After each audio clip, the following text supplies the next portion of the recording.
channel, my second channel, because we're gonna do some nice battle tests here. Yeah, here you have some of them. The very cool 40k looking stigma tier. Well, Witch Doctor has been busy. And this thing is a first for me to see. I missed that. Oh, it's very fun. There is even a sort of the Ecclesiarch variant of the Gimli class. This is the Cathedral by Graver. Here we have Robot Stellar's our monitor. Very nice. And the Bristleback also. Graver there. We're loads of vehicles. Yeah. We're gonna do some battle testing videos and stuff, of course, on the GMODIST channel. So here you already actually have the defensive structure. That's out if you want to see that in combat. We tested the TEDx pattern drill before too. Yeah, so go to the GMODIST channel if you haven't watched that channel yet. It might be worth a watch to check some of this stuff out. And the future videos that are coming too, of course, of the other vehicles. Well, the star of this video is obviously TRK20, so go get that beautiful little software and yeah, say thank him for this awesome code. Like, this is some cool stuff. And with that said, your Duke of Sidetracking says thanks a lot for watching. Big thanks to TRK20 for this awesome program. I was so slow at looking at it, it is embarrassing. And of course, also thanks for Witch Doctor and Graver and Robot Stellar for doing the Prometheum directive together. That was real cool. We'll do some more videos about that, and battle testing of the vehicles will of course be on the GMODIST channel, of course. Big thanks also to the Army of GMODISM's commissioned officers, Captain Awesome Papa, Commander Ben Vilke, Delphin, Lieutenants Ali, Anto, Cravy, Flowers, Dagon, Daniel Saikin, Owen, Parbagreed, Vincent Veritas, Rick Proel, Scuba Rocks, and all in the government and all in the Ecclesiarchy, which of course has early access to YouTube videos. Not this one, however, it's made right now, uploaded right now, so yeah. Anyways, answer my questions below and I'll be happy to. So big thanks to you if you stayed with it for this little ending notes too. Thank you. I'll see you next time. This is your host signing out. Ladies and gentlemen, this is your host Eric on GMODIST, and we're going to take you on a little journey today. Because we're going to check the journey of this thing. One of the largest things I ever made. GMODIST. Alright, so what is this? This is the beginning, the early stages of one of the largest ship I ever made. It's approximately 400 meters in length, so it's considerably larger than the Gimli. And the reason for this was to make a ship to counter a very other powerful ship that we looked at a long time ago on the channel, or not super long, but quite, yeah, pretty long ago, made by Susu. And she made a really big ship, and it's of course too big for us to even have a proper battle with it. And maybe I can try nowadays, by the way, but that ship is a little bit outdated. But to cut to that part, this ship I think it was able to win over that ship if we have two of these. Unfortunately, only one of them was not enough. But they also had a severe material disadvantage. This ship is going to end up costing about 6 million, but that's further down in this video. Anyways, I don't think we can't have a battle with this ship. And that old ship, despite I don't have her old ship with us on this computer anyways, but nonetheless you might see that in the future. This video covers the story of building this, the Super Davidos. This is the first iteration, and you can see we're working on some armor here with having double layer of beam slope with heavy armor and having a thin crust to be able to not create strong hesh stuff. Then we have wood and wood and alloy for floatiness and strength, and then some stone for just cheap health points. Anyways, we're going to check the next iteration of this little vessel. Here we can see the second iteration of this little ship down here. It is like 45,000 blocks and has a cost of about 100,000. So one of the big reasons I even made this ship is also to honor a MIA, Missing in Action, commissioned officer in the army of GMODIST, namely Admiral Super Dave, who no longer plays this game at all.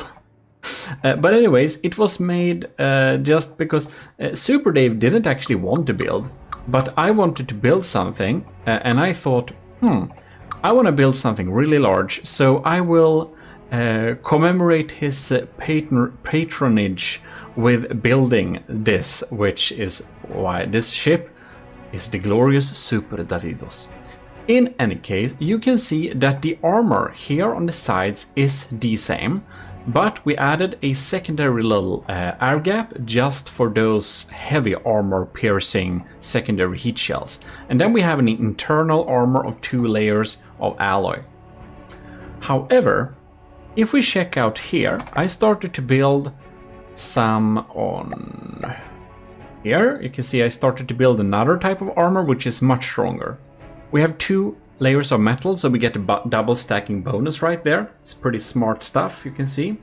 Then we have the most kinetic absorbing blocks of them all, namely the 4-meter heavy armor beam, heavy armor wedge. I think if I made this armor today, I would probably have a full armor, a heavy armor block backing it, so that, for example, if you shoot exactly here, it won't get through very easily, because this is the case now. And then we have some more stone and wood just for structure and health points. And I will say this, if I made this ship today, I would make it a lot different. I constructed this a while ago, so this is not updated to the current knowledge I have of the game and my current building style. Nevertheless, you can see the front here is mostly just for a nice shape. It's not going to be much important here, and we just have some alloy and metal foddered by some wood, basically.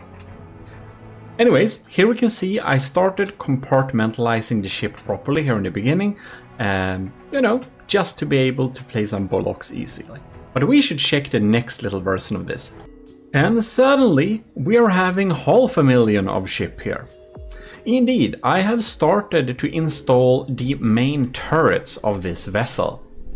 We have the really cool cram cannons, the detonator I made before, which is the current installed turret on the Gimle.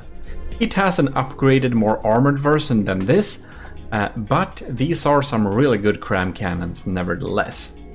Then I also have my bolters. I got the big caliber version here, 4 of them in total, and these are of course rail supported gunpowder guns, which are shooting really big shells really fast. And the total cost of this ship, I'm kind of surprised it's only 2.5 million because these turrets are not cheap.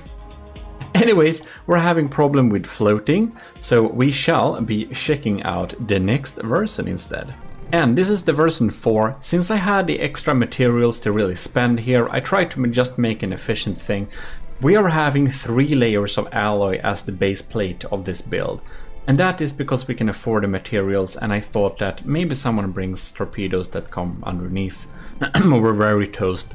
But I later constructed the Gimle, and I now understand that having the base plate very thick doesn't matter very much, because your enemy is probably not going to come with very much firepower there. Anyways, for this iteration, you can see that we have added a lot of steam turbines. The large prefabs I have, which all the commissioned officers in the army of GMODIST actually can access, by the way. So that's pretty cool. About that, huge thanks to Admiral Scubrox, Commodore Owen, and our lieutenants, Parbagreed Vincent Veritas, and Cravey. Thanks a lot for supporting the channel every month. It really helps a lot.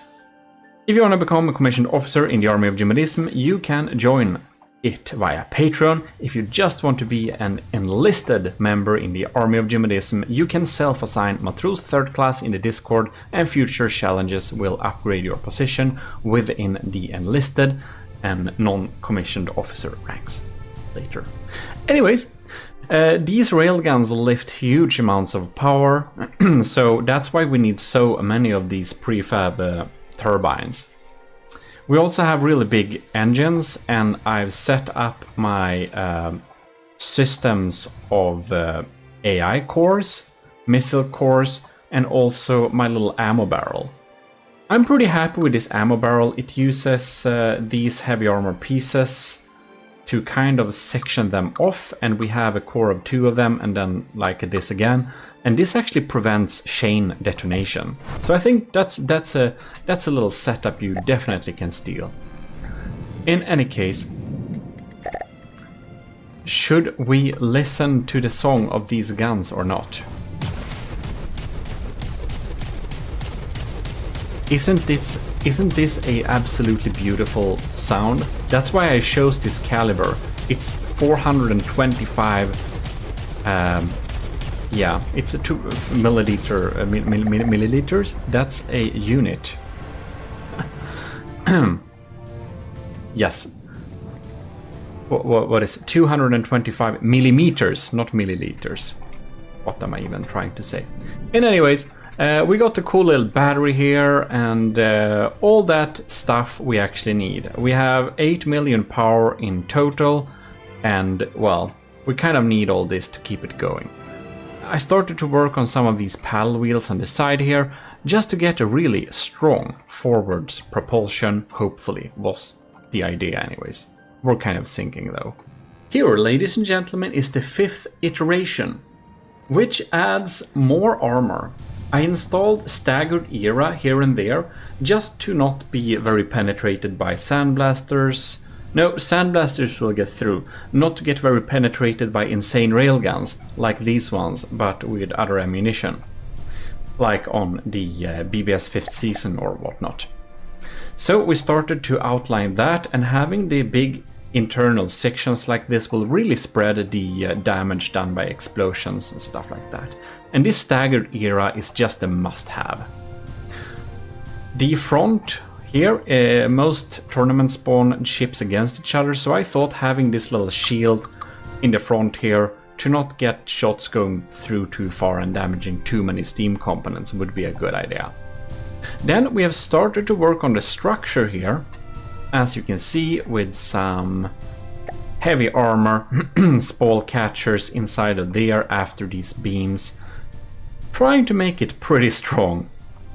I thought the armor up here because I added an extra little of the bolters, but actually the small caliber bolter. And I thought it was a little bit unprotected, so I just added a bunch of heavy armor, which is a very unserious way to build a ship. But anyways, this is not my most serious project. So let's listen to this small caliber bolter just a tiny little bit. Isn't this absolutely beautiful? I think so. And I just want to say that if you want to support the channel another way, and you maybe don't vibe with joining the YouTube memberships down below or with Patreon, you can just get some of our merch. It's available on Spring Store, Fourth Wall, and Redbubble. Fourth Wall is my new main place. Spring was the old one, but this is only available on the Spring Store if you like this shirt. But in any case, enough with touting my own in-house designs. Let's just check the next iteration of this super battleship in construction, the Super Davidos. Here we can see we have started to outline the deck on top of here. We added LAM system as well. So we're having these LAM connections just going connection all over, crisscrossing with those remote connections, just to provide a pretty decent lambs nodes.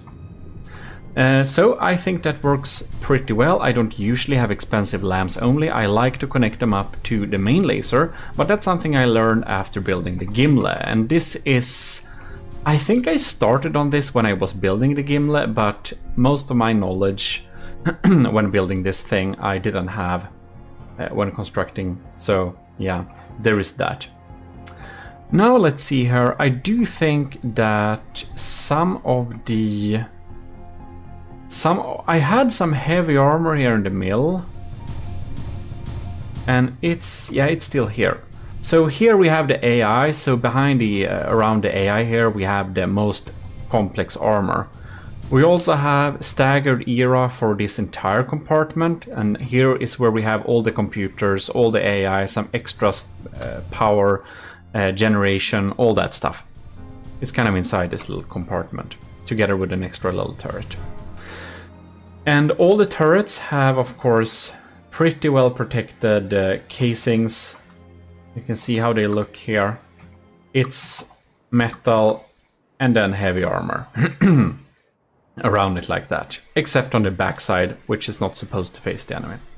Anyways, here we have big storage units with laser stuff, so we can have, like, not a charge lamps, but kind of almost a charge lamps. The first blast is gonna be real powerful. On the surface here, I just added some wooden tetras just to redirect incoming HESH shells to cause minimum damage for the first couple of shots.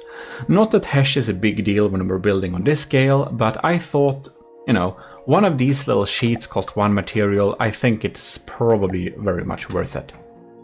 Started to work on some good structures for holding these paddle wheels here, and I'm thinking this is going to be awesome, and I'm probably having my hopes up for this ship being fast. And getting this to go over like 10 meters per second is gonna take a lot of power.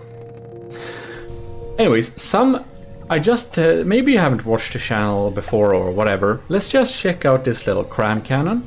You can see it's a frag with a little bit of high explosive.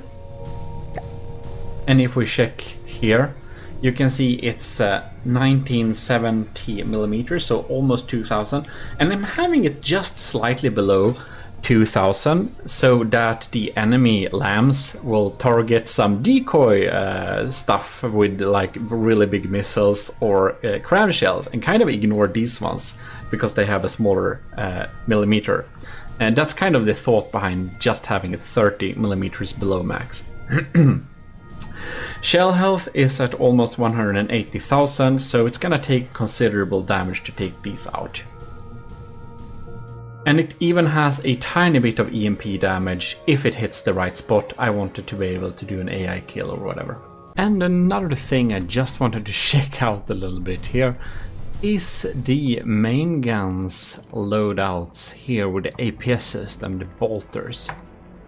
So I think the bolters has some pretty cool mix of ammunition, which, I don't know, I think they're pretty efficient, but maybe they're not. I will say that the bolter isn't a very efficient gun.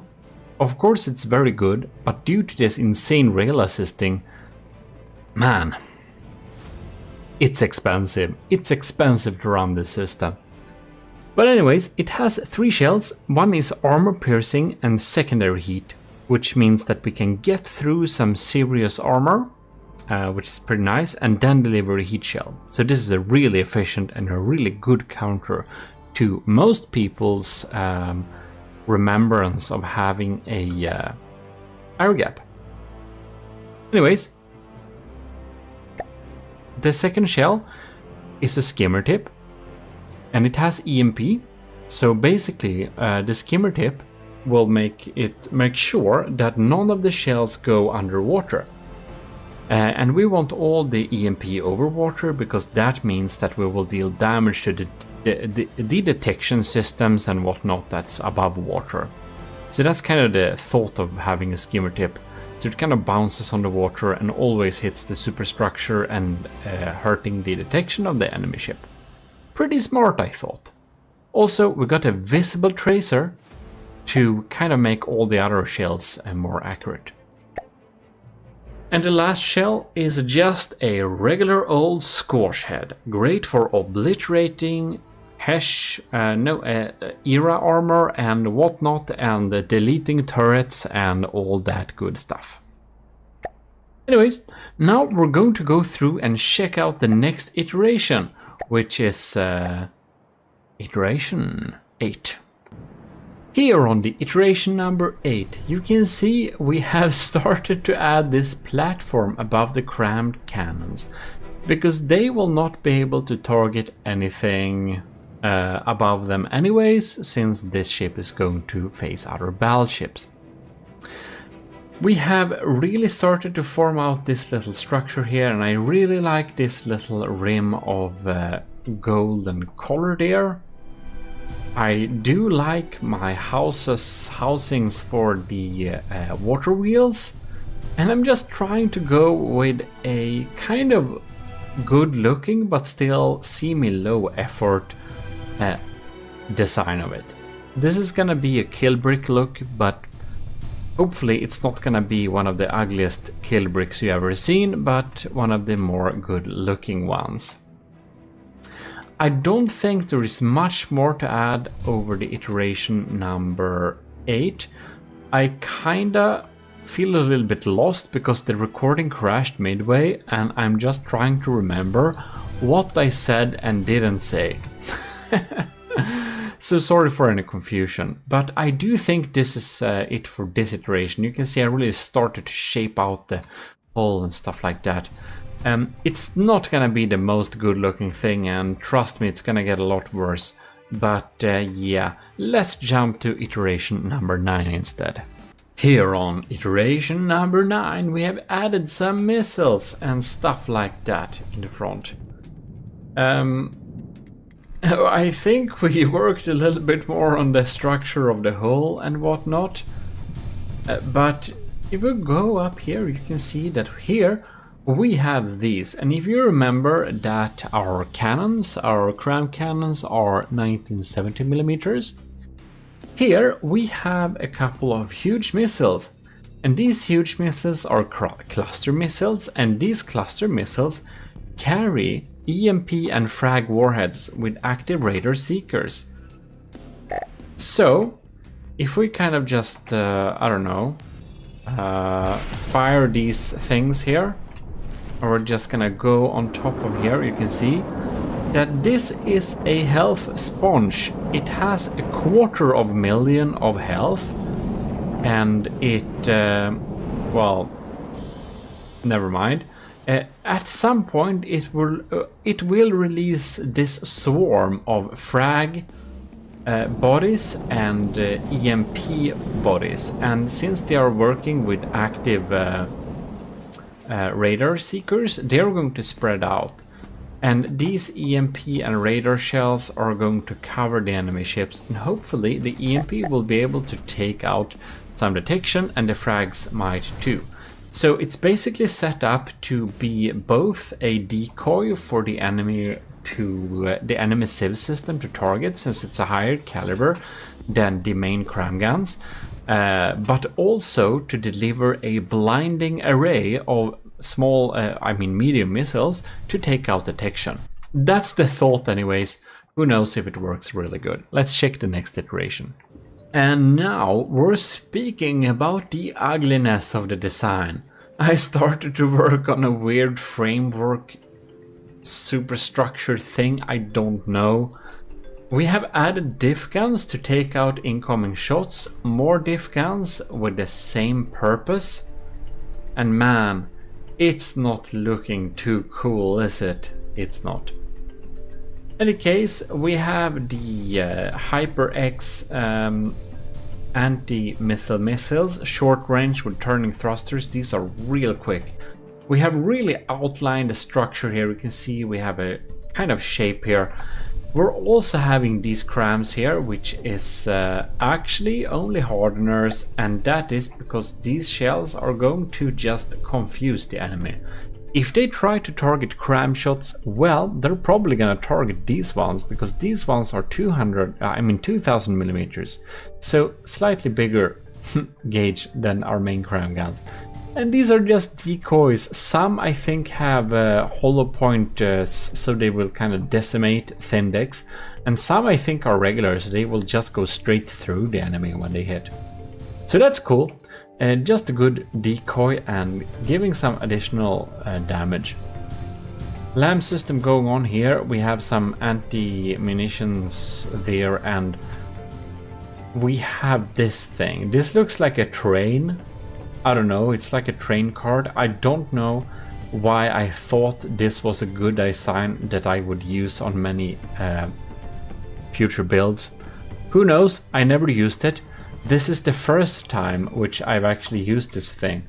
So yeah, this is a command center. We have the controls, fire control, detection, all that integrated in one. I thought that I would use this in all future designs. I never used it. This is the first one. Well, it's in the prefabs that all the commissioned officers in the Army of GMODIST have access to. So I guess that's nice. And here we have another mostly anti-missile missiles. Up here we have some extra detection and a beautiful little tracker setup. Very nice. Let's check out the most horrible iteration of all of them, which is iteration number 9. It is, I guarantee you, the ugliest of them all. I almost thought the game crashed a little bit there, but it didn't. Behold, the worst version of the Super Davidost class. So, to kind of buff up the firepower on this thing for the battle with Suzu's, I remember it now, the Saturnus class ship. I think it was like 16 million or something like that. So I tried to buff up the firepower with just adding an absolute shit ton of diff guns.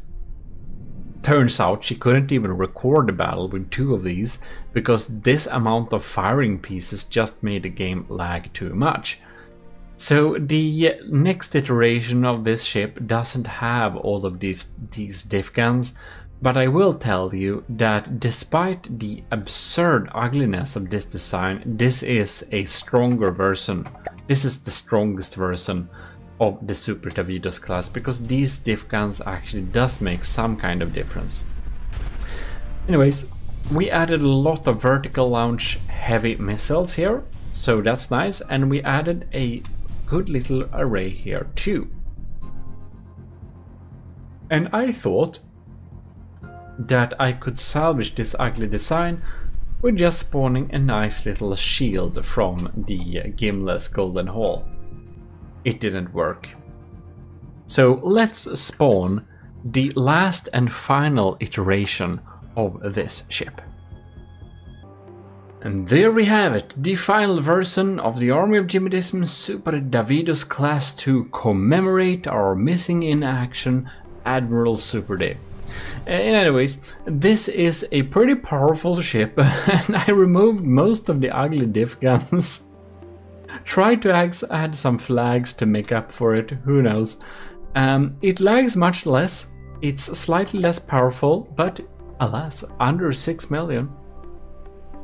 And the funny thing with this thing is that if we fire up these PAL wheels and all that insane, crazy surface of, what do we even call them, azipods underneath,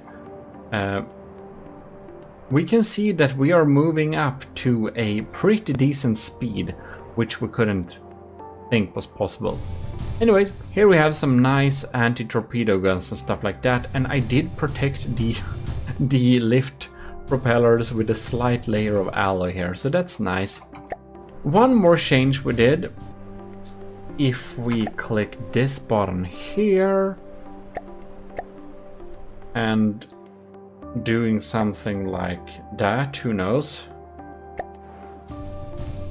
you can see that one of the heavy armor layers, which was protecting us from the side here, has been removed because I found out it didn't really make a difference. Yeah. So our armor has been made slightly lighter. Anyways, I don't know if I mentioned this since the previous recording crashed or whatever, but here you can see this surface of wooden beams. Like each of these little 4-meter squares cost 1 material, and they are just there to redirect the first round of HESH shells to do less damage. That's basically it.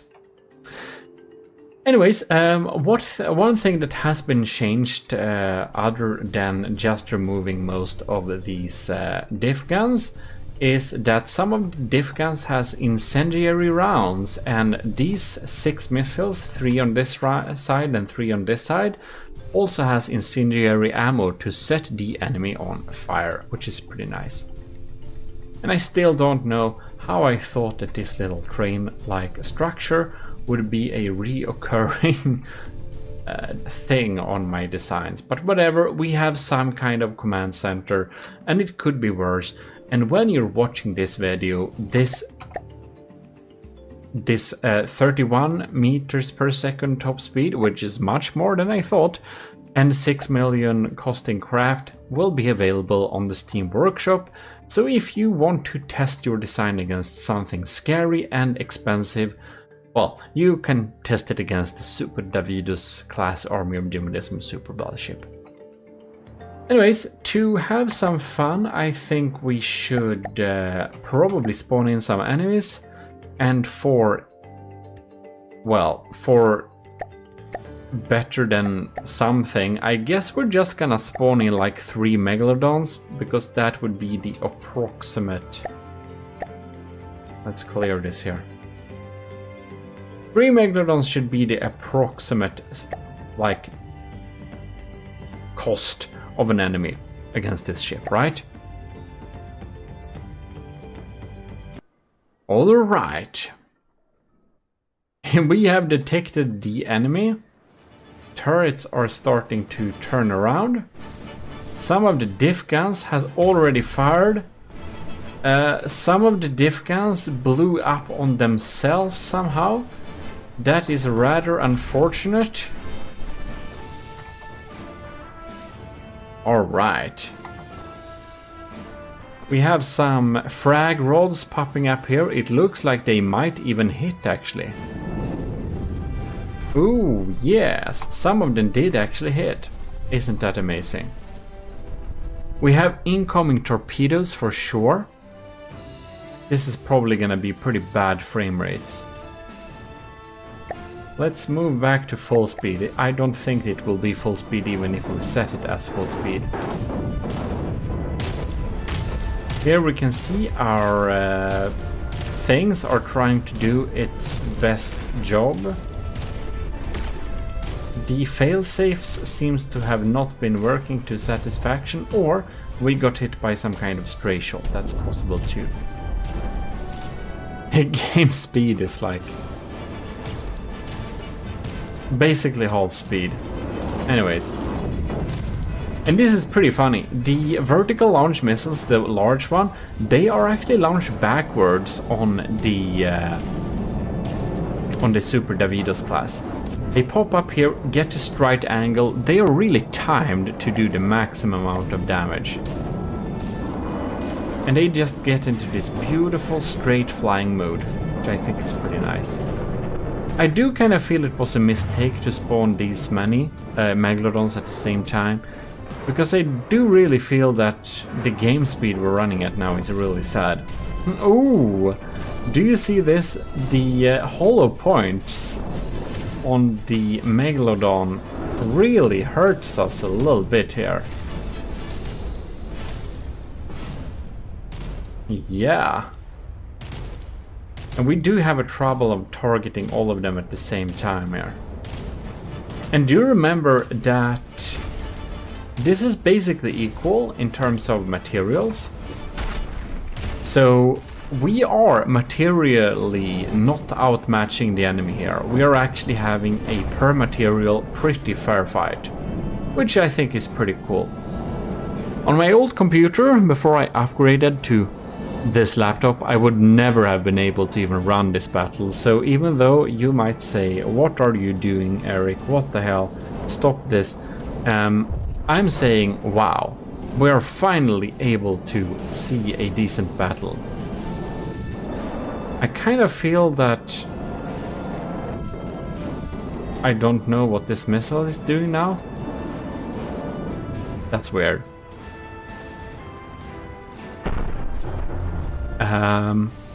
Well, that's a bummer.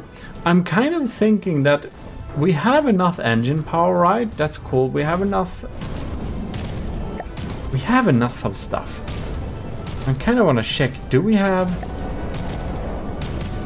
one target? 100%. Detection needed, 64. System efficiency is at 100. I don't feel we should be losing track of the enemy. But at this point, it might lag so much that who knows what makes sense. We are playing in degraded mode. I've started to record in 1440p, so better than HD, which also affects the frame a little bit, and I am having the max settings, so that's probably something I should have changed, but whatever. We're playing in degraded mode, and we are not seeing the like tracers and stuff of APS and whatnot. Seems we have a new main target though. Sun Sin, 100% and 68%. Okay, so one of the megs is basically almost taken out. I wonder if that's the meg that's close to us or not. It kind of looked like we changed targets midway. What a bummer. Well, they're mostly there to be decoy, but... And we're not really built to be able to handle 3 enemies at the same time. You can see this one turn is just super confused. Alright. I'm pretty happy. Just checking this little battle out. I haven't even had the ability to have a fair fight with the Super Davidos class. So I think it's pretty cool. Oh, and oh no, it's going for the decoy. Oh man. Oh well. Our anti-missile missiles, I guess most of them are just too short range. So many of them just doesn't even reach the target. Kinda feel like this is not our main enemy anymore. I just wanted to check that we're not controlling our main gun. We are shedding! Those hollow point shells are shedding or killing our attack wheels. Or the failsafe didn't really work because of the lag. That's possible too. Well, let's follow this thing. I think our shells are going pretty much very deep into the enemy here. Let's see the stats now. 92%, 100%, 63%. Oh! Now these ones are popping in here.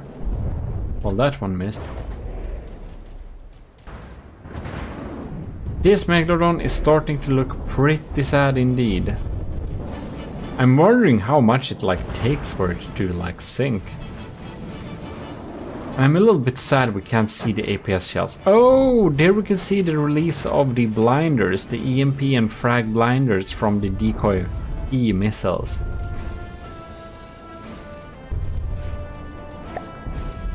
This Megalodon? Oh, no, I think we're targeting this Megalodon now. Look at that. And this missile is just not about to be taken out by anything. Oh my god! It kinda killed this turret. Look, it looked like it. Yeah, it's definitely that one. We should probably be targeting the 100% one. The Super Davidos class is up at 95%, so I think it's doing a pretty good job. I mean, it is built to battle after all, so it would be really sad if it were doing a bad job. I wonder though, these cram cannons, do they like ever hit? Yeah, 83%. Well, let's follow this little frag telephone pole. This is 20 meters, by the way. Don't forget that this frag rod is 20 meters.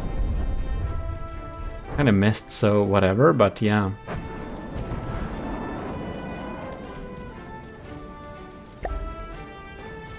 Nice. Let's see if the enemy's torpedoes will reach us or not. You can see some shells popping in there. Oh, it got sniped. It looks like the Megalodons...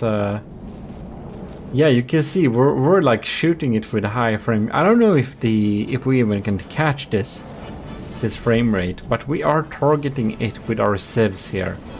Our kinetic sieves, yeah, that's right. Well, the Super Davidos class is really holding up here. Those hollow point shells though, they have dug through the main armor here. And the interior one too, yeah. Damn, we're down to 93%. But here we have one of the Megalodons despawning and the other one is very close at despawning. I don't know what happened to the third one at 100% though, it feels like it's like very far away. And I'm wondering if we are like trying to target it. Like we can't be hitting it. Oh my god, that's so far away, man. We're targeting it. And it's despawning though. Wow, that's pretty cool though. We're pretty accurate. I just love having tracers. And one thing I really like about the Super Davidos class is those backward firing missiles here. I don't know where this one is, but it's just a matter of time. We're still at 93% and I don't see it changing that much. You know, I don't think I can show you much more interesting stuff than that, basically. Here we have the Super Davidos class, and I do hope you enjoyed the little journey of making this thing. If you enjoyed this video, please leave it a like, and do also subscribe to the channel if you aren't subscribed already. That would be pretty cool. If you want to support the channel a lot, there are more options than the Army of GMODISM Commissioned Officer section via Patreon to join, and all of the options are available at gmodism.com/support. You can just check out whatever option you want if you want to support the channel more than liking and subscribing and stuff like that, which does help a lot, of course. Other than that, this blueprint is downloadable in the description of this video. I will make sure to upload this to post a link to this ship. If you want to test it out against some really heavy-hitting things you made, if you want to try and build something big, you may want a pretty meaty foe to pitch it against that's not the Megalodon. And here we have something that has the cost of 3 Megalodons popping up here, the AOG Super Davidos class, which should give you a pretty fair fight. It will test your ship against Doom Crams, crazy APS, and a really scary barrage of missiles. It kinda does many things at the same time, so I think it should be pretty interesting. Damn, we're kind of tilting a little bit here. Well, anyways, with that said, thanks a lot for watching. I will be seeing you next time, because this is your host, GMODIST, Eric of GMODIST, your Lord High Admiral, and I'm very much signing out. Man, I'm just so disappointed with all of you.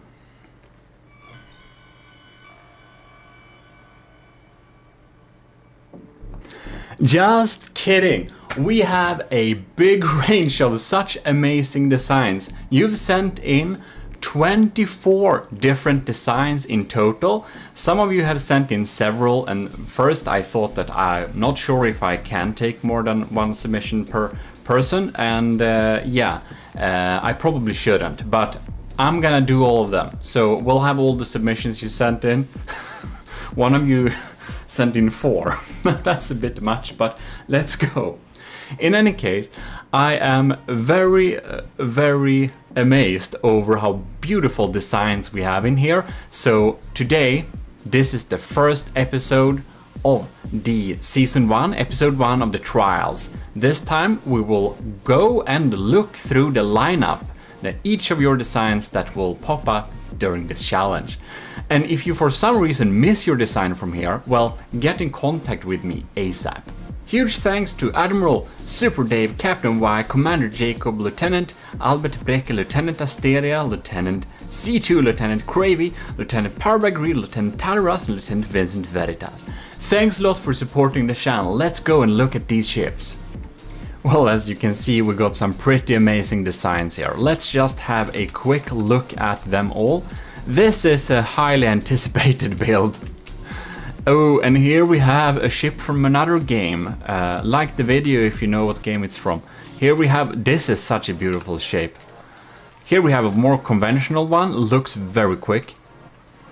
And wow, this is a thick design. And oh my god, here is the ornithopter. So I was told we will have an ornithopter popping in here, and here it is. UFO style build, very nice. Ah, the penguin. You can see it looks like a penguin. And here we also have some extra engines. Will not be participating, but they look cool and are animated. Here we got the beautiful classic plane design with a top wing and a very fightery stealth bomber type of look. Ooh, this is a fat one from Pizza Summoner, I believe, with some pretty darn cool interiors. And here we get a big missile equipped guy. This looks dangerous. And there we have, ooh, this will bounce off many shells with that heavy armor cover. Biplane design, love the classics. Here we got another UFO type design. A helicopter type bomber design with some really cool custom missiles. And there we get a VTOL plane, looks very futuristic and cool. Interesting design. And here we get a very thick airship type bomber. And here we get another very thick boat airship type bomber. We'll see about the effectiveness, but I must say I dig that aesthetics. And here we get a beautiful plane type bomber with a cool, I don't know what these type of tail wings are called, but I like them. We can see another one there. And a beautiful, here is the commissioned officer, Captain Y, has submitted this beautiful build. I just love the text popping up with the logo. And here we get a beautiful little bomber that also comes with a little platform that explains stuff. So we'll be diving into them a little bit more in detail, or a lot more in detail right now. So that's the overview at least. And some of these has a really beautiful cockpit view, look at that. And if you are feeling that you're lacking a bit of structure, well, that's probably because you didn't see the entry little video explaining about this challenge, but basically I have asked you, the community, to build me a couple of bombers because my bombers were bad and outdated. So there were a set of rules, has to cost between 16 and 32,000 and should be able to engage with a range of targets. This was previously explained in that episode, so if you haven't watched that, watch that precursor episode. And yes, it is too late to participate, but make sure you're subscribed to the channel and that you're in the Discord and you'll be able to participate in the next Trials season. Alright, so let's look a little bit closer at this lineup. This is a design from Adnikrias, which has the name Storhiana right now. It costs 35,800 materials, so it's a good bit too expensive. It has a very much sci-fi vibe to it. It reminds me a lot of what is called Firefly, a science fiction series. Interesting with this little... Is it on a spin block? No. It has guns in the wings. Interesting. But anyways, looking pretty cool. Has a firepower DR-24-2. In any case, I noted down each ship's firepower and cost also. This is a build from Kovrax, also known as the Secret Advisor. And I'm not sure how many iterations I have gotten of this. It feels like I saved more than like 100 different iterations. Because Kovrax has been working on this a lot. Like, he made so many updates, he made so many fixes, and he has really coded a breadboard for hours and hours to make it act exactly as he wants. I also got a text with the list of features for the Manta War. So, it has evasive pitch up and down maneuver when facing enemy ship, flapping Manta wings, as you can see there is a little thing there. And it also has tail to make it look organic, so the tail will be flapping a little bit too. Completely insane. Very cool. Sets the tail perpendicular to sea to place tail sonar to detect underwater targets and get a good bearing on them, as you can see here. That's pretty cool too. Switches APS shell types to super cavity against submarine targets, regular against normal ships and aircraft. If rolling, wings are straight. That's cool. Disables evasive maneuvers when below 1,200 meters and bearing is negative 30 to 30 degrees. Set accuracy and synchronization. Yeah, it has some different settings like that, and it shoots all guns below 900 meters, and this is a diff gun build. So as you probably know, I'm even not sure if this is actually... No, this is probably just mimicked alloy on top. This is probably... No, we have some tetras here. Or some... No, okay. We actually got some blocks there, but I guess many of these alloy blocks may be actually wood. Because the Secret Advisor loves building with only wood to make it cheap and that. So it's a diff. It's like the ships, they're huge. You can see it's larger than many other submissions, and that's because it's mostly wood and it has diff guns. So it also has the highest firepower rating among all of the submissions. You can see 64, that's the absolute max we've seen, so that's pretty cool.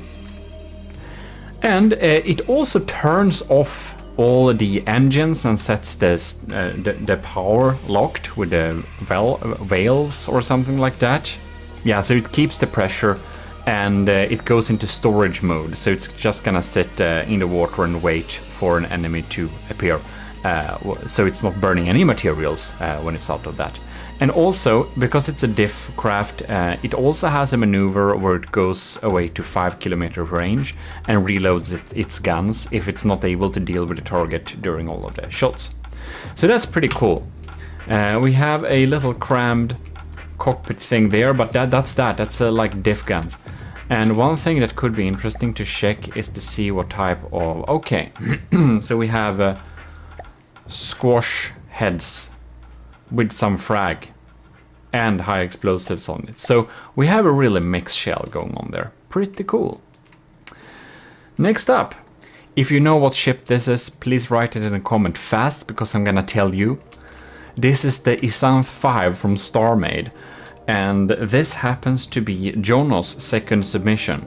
It's a little extra submission just for fun, as we can see, and it does provide that fun. It does, however, have some... It's not looking AOG, and it's really blocky because it is the Isanth design, but I think it's so cool we get the StarMade ship. The StarMade default old pirate design 5, like what's happening in from the depth. So it will be funny to see that. Anyway, here we have Jono 1928's real submission. We're honored to present the XI-1 multi-role tactical bomber for your consideration. This document is classified. Oops. Please delete after reading it to round out the blueprint cost. Yeah, that makes sense. So this unit costs exactly 20,000 materials, allowing you to field a squadron of 5 for a mere 100,000 materials. We are sure you will see the advantage over our competitors who can field only 3. So yeah, this is a low cost build, and that will give him some extra points in some later considerations when we go through the different stages.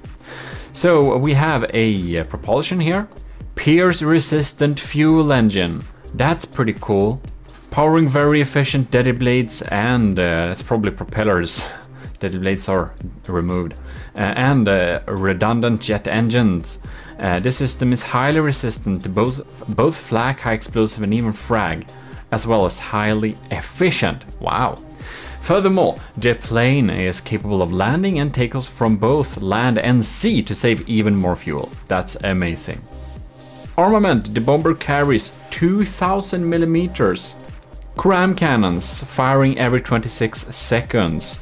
Wow. Ooh, or it can charge it up to 50 seconds. I see, it can fire it at half packing to increase the firepower, or something like that probably. This is enough to devastate the heaviest armor on land and sea, and to penetrate the defensive laser systems and civs. Wow. Well, I think that Jono is probably a copywriter at other days of the week. Well, range-based fuses and 25 millimeters explosive radios that might make limited effective strikes against enemy aircraft. So it has loads of different uses for those crowns. Pretty cool. Detection: the bomber has 360 full spectrum detection suite covering the thermal, radar, visual detection with multiple redundant sensors. Inter-vehicle communication allows detection to be shared with bomber squads and surface assets. Furthermore, these systems allow the anti-missile system to counter all kinds of missile guidance systems. Well, we're gonna put that to the test. Be rest assured about that. Multi-role system: strategic radar for scouting missions, repair bot and tentacle to promote unit and squad independence, walkable cockpit, origin block in the tail for easy spawning, generous material storage for long-range operations. Well, that sounds pretty amazing. We're gonna delete that before we resave it later. And as we can see, it looks absolutely fantastic. It looks really cool. Just gonna see, yeah, exactly what I thought. It can fire at 50% packing to reduce the load speed. Makes a lot of sense. And we have some detection going on there. Looking pretty cool. Even has the ability to remove some fog of war. The missiles look like drills. Do you remember before in the Army of GMODISM, each and every design we made had the unicorn horn? So this is definitely homage to the early Army of GMODISM designs. Maybe we should bring that back. Write me in the comments if you think we should bring that back. In any case, I think these are some rubber parts to make it stand on the ground without taking damage. Makes a lot of sense. And I must say, this is a really amazing design. I think it looks super cool. It's really not what I'm used to seeing here. We have a beautiful cat ear person sitting here. Isn't that nice? A walkable, sittable cockpit, I guess. Oh, look. Yes, okay. We can actually get down there. That's pretty cool. That's definitely some bonus points later in the aesthetics assessment. Very nice. We'll be moving on. So here we have a build from Kinda Sexy. Here we got a beautiful, even cheaper design. So this is only 17k. So here we're really going down to almost close, only 1000 materials above the minimal limit. So we have a really efficient and tight design going on here. And we can see that here we are relying on laser guided missiles. So all of them seems to be laser guided missiles. Pretty safe and cool bet to go for. I'm sure it's gonna be pretty handy in taking out various amounts of targets. Right, having the Army of GMODIST colors too, so that's great. Here we have Light of the Worlds with, I don't know, this is a super weird L. I think it's interesting. I don't know exactly how to make that, but I just pasted it. Anyways, I'm surprised the game even reads it. But this is a just also 32k ship, and this is World Star Drop, is it called, right?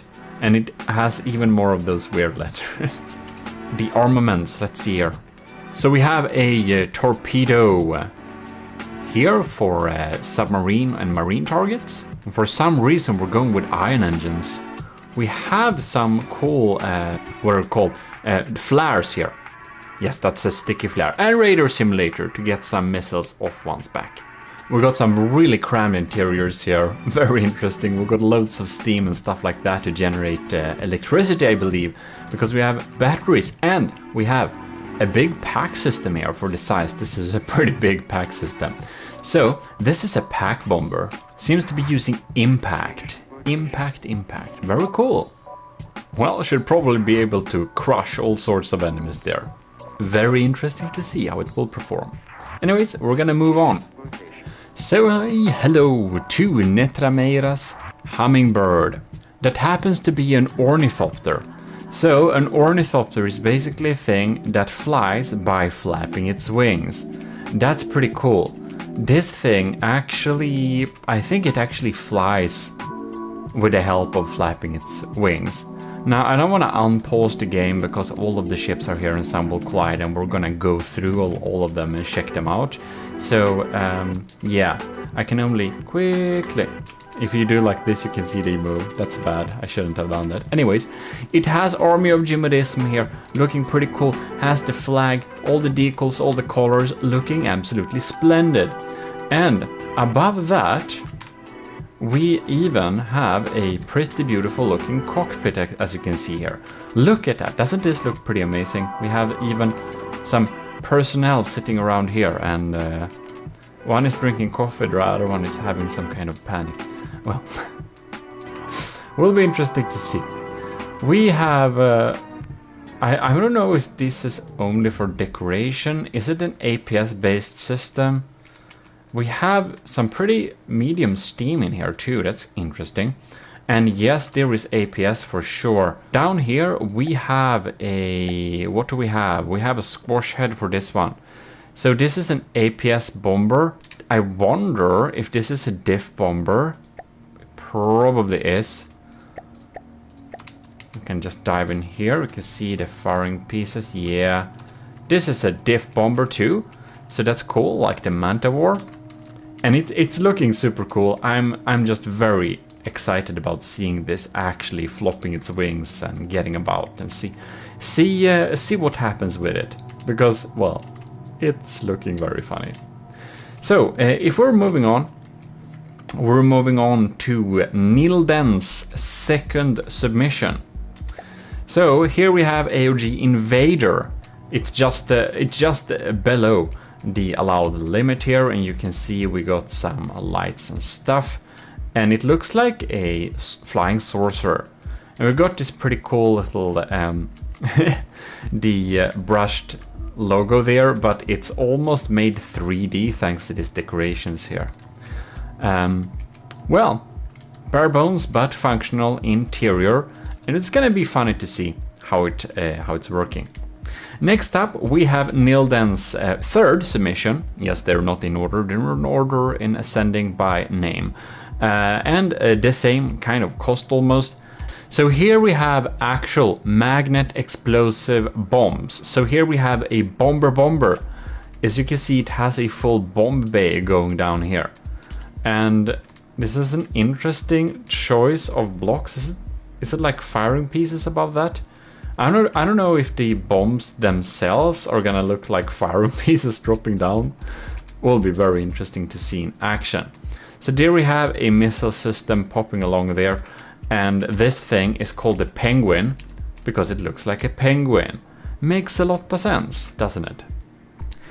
Nilden also sent me this with the cool 3D logos here with gears and stuff. These are prefabs that we can use in our future projects, and these are steam engines. And as you can see here, if we go inside, you can see some of the steam parts going on here. It's a turbine. Yeah, it's a steam turbine. Now I don't want to unpause the games too much because then, okay, a little bit quickly. You can see they're turning. But anyways, they are here to look cool basically. This thing I believe is empty and just rotating, and the other ones here, they're generating some electricity using steam like that.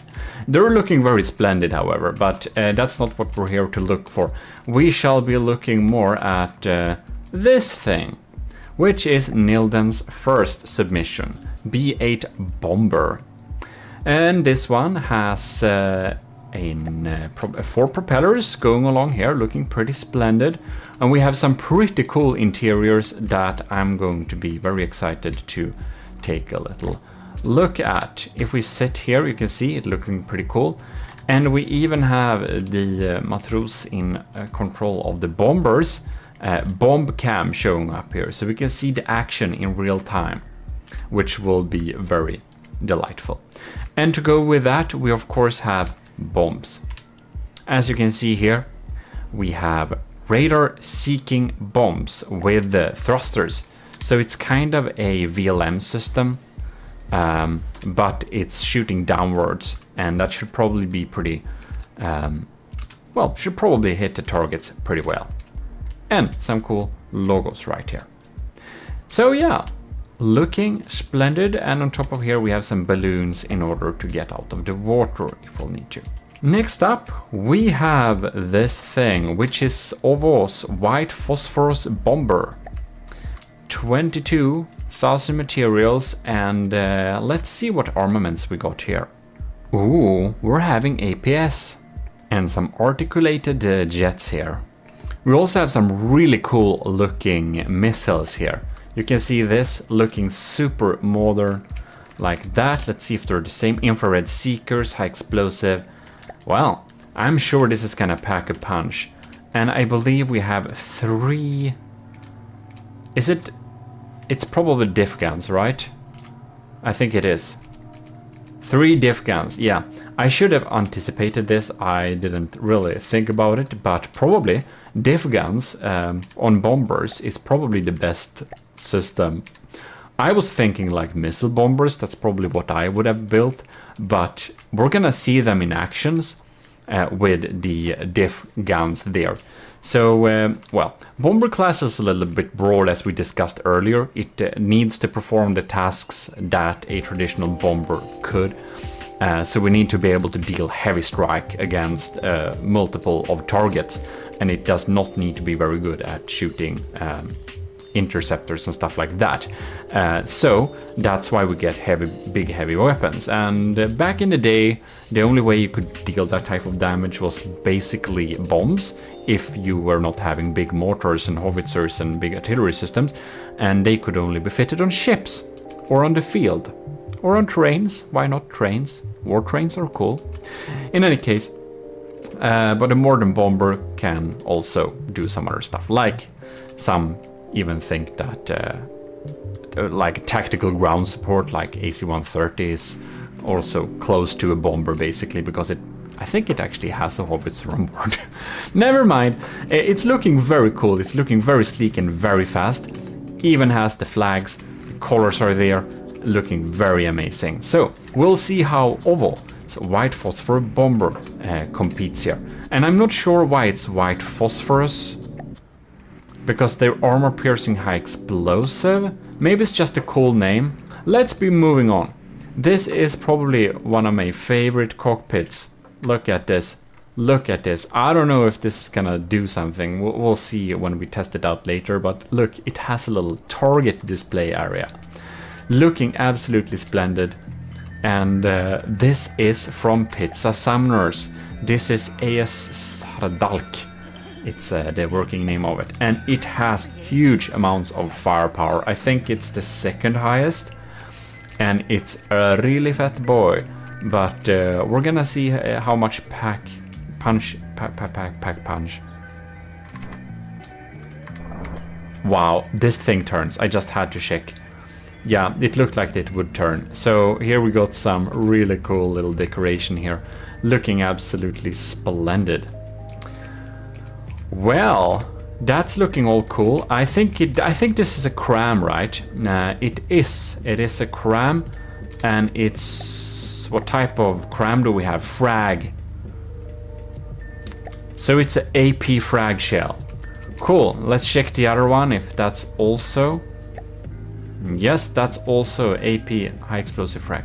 Cool. We're gonna see how well this performs, but it's looking absolutely splendid. It's like somewhere in between a spaceship and something, I don't know, old, steampunky. Anyways, here we are at our next design. This is made by Rush, and this is the butterfly wasp. So you can see here we got some detection in the front looking pretty modern, and we have a big array of missiles. These are thumper heads. They are laser beam riders. That's pretty cool. They can go underwater, they can go above water. These missiles will not be stopped by anything. So that's looking pretty splendid. We got some jet engines there. It's looking fast, and it even has, is this a, I believe this is a sonar boy. It is a sonar boy. Well, that's really cool. Will be interesting to see this detection in action.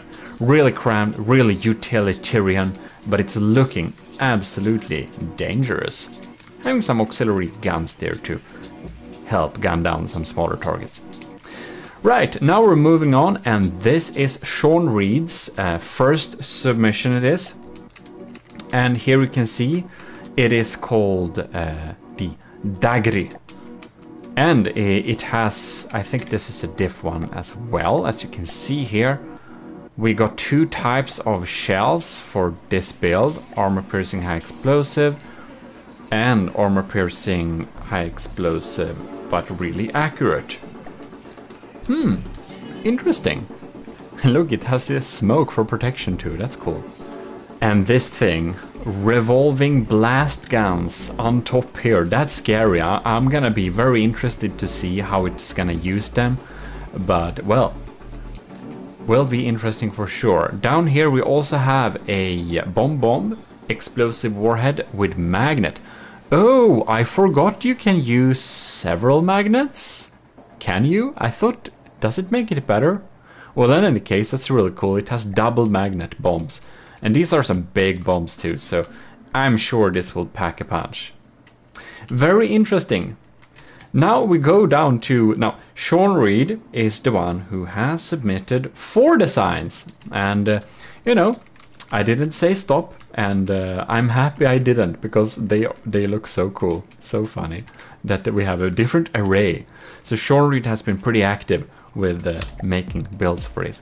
This is Sean Reed's 4th submission, the Sunspot, and it's a biplane design. You can see we got a lot of revolving blast guns, or as I like to call them, revolting blast guns, because they can be a little bit scary. We even got a little, it seems like we can land with this thing, so it can probably stand on ground, chilling around. And we got missiles too, short range thrusters, active radar seekers. Wait, what? Cool.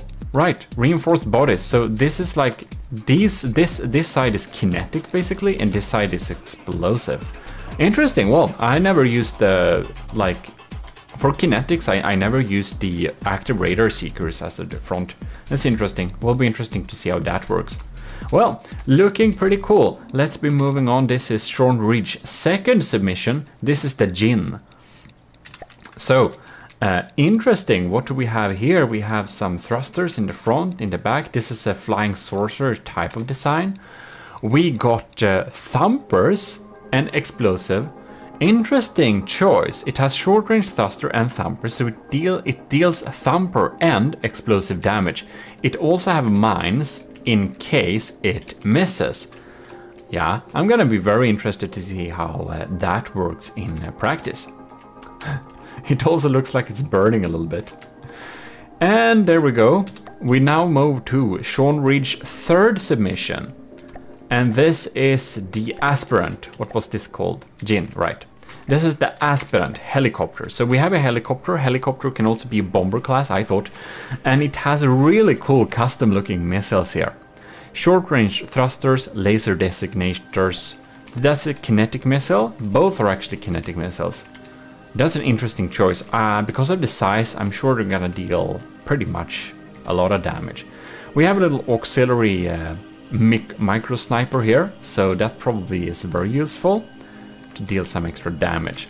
Well, will be very interesting to see that one in action too. Next up in the lineup we have Shotgun's Dart, 23,000 materials, which makes it one of the cheaper designs submitted here. That's gonna give some extra points later if it performs the same. You know, firepower is very important, but we're gonna try and judge them by the cost too. So we're gonna judge some different points in the different episodes where we test them. So that's basically one factor. So having a cheaper craft can be beneficial, but if it lacks firepower, it will not be beneficial. So it depends, but it's gonna be interesting to see. Now I'm a little bit confused what types of armaments we have here. We have a little 30mm cannon in front here. Here we got some missiles. Wow, that's a lot of components, man. Very cool. Looks very versatile. Active radar seeker going on there. And these are probably magnets. Okay, so we got some small bombs here too. Very useful. And we have some pretty cool VTOL looking parts there to make it hover. And this one actually has a little cockpit here, so we can sit inside of it there and enjoy the view. Interesting to use this as part of the design here. This is probably for balloons, yeah, so if we need to start from the water. Right, moving on, we go to Scoovimation's first submission, having some flags and stuff. Is this cram cannons? Well, in any case, this is the Trival, and I'm not sure what Val means, but it has some cool guns going on there, some cool detection. Do we have an EMP insulated thing? Well, we got some nice guns there, and this missile looks absolutely beautiful. Active radar seekers, explosive frag. Wow, looking nice. We have a lot of 30mm on this thing. Wow, looking very airshipy. And in the front here we got APS. This is indeed APS, and this fires. Oh, so here we have the shells. This one is an armor-piercing frag with pen depth fuse, high explosive. Wow, okay, high explosive. Why do we have solid warhead bodies in the back? Is it so that Lamb should not take it out? I'm not sure actually. And then we have grenade launcher. That's pretty cool. So we have a shaped charge grenade launcher. That's very interesting. Where do we have the grenade launchers? I'm not sure. Oh, it's probably this thing, right? That's really cool. So we have a little grenade launcher going on here. Wow, will be very interesting to see this one in combat too. The 3-1. So let's move on to Scoovimation's second submission. This is the Pigeon. Oh no. So here we can see it has a very cool boat looking design. Airship boat looking design, and I really dig the aesthetics of this. I think it would be really cool to walk around on this thing while it's performing its duties. This looks like it would fit on the Gimli even. Very cool. And by the way, you can submit ships to battle the Gimli. Check that episode if you want to be a part of that challenge, because as said, we don't take submissions for this challenge anymore, of course, because the deadline was a long time ago. So, but the Gimli is open submission, so that you can submit whenever you're watching this video, probably. I don't promise forever, but there is an open submission for the Gimli battles. Well, the 30mm cannons on this build looks really cool, and this is a cram bomber, if you couldn't guess that. having an airship and stuff like that. Oh, we even have an EMP insulated AI. That's super useful. So what do we have here? Crams. We can even turn off the hood here so we can see 13 millimeters. That's interesting. And it's pretty fast reload time. And we got some in the back too here. So this particular one is a hardener high explosive. And in the back, let's see if it's the same. No, it's a frag one too. So they penetrate and deal some frag damage. And they are bomb shoots, so they won't be firing fast. But if you didn't know that, the speed of cram shells does not affect the penetrative capabilities. So basically having a bomb shoot shell does the same penetration as something else. From the depth is weird like that. Anyways, we should be moving on. Here we have the Cringe's first submission. And this is actually a little bit over the cost. It's 68 materials over allowed cost, but that's under 100, so I'm just going to pretend that it's not over, and it will not receive minus points for being so little over, because I'm pretty sure that's just a mistake. Anyways, as we can see here, we got a beautiful little cockpit going on here, looking absolutely amazing there, and the engines look so decorative too, as you can see. Very decorative engines. And alongside of that, I have no idea what types of armaments we have here. Like, oh, here we have missile systems. Okay, we got missiles. Do we have some bomb base that will open in a magical way? Well, oh no, here they are, right? Do they shoot downwards? No? Well, I guess we'll see later when it's dealing with enemies. They are in any ways riding with laser designated explosive missiles here. So we have fins, one turn. So these are guided bombs. So they're not missiles. A lot of people used missiles instead, and that's absolutely okay. But these are actually guided bombs. So that will be very interesting to see how that works. This also features a pretty fast fire gun.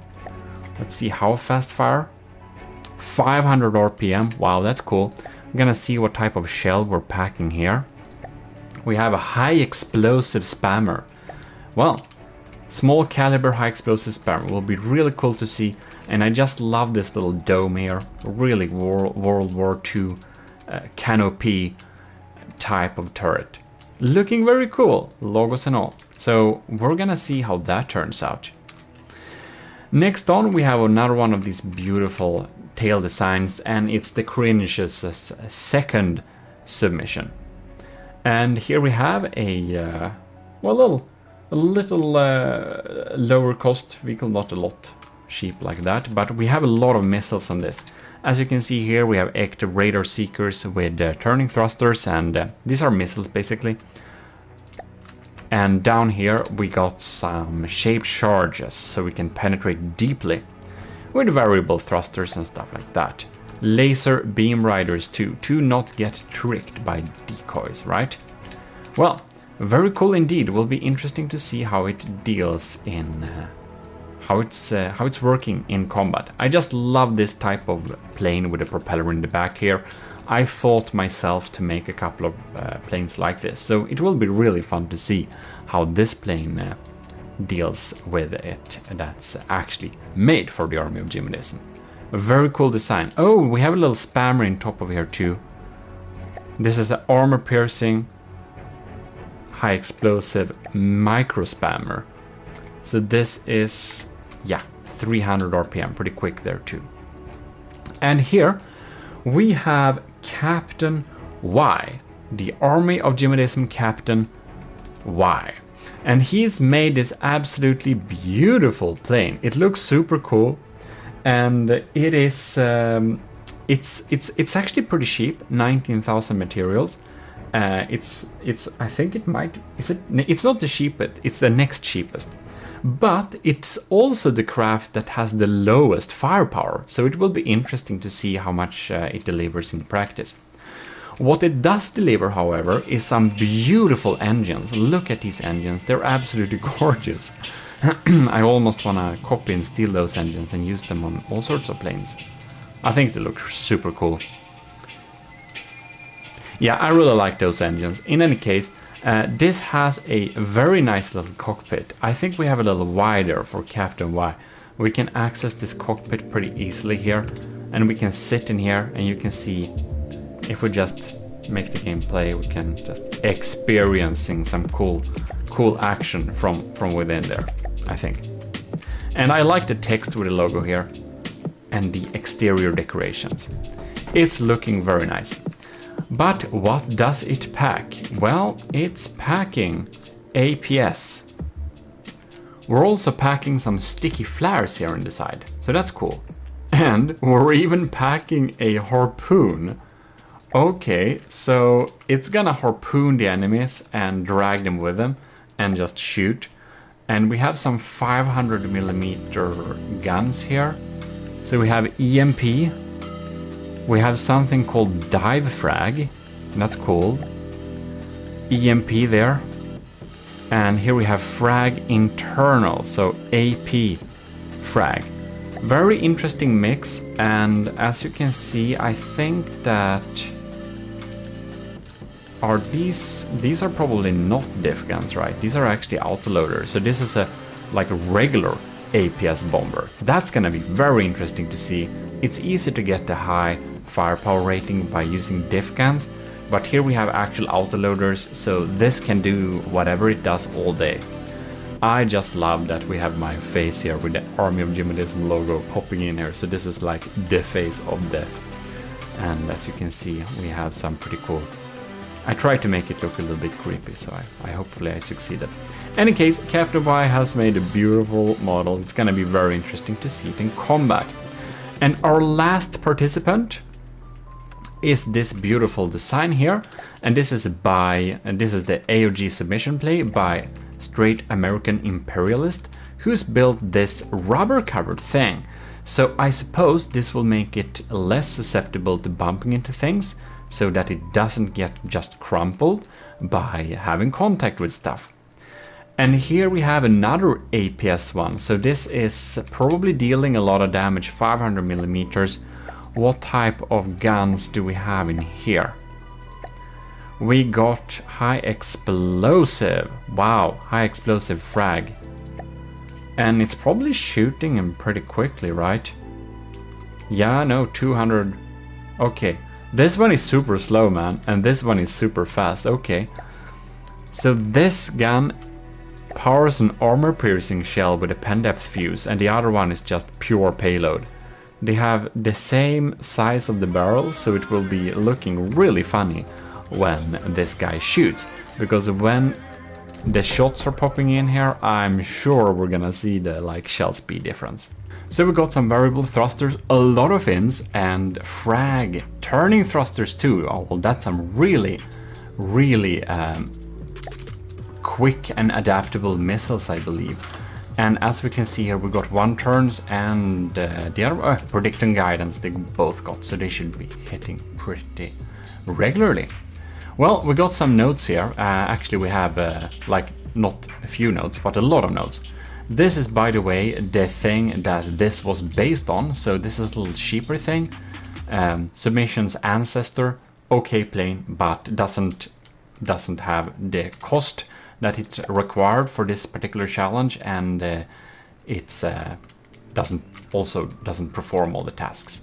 So this plane is unnamed at the moment. Well, that's fine. It's supposed as an Alpha Strike supporting arm, or a small craft smasher thing bomber. It has 2 5mm diff guns. Okay, diff guns. One shooting a simple high explosive frag log hurts your soul. Yeah. The other shooting in armor piercing high explosive to kill targets and lighter armor. Also has 4 medium missiles for sustained damage. Additionally, it has 1 torpedo for light anti-submarine sustained damage. Ooh, I think I missed that. Although diffs are entirely capable of anti-submarine, just inaccurate. Sure, due to detection, that makes sense.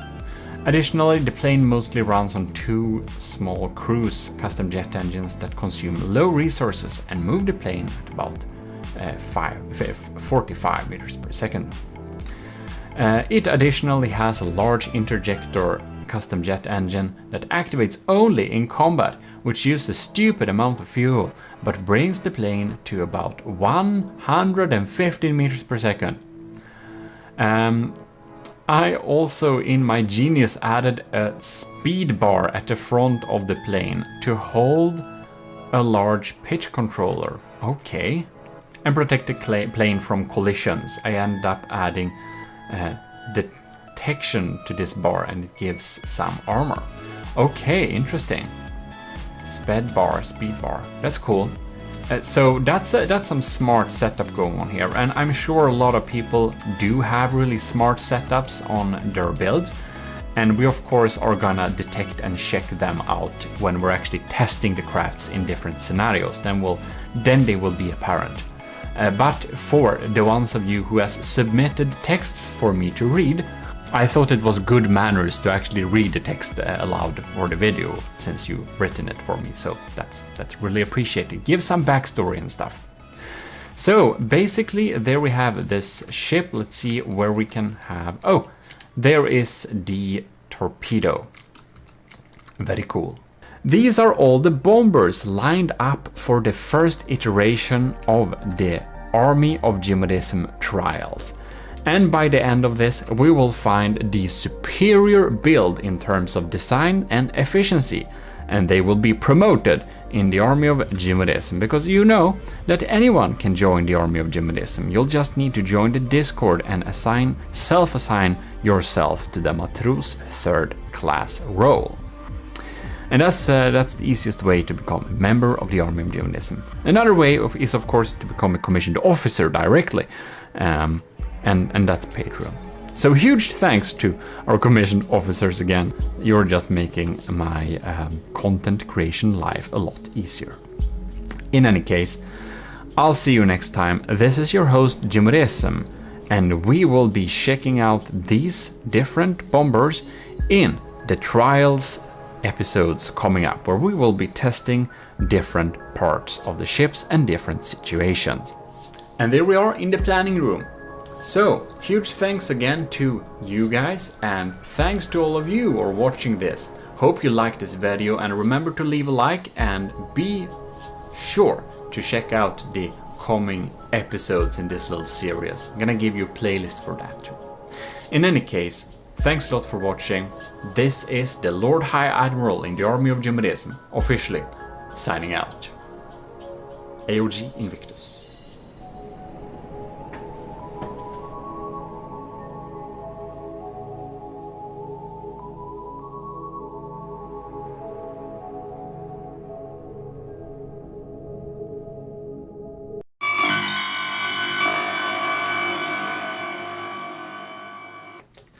You're most welcome to the Army of GMODISM Trials Season 1.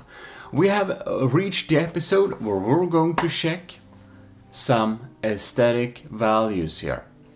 So, moving on, we will be assessing each vehicle's aesthetics score. And this score is going to be made in 3 different ways. 1, 2, and 3. No. Yes. In any case, I'm going to give my score of the design. So basically a design score which I think is represents the shape of the design, the like use of decals and colors and stuff like that. But it's not only me, it's also the enlisted in the Army of GMODISM, basically who have submitted this, and all else who have enlisted, which you can do just for free. Just search how to enlist, you know. So I did a little vote in the Discord before, where I collected your answers, where you could basically vote on the aesthetic designs you thought looked coolest, and that's in here in the score. Then there was also a extra special vote for the commissioned officers in the Army of GMODISM, aka the patrons. But it was a little time ago, so this list looked a little bit different.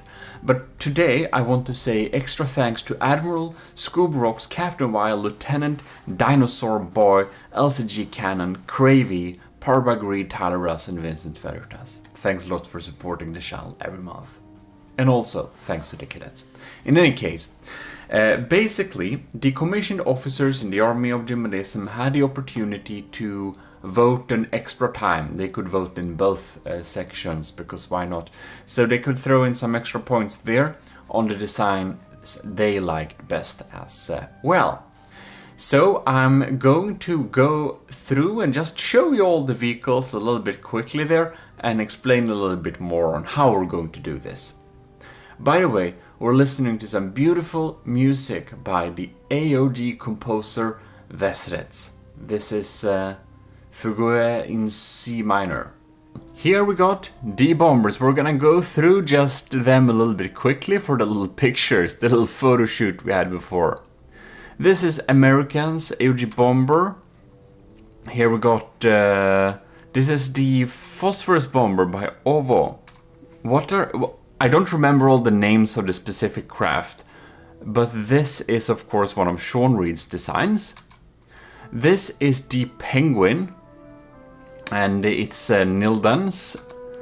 This, I think it's the dart from Shotgun.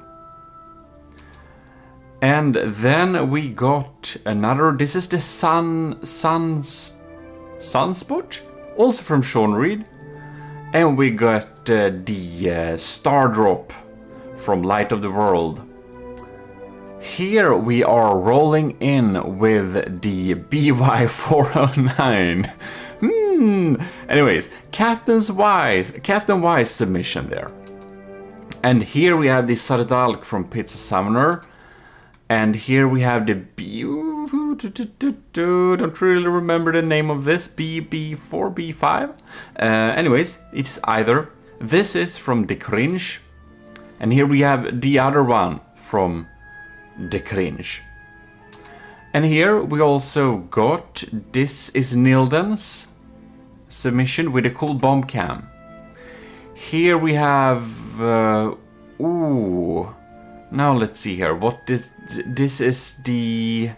Is one of the flying? I think this is Nilden's flying everything. Don't remember the name of that. This, I believe, is Sean Reed's flying space saucer thing, which burns and stuff. Very nice.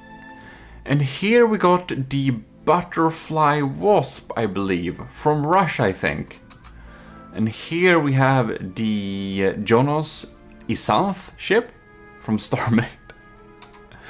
And here we have the Hummingbird. Yeah, this is the Hummingbird.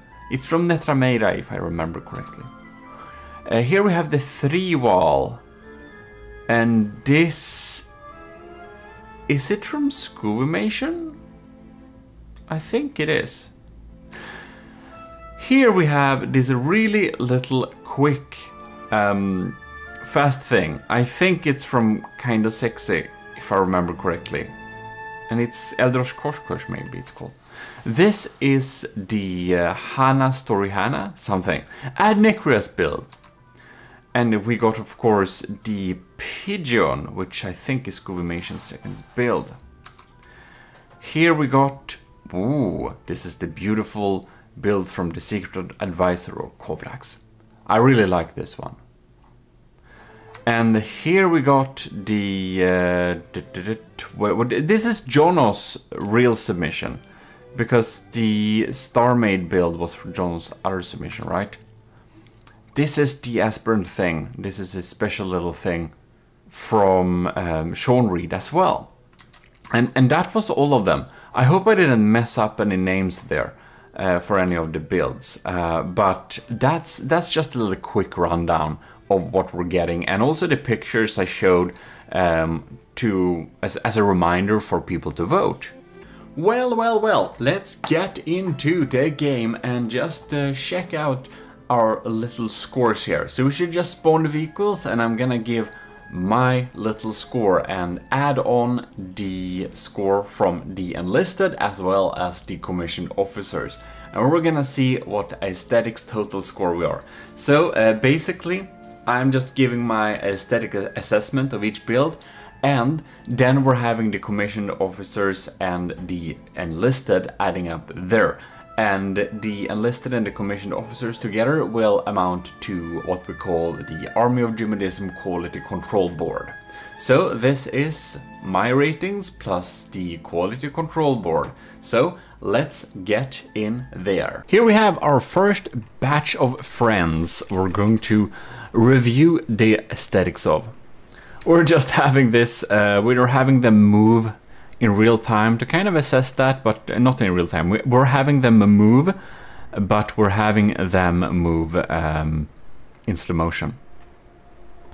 I will grade each craft's aesthetic performance in a grade scale of 10. So we're going to begin from the top of the list as usual. This is the Storyhana. I will say it has a really nice shape. We have a really cool cockpit area, and we have good use of the decals. So in that general sense, it is a very nice looking design. And we have an interesting asymmetric layout too, with the engines lined up like this, which makes a very interesting and space-like appearance. However, we got some kind of a little bit jagged edges here at the end that honestly looks a little bit weird. Especially kind of here we have this, we have a hidden one of this, but you can see we have kind of some strong edges here and there, which is a little bit weird. But we have the cool cablings going on here, we have the decals, and we have a nice set of colors, which I think makes the Storyhana score a average type of score almost a little bit.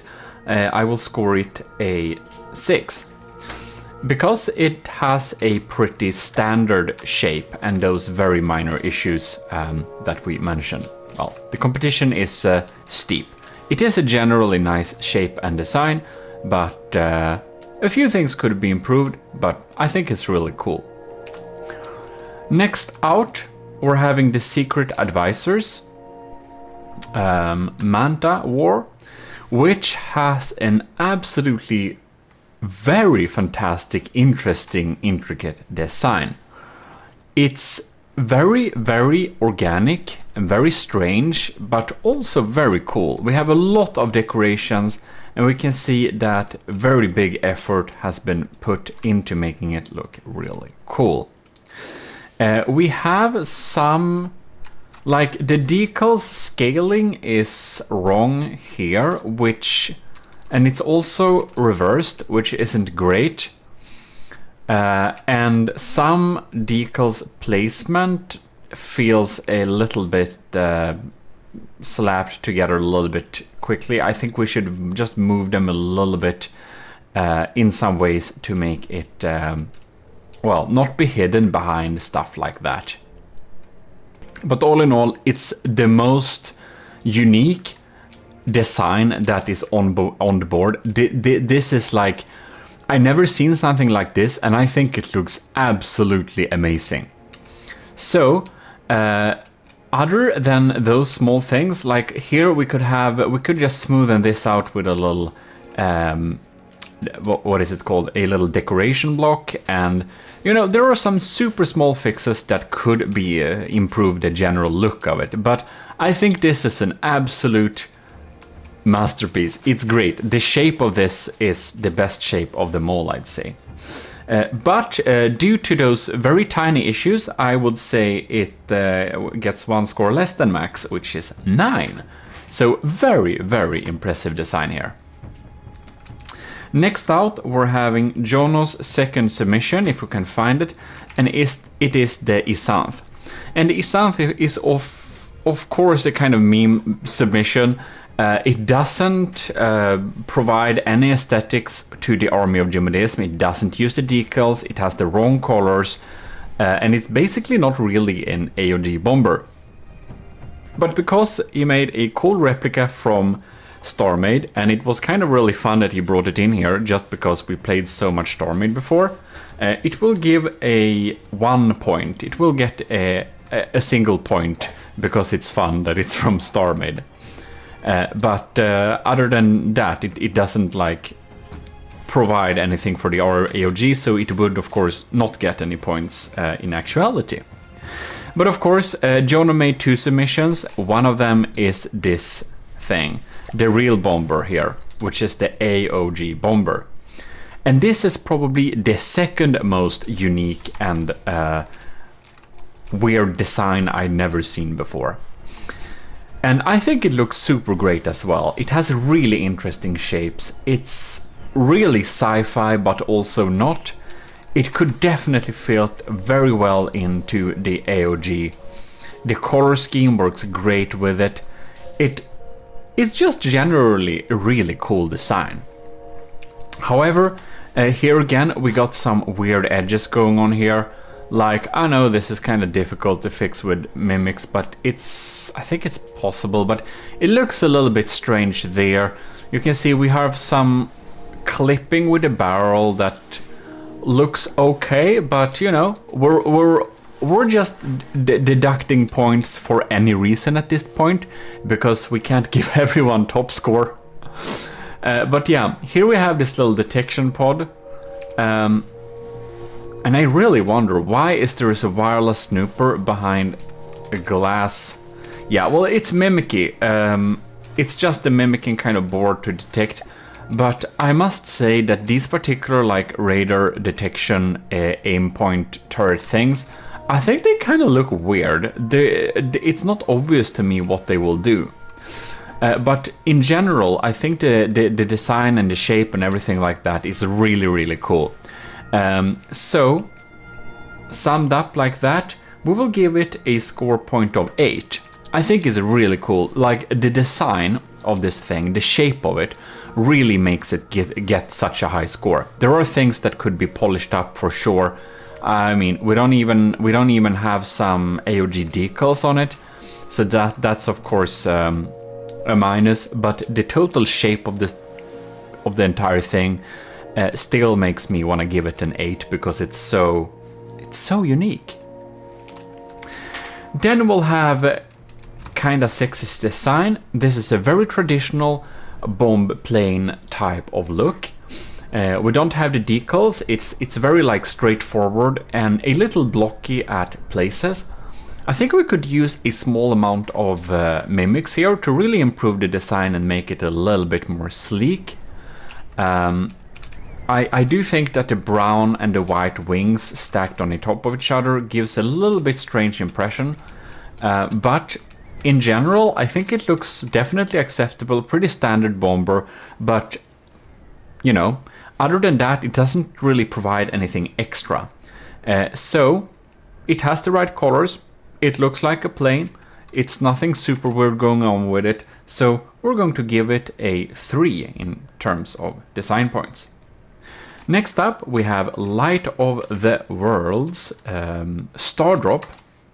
And the Stardrop looks very spaceship-y. It has a very sleek and fast design, and it does look pretty space plane-y.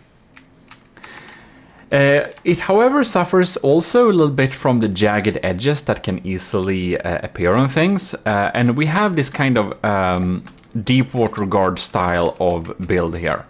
Now, what I would do to hide this up or something is probably to just add decoys to kind of make it a smooth shape and leave the wings in the middle. So in any case, we have some jagged edges there. We could use some mimics to smooth things out. Other than that, we're having a pretty standard space plane design. Here we also see the wings on top of the build. They look a little bit jagged here.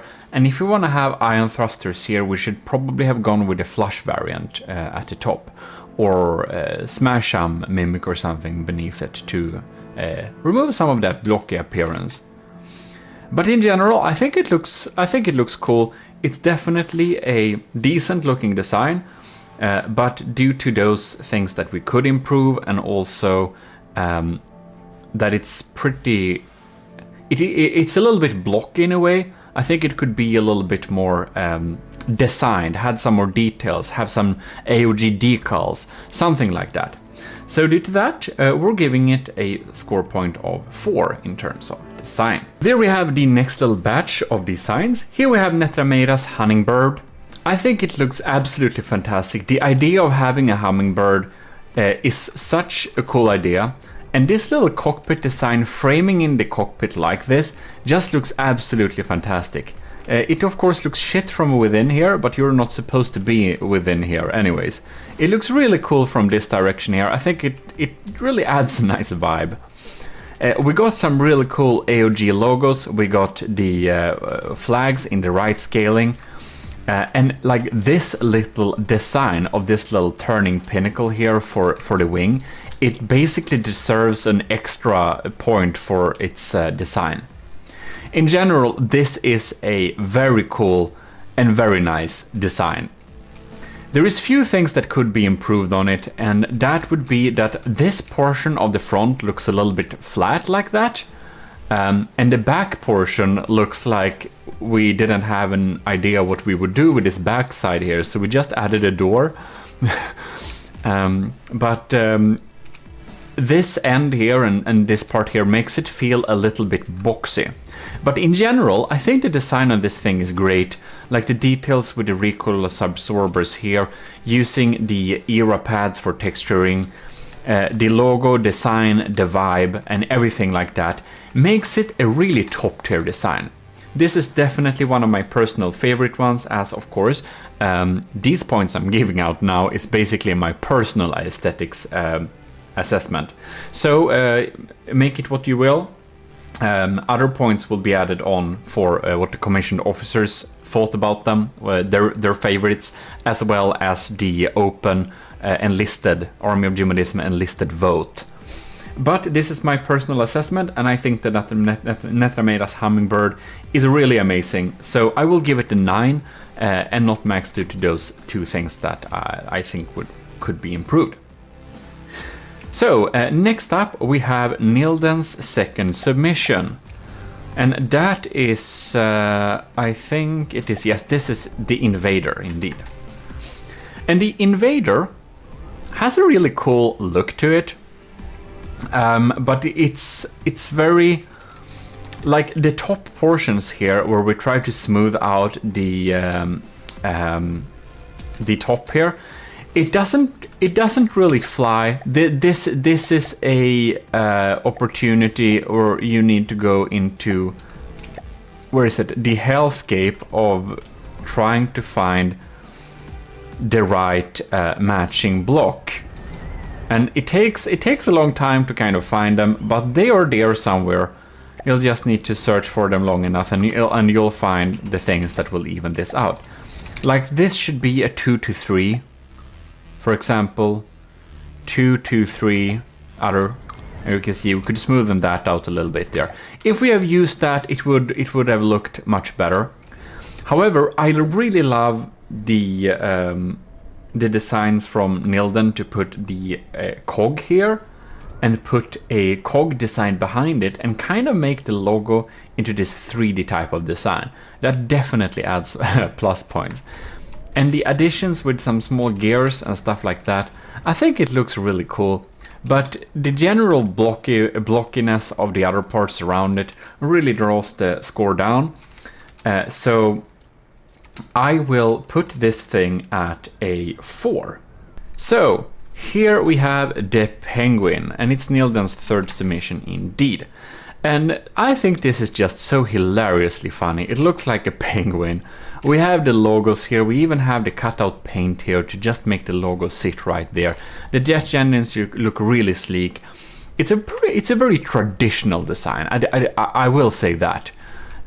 So we've kind of seen this type of design before, but having a penguin like this is just so hilarious that it really draws up the score for me, because it looks like a penguin, but it also looks like a proper bomber. Like it doesn't look like a joke, but it looks funny. And it works like pretty well, especially when it skips up and down like this, which is, you know, its movement pattern is also part of the aesthetic. It's like when the Manta War dives and bombs, the entire thing starts burning, and it's just so amazing. That's really cool. Anyways, the penguin, I will assess this to be a 7 out of this score here. So, next we are moving on to Nilden's first submission, so we need to go back a little bit here. And here we have Nilden's first submission, and it's really funny. We have the bomber cam in here, and the bomber cam, that's a cool feature. That's of course part of the aesthetics. I will say that the cool bombing cam that actually provides visuals on the bombs, that's really cool. It definitely gives us an extra point here. Other than that, I think the general plane shape, like the fuselage of the plane, it looks pretty decent, but it's also nothing super special. We've seen it before, but it works really well. And together with the logos, the lights, the bombing cam, and all of that gives it a pretty cool summed up performance. Like, it looks really cool in action, and it works. I think when we're using short propellers like this, I think they could be thinned out a little bit to kind of give it a little bit more less boat propeller vibe when it comes to these propellers. But in general, I think it's really cool design, and I will also give this a 7 in design. Now we are going to fly over to Ovos. If we can catch that thing is really fast. This is the Phosphorus Bomber. The Phosphorus Bomber look absolutely super stunning. We have some really cool additions to make it look extra cool. We got some clean shapes. We have used the pretty complex transition blocks that I just showed you for the Invader. Really looks very sleek and designed, and it looks more like a fighter plane than a bomber. But what the bomber is also a little bit up to the folks there. It's like, I think it looks great, but it looks more like a fighter. That's my only issue with it. It looks a little bit more like a fighter. It looks really sleek. It doesn't look like it's supposed to deliver any heavy payload. So it's the design basically have this small little thing that it doesn't like exactly fit. Because it looks like a Harrier kind of, but we got the decorations here on the missiles and stuff like that. But it's a little bit like the Manta War. I think it looks really cool, but if we find one fault, we're going to point it out, and that is that. And I'm trying to be extra harsh when I'm doing this assessment rather than extra generous, because I don't want to give out too many extra points for aesthetics. And I want to be able to save a 10 for when everything is perfect. And since it doesn't fit the role exactly, it will give a 9. But I will say this, I would have wanted to give Ovo and Kovrax both 10s, because I just adore both of these designs. But again, if everything is not perfect, it's not a 10. And that's how it is. In any case, we're going to move back here because Pizza Summoner's design doesn't really want to work here with the fleet commands. It's breadboard and it's doing its own thing. This thing is meticulously designed. You can see we are having very good looks here. It is a slab, it is a block, but it ends up not looking blocky anyways. We're having this little golden trim surfaces around parts. We're having this turning bay for the engine. That's a really cool little decoration. We have smart use of lights to make it look hot and strong. We got tubes going out there. We got cogs around the crams to make it look like they somehow connect and are needing this structure in order to aim. And on top of that, we have a designed cockpit, which you can sit in, looks really cool, and provides a lock-on visual when we are about to hit an enemy. I think that every part of this design, as well as it could be made, have been made. Like all the measures to make it look really cool have been taken. We're having the AOG logo somewhere too. We don't have any excessive use. It just looks sleek and cool and very, very, very nice for what it's doing. So I will give the Pizza Summoners design a 10. Because I can't find any things, I can't find any issue here. I think that for this type of design, we have added everything we can add. So yeah, it's great. We're gonna move on to the next batch now. All right, next batch here. Here we have Russia's Butterfly Wasp. And it looks really cool, it looks really strong. It kind of has this, a little type of a moth type of look to it. Which I think it looks really cool. We have some detection components hidden in there. We're having kind of this little traditional radar front with detection and stuff like that. Works pretty well. We have wings. We have smoothen out the corners about as well as possible, and you know, I think it looks pretty cool. It looks very compact though. It's utilitarian when it comes to the block of components. But I think the front of the crafts looks better than the back of the craft. Here I think we have some pretty sharp corners going on here. I think we could have used some mimics to smoothen it out a little bit. And this panel here probably needs some more decorations or additions and smoothing out to make it look a little bit more nice. We do have the decals, however, but it's reverse. It needed to be mirrored here, and yeah, well, I guess it's a very small design. It's a very compact one, but it's perhaps a little bit too utilitarian and bare bones. We would need some more decorations and some more stuff to smoothen it out. You just use a few mimics to kind of make it look a little bit more sleek here. When we have a really small design like this, like the details really matter, I don't know, maybe I would add something like this to kind of give an edge. Of course, we will need to move it to slightly millimeter outwards to make it not lag like that. But, you know, kind of adding some small details to just smoothing it out a little bit. I think it could have been improved there a lot. But in general, I think it looks pretty cool, but it's, you know, it's a little bit on the average side too, so I will give it a 5. Now I need to remember which is Sean Reed's first submission. Right, it's the Daggery. So here we have the Daggery, and it is a pretty unusual design, I must say. It does look cool, however, but we're having some really sharp edges here where it kind of feels a little bit unintentional that it should be so like sharp. We have a really good use of the color scheme, however, which I think works pretty good.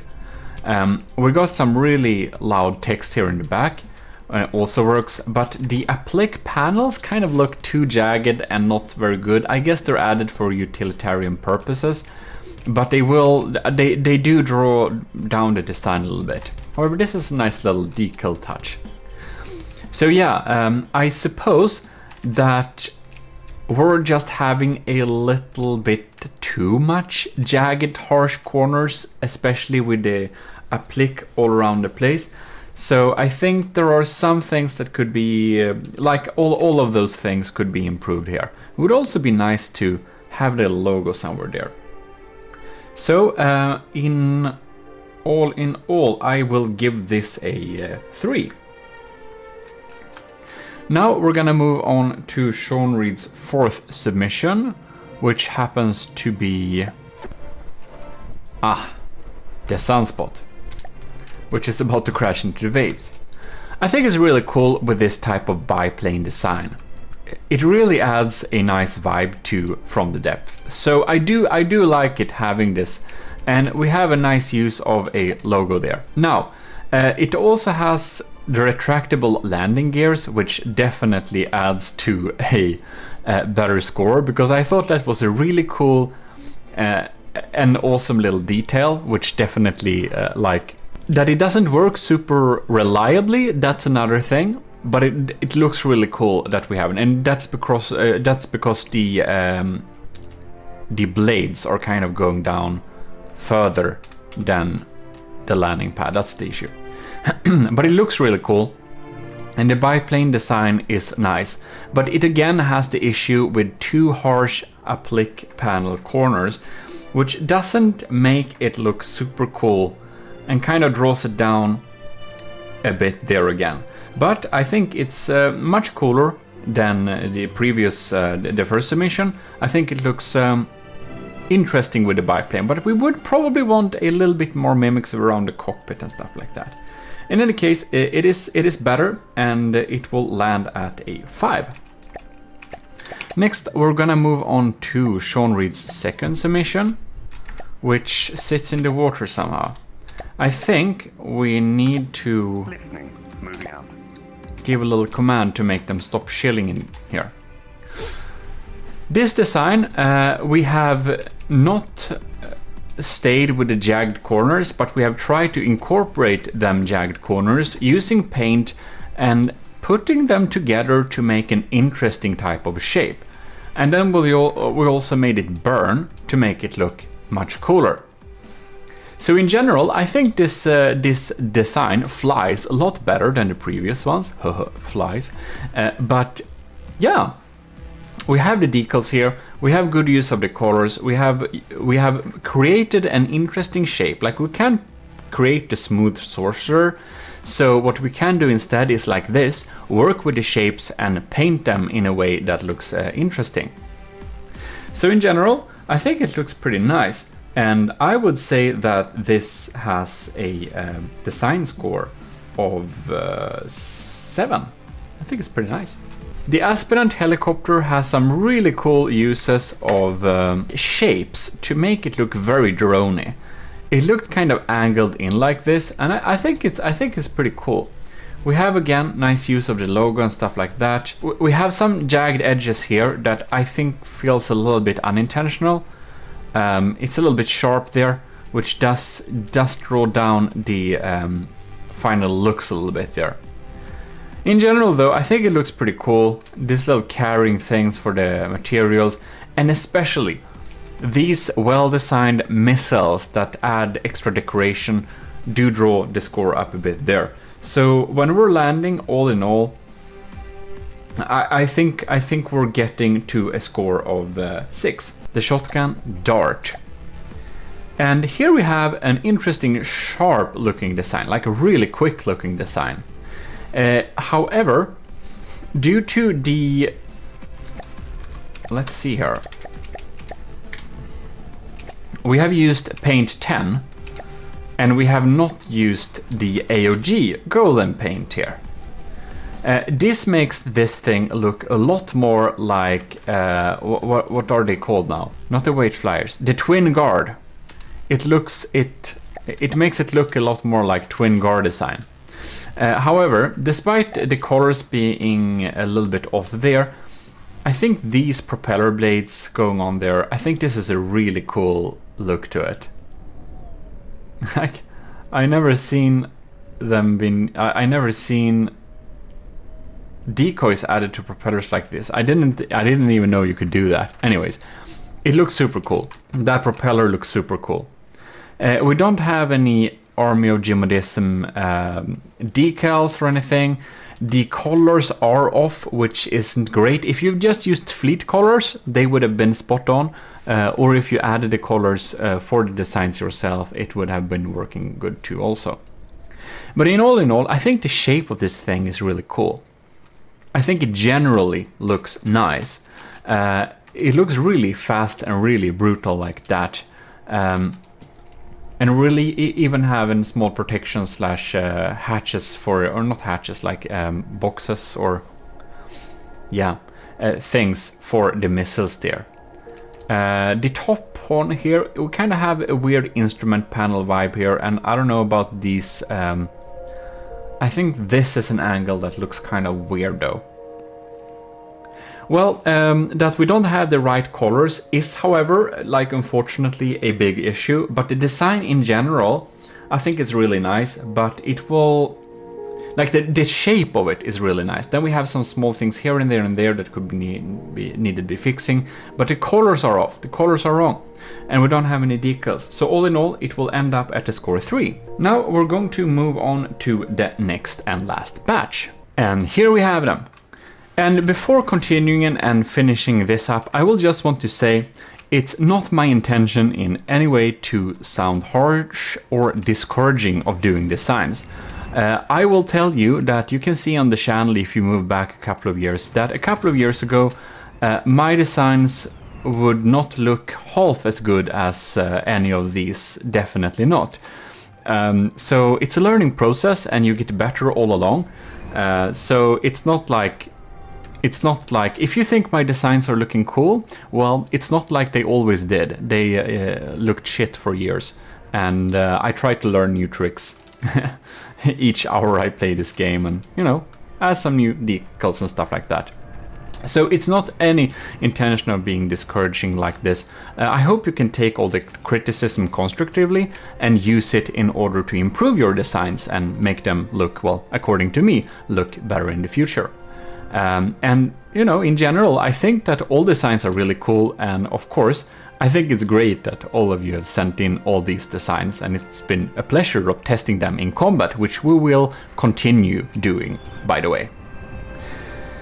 But with that said, just so that you don't think I'm too harsh, you know, we have to rank them on the scale, and just as the combat performances, some designs look better than others, and I try to point that out. But without further ado, now I kind of put that in there if you thought I was evil or something. We can move on. Here we have the 3-wall. This is a very unique, funny design. Here you can see a really nice little detail. We have like black on top of the white here to kind of make this angle and the protection around this little barrel look like a real type of mantlet. I think this is a genius design of making this otherwise really boring outlet for this big cannon look cool. So we use this in order to make something that looks sad look pretty cool.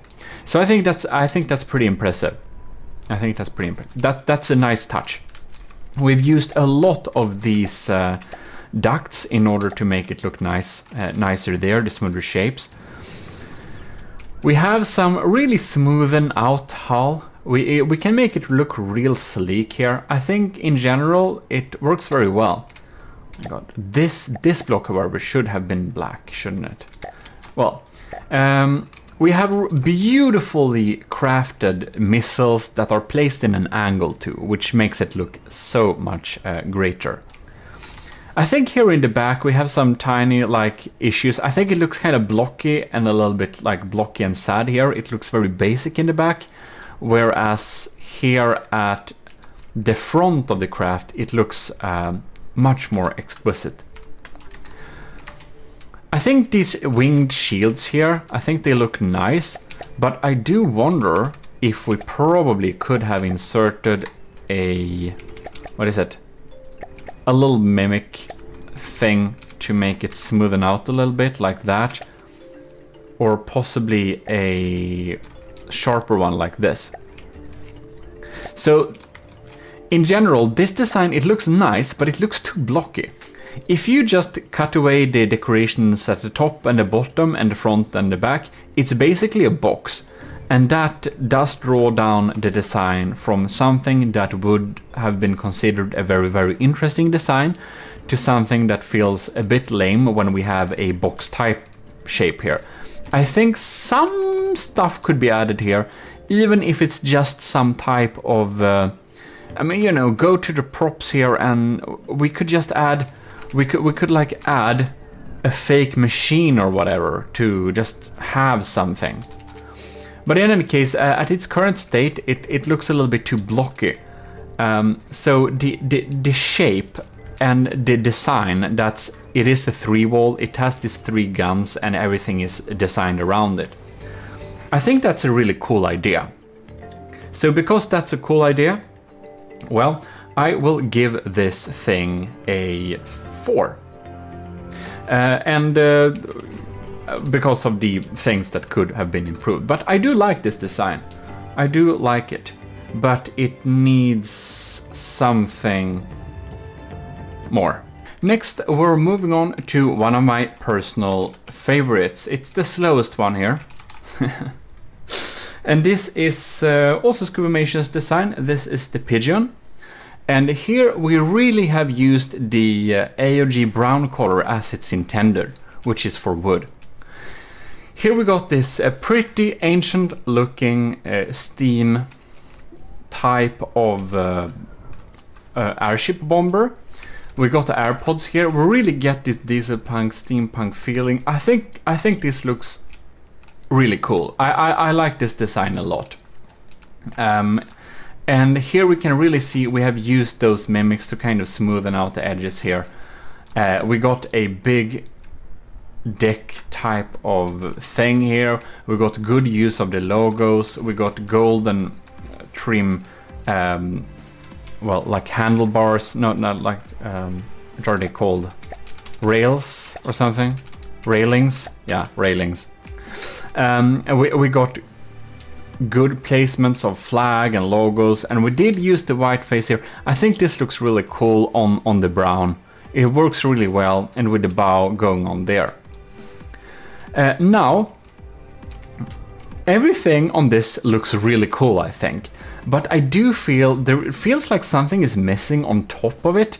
It feels like it should have been some kind of, like, honestly, for this, I wonder if I wouldn't have like had some type of, you know, copper roof or something like that to maybe get just a tiny little bit of interesting detail there, because it looks weird that it's wood here, and frankly it looks like something is missing back here.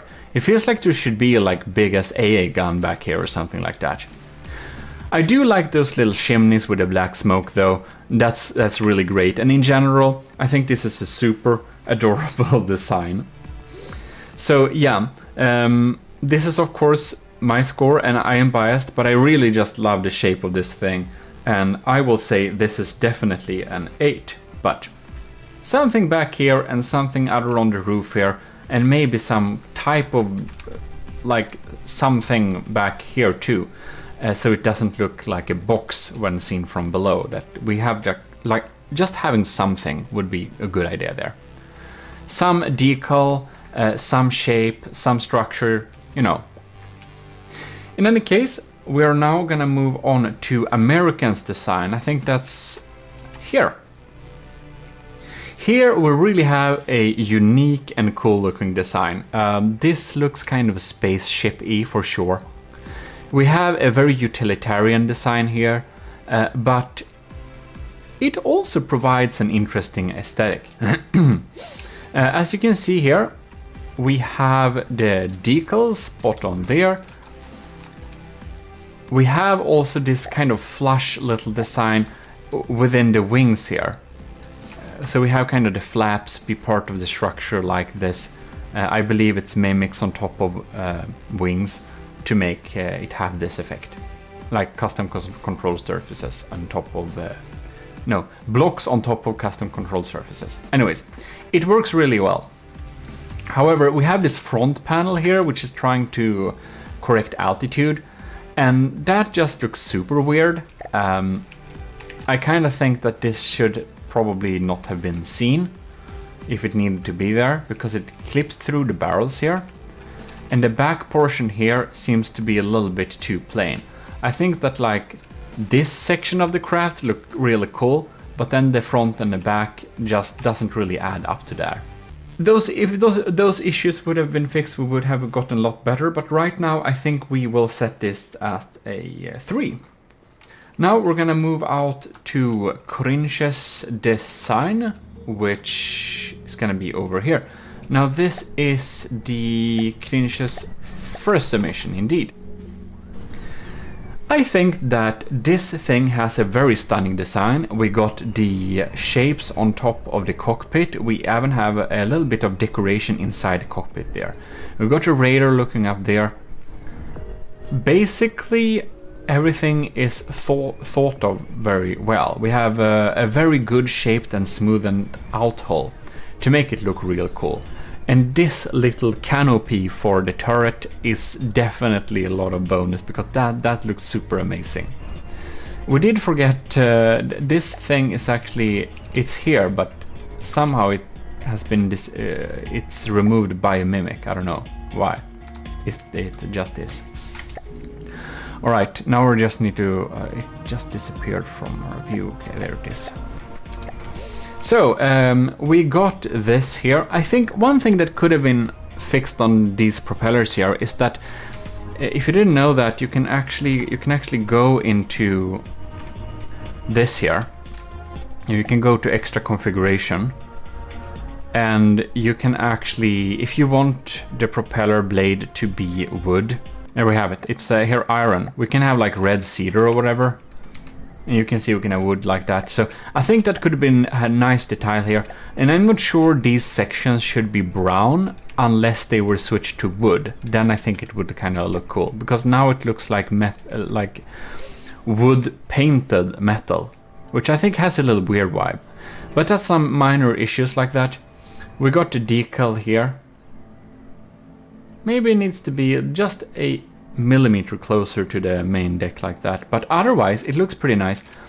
However, in the back here, I don't know what's going on with these shapes here, but it feels a little bit like weird. Why is it like this? This should probably be smoothing out something, because I can see on the rest of the design that everything is so smoothen out and cool looking there. So I'm pretty sure this is something that's definitely doable for the builder here.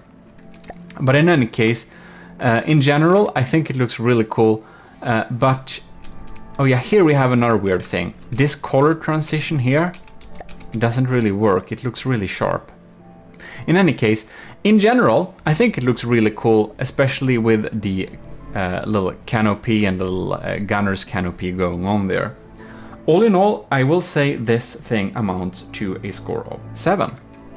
We're gonna move on to the second submission from Cringe, which is the fast one here. And this one just personally sits really well with me in terms of its shape. I think the shape of this design is absolutely fantastic. We're having the reverse propeller look here. Again, I think it could probably be in a wooden propeller. And we have the same with the wood painted metal. A lot of ships have that, but this uses it so much it's noticeable in a big way. However, this little like connection wire going on there is a really nice added detail, and the shaping of this hull is just fantastic. We have some things that look, I don't know if this. No, I think that looks pretty good, but the colors could probably be switched around a little bit for a better effect. And if we had the canopy design that the MB4 had on this, it would be very nice too. But all in all, I'm definitely in love with the shape of this thing. I think the general shape is so good, despite the things that could be fixed with the colors moving around, adding those details that the other one had and stuff like that. I still think it's an 8, because I just really like this design. Lastly, we have Captain Y's Bomber BY409. And here we can see exquisite work of details. Everything is meticulously smoothened out to perfection. We have this trim added here. We have the applique mimics to add as a type of, to look as a type of control surface. We're having texts on the side, vibing with the logo here. We have like ladder pieces going up there, and we have that the targets will see the face of death swishing over them. This looks absolutely fantastic. There is nothing I can see we can improve on this by like that easily. You can see the engines are exquisitely designed. They look so nice. I kind of want to copy them and use them on some other craft or something like that. Well, I kind of never copy people's engines, but I wanna kind of steal the design and make my own engine that looks similar to this and use it. Yeah, this looks absolutely amazing. It really does. Having one piece be of alloy and the bottom part being of metal actually works really good here too. Yeah, it's hard to say if there is anything that could be improved actually. It looks really nice. For this type of, like, everything is so detailed that we have a flat surface like this kind of works too. It doesn't, you know, disturb anything. And the cockpit is looking really great too here. Simple but effective. We have some controls there. Yeah, this thing looks very great. The only thing I can see that could be improved is that those barrels, you know, for the APS don't look really good because they're not hollow like this. I would probably switch this out with and hide the original with a kind of cram barrel like this. Now that didn't work very well. Anyways. Hide original mesh. Well, I don't know. Maybe it has mimics on here somehow. Who knows? But in any case, yeah, that's probably the only thing. It's so weird. Anyways, it should have removed the barrel there when we did that. That could have been improved, but in general, it looks super great. Like, I'm really nitpicking here because I've been doing this entire episode, but you understand, that's what I'm here for. But in any case, it's still a 10. It's definitely a 10. It's max point for that one. Yeah, very nice. Now I will declare the points extra added from the Army of GMODISM Quality Control Board. And it's been an open vote, so people in the Army of GMODISM could use one vote to vote at one design they thought was best. So a lot of the designs didn't get a vote, but many did, and I will declare those points. And then there is also the extra points added from the commissioned officers in the Army of GMODISM, who is a separate vote, and they could participate in both votes, of course, because that's how democratic that is. In any case, the first craft that will be getting some points is Kovrak's design, and it will give it actually has it's the Manta War, of course. So how the scoring system works is that the enlisted in the Army of GMODISM had one vote and could vote on their favorite design. And the commissioned officers could give out one 1-point, one 2-pointer, and one 3-pointer to, well, the same list of designs.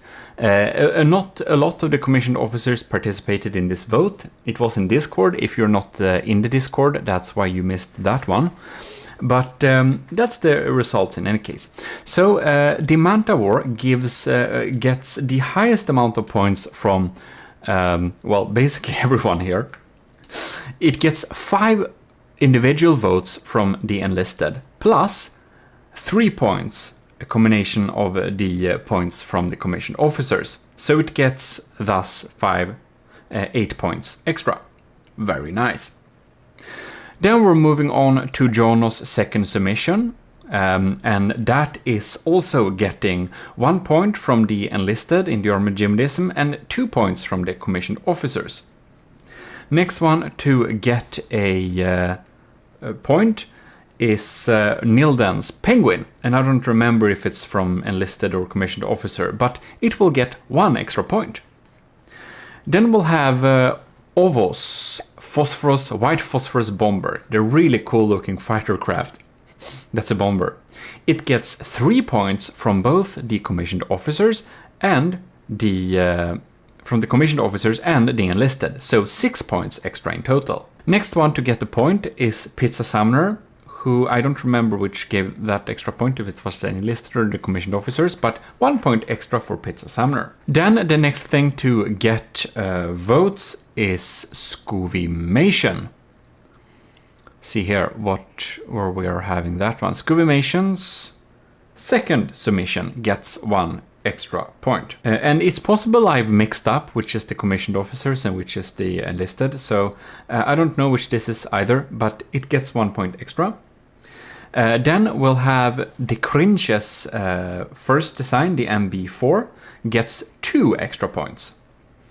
And the Cringe's second design, which has, the amazing shape, gets 2 points from the enlisted and 3 points from the commissioned officers extra. So it gets 5 points extra. Nice shape. The Captain's YAG Bomber gets 1 point from the enlisted and 3 points, or the reverse way around. And anyways, a 4-point bonus, which is very understandable. So there we have the total score of that.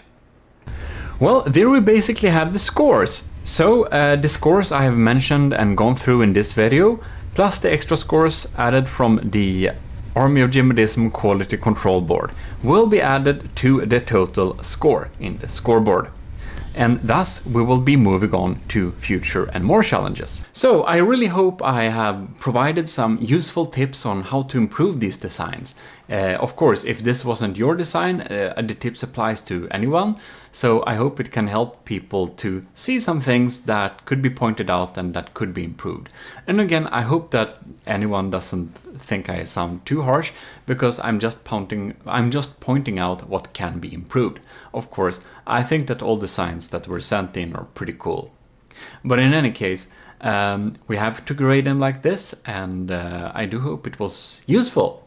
And do you think that the scoring was fair, or do you think it's really unfair? Well, you can post that in the comments too, or having any questions about what the next things that are gonna be happening will be and not be.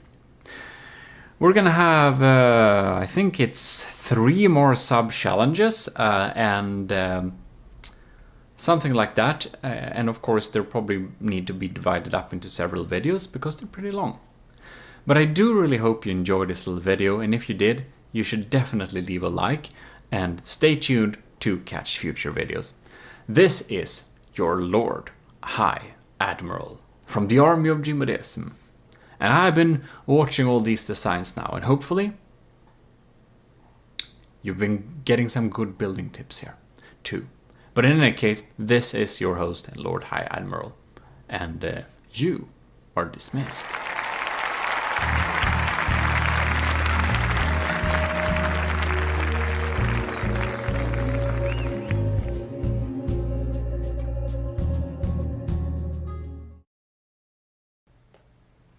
Well, hello, enlisted in the Army of GMODISM and commissioned officers. You're welcome back to our Bomber Challenge, The Trials, Season 1.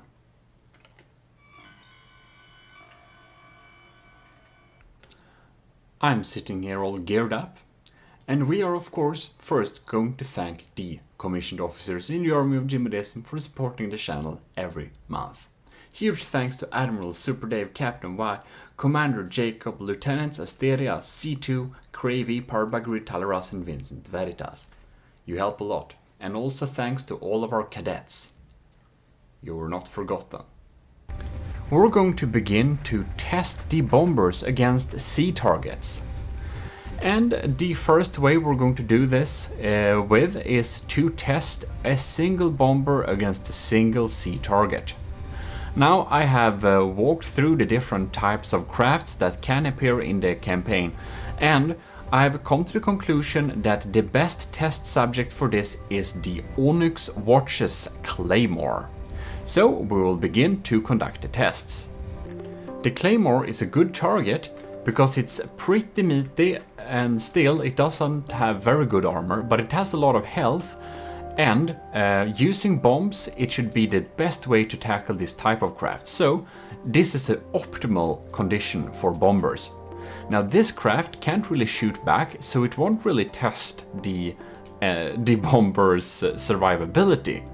But if the bombers, on the other hand, get hit by big crams like this from a craft with somewhat poor tracking, well, maybe that's just unlucky, or maybe it's a very invasive bomber. Now I have a grading chart, which is kind of a secret. I will not share with you the grades that each of the crafts get during the tests. So basically, I have adjusted some points dependent on the cost of the ships, or the, not ships, we have some airships, but the bombers themselves. So more expensive designs have gotten a 0, too expensive designs have gotten minus points, and cheap designs have gotten plus points. This is because in some scenarios the ships are tested one by one versus one target, and not in cost. Later on we will provide a group test. But basically the cost of the ship, it's of course good if a cheaper bomber can perform as well as a more expensive bomber, and it deserves plus points for that. So that is why. But again, the grading I will not share with you from the get-go, but you will see it in the end. So you can make your own assumptions, but I don't want you to be able to calculate which crafts are most likely to win based on my scoring in the videos. And we will see if all of the bombers will be tested in one single episode, or if we have to divide them in 2 episodes, because there are a lot of them after all. Thanks for all the submissions. Well, your Lord High Admiral will now get back into the game.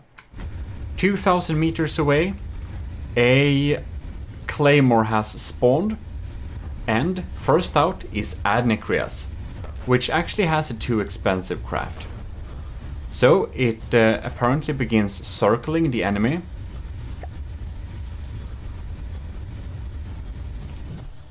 And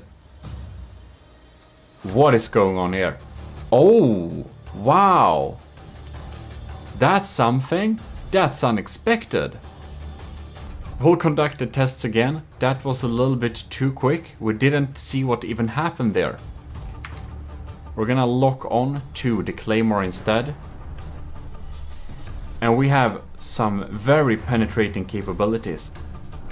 I think it had a lucky shot and took out, or it kills the target using EMP.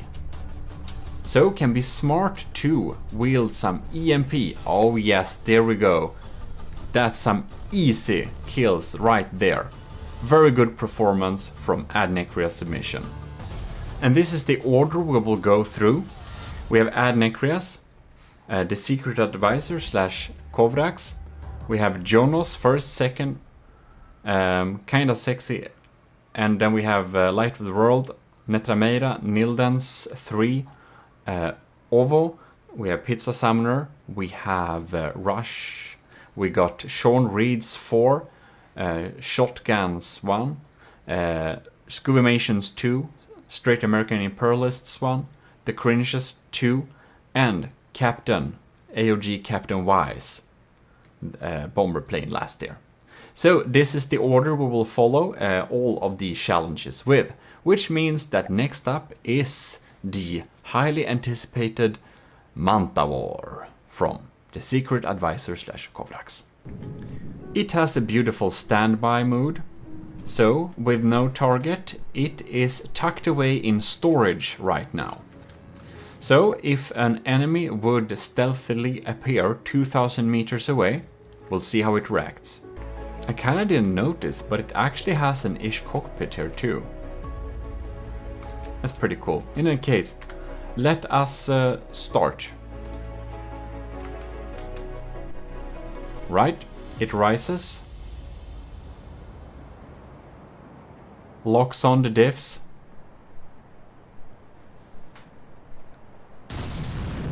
And we're firing away.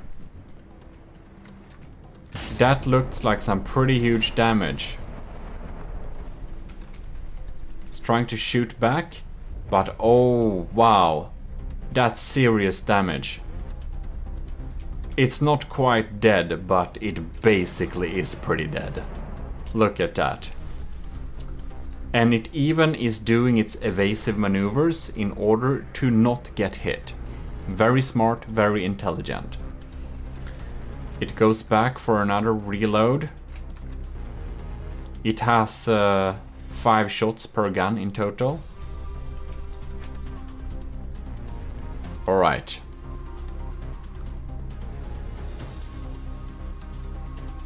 And it's getting close. Wow, it's just moving so organically. That's so cool. We're gonna slow down time right here. Look at these shells. They're just saying AOG, Invictus, all of them.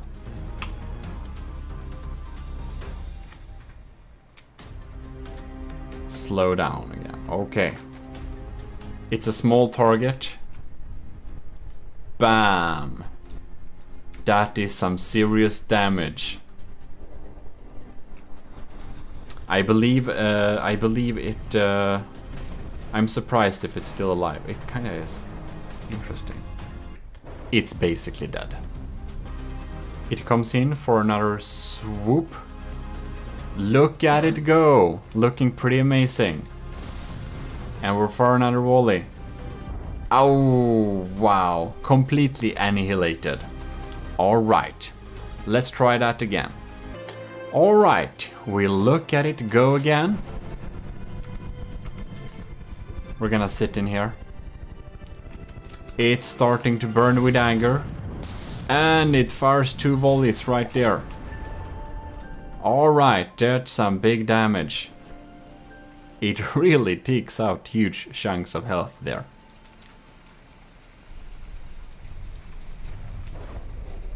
It has splendid performance against dealing damage. It's almost, however, like its damage is meant for bigger ships. So, this thing, out of luck or something else, doesn't get completely destroyed. Here it comes again. Wow, this looks so effectful.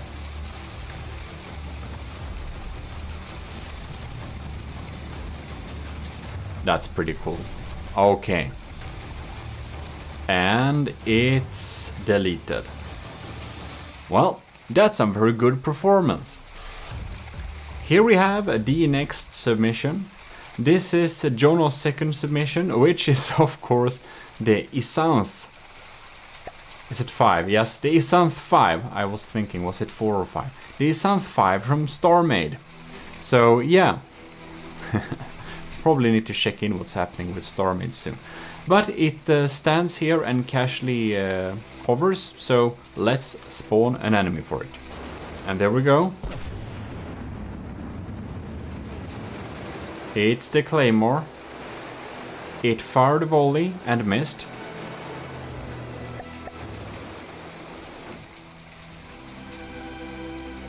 Coming in here.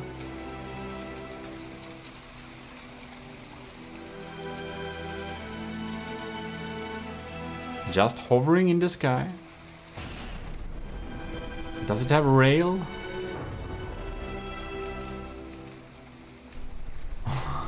It's so still, it's probably lucky it didn't get hit there.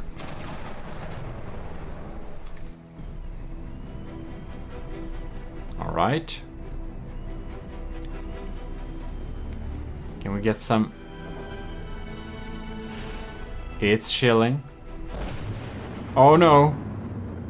Ooh, that was just pure luck, I think. It's not shooting very often, is it? Like, sooner or later, these crams are bound to hit if it doesn't have... Maybe it has some type of... Yes, it's moving from side to side, isn't it? I think it has evasion. Well, that's good at least. Well, it comes with another volley there. Not dealing a lot of damage, is it? Coming another little volley. Well, now it got some damage dealt, it felt like. Mostly against the crams. It looks like this is gonna take a while. Next volley is coming.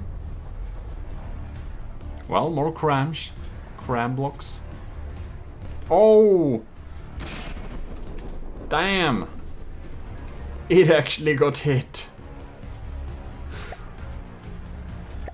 Well, since we're not really measuring the survivability, we're repairing it with the bot right now, it seems like, but... Okay. I don't know if it has evasion or if it just goes from side to side. But that's the cockpit. Wow, okay. Trying to fire another volley. How much health is it? Is it 90%? Oh, it just lacks firepower. It lacks firepower.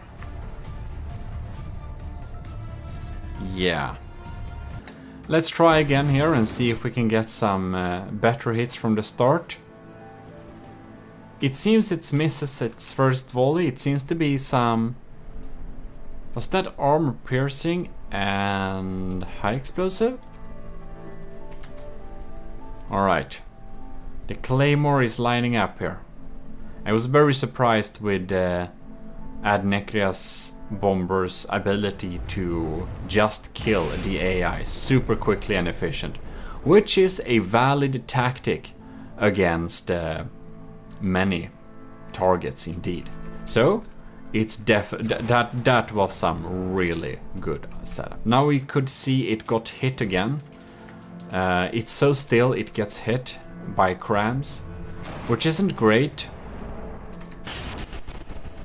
You can see here it fires another volley, but I don't think the Isanth 5 will be able to take out the target in a reasonable amount of time. So we will probably move on to the next target, Jono's real submission, because I do believe we've seen enough of its performance in this particular setting. Now it should be said that the Isanth 5 as a submission was mostly submitted because it's funny, because it's from StarMade, and it's kind of blocky, and it's kind of a meme ship. But nevertheless, let's move on. This is Jono's real submission, the AOG Bomber. And it's sitting here and being stored, not burning many materials at all. So, what then happens if the Claymore does appear 2,000 meters away? We shall see. From within the cockpit. Maybe not. Alright. It's coming above here. It's closing in. It's doing a bomber dive. And bam! There we got a good cram hit. That's a good cram hit, man. Wow. The Claymore can't maneuver anymore. Well, that's great. That's some good damage. And the turret is still facing towards the enemy, so it can still deal damage. Can deliver those cram bombs pretty reliably. It's trying to shoot back with crams. Ooh. That was pretty close. Yeah, well, cram shells are so unlikely to hit that we really, like, the Claymore is not a threat against bombers, let's be real about that. So yes, it shoots back with crams, but you know, it's not much judged for getting hit by those, even though it's not good. They're more judged with the ability to deal damage here. We're lining up again, getting in for a good cram shot, keeping steady. Whoa. And there we can see. Oh, wow. That's a pretty good hit, I believe. Oh yes, it's even flying up into the air a little bit there.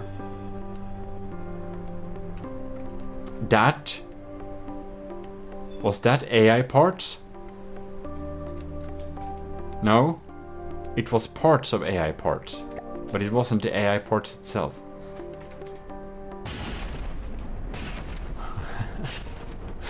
So we're like watching a tiny cram battle right now. Let's see how Jono's first submission will do. This one has had a beautiful little text on it too, which is now removed. I do believe it accidentally got hit by a cram there. Does it fall down? No, it's still online. But it's really keeping its distance. It's playing safe, that's for sure. Oh no, we got another cram volley. Oh no, it got hit. It got hit by a cram broadside. Ooh, no, and the turret is kind of sad, and it started to burn as well, and the cram is only firing blanks now. Cool effect though. Oh man. Yeah, this doesn't look too good. It's really funny. It has burning effect when damaged, I suppose. Well, that's just great. This little thing here is apparently a little detection unit. Alright. Has the cram cannon repaired enough, I wonder? It goes down for a sweep.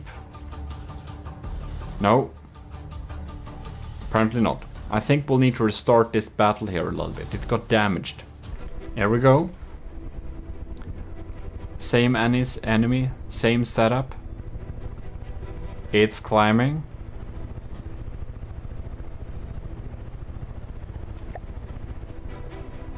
Do we have high speeds? 70 meters per second. Not particularly fast, not particularly slow. Going down and bam. Deals some pretty decent damage with the cram here.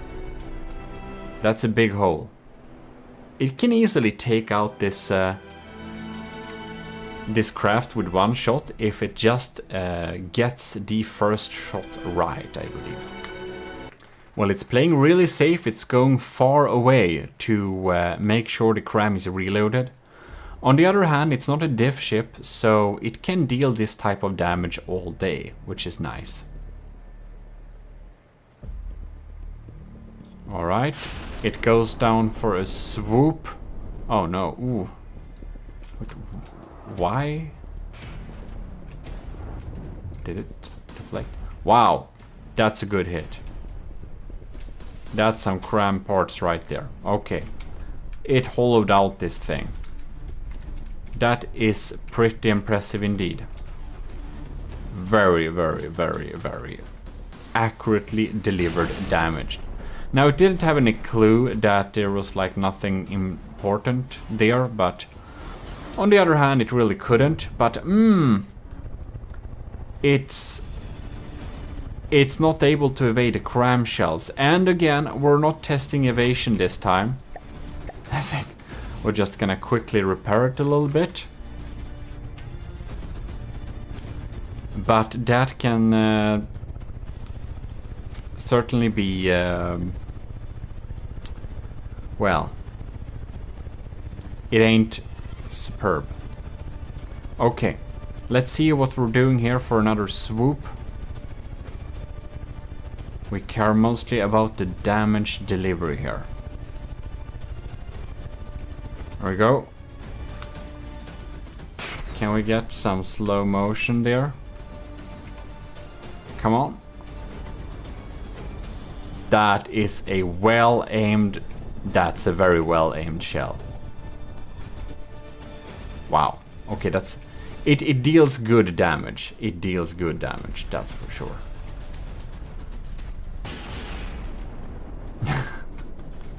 And now this thing tries to shoot back, as always. It's like playing very safe. It goes very far away to deliver another round.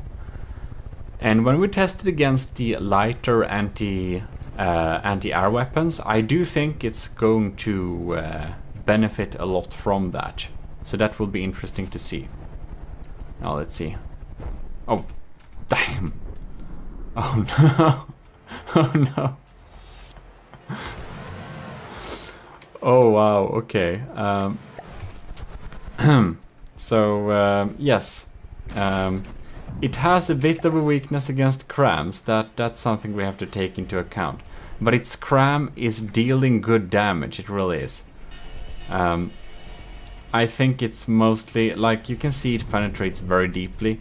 So it's mostly luck that decides it doesn't crit the enemy at once. Now I believe this is at 73%, so it still gets pretty damage. That's for sure. It's just that it flies so stably that the crams have a little bit of a too easy day. I wonder why it flies in this angle too. That's something that is a mystery to me. It has anti-missile missiles, but it seems to not utilize them when the crams are incoming. Maybe they're only set up to target other missiles, that's possible too. Alright. There we go. Well, it took out a big chunk of this target too. Again. I'm thinking on what grading I should give this and its combat performance, because it's dealing good damage, it's dealing efficient damage, but it's doing it a little bit too slow. So yeah, but I think I'll know what to put on this the next blast. I think it will take this one out. We're popping in here again. See if the last blast really should take it out by the last blast here. Going down and bam. Dealing some damage. 60%. Is that AI parts? Probably not. Little slow. Anyways, let's move on. Next up, we have this beautiful thing from Kinda Sexy. Or Eldosh Koshkosh. And this thing is a beautiful little plane snoozing around here waiting for a target, which we should give it. Which is, of course, the Claymore. Now, I don't remember... No, it doesn't. It's only an AI craft. I just checked if it had some kind of cockpit-y thing or not. Alright. This thing gotta be pretty quick, right? No. Top speed is 55 meters per second. That is surprising. Cram shells incoming. Very hard to hit something so small with crams. Oh! There we go. Popping in bombs there. Bam! They fire all at once. Well, that's more of them. They are indeed laser targeters. Whoa. Wrong thing to lock on. It locks me on the wrong things all the time. Well. Another volley of these missiles popping in here. Bam. That's some damage. Interesting indeed. Did that look like clusters? I don't think you'll hit... Oh, are you kidding me? Are you a little bit more accurate than I anticipated? Okay, we'll need to emergency repair this friend here. Okay. Are you regaining your senses here?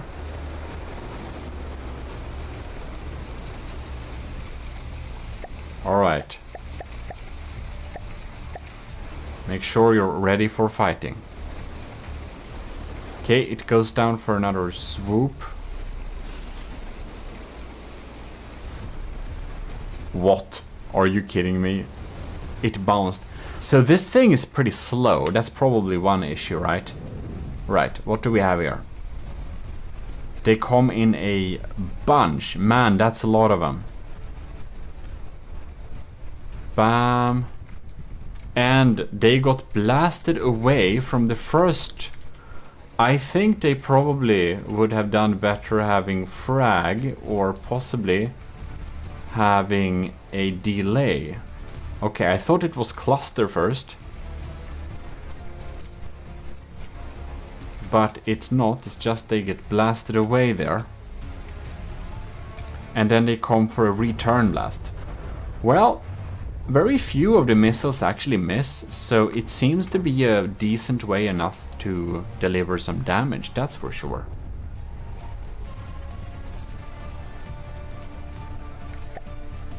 %. Well, it seems it's dealing some pretty damage, but it's just not. And these are circling around here. They're just missing the mark there. So it seems that Kinda Sexy's design is having some firepower issues. No, that's just lucky that the crams are deflected. Or we got a shield somewhere. I don't think we got the shield here, but if we do. Locking on and bam. It's looking pretty cool, that it does. Kinda Sexy's design does deliver damage, but the blast makes them go away and they come from different angles. And they do deal damage, but the damage is so light that it seems to be mostly superficial explosives.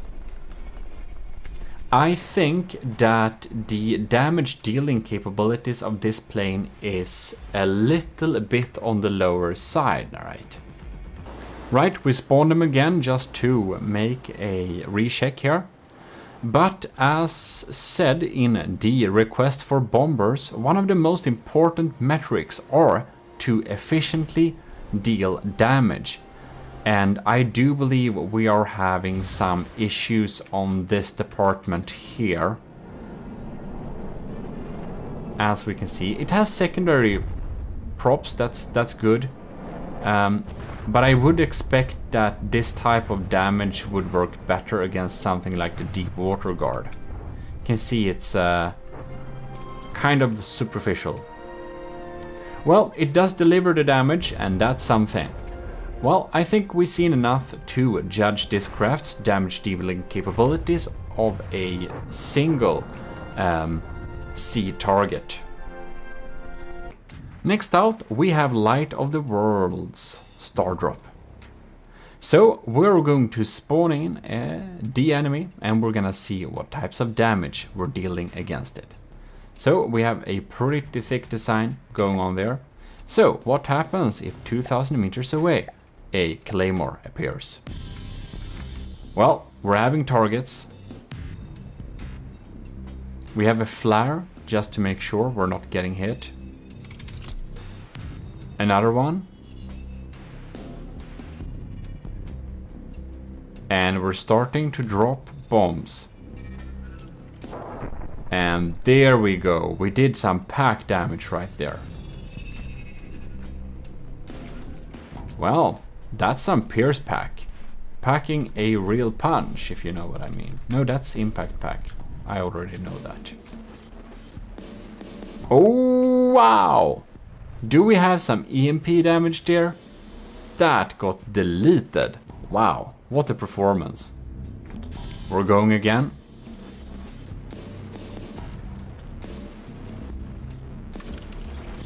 Using flares.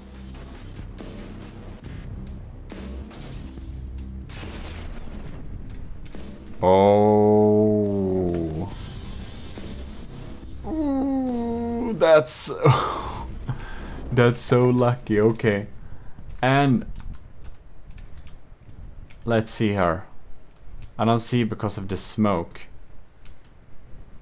I do believe we did a pack hit to the side there. Now let's see here. Did we drop a missile? I think we already did that. But where is it? There it is.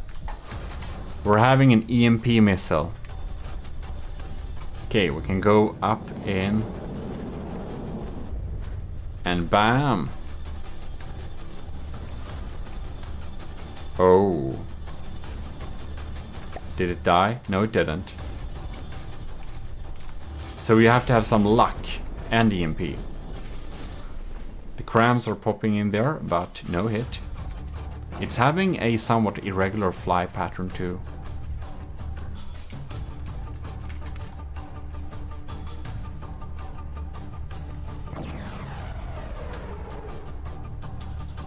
Taking some light fire. I don't think anything important fell off. Bam! Here we did some real damage. And we got some EMP there too.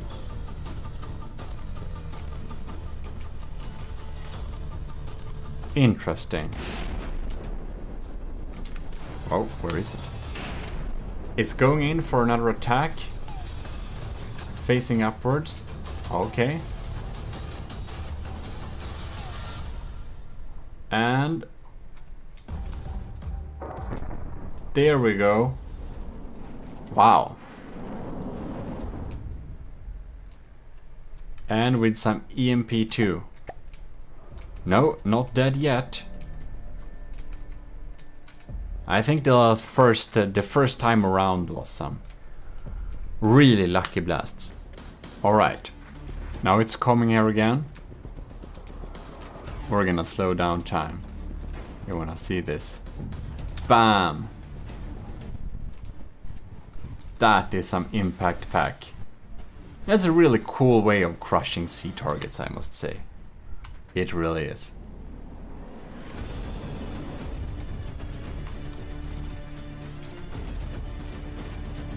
Alright, where is it? Oh, there it is.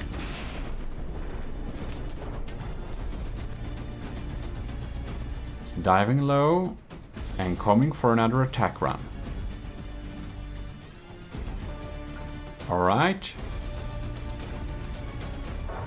Bam! That is pretty cool. It's a pretty cool with a pack bomber like this, I think. I never seen one before.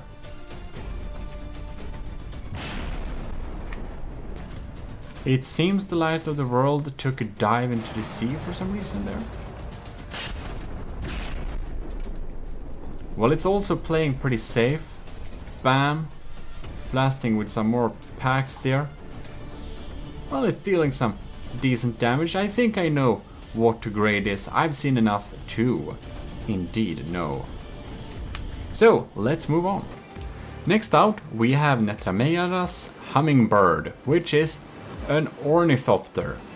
It's tucked away there safely for storage. So what happens if a claymore appears into the distance?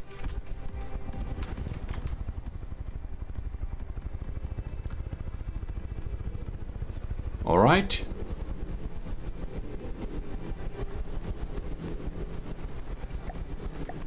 Dealing some light missile damage. I think we'll need to slow down time for this, man. Oh my god.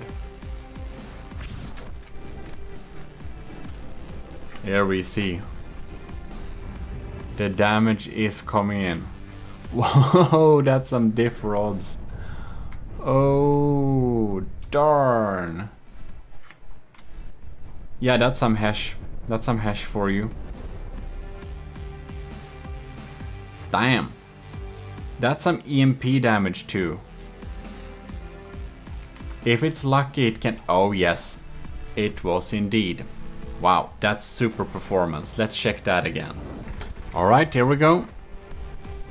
Missiles are softening up the target. And the best way to survive is of course deal the maximum amount of damage as soon as possible. There we go. Bam. That's some pretty decent damage.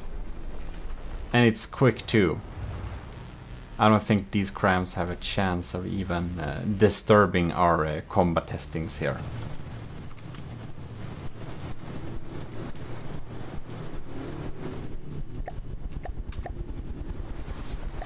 Top speed is almost 100.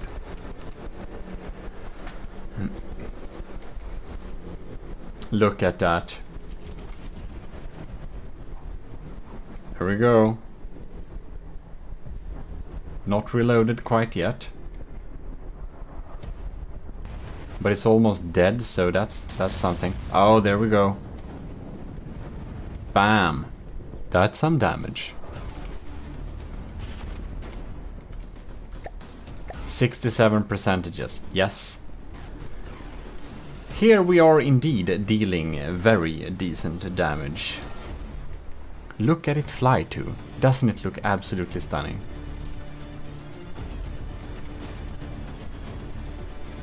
Amazing. Some VLMs to help with constant damage.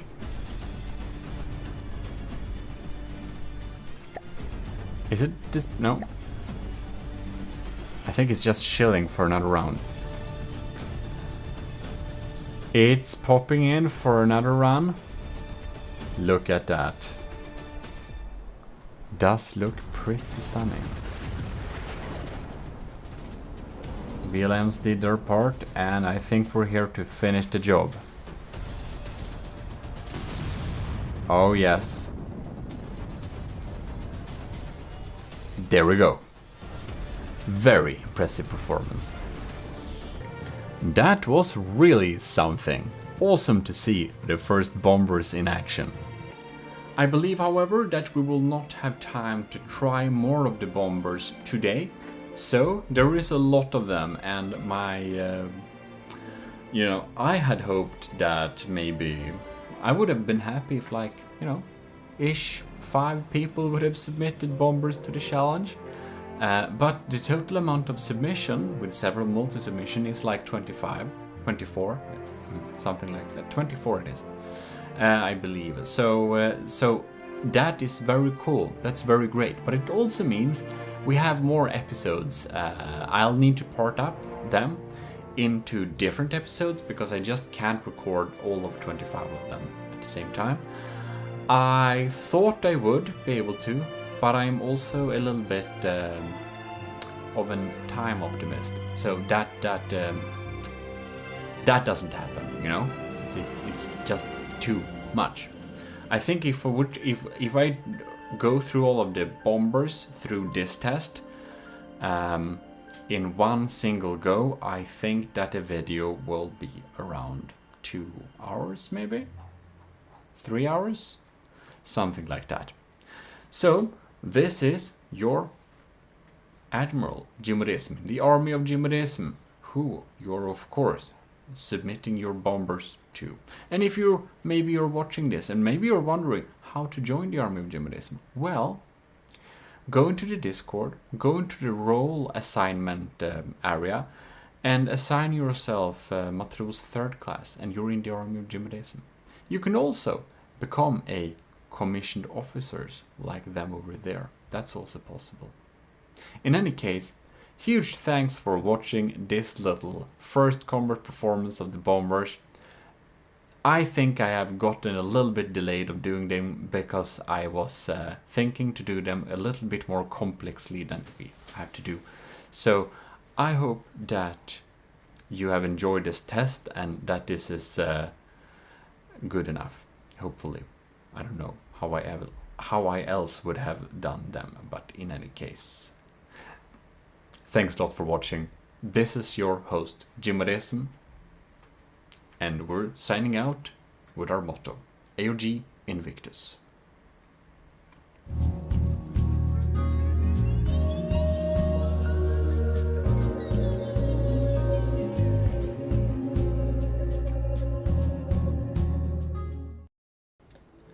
Well, hello and welcome to GMODIST.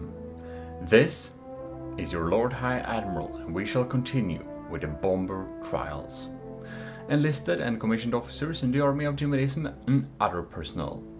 Let's give some huge thanks to our continuing supporters Admiral Super Dave, Captain Y, Commander Jacob, Lieutenant Asteria, C2, Gravy, Powered by Greed, Taylor Russ, and Vincent Veritas for supporting us every month as a commissioned officer. We will now continue with the bomber trials with naval targets, because of course we have 24 submissions and we couldn't get through all of them in one simple episode testing them against the Onyx Watch Claymore.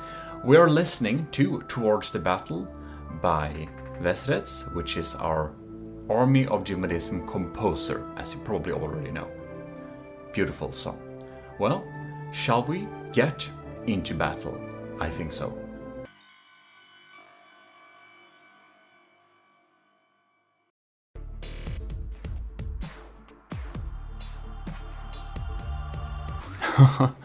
Alright, this video will totally start off as a one-person show. So Matros Neil then sent in 3 submissions, which will be going and testing the first in this particular little battle thing. This is the second submission, which is first out, and it's of course called the Invader. So let's get a Claymore in here. Alright, let's go. It has the cool 3D logo too. Alright. What will it do? This thing is actually a pack craft. Oh lords.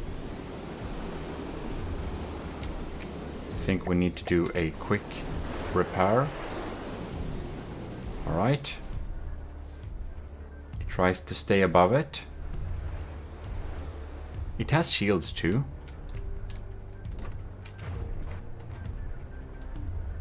Interesting. Oh! It did an explosive pack damage. Very interesting. So its course of action seems to be staying above the target and dealing out some pack damage. But it fired its sequence of them. I don't know if it has accuracy issues. This is a slow target. Let's see if it can catch up. It's doing something. Look at that. It fired several rounds.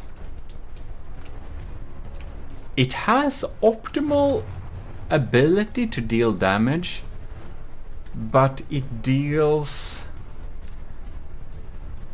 doesn't deal the damage type explosive, this type of fast firing pack.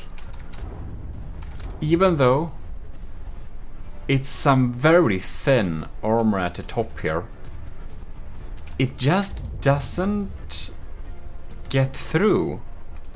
The damage it's dealing, it's been here for a while and it's taking off like some percentages. We're not switching pack type either.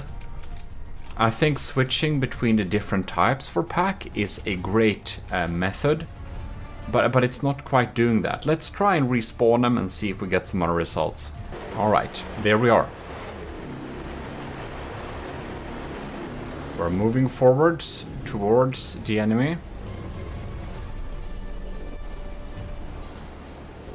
Oh lord, here comes some crams.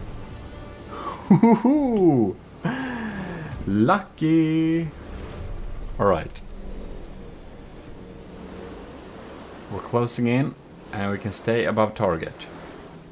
Alright. And now what? Alright, yes. In a real scenario with AA guns and stuff like that, I believe it's quite vulnerable just staying on top like this. Especially if we have several of them. That's something we will check a little bit later too, thanks to Captain Y. We need to check so that they won't collide with each other, but that will be very apparent in the group testing and it will be a point of metric. So I do wonder how these will survive during that type of metric. Well, we can already see that it has trouble reaching the target and the damage it deals is kind of limited to an armored target like this. So we have seen enough from the invader. I think a slower Pierce pack, by the way, would have been so much more effective against most type of targets. Next out, we have Nilden's third submission. This is the Penguin. So let's check out the Penguin. It has a cockpit, by the way, which is kind of cool. Did I mention it looks like a penguin? There we go. Claymore has entered the scene. Penguin is popping in. And it drops bombs. Alright. I do believe they have magnets. Look at that cute little thing. They look like tiny nukes. And there are many of them. They're popping in there. Yes, we're having some proper bomber action here. They come from all over the place. Magnetizing and damn. Yes. My ladies and gentlemen, this is indeed a bomber. Got a little unlucky cram hit there, but again, we are not judging the taking of damage in this particular challenge, in this particular sub part. Dies pretty low and spits out a couple of bombs there. Well, it's a true carpet bomber. It feels like a true carpet bomber, and I do believe it has some pretty cool results. And the bombs look pretty cool too. There are some custom parts. Look at that. Look at that. And they pop in here.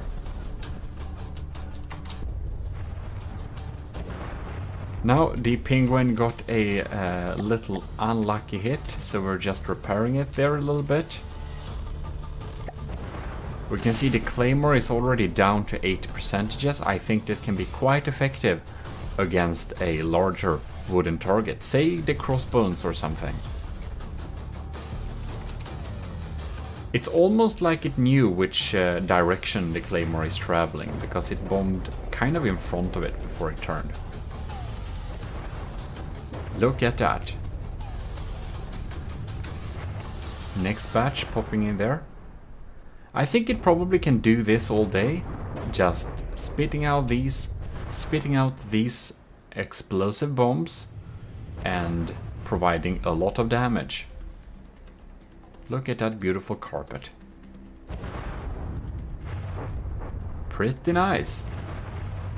We're of course against an armor target, so it takes a couple of bombs to get through the hull, but I do think it's a very decent bomber in terms of bombing.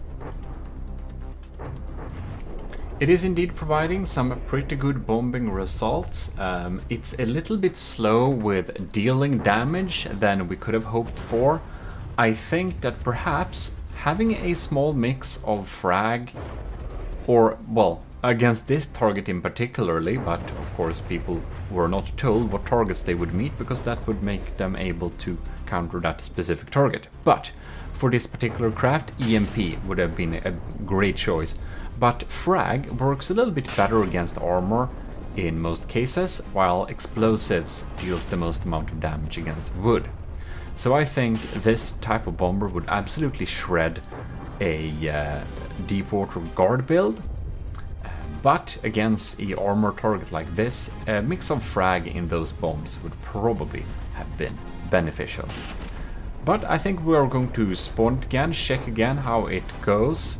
Ooh, it has some... Look at that. It has some balloons too, to make it not fall into the water. That's good. In any case, we're gonna restart this and see the results a little bit more. Penguin, here we go.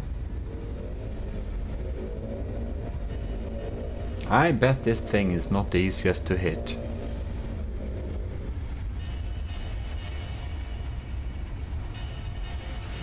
No? Alright, we're coming in for another one.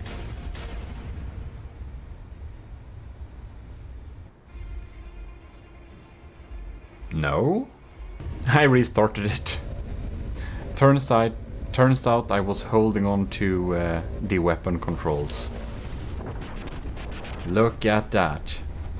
Amazing. Trying to knock us out with some 64-pounders, I see. Well, not today, mate. And we're pretty darn quick at reloading too. I like this. Yeah, this is a good way of dealing bomber damage. Having them small like this can make them load quick, and that will also cost less ammunition. So that's one good thing with having proper bombs and not bomb missiles. That is, you can provide a lot more payload, maybe 2 or 3 times as much as you could have with missiles, just because you are only delivering payload and you're not having anything to do with fuel, fins, thrusters and all that. Well, I think I've seen enough to know how to grade a penguin, so I'm gonna write up the score. Look at that. More bombs popping in here.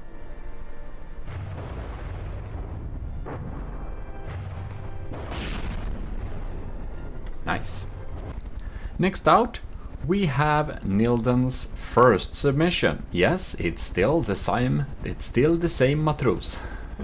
And this beautiful thing has a bomb cam. So I'm looking forward to see this thing in action. And indeed, here we have it. So let us get the Claymore here. Alright, here we go. Ooh, we have some lights there too, that's cool.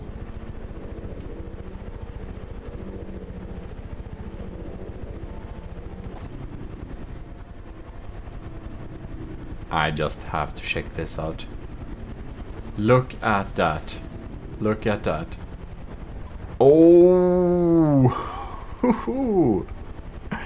That was just so cool, seeing that on the display instead. Alright. Alright, that's cool. Look at these bombs here. They look so nice. They look so cool. So here we have missiles instead. It can be a more reliable way to deal the damage towards the targets.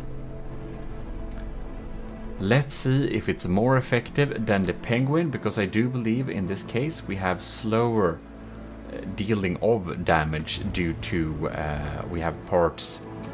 But it depends also what type of damage it is. It looks like it's able to put the damage where it's most needed. So I do believe we can check out this thing a little bit here. We have explosive again. So I believe some APN guidance helps with dealing more damage. I see, and there we have the bomber cam on a spin block. Let's see if we can see some more bomb cam action here. I think maybe we're a little bit too close for that. Or no? Look at that. It's pretty likely to actually show the action indeed. The bomb cam works pretty well. Well, Matros Nilden is really giving a show here with this particular bomber. They're diving down. And since we're getting so close, I do believe these missiles don't need to get very near to deal a lot of damage. So that's very interesting indeed. You can see that this ship is again heavily damaged. It has the same kind of issue like the Penguin, that when we're dealing against armor targets, the damage type explosive will deal a little less damage, but in this case they were coming from on top. So I think that perhaps the payload itself might be slightly less, just better delivered. And there we see the Claymore got absolutely taken out. Very nice. We have spawned the target again, just to make sure that our damage dealt was the damage intended. Alright, I think the Claymore is coming in here. Yeah, there we go. And haha, so cool. So cool with the bomber cam there. Yep, here we go.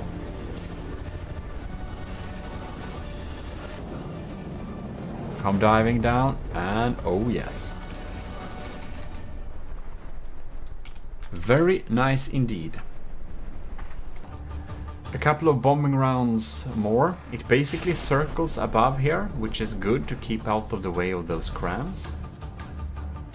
And it constantly provides some bomber action feed. And shredding some blocks down there. I've seen enough to know how to grade this accurately. So, Nilden, I hope you enjoyed your one-person show for a while, but now we will be moving on to Ovo's design. Here we have the White Phosphorus Bomber by Ovo. And this is a design that looks absolutely amazing, and a lot of you have graded it as one of the best looking ones in this tournament. With some really sleek modern fightery designs without being too much decorations. It's still very sleek. The main design of the ship itself does give it the super cool shape, and we have some help with some, I believe there are some small wings on spin blocks with a tiny bit of spin clipping, which was allowed by me for this, absolutely. Spin clipping is generally not something that we do allow, but when it is for aesthetical reasons on small designs, oh, that's another story. So it looks absolutely amazing. We're gonna check it out here, and if you were wondering, we did a little poll thing. The commissioned officers in the army of GMODISM have had their say on the designs they think look the best. Then all of the enlisted in the army of GMODISM has also had their say, and I have taken these points and mixed them together and put them at the points for a future little... I took the points in regards for a future little episode, so we'll check that. But anyways, now Ovo's Phosphorus Bomber will deal with the Claymore. Bam! That's some quick... What even happened with those guns? It was like instant teleportation. We're diving down. Oh, we're aborting. This thing is quick. 146 meters per second. What?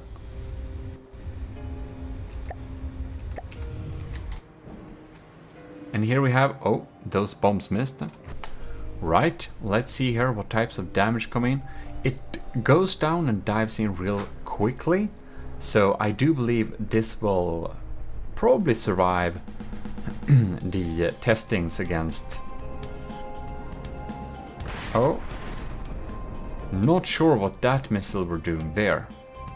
We're diving real close, but we're not dealing damage here. I wonder what's happening here. Oh, it dropped the missile. Oh, but it's not able to see the target or something. Alright, do we have a diff gun dealing explosive damage? I think that type of explosive damage will have a hard time at dealing much damage to this target. I think a high explosive diff rod would mostly make sense. Oh yes, it's also seemed to be proximity fused, so it has a very low likability to deal damage. Let's restart this battle and see if anything else happens.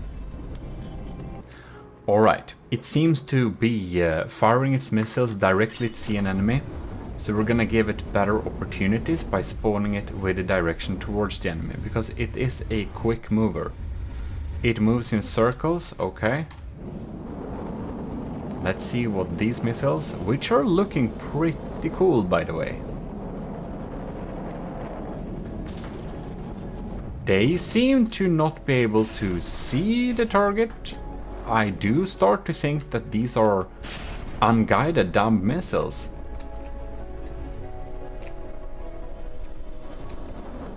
Alright.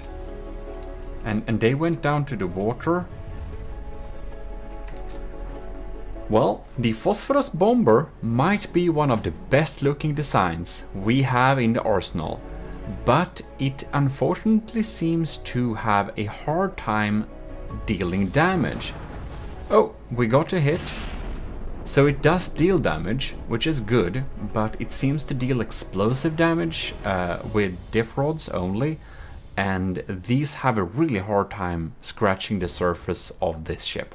I do believe that the Phosphorus Bomber will win this battle due to not getting hit by those crams ever, but I do believe it will take like half an hour at least. So I do think I've seen enough to see what points we should give it for this particular challenge. Next up, we will have Pizza Summoners Sardalk AS Sardalk, which has some awesome rotating gear things going on here for the engine parts. It's looking very advanced, and it's equipped with crams. We also have one of the absolutely uber cool cockpits here. So we're gonna see this in action right now. Alright, here we go. The Claymore is spawned.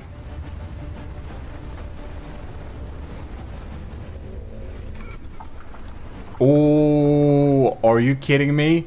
It has it has target lock thing. I don't even know how that works. That's quite cool. I know how to do stuff like that in like another game that Star made, but I have no idea how to do this type of holographic target no target thing. Yeah, absolutely no idea.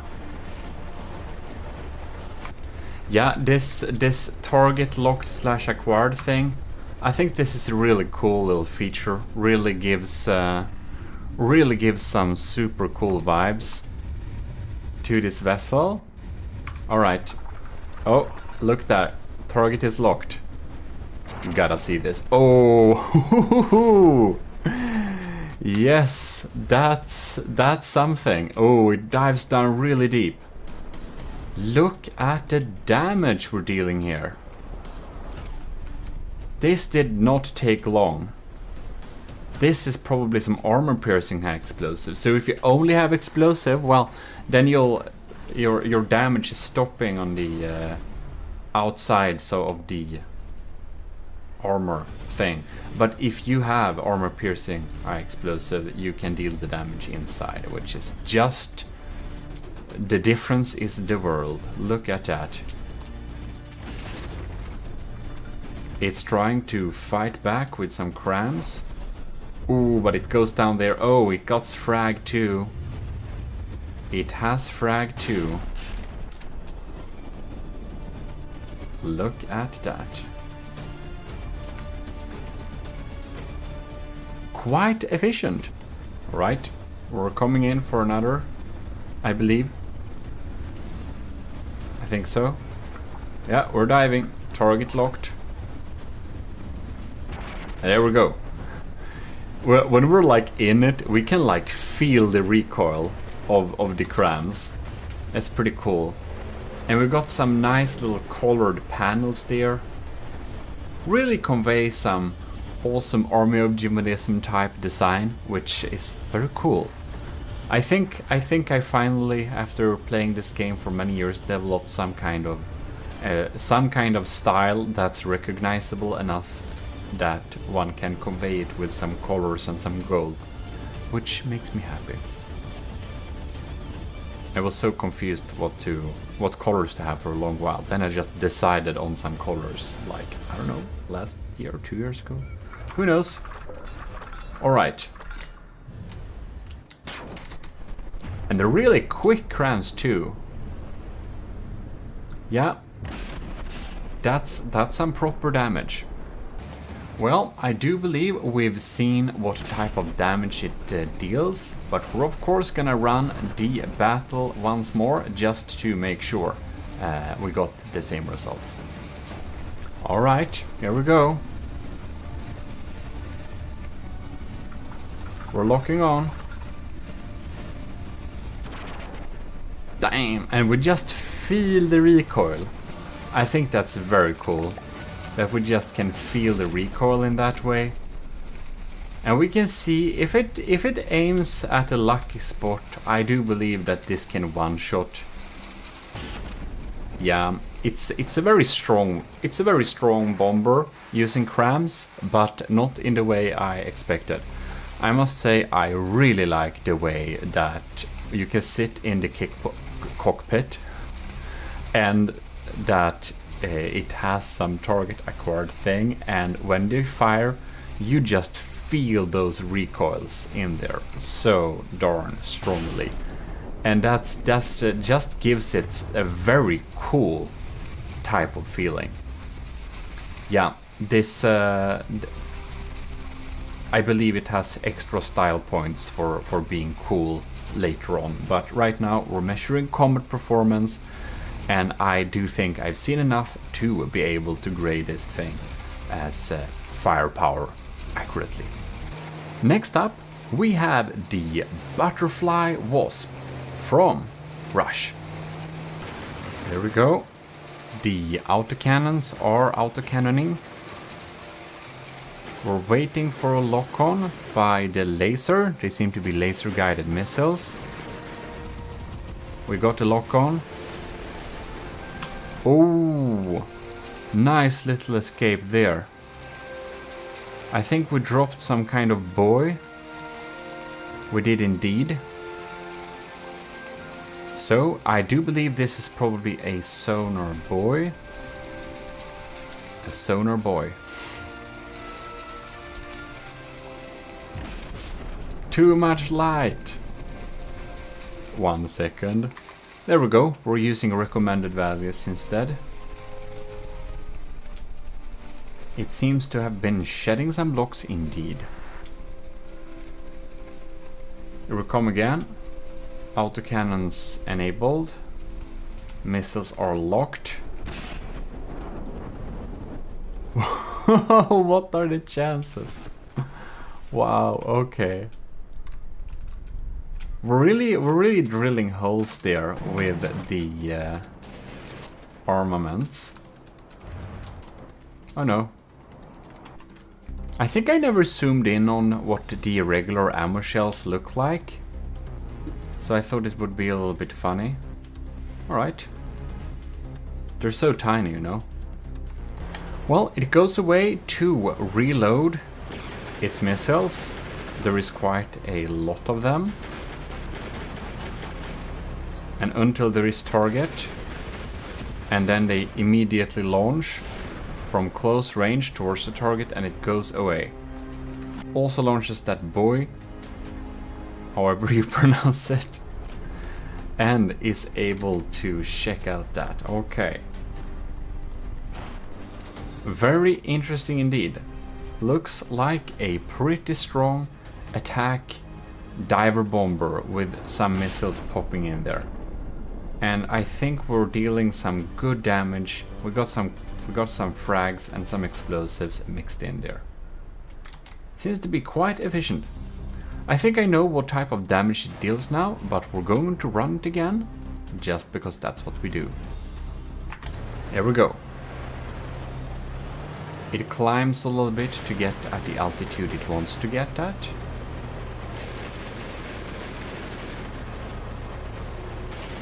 Alright. We're locking on, missiles incoming, going straight for the front there, and running away. Look at that, some pretty nice holes there. Here we come again. Not a good day for a particular claymore, I believe, but I don't think any of our test days. Any of their meetings, or what should we say, any of the encounters with the army of GMODIST is not a good day for any other faction, naturally. That is not an ally. So, yes, I do believe exactly where I will grade this in relation to the other ones, so I'll write it up and we're gonna move on. Next up, we have Sean Reed's first submission. And Sean Reed submitted 4 submissions. In any case, this is the Daggery first submission. We're gonna unpause it, and it sits there and chills when not in action. Did I accidentally... Well... It seems that we need to restart this battle. But it's interesting to see it in action. I accidentally spawned this thing. We're gonna remove that. I don't know what happened, so okay. I think we're good to go. We targeted the right enemy here. Oh, we got the blast guns popping in there. Here we have some...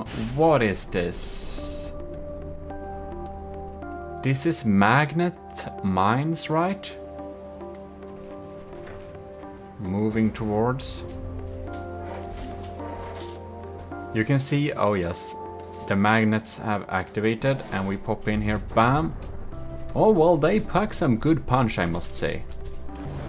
I wonder if we accidentally got hit here. So we need to repair everything.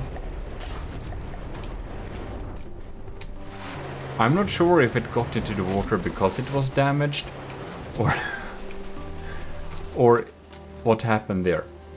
Well, interesting. Let's restart this battle here. All right, here we go. A broad D Daggery. We have some diff guns, right? Yeah, we fired something there. Dropping the bombs.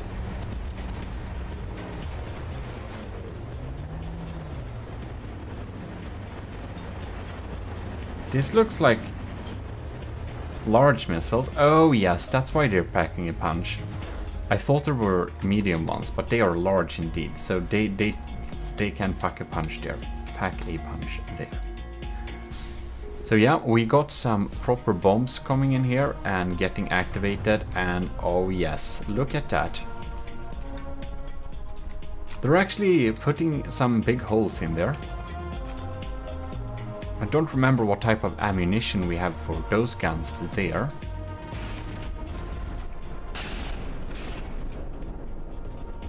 We're gonna keep an eye on it so it doesn't get damaged.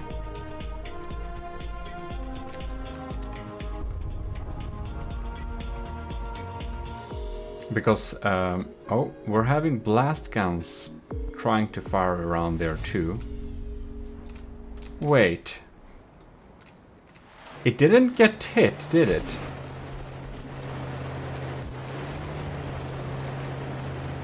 I start to wonder if the revolving blast guns damage this target itself. Because that's a big issue. That will affect the score here, because of course you can see it aims downwards there. It won't fire, will it?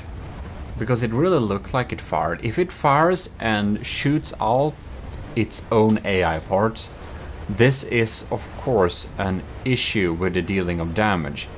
Dealing damage is very important, and we won't look at the aspects of it getting damaged itself from other crafts. But where if it indeed deals damage and disables itself, that's a whole other story. Because if it does that, oh yeah, do you see that? All right, it seems it's shot through itself, and while the blast guns provide some, it seems to have trouble aiming now. Well, the bombs are pretty strong. It is obviously, the dagger is obviously dealing damage, but it really seems to damage itself, and that's a huge issue. That's like, yeah. Because I saw it shoot out some AI parts itself before, and it seemed to did it again, and then it crashed. So that's an issue. Well, That's why it's important to check several times here. It doesn't do it always, it does it sometimes. But, well, I do think I know now about how much damage it can deal and its issues that would amount to a reasonable score here for dealing damage against this naval target. So I will write that down and yes, we're coming in here. We'll just want to see if it drops. The Claymore looks really sad now, and now you see. Here we go. There we see parts. Its own parts. It's actually shot out there. Alright, well, good to know. Good to know.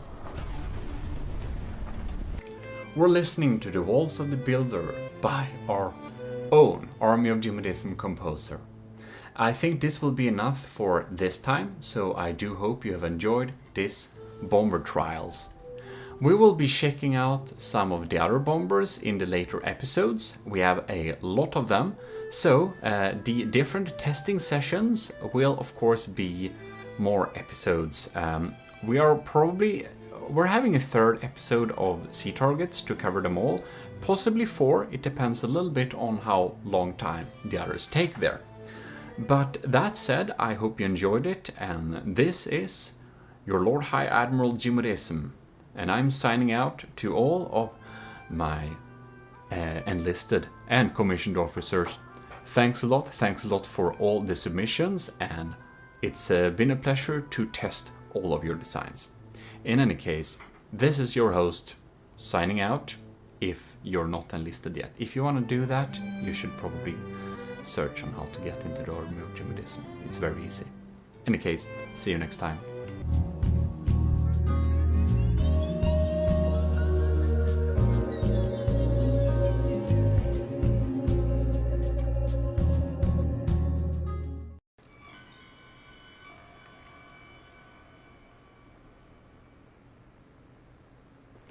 Well, hello and welcome back to GMODISM. It's your Admiral GMODISM. We're here from the Army of GMODISM to continue to conduct the Bomber Challenge. We have some runner-ups. Next up will be Sean Reed's 4th submission. But before that, I will just give a huge thank to all of you in the Army of GMODISM who have joined here, the lower ranks and submitted vehicles. And of course also to our commissioned officers who are supporting the channel every month. Huge thanks to all of you cadets, but you'll know the tiers we only name from lieutenants, so I will now name all the members of the commissioned officers. Super thanks to Super Dave, Admiral Super Dave, Captain Y, Commander Jacob, Lieutenants Asteria, C2 Cravey, Parbag Reed, Talras, and Vincent Veritas. Thanks a lot, and we will be getting into the Bomber Challenge itself. As you can see here, we have a lot of contestants. We have moved down to this. Sean Reed's 4th submission, the FB Sunspot, which will be the next one we'll try out in this little challenge. So let's go. We have this little nice bomb biplane design with missiles and stuff. And it just chills here in the water surface. It seems that its mode of idling is just sitting in the water. So that's from the position, that's the position from where it will indeed start. So we're going to spawn in our Claymore and see what happens. It easily gets out of the water, very beautiful, nice cost saving, or what is it? Saving a lot of materials per minute.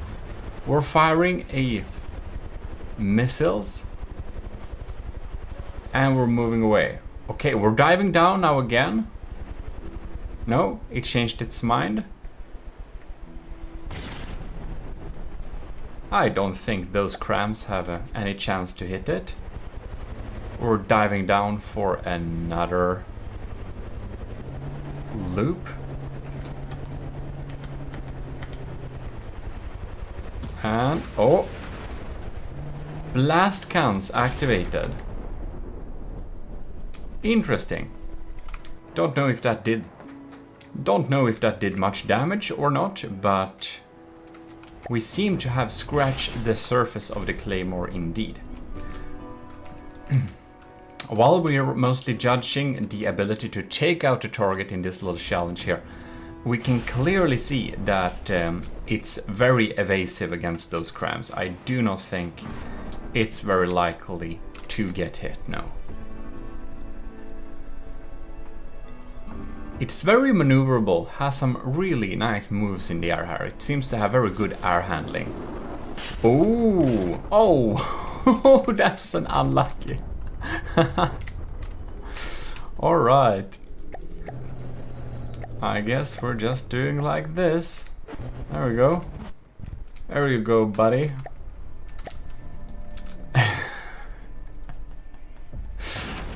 Alright. It just gives a little shower of with those blast guns there. That's pretty cool. Oh, that's just, you know, that's just some bad luck. Okay, coming down for another blast. Missiles, some of them miss, some of them hit. I think we have a nice, very stripy little propeller here, don't you think? Alright. Ew, look at that. These landing pads are actually foldable, folds in and folds out when it's and that's because it's needs to be able to stand on the land in the standby. That makes a lot of sense. As we can see, it's dealing some damage. It is taking it out bit by bit. It seems to have a pretty decent damage dealing capability.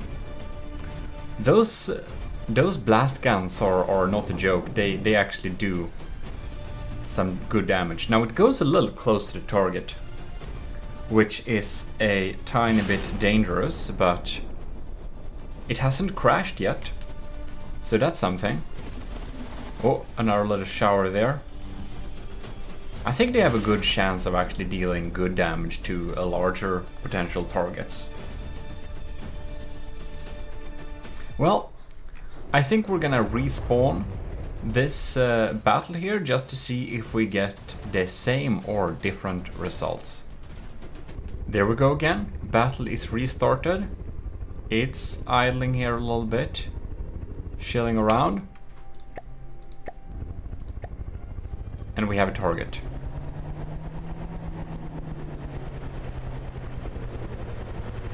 Alright, flying straight towards the claymore. Steady course. Climbing altitude. Missiles are going away. We're going down for a closer. And we did not decide to shoot the blast guns this time. I wonder if this laser targeter sees. I guess it does, but it's very crammed in there. Probably works nice. There we go, blast guns going on there. Actually, we can probably see here too. Tracking. Yeah, it can see through here. But some of the time it doesn't see through very well. Just wanna see here if it actually gets it into view when targeting. I think it has auto detection too, of course it has, because this is only a laser targeter.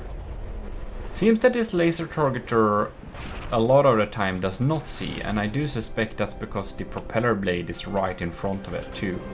So it has very rare chances when it actually has visibility. There we go. Aerodynamic missile heads there. There we go. Whoa. It goes real close, and I think that can be a great strategy a lot of the time. This time, when we are facing an equally sized target, it seems to be a little bit difficult to deal a lot of the damage, since some of the missiles hit and some miss, and the blast guns do work better at an area. But all in all, I think it seems to be providing some decent damage here. So I think I'll know how to grade this thing. So pretty cool. We shall now be moving on to the next battle, or the next bomber that you have submitted, which is W, because it's triple U, because it's you in terms of it's you, Sean Reeds. It's your second submission that's popping in next, and it's also the second submission, I said. So yeah, let's get and see that.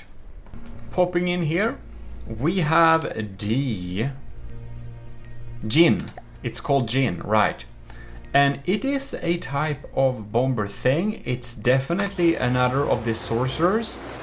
It also has a beautiful little fire plume going on here. So we're just gonna see where it goes. Oh, it's going high up in the air. Not a chance this thing is getting hit by anything, right? We're going pretty high. What's our altitude? I'm not sure if we see that. 650. All right.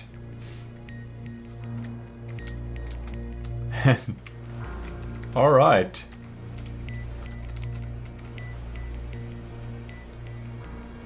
And there it is. Oh. There we can see missiles popping down here. They have magnets. All right. With... do they have thumper heads, or do they have... I'm not sure actually. Or if it's heat heads. Very interesting. I don't see any heat damage, but I guess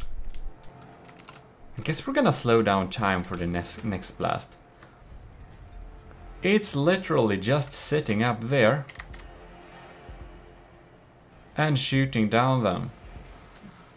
Seems to be dealing some pretty efficient damage. Okay.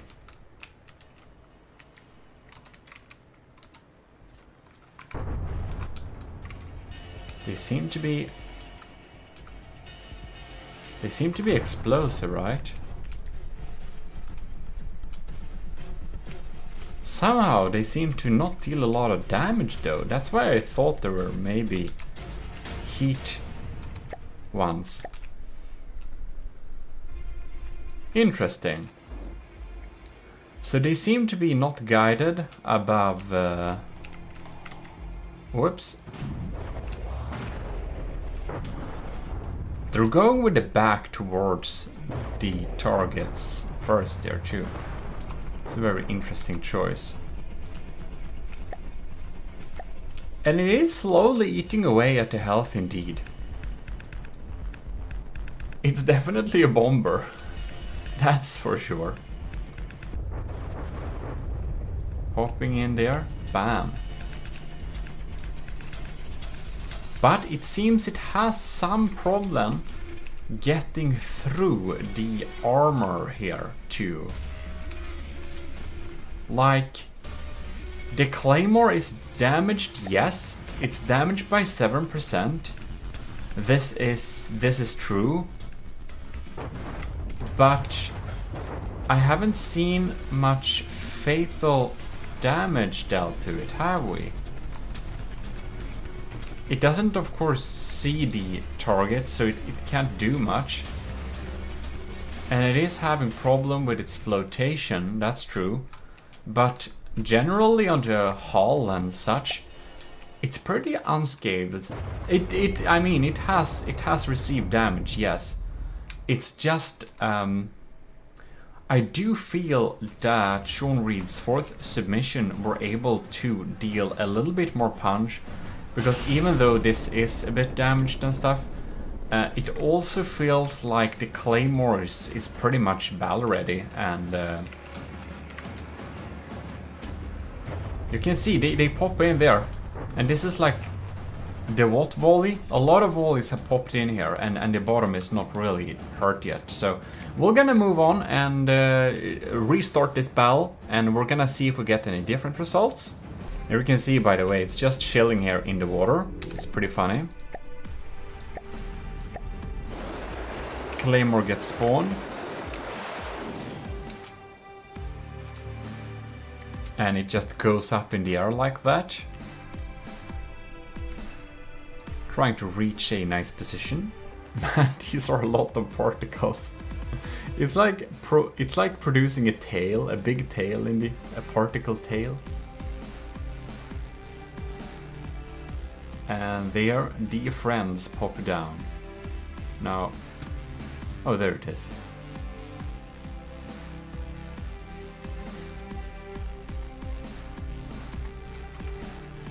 I wonder if they were a little bit too far away to reach. Yeah, they were.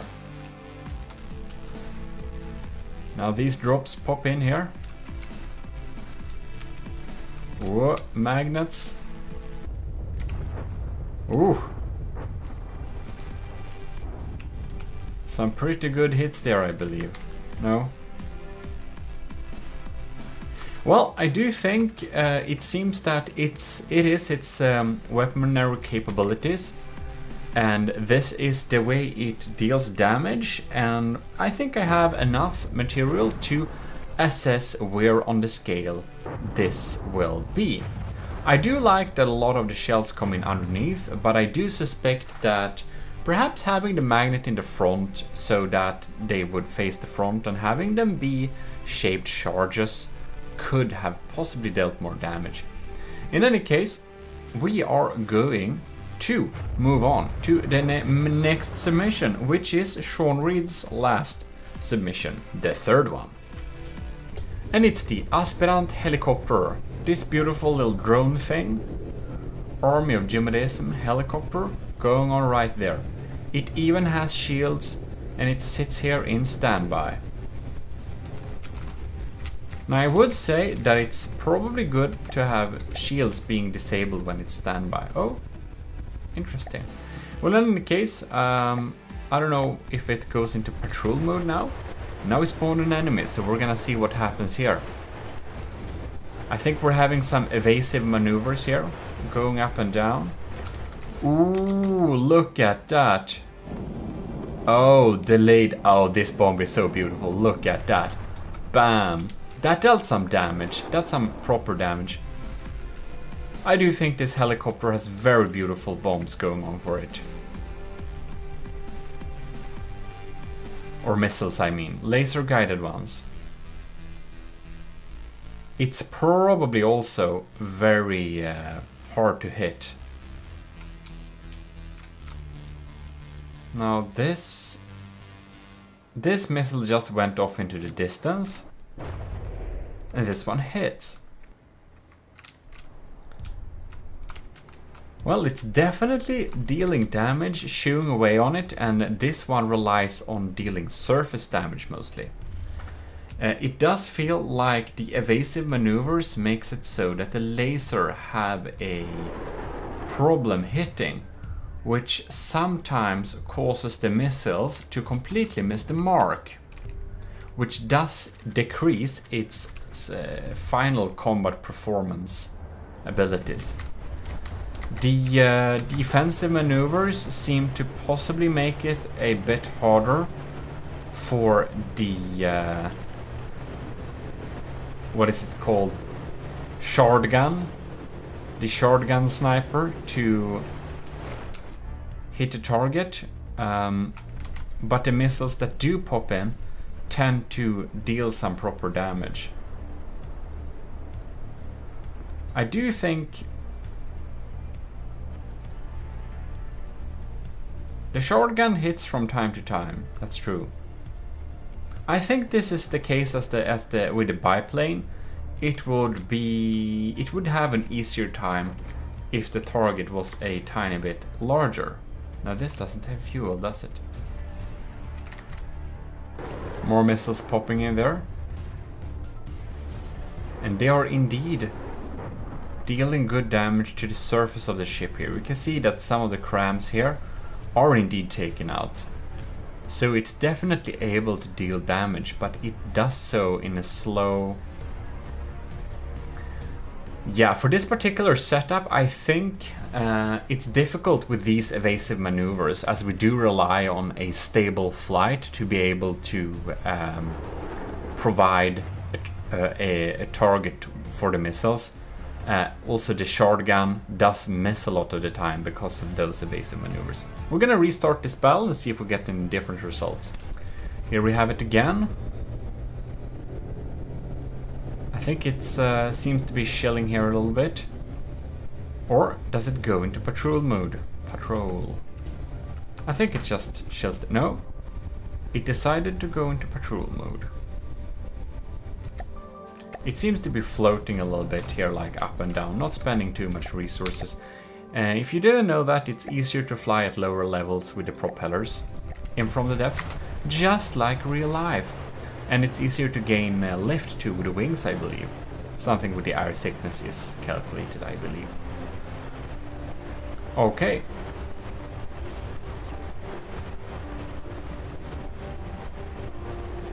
Well, the crams don't have a chance of hitting this. Missiles popping in there. The missiles, I do have to say, look absolutely stunning when they pop down and drop down here. The model for these missiles are very beautiful. Look at this thing. It's a little artwork. Bam. That's a very successful hit. Well, we can see it's definitely shooing up the Claymore. We do know that it will be able to take it out, dealing some damage. I do think I do know how fast and how good it deals the damage, so I have enough to write down the points for the Aspirant. Very nice indeed. We will now be moving on to the next ship. I mean, not ship. It's a bomber.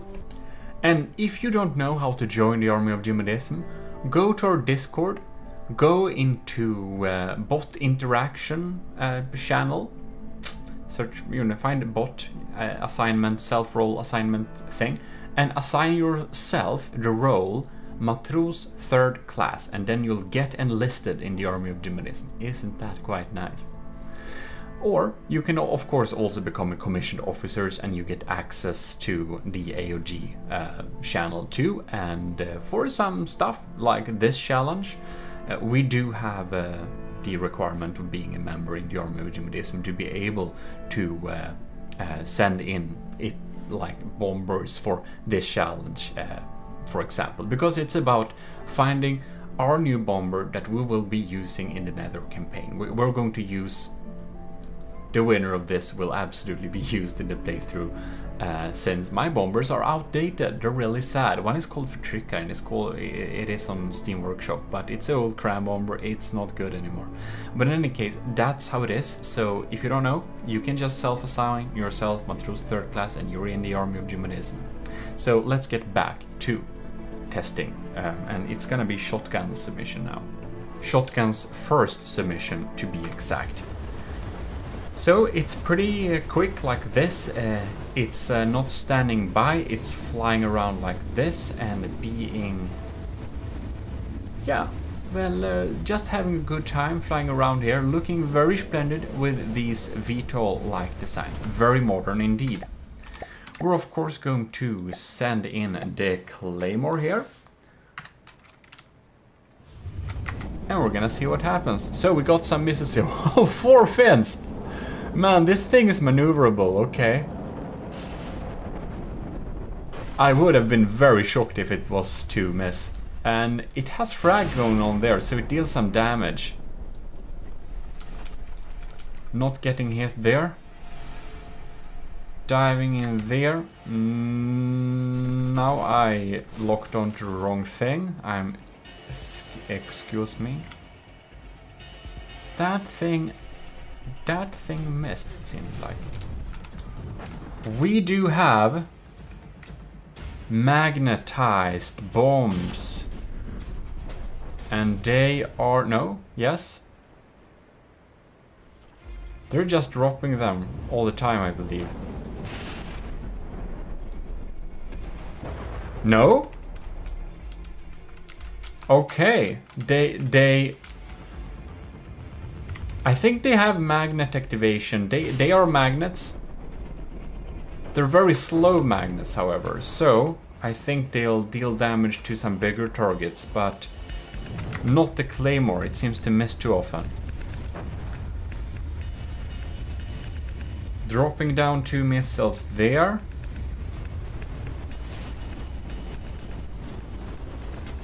Oh, it received some damage here. I don't know if it inflicted it itself. We're going to assume it got damaged. So we're going to just repair that a little bit quickly. Here we can see on the sides.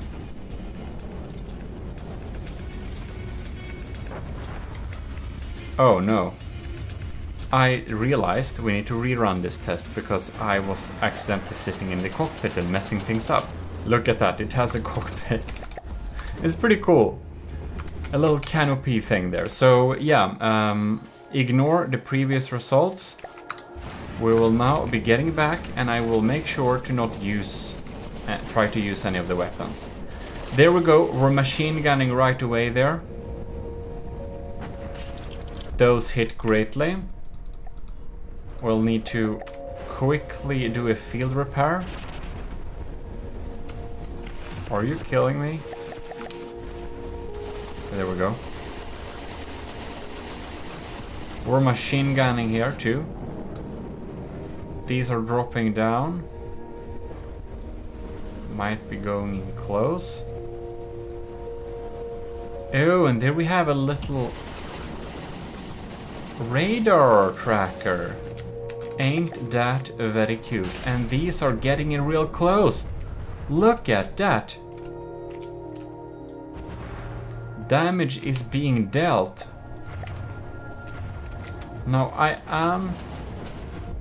am wondering if I need to stay and watch this thing here, see if we're accidentally dealing damage to ourselves or if it's just getting hit from time to time. Interesting.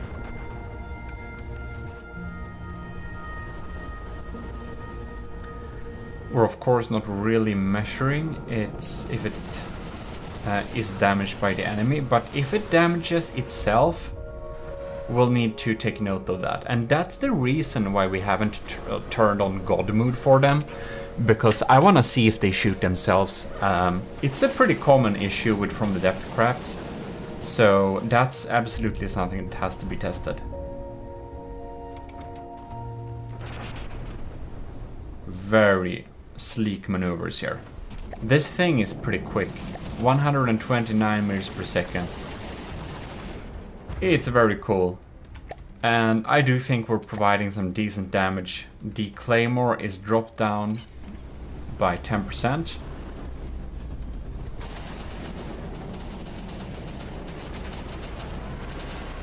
Alright.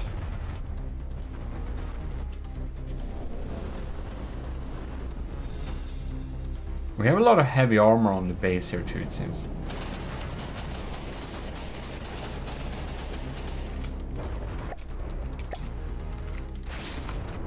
Here we go.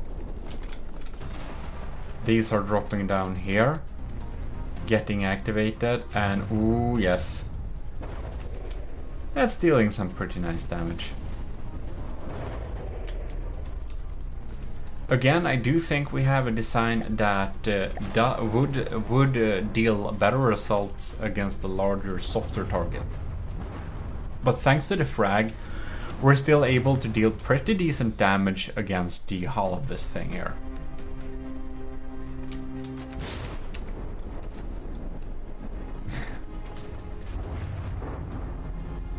we're going to restart this battle, and we're going to see if we get any different results, or if we do understand its way and capability of dealing damage to this particular target here.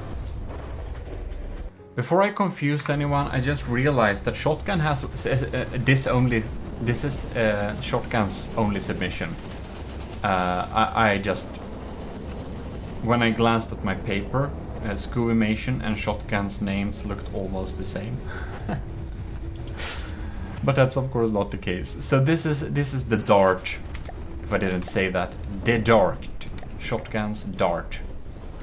Whoops. There we go. And we have some pretty decent balloons here to help us get out of the water if we ever crash here. Now I saw them working a little bit more before, so let's see here. Oh no, well that's just unlucky. Come on. I think we need to help it here because the balloons don't activate if we, you know, unfair.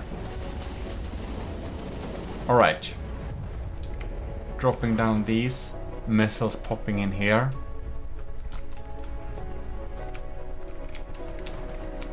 Alright. Well, I do think I've collected enough materials to know how much the dart is able to deal damage.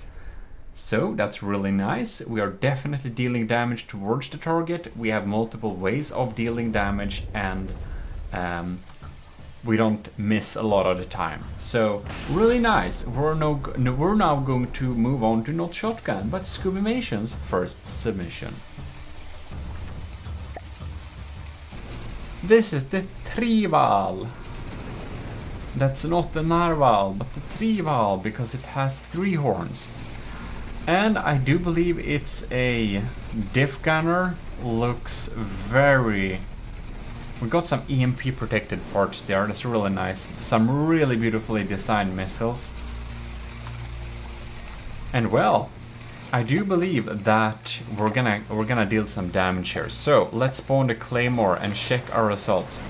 Look at those beautiful missiles fly. These are definitely one of our lineup's most beautiful missiles. Look at those. And the damage they dealt was really lackluster. Maybe it was it perhaps shaped charges? Because the damage they dealt to the surface was laughable at best.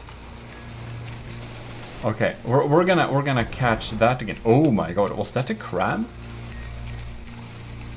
Wow, what is the Trival packing, I wonder?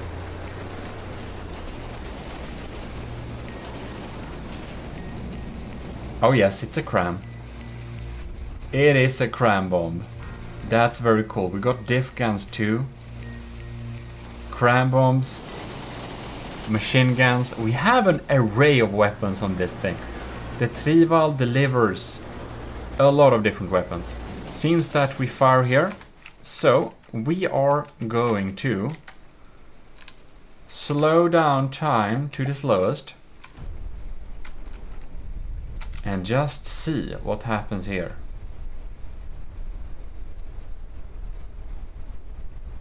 What? No, that is explosive and frag. Interesting. They just seem to be a little bit weak. Now, the cram bomb seems to have a little bit hard hitting targets.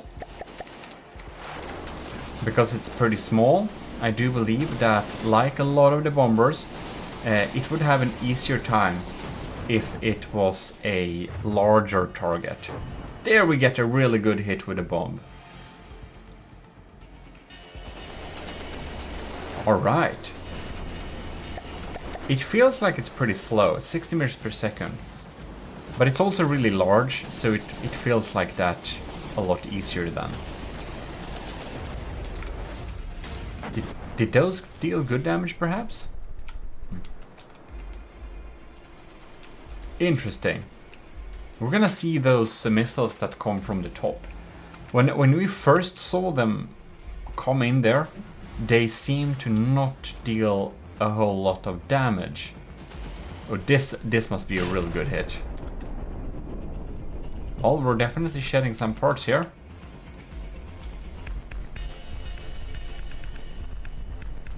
Well, it keeps coming in and harassing the target. Yes, indeed. I do believe that the Claymore is down to 73%.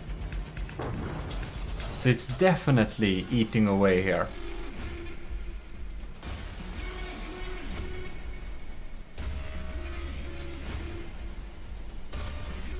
Alright, popping in there. Missiles pops in. They deal some damage, but the top VLMs don't just they don't deal a lot. The Cram does, however, pack some punch.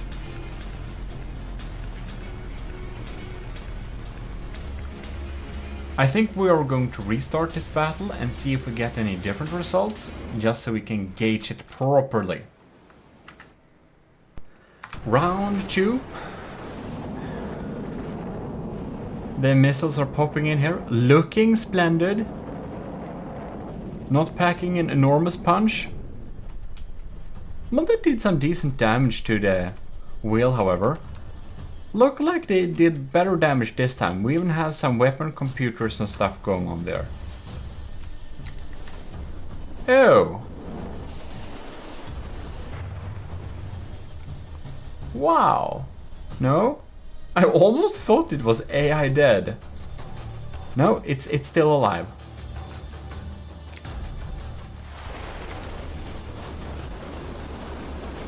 Those guns seems to be doing some good damage too. Cram bomb is missing. The machine gun's providing some steady damage at least. Goes in for another attack. It's hard to find the right balance between how far it will go away and not, because if it goes further away, it will have more time to aim and shoot its guns, which is of course very valuable. But if it goes too far away, it will deal valuable time dealing damage and have more time being taken out by countermeasures and stuff. Here we go.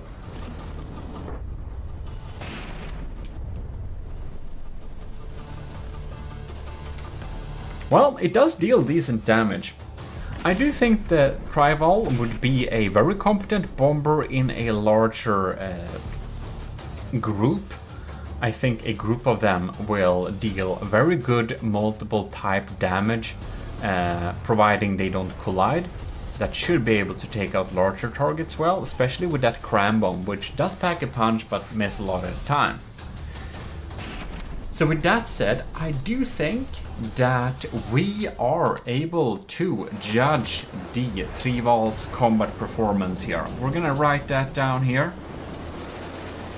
And that will be all for this particular episode, I believe.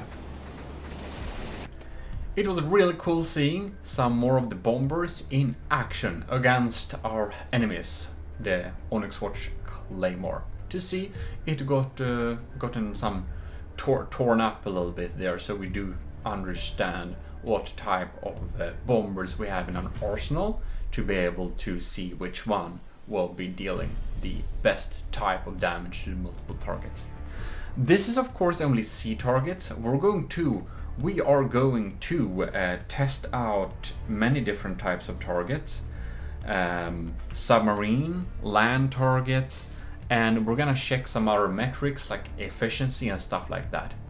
In any case, this is your Lord High Admiral GMODIST in the army of GMODIST. I do hope you have enjoyed watching this testing session for the bomber submissions.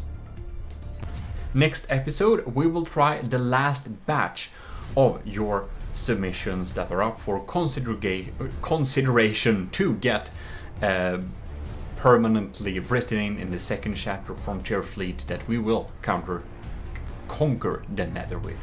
As you obviously can hear, I cannot speak today, so with that said, I will only say dismissed. See you next time.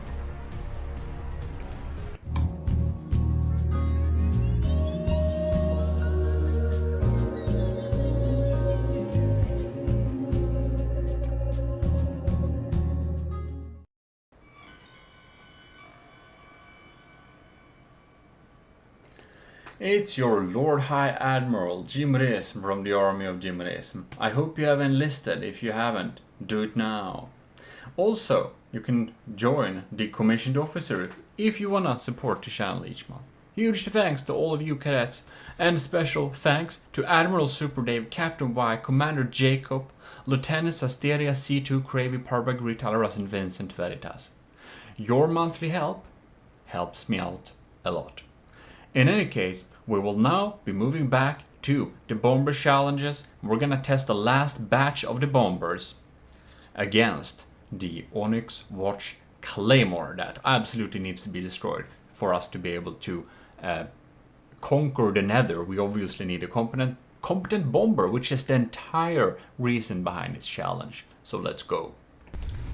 We are here at one of my personal aesthetical favorites. This is Scoobymation's second submission, the Pigeon. Look at the beauty, it's very aesthetic. We can walk around in the hull, there is nowhere to sit, but there are cool pillars for the superstructure. I don't know how much punch it packs, but it's definitely a... like this I just love the aesthetics of this thing. It feels like I could have designed this myself. If I'm going to be so bold. I'm not sure it would look this nice and in this way, but it's super cool and it's inspiring. I just like it. It's barely a bomber, since it's more of an airship, but an airship can be a bomber too, of course, and we're gonna put it to the test. We're here again with the bomber challenge. It's sitting here at some kind of standby. We have a targeting turret and all that stuff. Very cool. So we're gonna get and jump in with an Onyx Watch thing.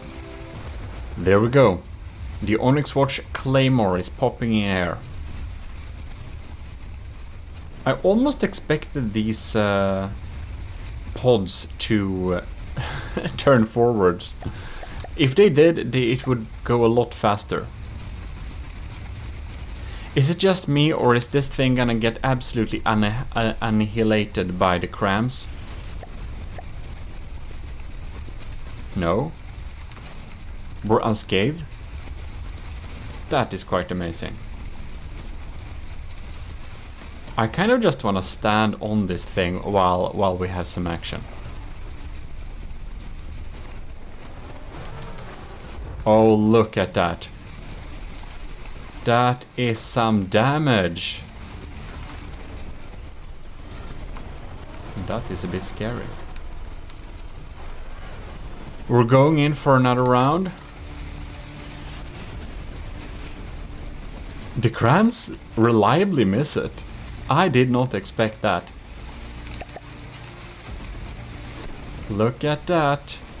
If you want to know, by the way, how I control my camera, you should definitely take a look at my camera control video. This thing needs to be repaired. Thank you.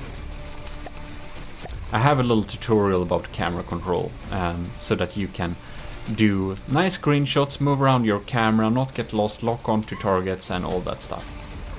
Alright, so the crams tend to miss here. I think the target might be a little bit small. We might have once again an area where the Pigeon also would probably deal a little bit better against larger targets. But of course we need to test bomber precision. If we're gonna send out a single bomber to deal with the threats of the army of GMODIST, we of course need to check them if they can take out that single target or if they're helpless. It doesn't seem the bombs pack a huge punch actually. It looks really cool. It really does, but there are 4 bombs, right? And they are just not dealing a lot of damage, and the machine guns aren't shooting very often either. That's a good hit though. That's a good hit. But the damage it does kinda surprises me a little bit. And tell me, I don't control anything, right?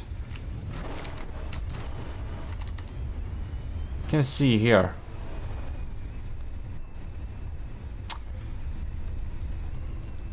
I wonder why the machine guns are not firing. Maybe they're only fire against closer targets. Possibly they're only against close anti-air. But who knows? Alright. Pigeon is coming along here once again for another swoop. Bombs are getting spawned. Bam! Good hit. All of them good hits. Dealt some damage indeed. We're down by 10%. So it deals decent damage, but well, I would almost suspect, I would almost think that it would deal more damage, but perhaps the shells are designed in a way so that they are not easily taken out by lambs and stuff like that. So that of course means a lot of hardener pellets. These missed. I think we're gonna restart the battle and see if we get any different results. There we go. And I did tell you this last time, but if you're not in the army of GMODISM, go to the bot self-assignment panel, a little area in our Discord server, and there you can self-assign yourself Matros 3rd class. If you don't, of course, intend to join the army of GMODISM's commissioned officers, which you absolutely also can do. That's cool. But other than that, we now need to do a quick repair because we got hit by crams. Let's gonna see here if we get some nice bomber shots.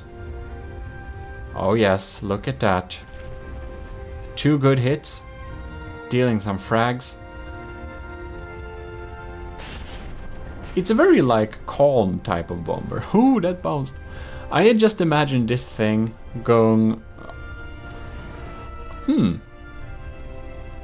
Does this cost much to keep in the air? Would it be nice to rebuild this thing to be a resource gatherer instead? Like a proper tugboat or something? Because it feels like that's probably what it should be. But of course, now it's equipped with crams. And it does deal damage. And you should not be getting damaged there. But I really wonder about the machine guns not shooting. One thing I do want to check. Wow, we got some bombs here. Oh, that's a really good hit. That is if these are real. Oh no. Here we have munition. Oh! They're not anti-munition. They could have been. Why do we have munition detectors on? Or is this? That's probably laser, right? No, I don't remember how the new model. Laser warners. Yeah, that's the laser warner. The new munition detectors look a lot different. Coming in for another round. The Claymore has some health left, but not a lot. It has a lot of health left. I do think we know how much damage it deals in relation to the other contestants. So I do think it seems to be a pretty capable bomber, but it misses some of the time. We're not measuring for that. It's an easy target, of course, but that's not what this is about. You can see the amount of damage it deals. So I think I'll know where to grade this on the scale. So we will be moving on to the next submission, and this time it's by Straight American Imperialist. And the Straight American Imperialist has the name AOG Bomber Plane, so we really know what this plane is gonna do. We got a bumper, we got some diff guns. This is gonna be very interesting to see what types of damage we're dealing. Oh man, at instant spawn, we're getting some real long missiles here. We have some real evasive maneuvers too. Oh, we're diving down.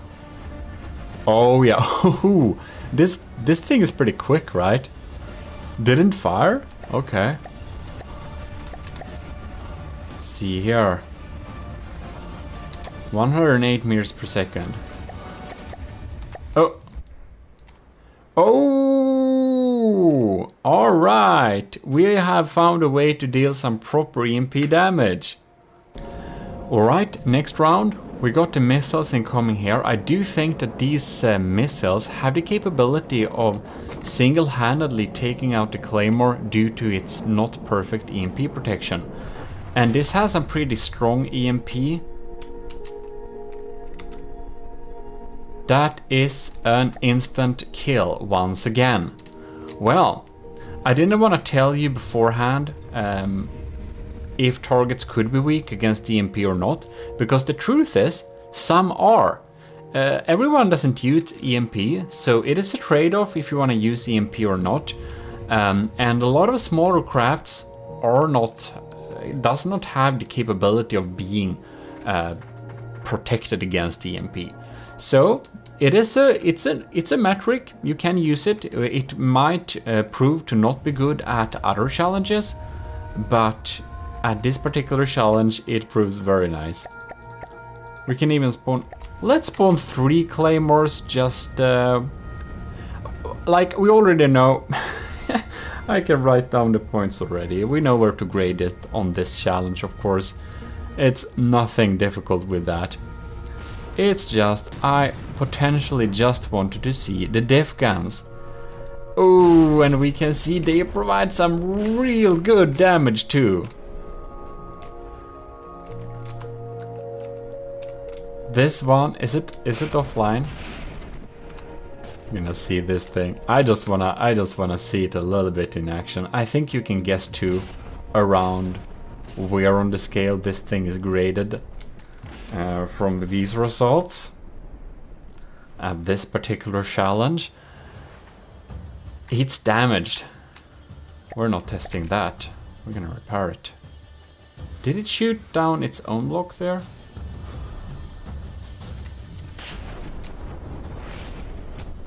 Interesting. These missiles really make it bad times for the Onyx Watch. Ooh.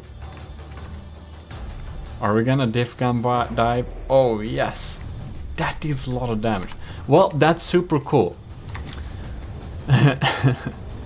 It already has its points, so that's cool. You can see it has a very interesting design with the barrels in the front fin going like that. It looks quite a bit wonky, but I mean, if it works. We're gonna grade aesthetics separately, of course, so everything is important. I think it looks pretty cool though, very futuristic, and definitely very efficient in this challenge. I don't see it having any hard time taking out any of these ships really. So I think it could take out probably 10 of these single-handedly. So we're going to move on to the next submission, which happens to be Cringe's first submission.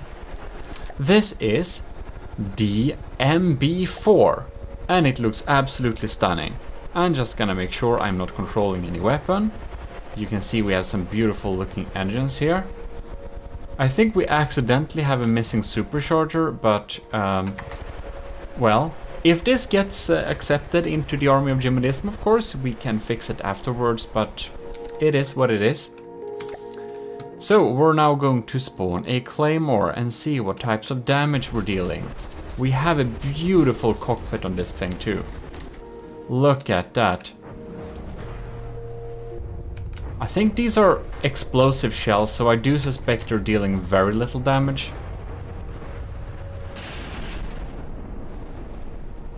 Oh, that's not what we're measuring here. Repair it. Okay. What did we drop?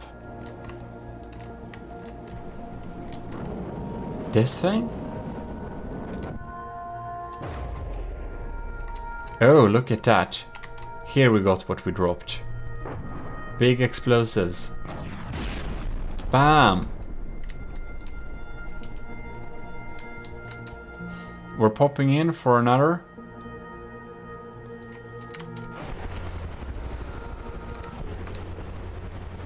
Whoops. Here we go.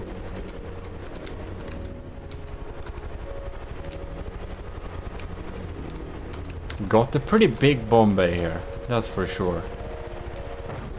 And it, oh, look at that. It closes itself whenever it's not getting used.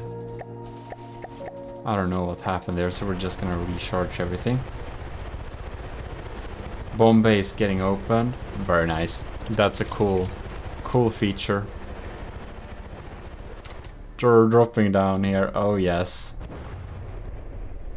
Magnets are getting activated. I would yeah, there we go.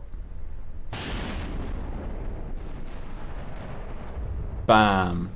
And they have a lot of explosive parts in them, so these bombs do pack a proper punch.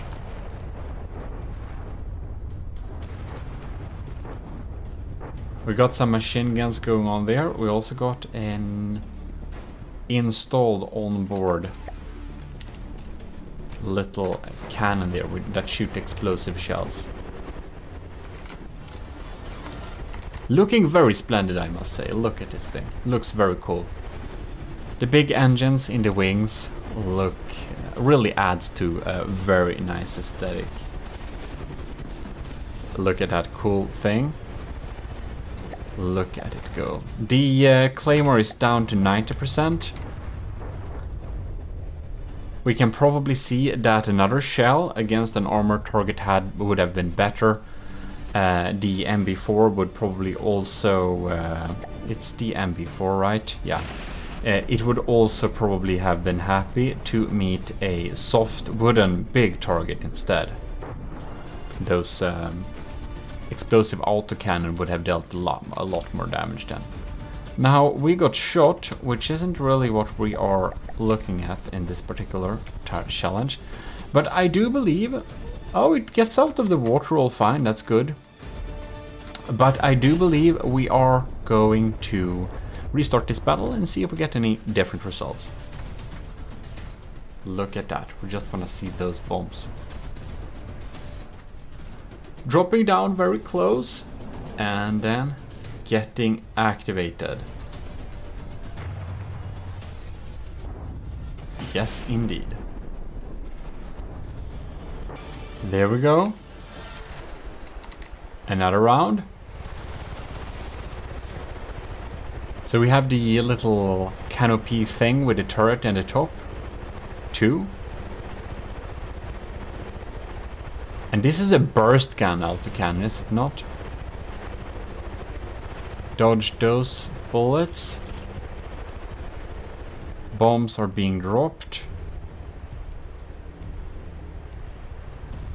Close to the claymore. Now that will of course not be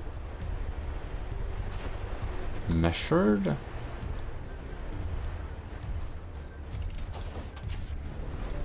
Yes, indeed.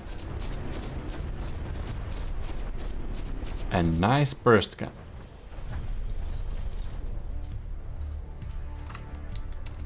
We're dropping these ones here. And activated. It's a magnet in the front, is there not? No. It's probably in the back.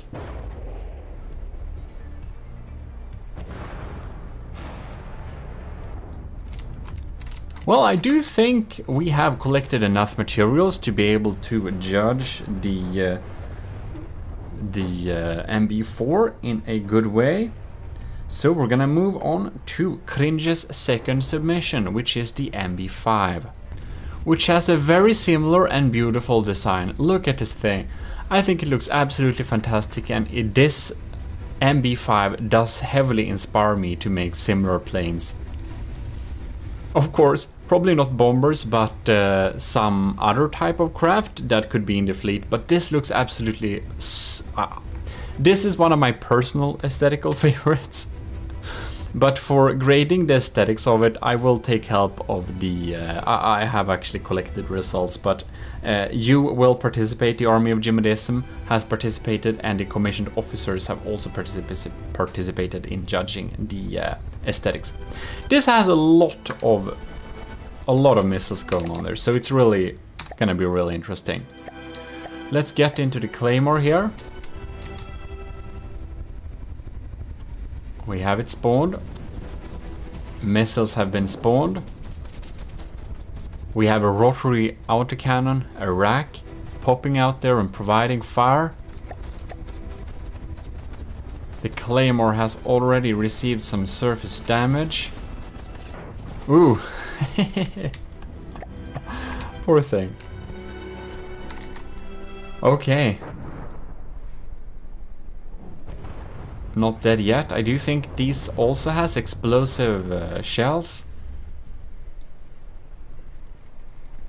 I must say it looks really cool when fighting, but looking at the results so far, I think that the MB5, the second submission here, seems to almost be more of a fighter or something, to take out bomb planes rather. I do feel like this MB5 I mean, it's the MB5, does provide better damage towards other like airborne targets. I do think this could be a great thing in taking out other fighters. But as for dealing damage, it's a little bit lackluster in firepower, I think. Ooh, that's a nice dodge. You can see it's the missiles popping in here. The damage is very surface type, and that's probably because it's smalls. They seem to have been a little bit optimized to not be taken out by lambs, but as I already stated, I do think this would be a better setup against other air targets. So in this particular challenge, it seems to struggle a little bit. But we're going to restart the battle and see if we get any other results. There we go. Look at that. It looks so cool. It looks so cool. Well, we seem to be able to deal more damage towards some of the cram blocks before. Already down by 3%, which is nice. Oh, and now we can see these missiles were fired before they had a proper lock-on. So we definitely missed the mark here with the second swoop. It's almost like this particular vessel should probably be going a little bit further away from the target to be able to properly re-aim its missiles to actually hit. Because at this scenario, when we're not dealing a lot of damage, it's very important that the damage we're trying to deal is actually being dealt. And it has some issues with that, but I will say it still provides decent damage, so I do think I have enough to actually grade this thing. Next out, we will be testing Captain Y's design. So, Captain Y is of course a captain because he's a captain in the Army of GMODISM, which is helping us a lot. And he has submitted a really good looking bomber too. And we are definitely going to test that, which is actually the last submission in the first challenge. So it's basically its first time to prove its damage dealing capabilities. Here we have the B409 by Captain Y, BY409. It has a beautiful looking cockpit like this, as you clearly can see. It even has a little Y logo there, and I do believe we actually can bail out from it if need be. So it's cruising around here a little bit at shield mode, and we're spawning the Claymore. Now this is very interesting. Ew, that's a sonar buoy, isn't it? To provide some better targets.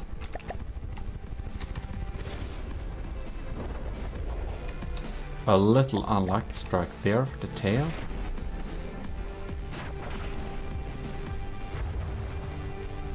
I don't know if it dealt any damage there. I wonder, since it has a rope, if it will even harpoon the enemy or not.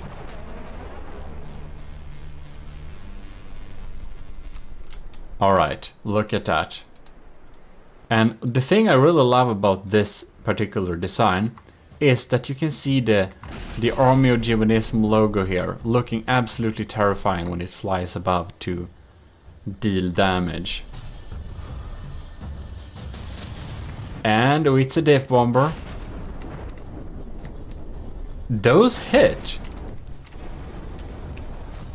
But the damage they dealt was not that large. Okay, we're gonna repair you.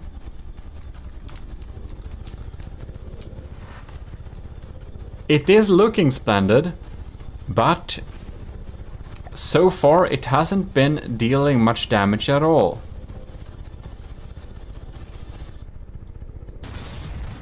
Diff guns fired. Ooh!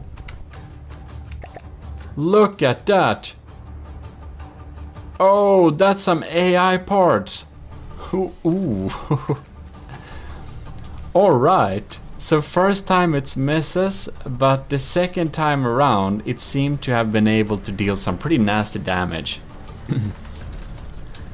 The Claymore hasn't despawned yet, but most of its AI parts seem to be gone, so it's unable to target. Look at that. More kinetic damage this time. Kinda surprises me this thing is still alive.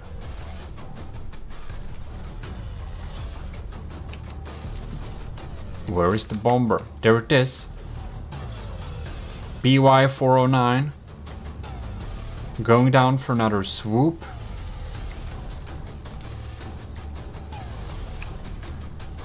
Maybe.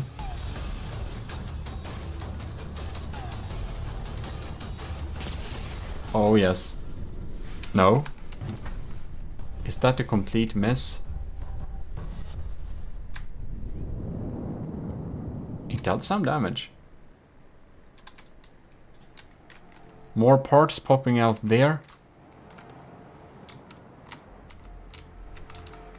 Well, it doesn't have a chance fighting back. I do think that the Claymore's detection is already offline. Its AI is still there though.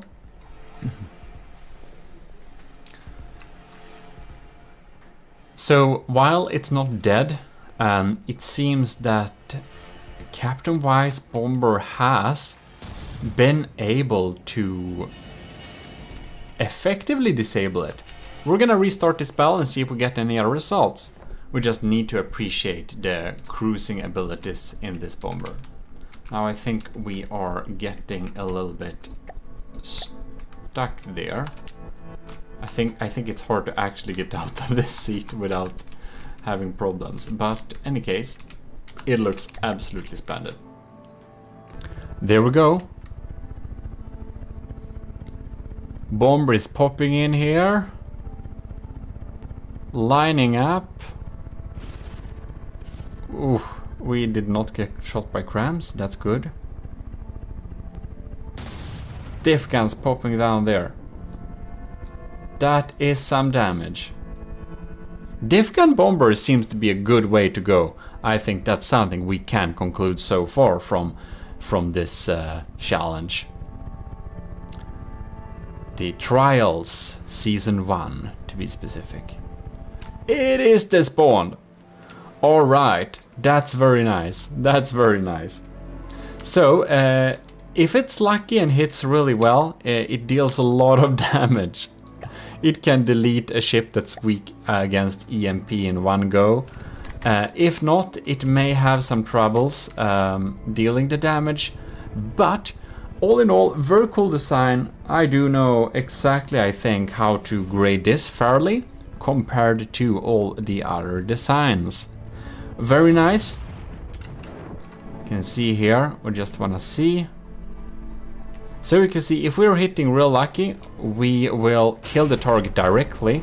If we hit at another spot, we can almost effectively disable the Claymore's detection, which will keep us from not getting hit in future goes.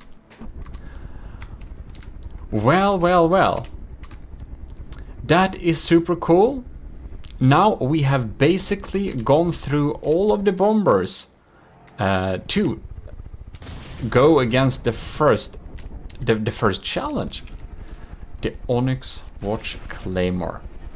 And next out, we are going to test the targets. No, not the targets. We're gonna test the bombers against the submerged target. That's gonna be for the next challenge, because we want to make sure that if we encounter a lightly submerged target, will the bombers have absolutely no clue where the enemy is and not be able to deal any damage at all, which is 0 points? Or does it have some wireless snoopers, or maybe even some sonar buoys or whatever, or even torpedoes against submerged targets? Something to actually take them out anyways. But that will be for next time. For this time, I think we're pretty done here. This is your host, GMODIST. I hope you have enjoyed this episode and that you have enjoyed watching all of the bombers throughout the episodes here. You've seen them all now. You've seen all 24 submissions tested against the Claymore, and we know the results. And you know what? I got my scoring here. I have my scoring in my book, and we have a lot more things to try, so stay tuned for that.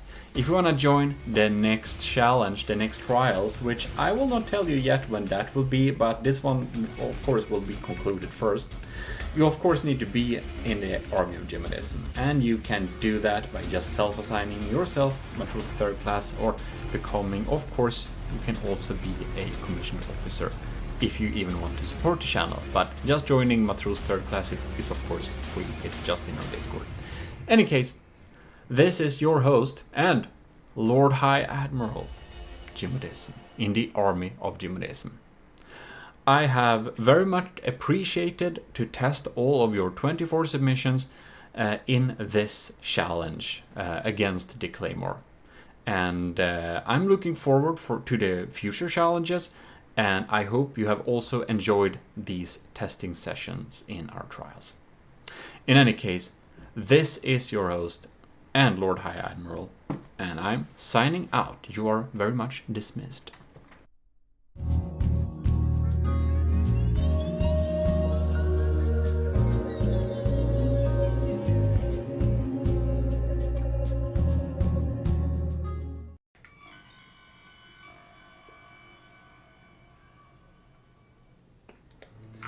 Commissioned officers in the Army of GMODIST and enlisted.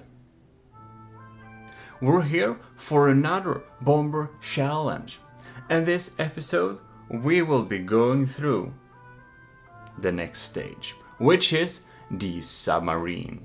So I have asked you to provide bombers that can deal with a slightly submerged target. The target of choice will be the White Flare's Pontus. With that said, we will get into the challenge. I just want to give a huge thanks to our highest commissioned officers, Admiral Super Dave, Captain Y, Lieutenants Asteria, Stellar Lieutenant C2, Lieutenant Cravey, Venerated Lieutenant Powered by Greed, and Lieutenant Tyler Russ, Lieutenant Vincent Veritas, and of course all our cadets. The Stellar and Venerated, that's YouTube memberships in combination. Very cool. In any case, let's get into the challenge and see which one of your designs will provide the best results here. Here we are in game, and we are going to look at all these designs in the same order as before, which means alphabetically sorted. First out would be Adnecria's Storyhana. Here we have the white flare Pontus. It is spawned to the side 3000 meters away, and as you can see, it's ever so slightly submerged. We're going to begin with this target and see how visible it is. I think it might be a little bit hard to see it if you don't have any type of detection in order to detect it. I guess it will be a little bit hard to hit it with wireless snoopers. There we can see some pretty big EMP. Seems to have not affected them too much. It seems... We're trying to hit the Storyhana. She's really trying to hit the Pontus here, but of course it's kind of difficult. The Pontus shouldn't really have anything that would affect. Oh, what has happened here with its propellers? Interesting. Oh, look at that. We have some internal damage for its steam propeller, so it has pretty bad engine power.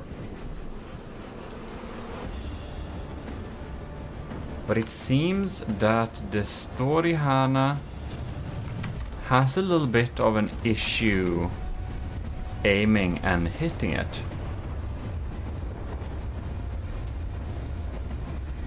Yeah, we seem to be knowing where it is at least. The gun in the wing is searching for the target. And it's very, very, very off. It's very, very off. I only think it can guess where it is some of the time. However, the missiles did hit. Now it's a little bit lower in the water, so we'll see if future missiles would hit it at all or not. Well, we're just chilling here. We got new missiles incoming. Oh, they grazed by. Seems that they missed the target. They don't seem to be able to...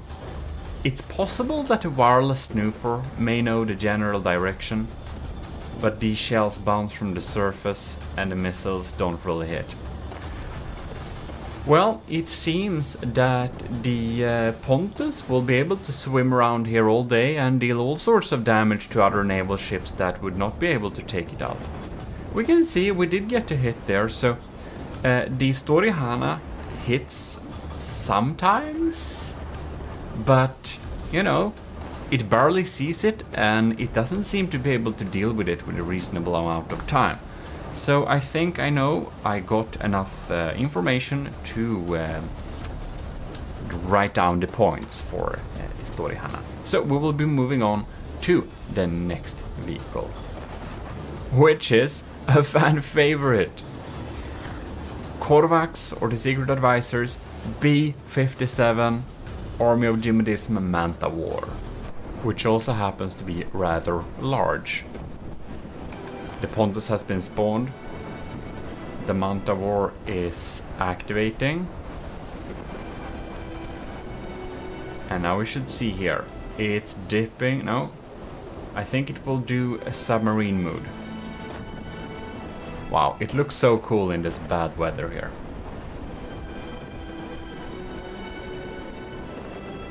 Perhaps the Pontus isn't submerged enough to be counted.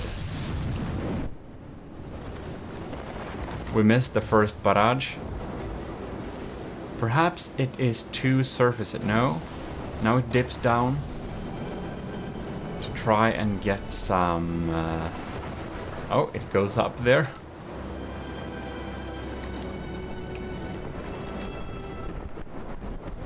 The Manticore is flying organically. It's so darn cool. And it is using its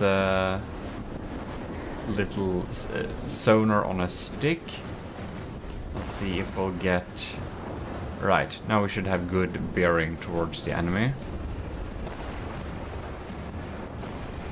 And okay, it's trying to search it. Did we lose it? Pontus is there. Okay. It seems that the Manticore has lost track of the target, perhaps. I guess it has in its script to...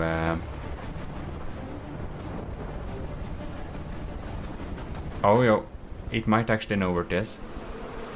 Let's see if it waits for the sonar to get accurate.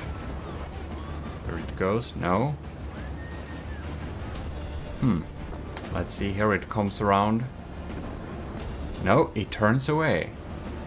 We're now turning around again and going towards the Pontus. And oh, why did we shoot at that direction? That was a hard miss. Not really using its sonar there at all. It seems to only use the sonar when it's escaping the enemy or something. And then it's going up again. And now we're diving to do an attack, but then we're going away. Seems that the Manticore has real troubles maneuvering this. Since it seemed to have been in an unlucky loop, we've spawned the Pontus a long way further off.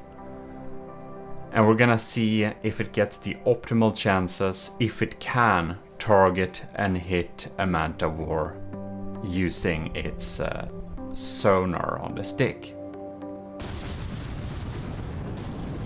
The first volley is completely off. It fires before. It fires before, okay. And now it runs away again. So it seems that it might put itself in a pretty unlucky loop. Pretty unexpected and lackluster.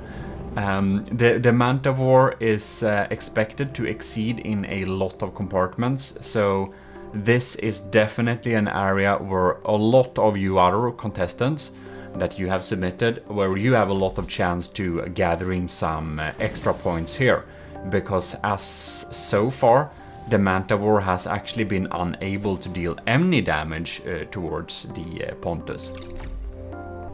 The Manticore looks very amazing and it's very cool, and this sonar on a stick was a cool idea, but it's syncing for checking where the enemy is, and the targeting and the timing for shooting the shells. They're not like timed up enough, so it seems that it hasn't gathered good enough detection before it fires the shots, which means it misses every time. So perhaps the Manticore can only deal with large submarines, but for this particular challenge, the score isn't very high at all. Next up, we'll have Jonos Isanth 5 from StarMade, if you already didn't know that, which is more of a meme submission. And if I don't remember incorrectly, I think this was said to not be able to deal a lot with where the Pontus may be located. So we shall see. I don't know if it knows where the target is at all. It seems to. And ooh, that volley wasn't that far off actually.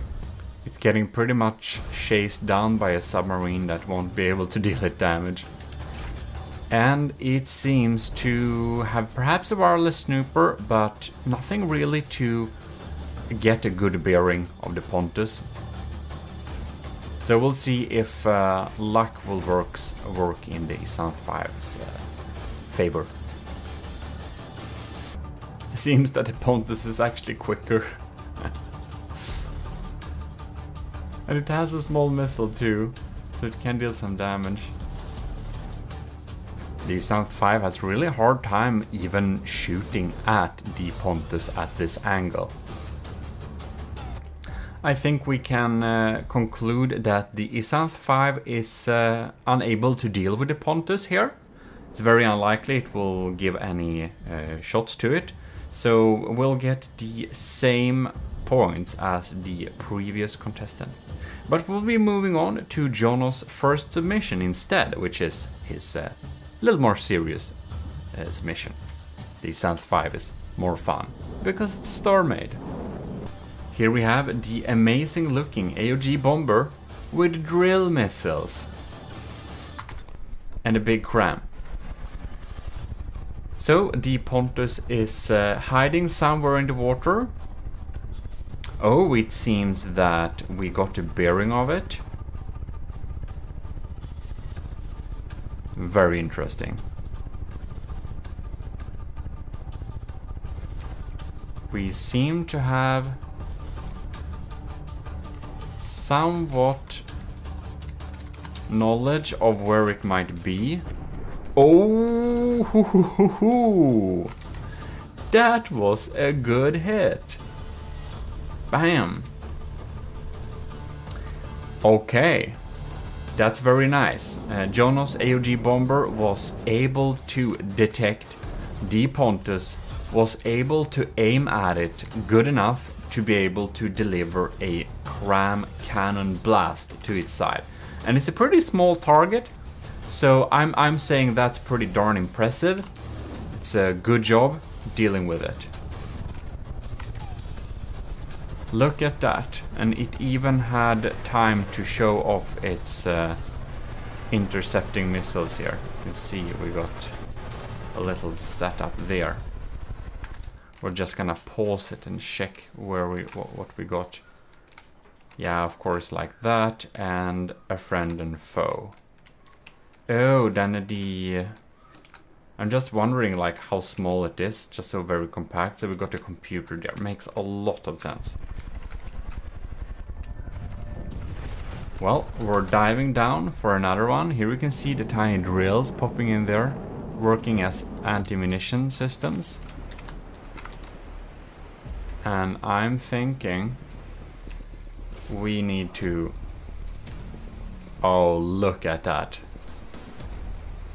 Look at that in slow motion. Bam! That's accuracy. Ladies and gentlemen,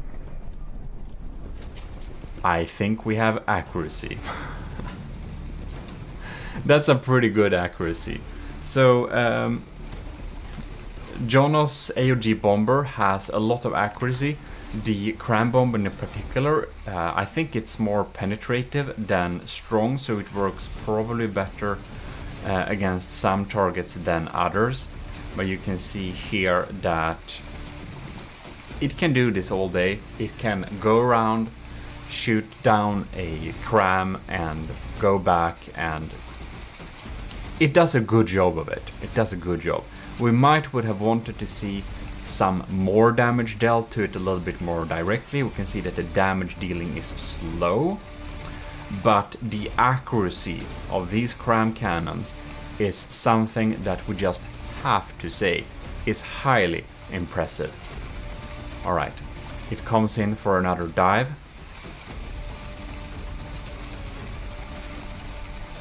Bam! There we go. It killed it. It killed it. That's good. That's good. Very impressive, but now we shall be moving on to the next submission. This one is, we'll be getting some good scores, I believe. Here we have kinda sexy Eldrosh Kosh. The plane is in the air. The Pontus is hiding somewhere in the waters. Will it be able to deal with it? It seemed to have detected the approximate whereabouts of the Pontus. Pontus is launching a missile.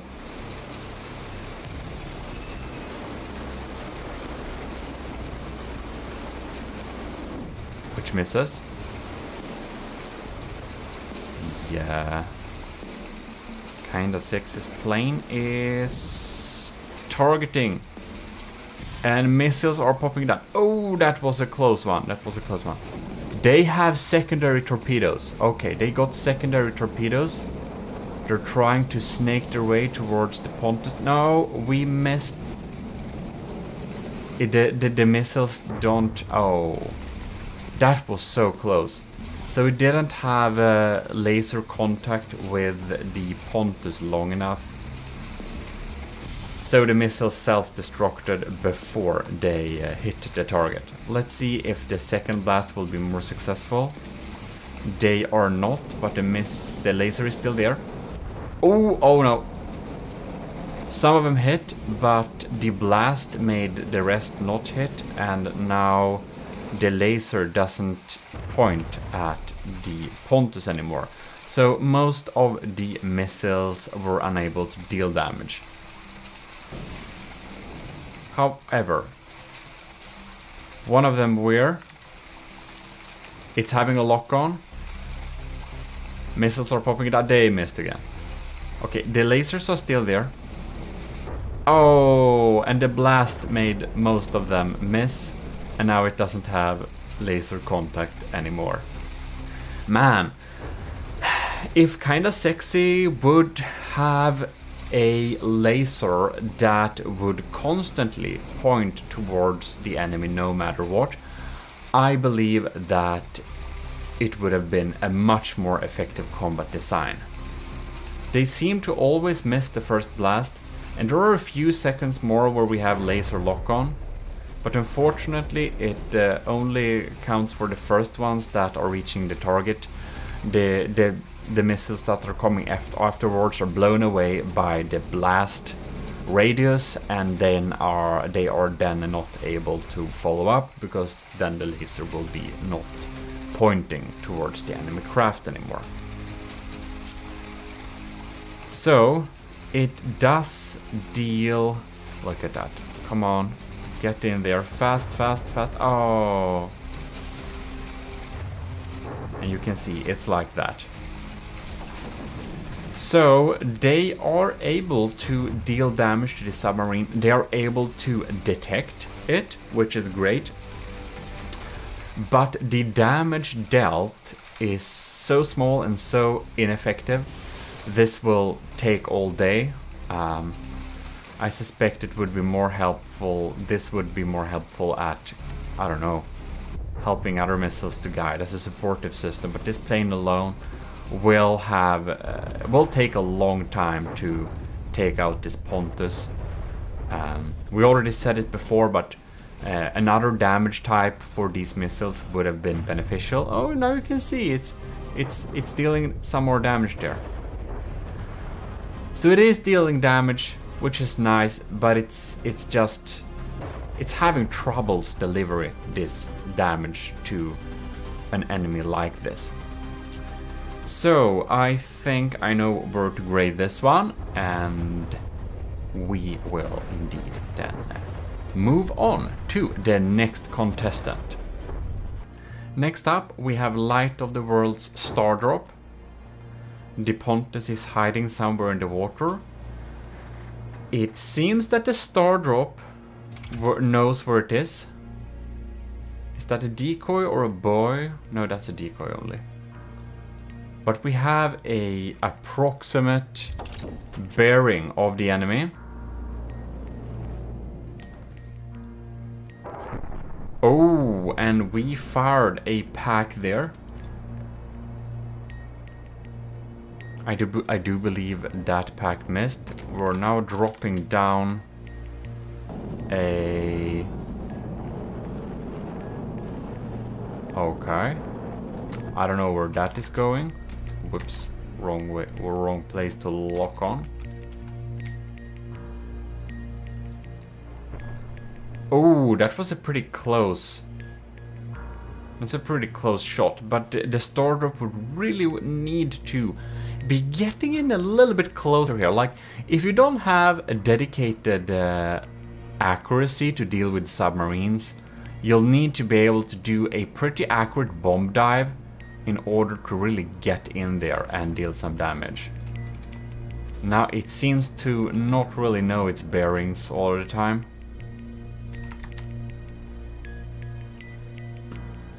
The Pontus isn't like super quick, but it's like 30 meters per second, which is pretty decent. Oh, it's really off. It has no idea where the Pontus is right now. Let's see if this missile, this torpedo will drop down. Here we got the torpedo. And oh, look, look, look. We got an EMP surge in there. So yeah, it kind of ish knows where the target is. It tries to deal damage. We're gonna stay here a little bit longer and see if it's actually able to substantially deal with it. I guess that if this was a really EMP susceptible submarine, I suppose that torpedo would have been much more effective. But this one has good enough protection, it seems like. Alright. The star drop is popping up here again. It's getting pretty close here. It's really close. It should be able to... Oh yeah. It should really be able to... Yes. Yes. Yes. Yes. It was able to deal some pack damage there. Look at it. I wonder if our Pontus friend is AI dead. It is indeed. It is indeed. It might have been a really well delivered EMP surge. Takes a really long time for it to dive down and really find the Pontus.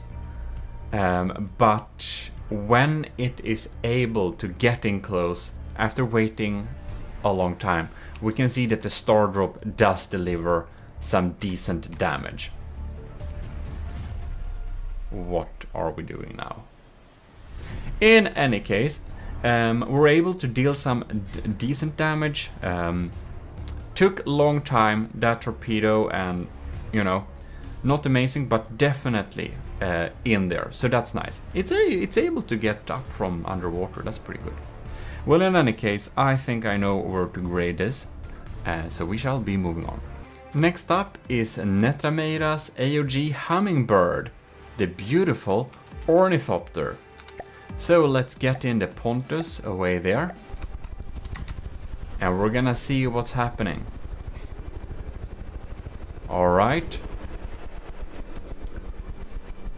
We seem to have bearing of where the Pontus is located.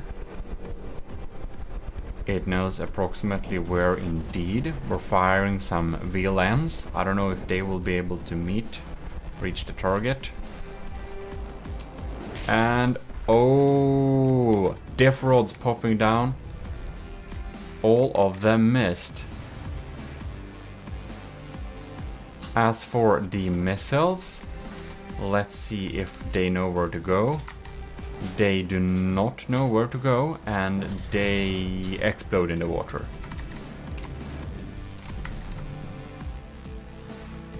The Hummingbird is getting into combat readiness again. Some of the missiles hit this time. And no diff guns.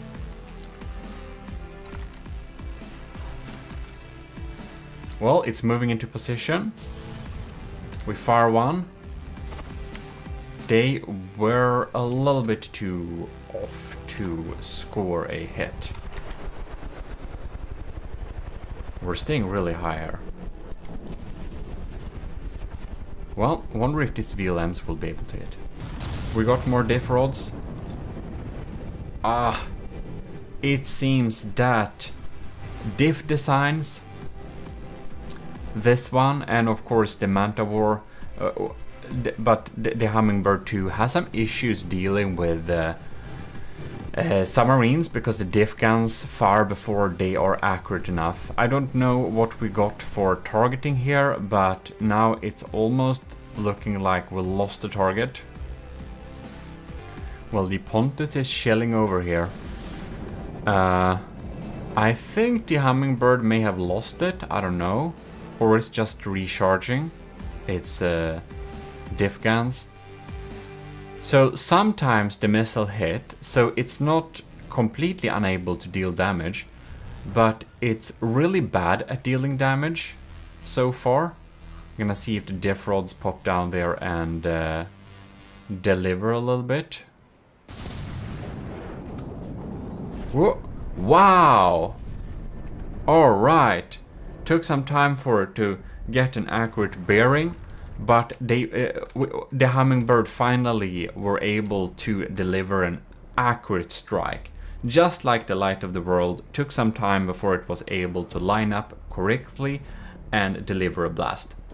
So, just like the star drop, the hummingbird delivers in a similar manner. Well, it can deal with submarines, not the most effective, but definitely decent enough. We shall be moving on, I believe. Next out, we have Nilden's second submission, the Invader. The Pontus has been spawned, and this is the last submission that we'll deal with in this little challenge, or in this little section. There is going to be 3 sections, where we're gonna have 8 each. So, it seems that the Invader has located where the Pontus is approximately. And we're getting hit by a tiny missile. And the Invader, oh, it's dealing some explosive damage. It's gonna stay on top of the Pontus like this. It actually seems to know where it is. No? It did know where it was. Alright. It kinda know where it is, but it's a really fast firing pack. I don't know if I would make my packs fire that fast, but we'll see if it proves effective. So in any case, we had Adnekrias, Korvax, Jonos second, Jonos first, kinda sexy light of the world, Netrameiras, and now Nilden's second submission. Next time we'll have Nilden's third, first, Ovo, Pizza Summoner Rush, Sean Reed, and somewhere in the middle of the Sean Reeds we're going to move on to Shotgun Squamations, American, the Cringe 1, 2, and Captain Y. But that will be coming up in the future episodes.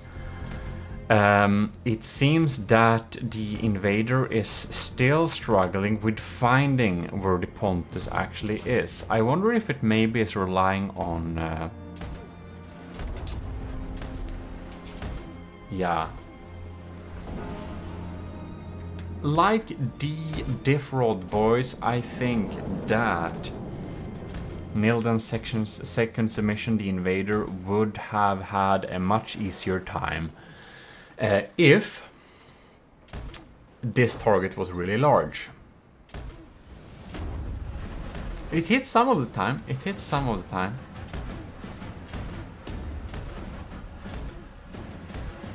It's just, I have a feeling this will take all day.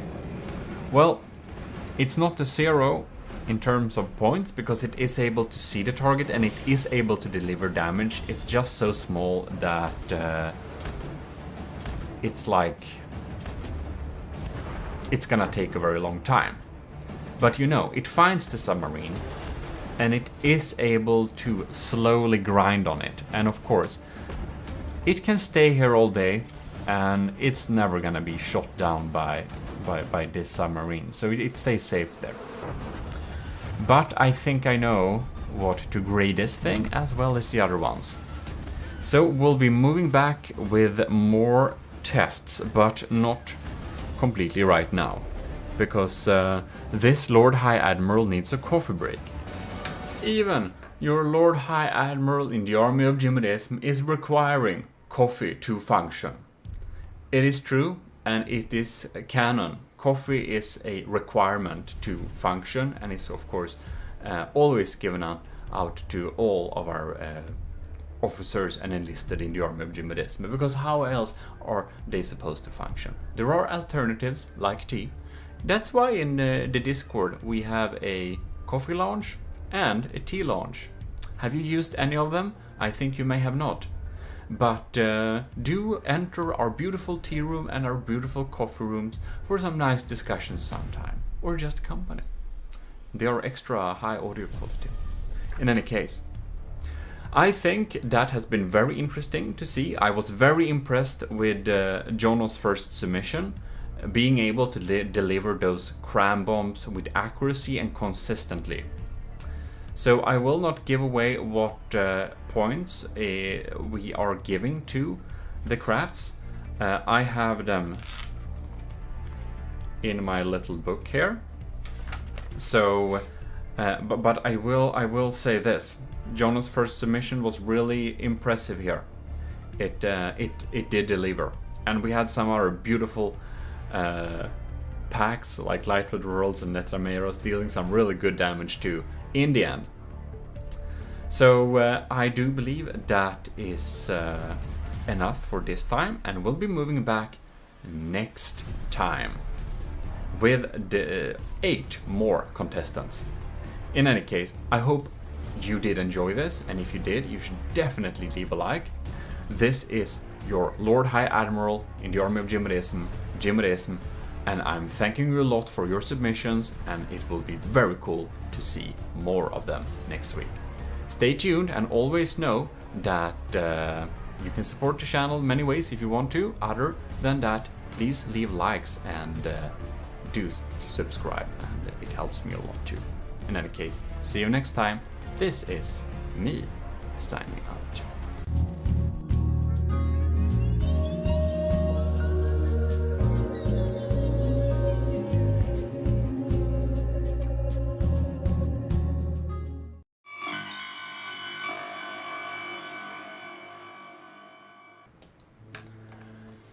Well, hello.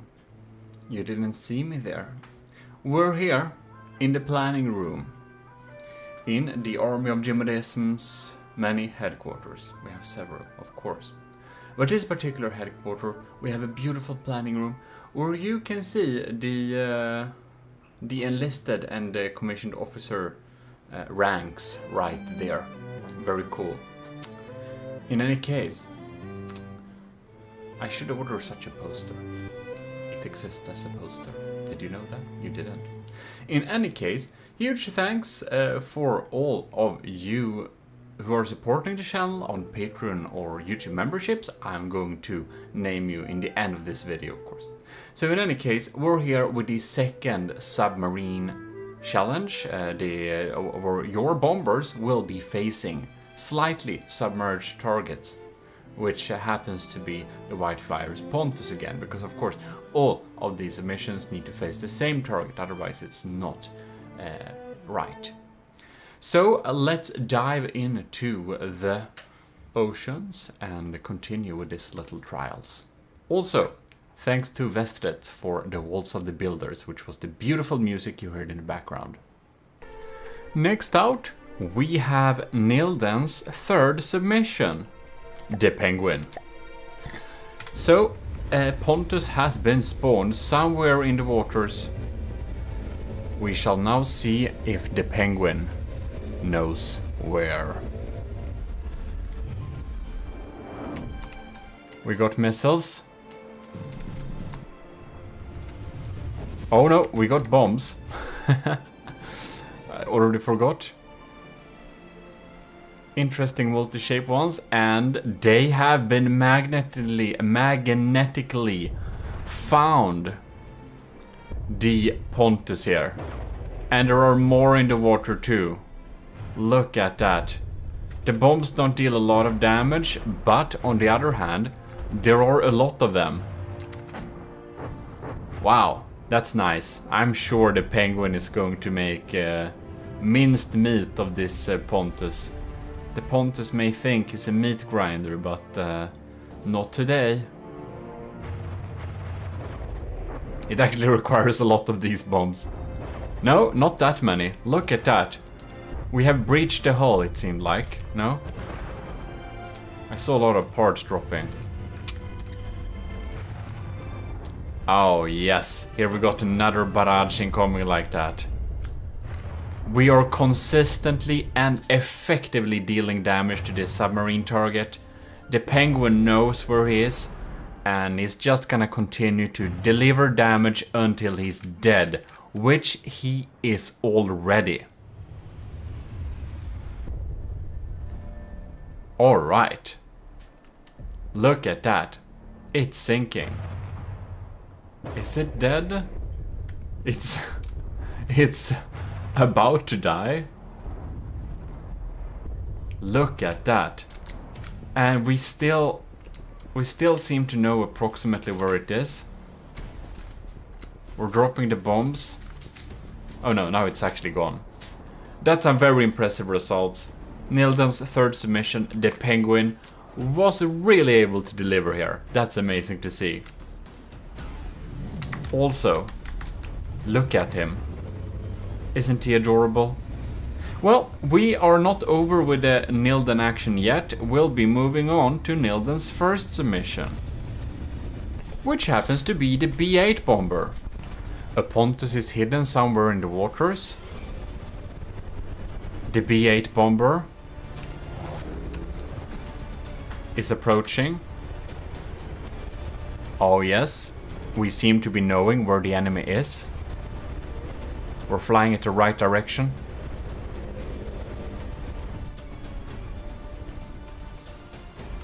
Flares are being dropped. We may have tricked that missile. Missiles are... oh... they have no idea where to go. They have no idea where to go. Oh. I'm trying to correct. No, self-destructed. Well, it knows where this lightly submerged target is, alright, but it's not able to deliver damage towards it. Look at that.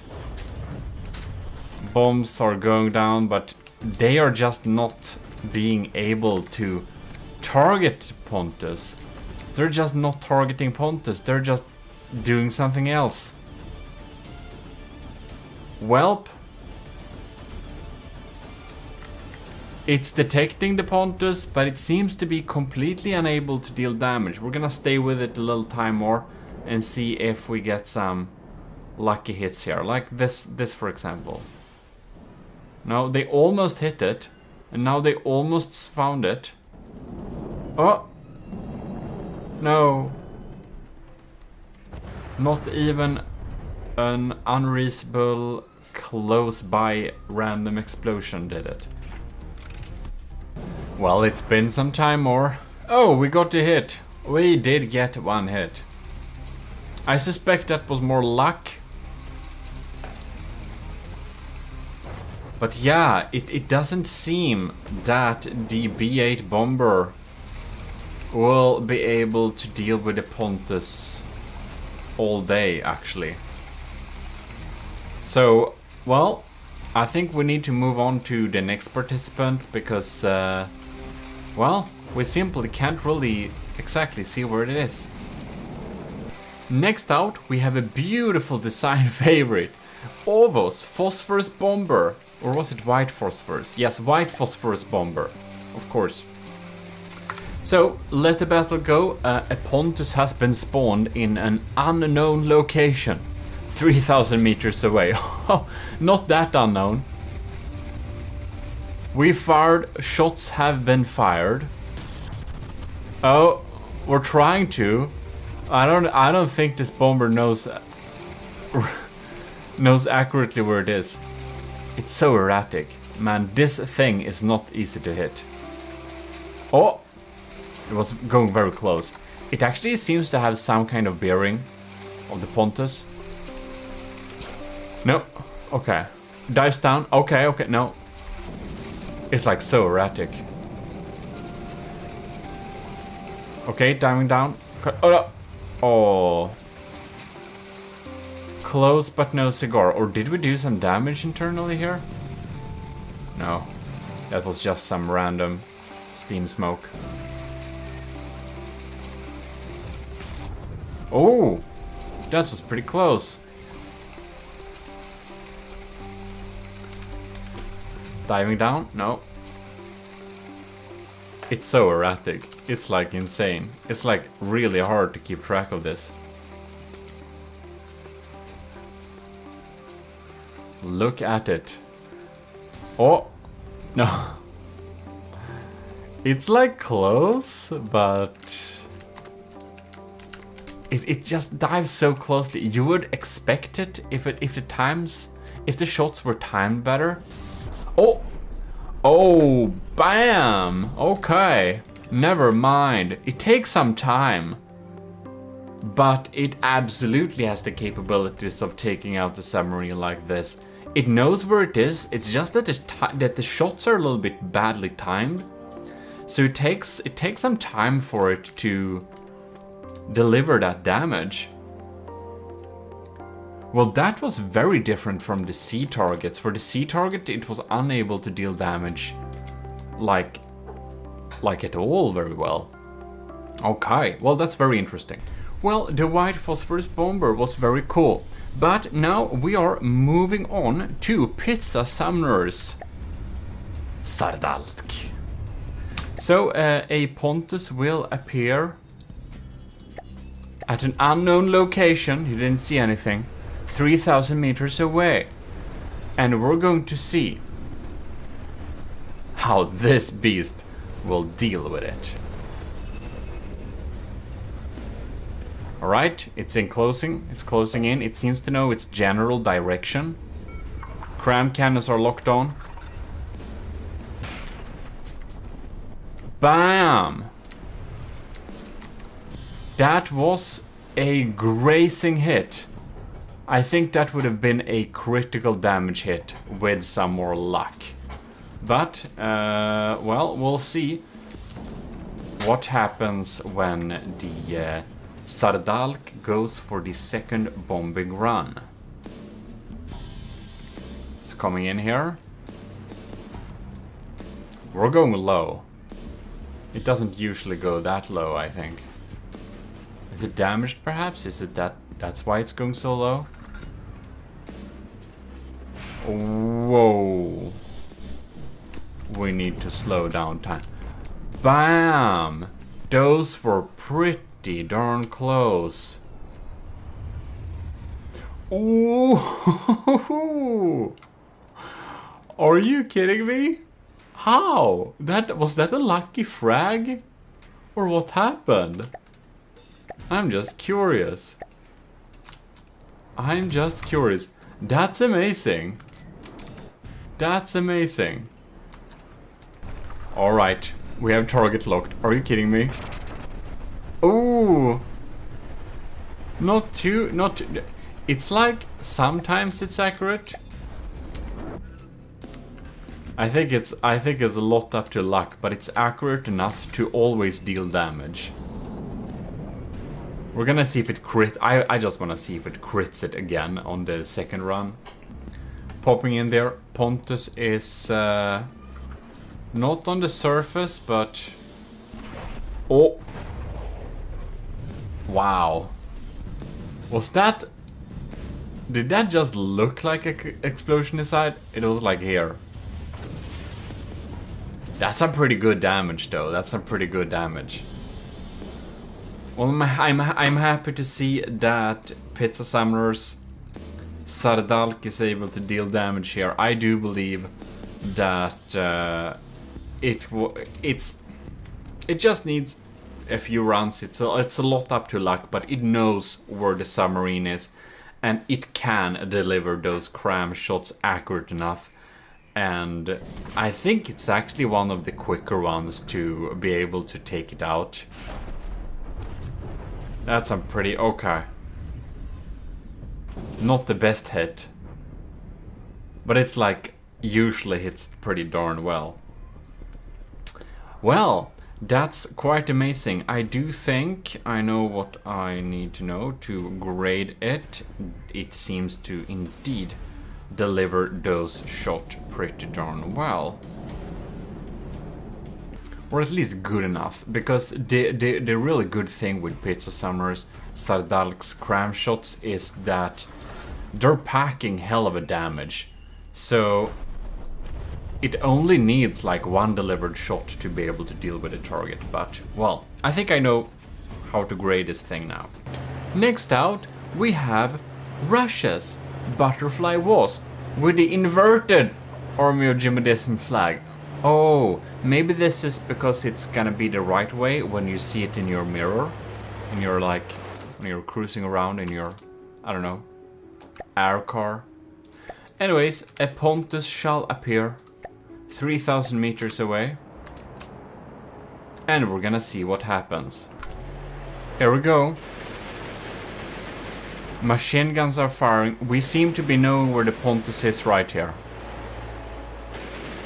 But the missiles... Well, they know... Oh. Ooh!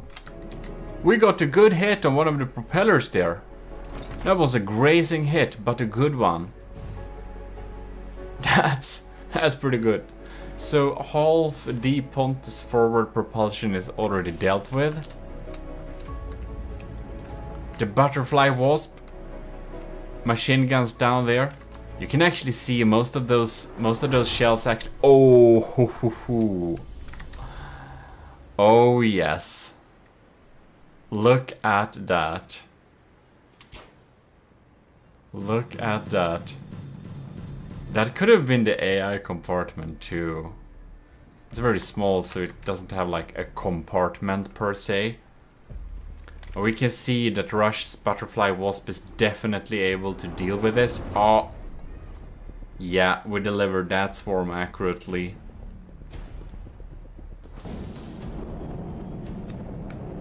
Very nice. Very nice. The butterfly wasp is absolutely able to deal with a submarine's target like this. And these lock-on missiles are doing a good job of meeting its mark. Yeah, that's some damage. Look at that. It's like dead. It's like dead. Just for the fun of it. We just wanna see so it wasn't a lucky strike. You can see these machine guns, they're definitely shooting in the general direction of the submarine. And a lot of these shells are hitting. Just having a simple 60mm like this could probably have helped a lot of the contestants dealing more reliable damage. Now we can see, oh, that's a grazing hit again. So sometimes the lasers has a little bit trouble locking on. So now we're going a little bit lower here, thanks to no waves. This is gonna be, I just want to see if it affects the performance or not. No, we're still able to lock on well enough. Yep, that's some nice damage. Well, Russia's butterfly wasp is definitely delivering here. Delivering some good and consistent damage towards the White Flyer's Pontus. It is a joy to fly with these missiles and see how much damage they deal. When they hit. They don't hit all of the time, but they hit like you saw last time. They're just amazing hit. Anyways, we're gonna be moving on. And it's gonna be Sean Reed. Here we have Sean Reed's Daggery. We're getting out of the water. Let's see if it can locate the Pontus. It seems to be able to locate the Pontus. Daggery is Sean Reed's first submission. No? Yes, maybe. Oh yeah, we have some depth charges dropping down here. We could see some blast guns going off there too. No? Okay. Damn. That's some good damage. And this one, it tries to keep up with it. Can it? Oh! Yeah. The back portion of the poor Pontus is long gone. Let's see here. Blasting a little bit of blast guns. It seems to have damaged itself again. And it's been dropping down. And the blast guns are trying to finish the job off. Okay. Well, that's a slight mishap. I think we're trying to be... Oh, we got up in the air somehow. That's amazing. Oh, are we gonna... Yes, we did not die there. Okay. There we go. That's a well-delivered blast there. It did actually shot something off there. That's pretty cool. And we got the depth charges popping down there. Damn, that's some good damage. Yeah, the dagger definitely has some problems, but you can see that we can deal some darn good damage to this submarine target thanks to that system. So I know where to grade this thing. Beautiful little design there, and we're gonna move on to Sean Reed's fourth submission, which is the Sunspot. Alright. This little biplane design here. The Pontus is spawned at an unknown location. Oh, okay, there it is. It like instantly knows where it is. I don't know how that works, it just works. We're adjusting. And we are... Oh, it did a little blast gun blast.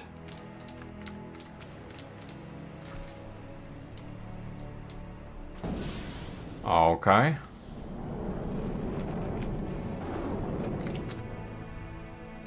These missiles, if they don't hit immediately, they'll just miss. So we'll see how the Sunspot will be able to deal with this challenge.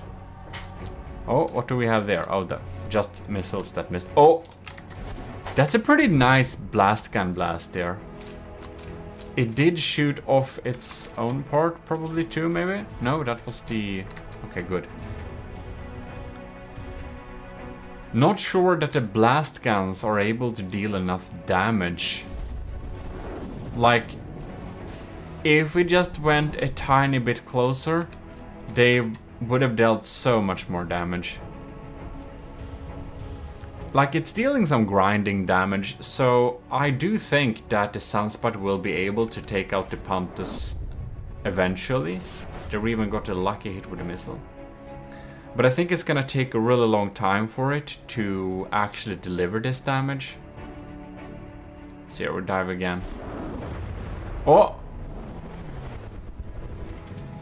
Yeah, we're getting through here. We're getting through here. What happened to the Sunspot now? Okay, there it is. You never know.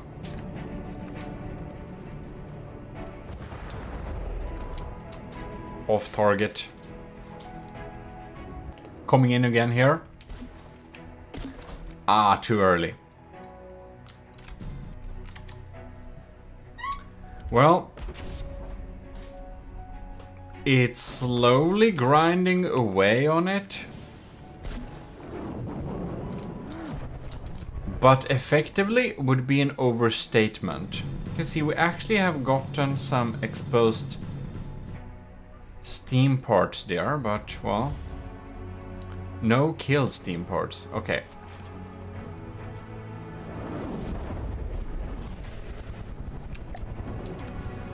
Well, it's not the slowest damage dealers, but it's down there at the bottom, but it is able to detect where the submarine is and it is able to deal damage, which counts for a lot. So I think I know enough to be able to grade this thing, and we are gonna move on to the next vehicle. This is the Gin by Sean Reed also. And this is Sean Reed's second submission, actually. And happens to be the last little thing to try for this particular challenge, I believe. We have Nilden's third, Nilden's first, Ovos, Pizza Summer's Rush, Sean Reed's first, fourth, and now the second. God damn it, these jet engines sounds a lot.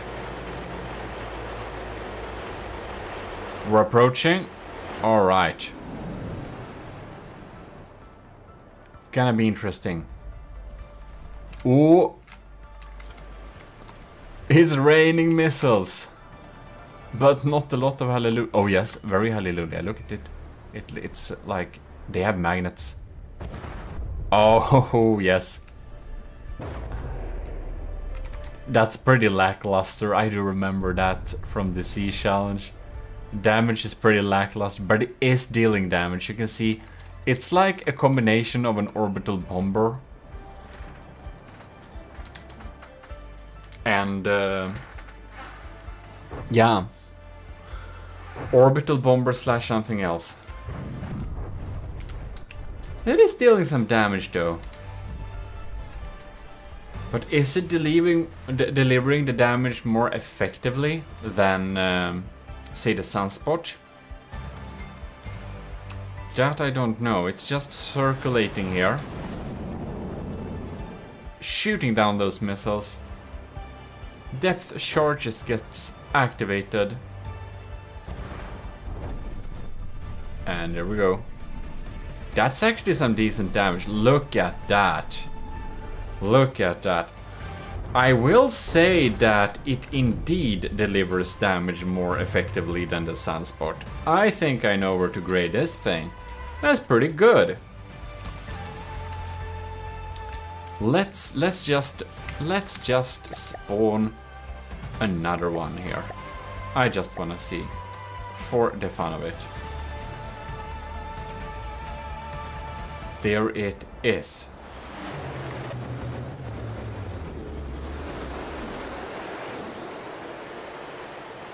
We'll just be in the water and we see they just drop down and you can see them waking up. Terrifying indeed. And they'll just pop in here.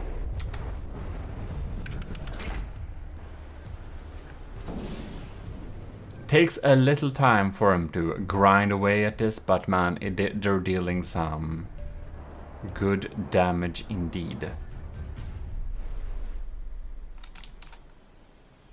When they hit. It's a little bit on the slower side, but still some decent damage. Don't tell me it doesn't know where it is now. Oh yes, it does. Was it damaged or something? I wonder if it received some small damage or something. Who knows? Oh, yeah. There we go. Another barrage. They just pop down in the water, come from below, and just deal some pretty decent damage. Yeah, that's some pretty decent damage. Takes a little time for it to line up, but when it finally did that, it can definitely deliver some damage. I'm gonna bump up that point to, yeah, I think I'll know where to put this in the scale. So that's very interesting indeed. Beautiful designs this time as well. Well, commissioned officers and enlisted in the army of GMODIST, we're here in the debriefing room, of course. And well, thanks a lot for the submission in this little batch. We're gonna have the last batch next week for these submarine targets, and we're gonna be able to see how the last 8 designs are doing in the next one. But in any case, thanks a lot for watching, and extra thanks to Admiral Super Dave, Captain Y, Lieutenants Asteria, C2, Cravey, Parbagri, Talaras, Vincent Veritas, and all our cadets. And also C2 and Powered by Greed for supporting me at YouTube memberships too. If you do that, you'll get nice badges if you care about that, by the way. But in any case, thanks a lot for tuning in this time. This is your host and Lord High Admiral GMODIST, and we're gonna be back next week. So see you then. Bye bye.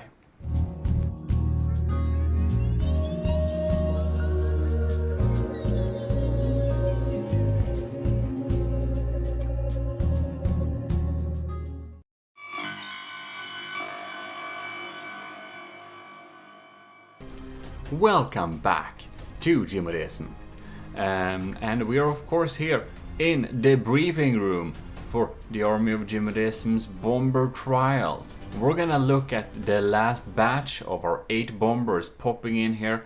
Sean Reed's 3rd, Shotguns, Scuvimations 2, Americans, The Cringes 2, and Captain Wise.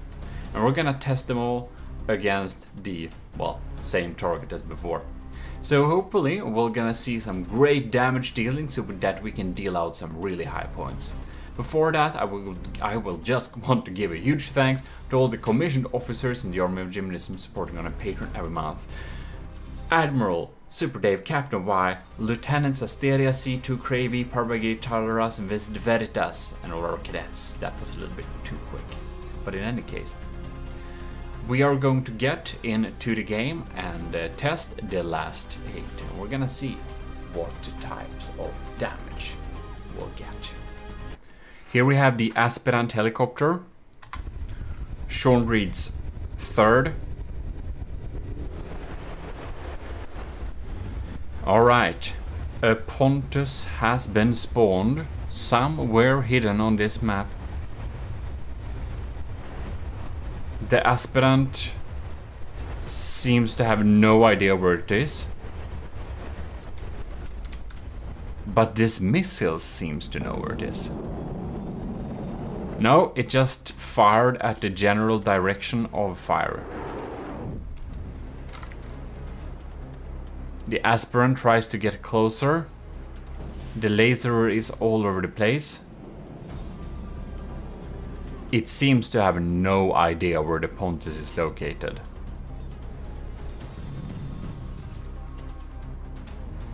Getting closer. Maybe it doesn't even have a wireless snooper. I have no idea. Okay. I think it does. I think it genuinely doesn't know where it is. We've waited some time. It has absolutely no clue. The Aspirant isn't able to detect slightly submerged targets, so we're gonna be moving on. Next out, we have Shotgun's Dart. A Pontus will appear 3,000 meters away. What will happen? Well, we definitely have a target on the enemy. Machine guns are machining. It seems to have a pretty accurate bearing of where it is. But the machine guns seem to be the systems that actually deal the damage. Oh no. Oh. Are these depth charges with magnets? Oh yeah. They're getting... no. They were not getting activated. What happened there? Dart is popping in again.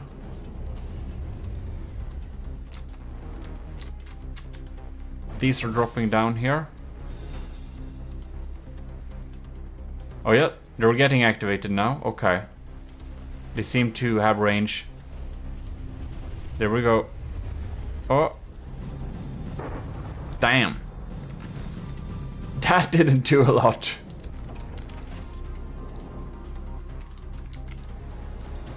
It's hard to see from the scale if it's like small or medium missiles.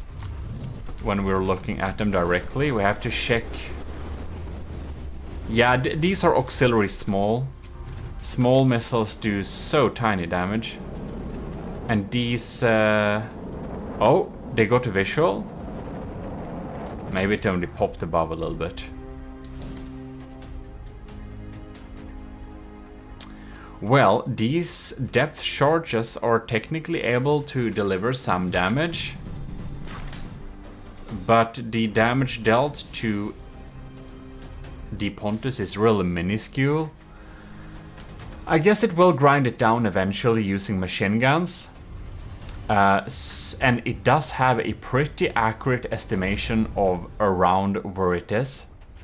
So it could be worse, but as for dealing effective damage to the target, it's a little bit lackluster, to say the least.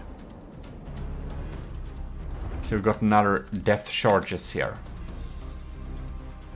Will they find them? a little mixed bag of stuff. Oh. Well, at least they do deal damage. They will eventually be able to grind it down, but man, it's not what we would call effective now. So, we shall be moving on, and the next one will be Scuvimation's first submission, which is the Narval X3. That means 3-wal. Okay.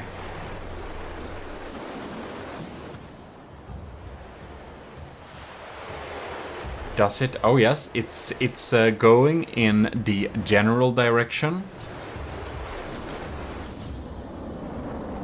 These beautifully designed ones are probably not hitting the target. It's trying to machine gun, but I don't think we have a good visual of the target. Oh yeah, now we do. Now we seem to have a decent visual, so the machine guns are trying. We got cram bombs. Oh, that's some pretty decent damage. The diff guns, I believe.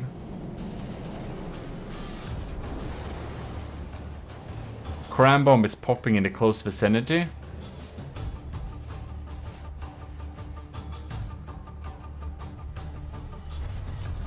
The missiles, they fire, but they have no chance of hitting. Seems honestly that the machine gun is doing some heavy lifting. No, the diff guns are actually providing some substantial damage there. Very close grazing of that. You can see this cannon is actually offline. No, this propeller. It somehow got damaged. The machine gun is actually accurate here. Ooh, and we get some good auxiliary damage with the diff guns too. That cram bomb was so close. Coming in for another round. Bam. Yeah, it's pretty accurate. We know where we are here. The 3-wal is able to indeed deliver some damage.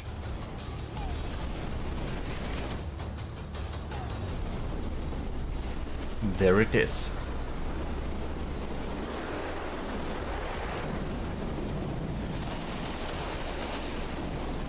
Oh yes.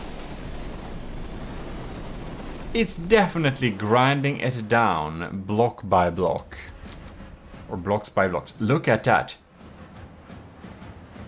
Yes, we got a lucky hit to kill the vessel as well. Very good indeed. The 3-wal has been delivering some good stuff here. I do know where to grade this one, and we're gonna be moving on to Scuvimation's second submission, which happens to be some of one of my design favorites, the Pigeon. Doesn't it look super cute? Let's see if it knows where the submarine is. It seemed to be able to gauge its general location. I think it's gonna rely a lot about if the machine guns are delivering here. And the machine guns are not... Oh, they started to... Oh, they are anti-missile ones. I see. Well, they did take out that one. It seems to be having a pretty accurate bearing of it indeed.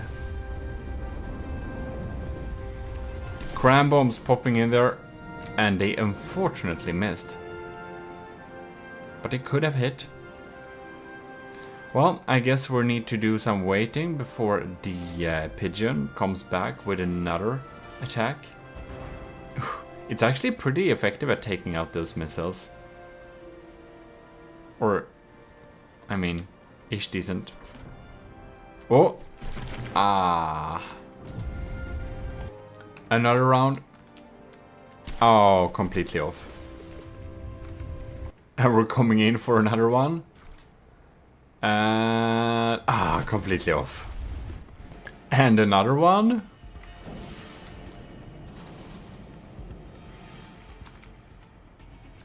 Will it? Ah.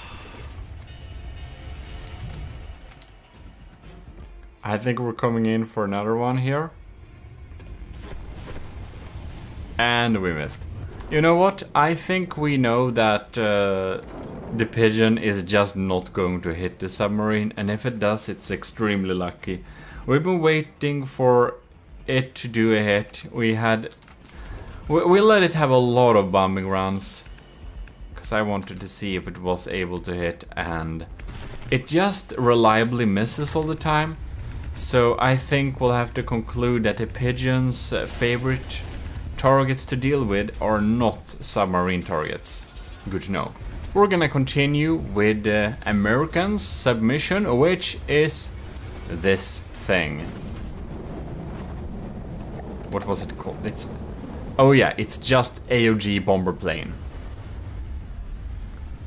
So I think it has some armaments to be able to... Oh, bam! That was a pretty powerful strike. We seem to have been grazing the Pontus here. Gonna see what happens here. The missiles have no idea what they're doing. Oh no, it hit itself with a missile, did it? Do you have some torpedo capabilities? Nope. Alright.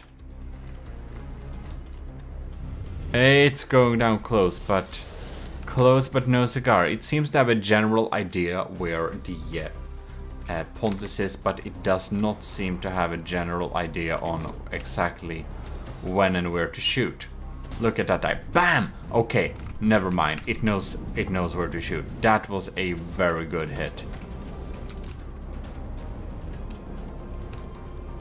Oh yeah. Look at that! Well, well, well. America's design has definitely been delivering some damage this time. I think we'll just have to check that again. I just want to see how much was luck and how accurate these guns really are, because it seemed they were really accurate each shot. Wow, we're really like buzzing around here. Really hard to hit, I think this should be. And we're doing a dive.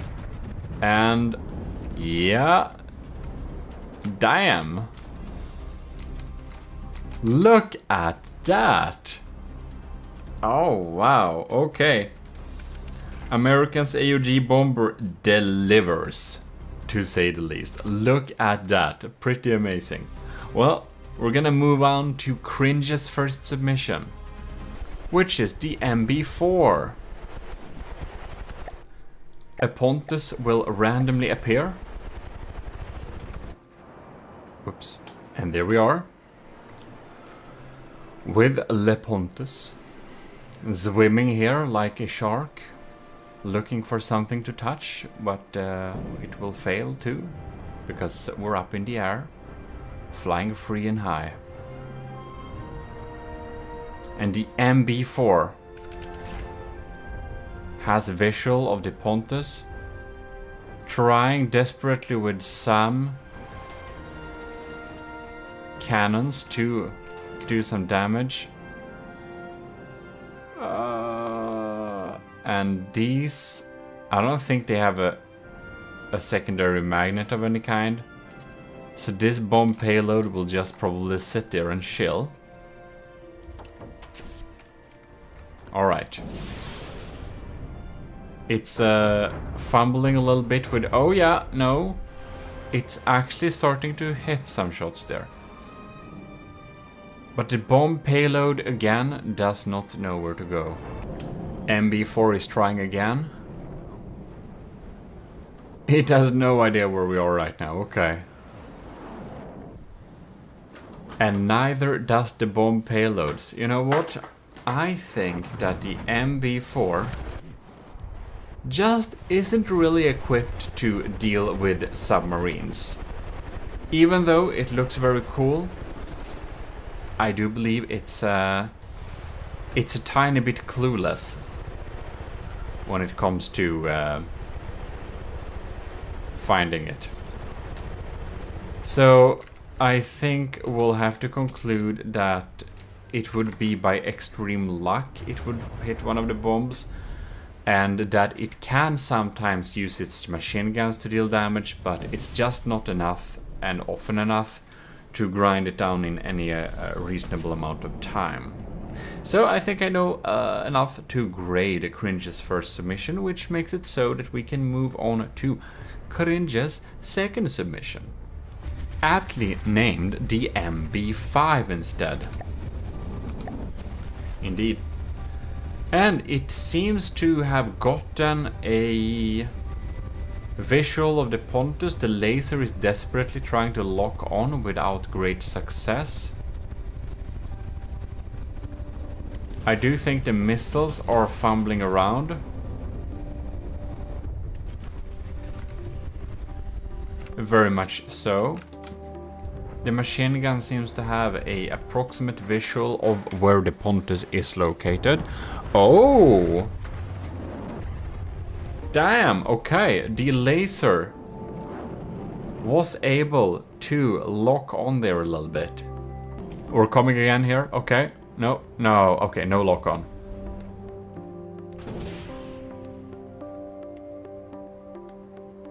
So it's definitely able to deal some damage, but not very reliably and not a lot of the time. The MB5 is looking great, however. Look at that. Oh yes, we got a lock on. We had a lock on for a little while there. So it's able to lock on some of the time.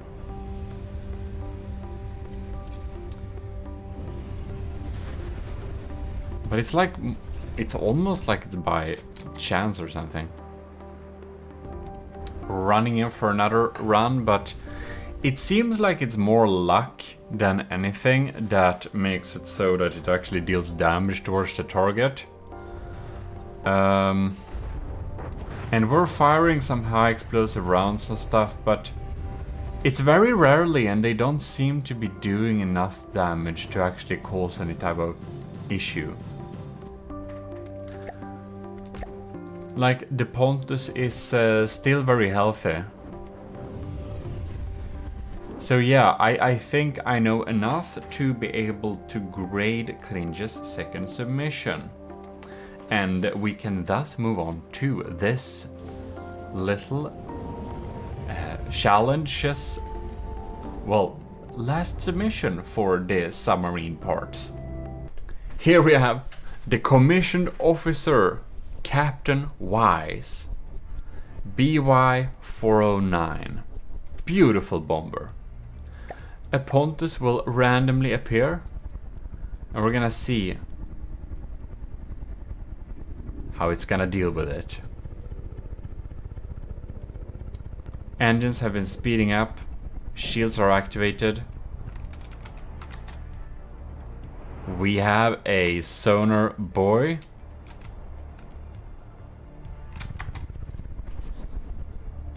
Dragging it in the water a little bit to give us an approximate location. Oh yeah! Are you kidding me? Oh wow, that's very amazing. That's an instant AI kill. Damn! Well, that sonar buoy definitely paid off. Let's just spawn another Pontus just to see what happens. Now it's a diff guns, so we'll see if it will be able to deal with that, but that's what's really amazing. Really amazing indeed. Look at that.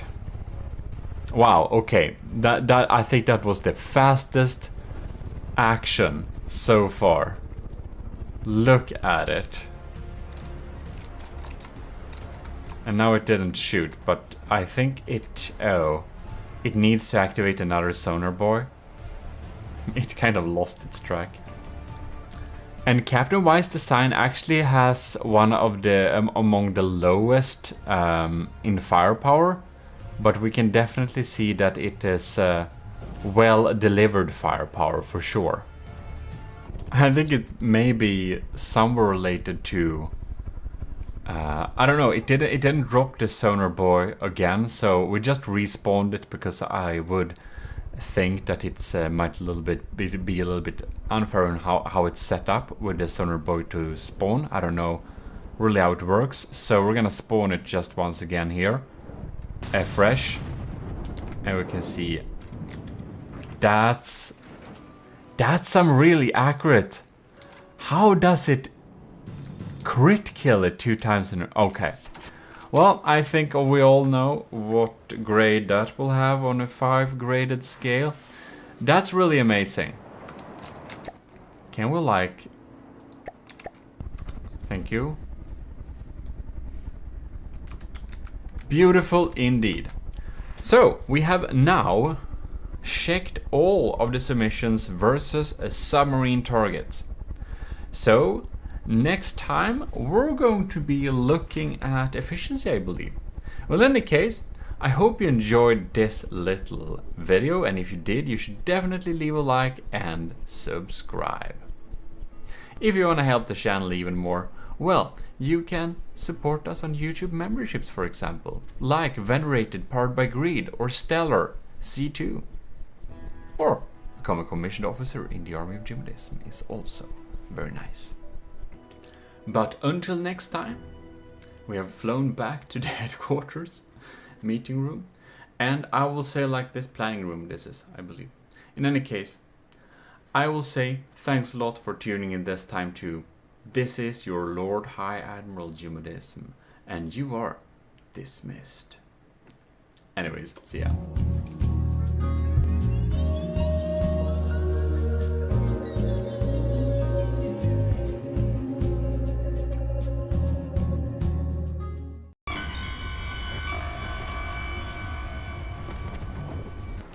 Enlisted and commissioned officers in the Army of GMODIST, you're most welcome to the next part of the bomber trials. I don't know if you've seen this poster before, but it's an actual product now on 4th wall.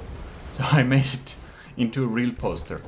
So I'm strongly considering it to getting that poster IRL, but we'll see what I will order for my first order. They've given me like $40 or something in credit that I can order from, so that's pretty interesting. We're gonna see and compare the quality with the 4th wall stuff. In any case, they are having good reviews, but we're gonna get back into testing the bombers.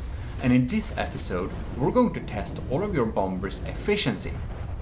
So, what we basically need to do is we're going to test some different metrics to know which of the bombers are more efficient than the other bombers. So, for example, does it have start standby modes?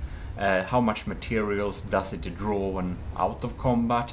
How much firepower per material plus material carried does it have? And stuff like that.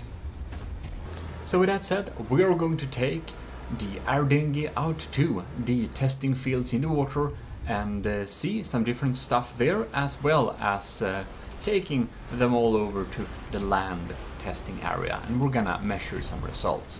Let's go. So how will we check efficiency? Well, there are some different ways we're going to do that. We're going to use the V menu, and inside of here we find a total firepower. We're going to take the total firepower and divide it by the cost of the ship. And doing that, we're getting a little magical number that basically tells us how much firepower a unit has per materials you spend on investing in that vehicle. And that's gonna be one part of the efficiency metric. We basically wanna know how much firepower a ship is bringing per the cost of the ship, or, well, bomber plane instead. Now, there is another little thing we need to check here. And that's, of course, equally, if not more important.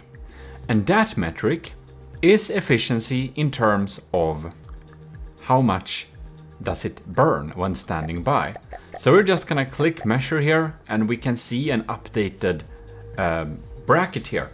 And it basically is 2.7, 2.8, or 2.7 per second. So then we have another metric that tells us how much material it burns just standing by per second. which is, well, 2.7 in this case. The last metric I want to check is actually the speed of the vehicle. So we activate top speed mode and make it move. And after that, we're trying to locate the vehicle by just building on it. And we're gonna see. We're now getting a speed of, let's see here, why are we turning? That doesn't make an, oh, okay. No? Interesting. This confuses me so much every time. When we set it into patrol mode and we go out to this map, we have to have it in auto mode because otherwise it doesn't move. I don't know. I must say, a lot of stuff in this game is a little bit clunky and weird. Anyways, we can see our speed is clocking in at 91 meters per second. Then we have the beautiful Manta War, and this one has super cool measures to not burn any materials when standing by. So you can see here we're checking it, and we are checking the firepower by the cost, and we have written up that number. And then we can see here it doesn't have any custom jet engine, so it's 0 per second. Power use is also 0 per second. So it's just chilling here. Like it's burning no materials per second at all. So it actually clocks in at 0. Alright. So let us select this beast and set it to a movement command so that we can check what speeds we're gaining. Alright. We are 38 meters per second. Let's see here what we got. Top speed.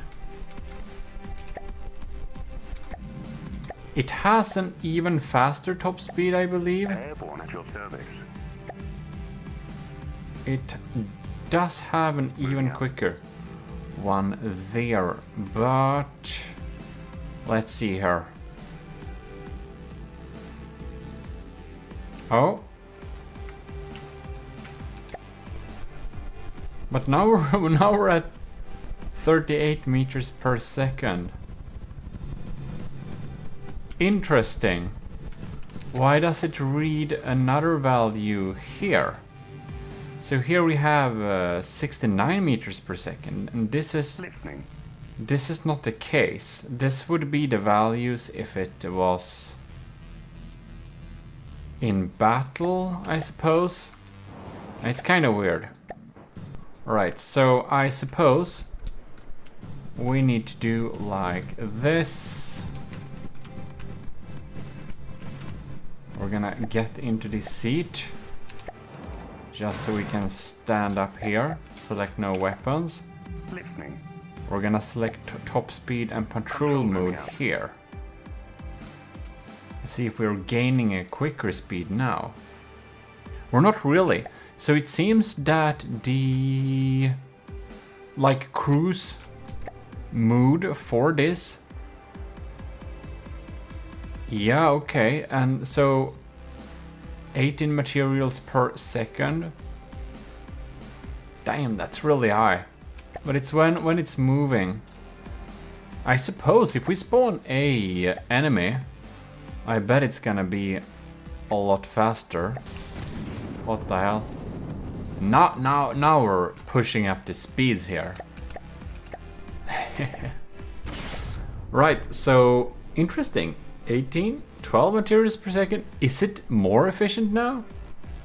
This doesn't make any sense, but it's all cool. When standing by on a water area, it's using 0. So, and that's what we're measuring. That it might use a couple of materials when cruising and stuff like that, you know. That's no big deal. It's okay. Like, what we are actually interested in is if it's reaching any, like, if it's using materials just existing, and it doesn't. However, the top speed is listed to be 69. Nice. But if we don't have any enemies, it's gonna use less. So when we don't have any enemies around, it's like it goes into another power mode. So if we just set it like that, and we see it, it's just gonna maneuver to go at a slower speed, exactly 38.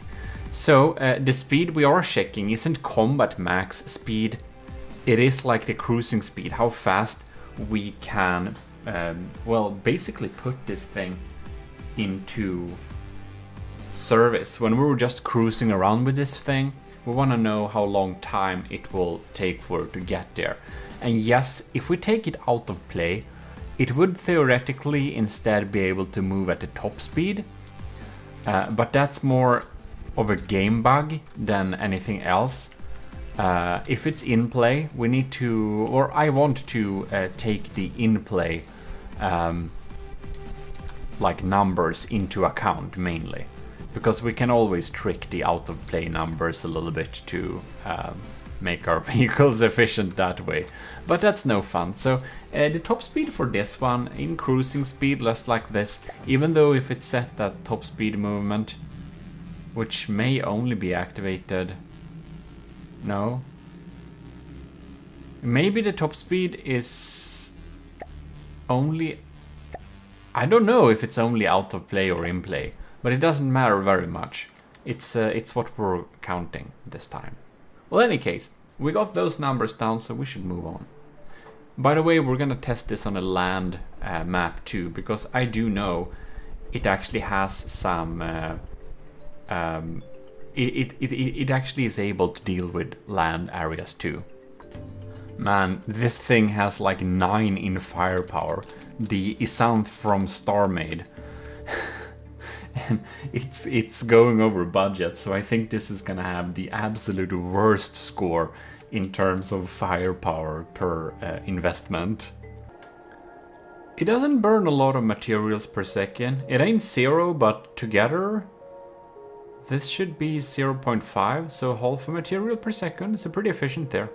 And we're clocking in at a speed of 36 meters per second. So here we have Jono's real submission, and it's shilling pretty much here, so that's pretty interesting. We should indeed go and check the... Yeah, it actually completely shuts down the engines here. Almost.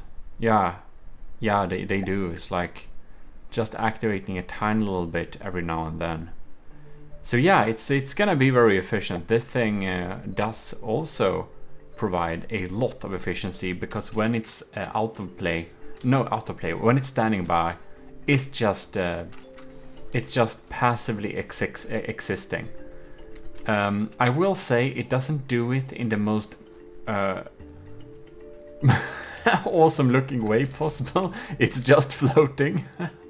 But it works, and that's the important thing. So it's getting maximum score for this one.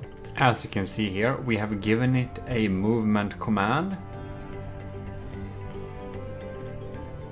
Is it? It ain't gonna stay at this level. No, of course not. But it is. Right now it is. Okay, now, okay, look at that. Now it's gaining speed. Right. 72 meters per second we are moving at right now. Oh, yes. 72. Well, that's very beautiful. This thing looks expensive just swooping around here. Let's see here. It doesn't have custom jet engines. I would have expected that. But these are just flush jets. Yeah, I see that now. Right. And it's 2 materials per second in total. It goes up and down like that, but slightly below 2, but not far from that, so ish 2. Alright. Perhaps it's more 1.6, 1.7. It's actually... It says 1.6, but this looks a lot more like 1.7, so that's what we're gonna write down. So that's actually not very high. We're gonna do some fleet movements here, just to make sure. See what the speed is gonna be. 60, 1, 2, 3, 4. 63 seems to be the normal number we're stopping at. Well, you kind of know the business by now. So basically, we are just continuing with all of them there. Right, and what do we got more at? Power. This is so annoying for the electric, steam electric designs. There doesn't seem to be a nice way to check. It's like... it's like no. It's like it doesn't tell me here. Why? Steam... Why does it say only steam propellers? This is so adapted for just boats, man. Yeah, that's pretty crappy. So we need to go inside of here and find our different stuff here. So here we have... How should we guess this? 0.15 times 2, so 0. Man, there are so many of them. I don't want to. 0.3. Here we have another one. That's ish 1 material per second so far. No, we have more of them. 26. And here, oh lords. 26. So 2.6. 2. And this is 5. There is another one. So 10, 12. Right, so 13 materials per second, if I didn't miss any of them. 30, that's, This is pretty expensive standing by, man. This is 13 materials per second. Alright. Alright. Well, there we got it. There we got it. This was calculation hell. This is like worst so far with like... this is like 5 times as bad as the worst one so far. Well, it's pretty quick. 84. Oh my god. The water is starting to look pretty ominous here. Oh, look. You can see the beautiful sky. Isn't that quite nice? Are we too close to these lands? Is this why? Alright. So what's happening here? Firepower, right? So let's do some calcs. We got a really efficient one again. Look at that. Completely turned off here. It'll just need to check that we don't have a lot of...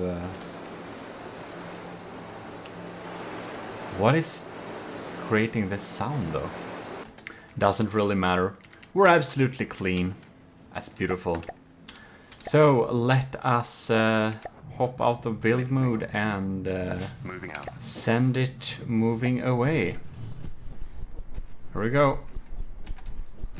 Let it gain some flapping speed. Doesn't this look very beautiful? This is like the perfect screensaver. 40 meters per second ain't bad either. Oh no, we have another funky one. And it's not like your fault for building this, I will say that. It's like I'm not blaming you, I'm blaming the game for making my life hard because the game hasn't put in proper measurements. So it's not you, it's the game who's done this. Right, so 3 materials per second. Yep.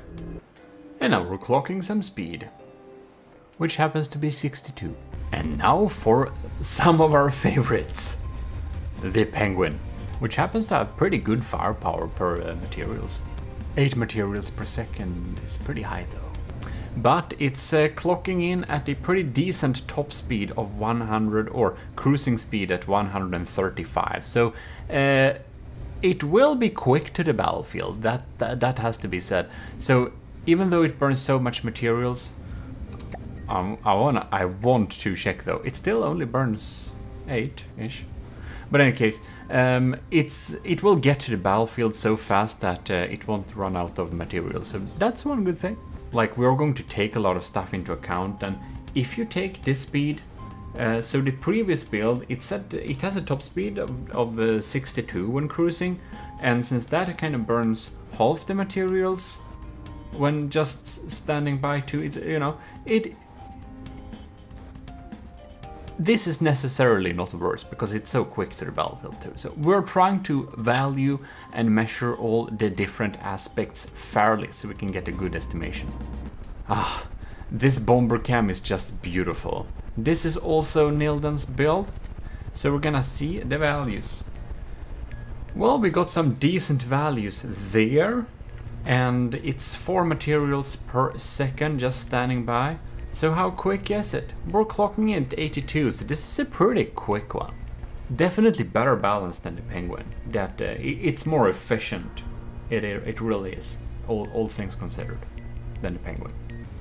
Pretty much very high firepower for the material spent on this, and this is a cheaper design too, by almost 10k than max allowance. So we seem to be burning almost a material per second. Now that seems to be all we got. Let's just check we don't have any hidden shenanigans in here. We don't. I would have been surprised because this is a compact design.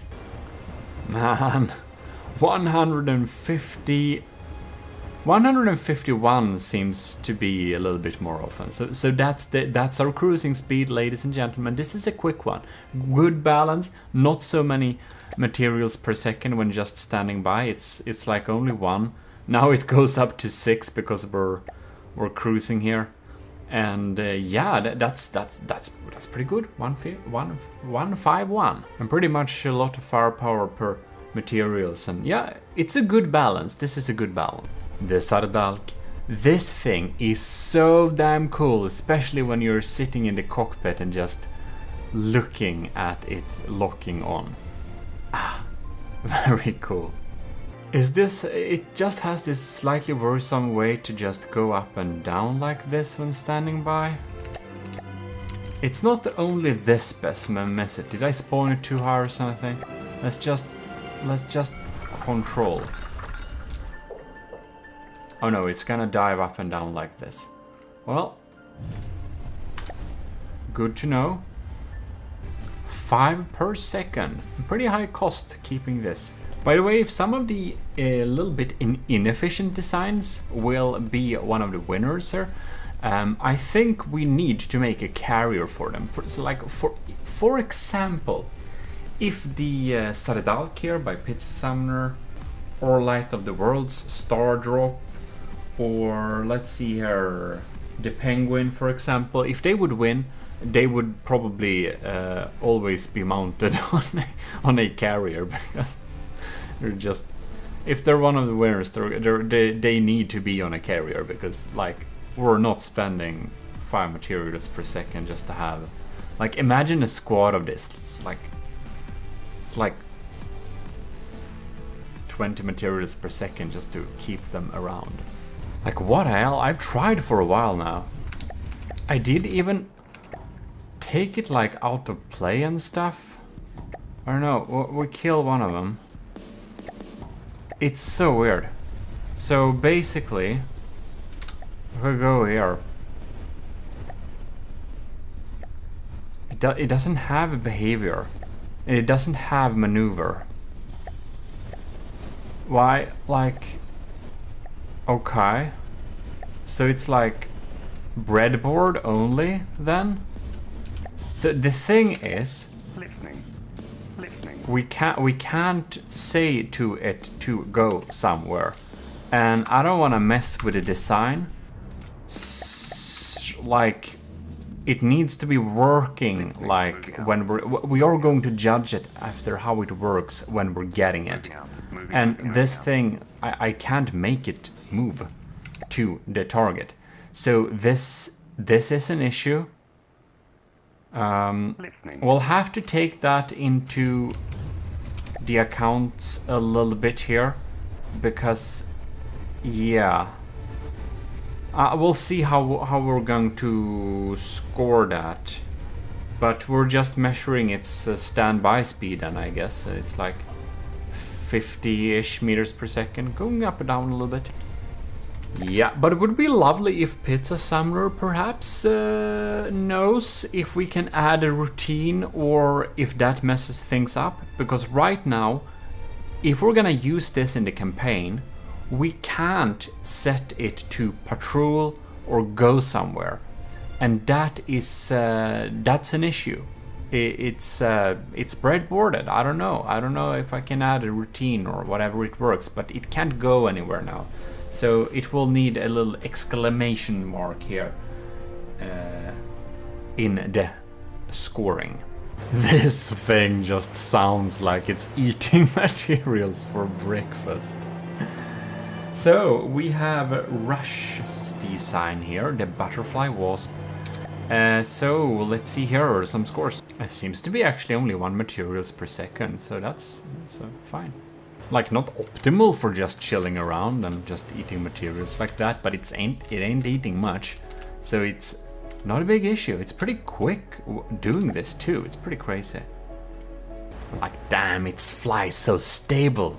Look at this thing, it's just swooshing forwards in this funny little angle. And it's really cool. So we're clocking in at 86. I'd say it's pretty good for like keeping this speed and just... I'm just curious. Kind of burns the same when it goes at max speed all the time. It's pretty efficient. So makes me wonder. We have a carbureted engine, of course we do. We have an RPM at max, which is interesting. Oh, so if it doesn't go up to full, which it kind of does. Well, whatever, it works. It's like shilling here. But it sounds like everything is online. Well, I guess we just need to check it. Oh, look at that. Very low power use. See there. 0.36 per second. And... oh my god, 6. I hear the sounds of the shields. This Daggery from Sean Reed needs a shield switch. It needs a switch turning off the shields when they're not in use. Because we are 6.4 plus 0.36, so 6.8. This thing eats... This thing has already eaten all the materials for breakfast. It is an easy fix, but we are not considering easy fixes. We are considering the actual submissions. So 6.8. Ooh, this is the 3rd worst so far in terms of eating materials when standing by. All right. Oh no. Right. We have given it a movement command, but it will get out of here eventually. Oh yes, it found its way. Let's go to the waypoint, it said. And we're zooming in at a neat 42, 43. 42 was a better number, come on, it's the answer to everything. But it is 43, so this is not the answer to everything then. Well, it isn't the answer to material efficiency, so that is indeed very true. So 43 it is.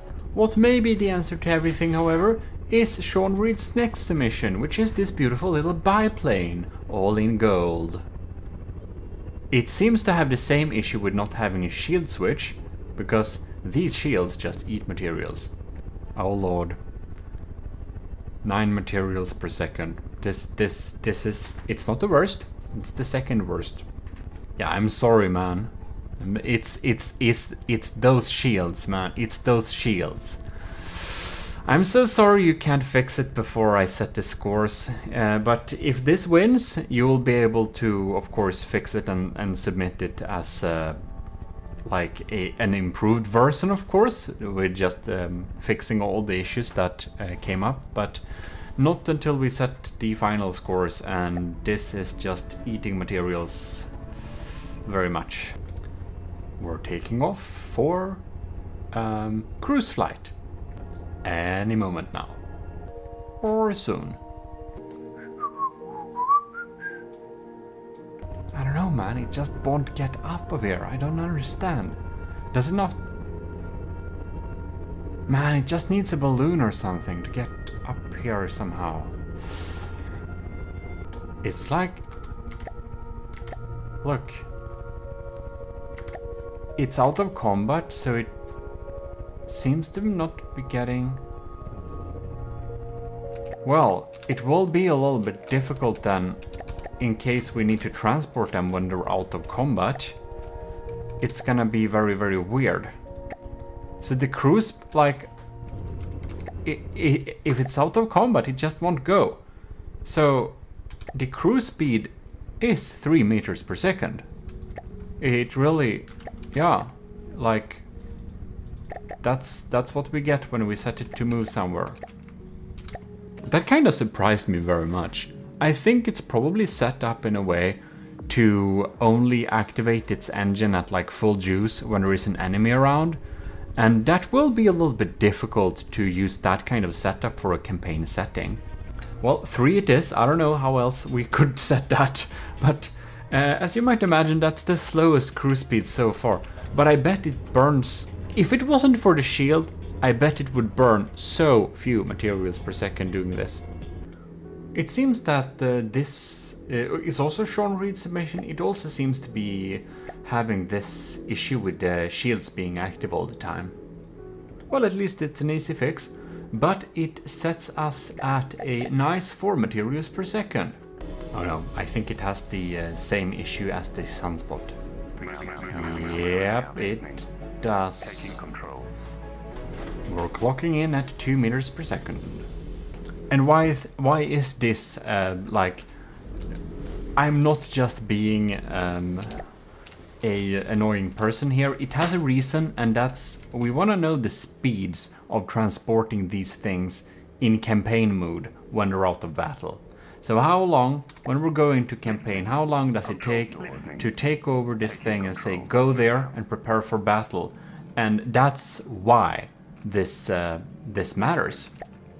Because when they're like in play like this, they're gonna be sitting around and doing this, and that's why they need the very low score they get here, because this is gonna cause an issue in campaign. So that's why it's relevant, if that wasn't self-explanatory and obvious.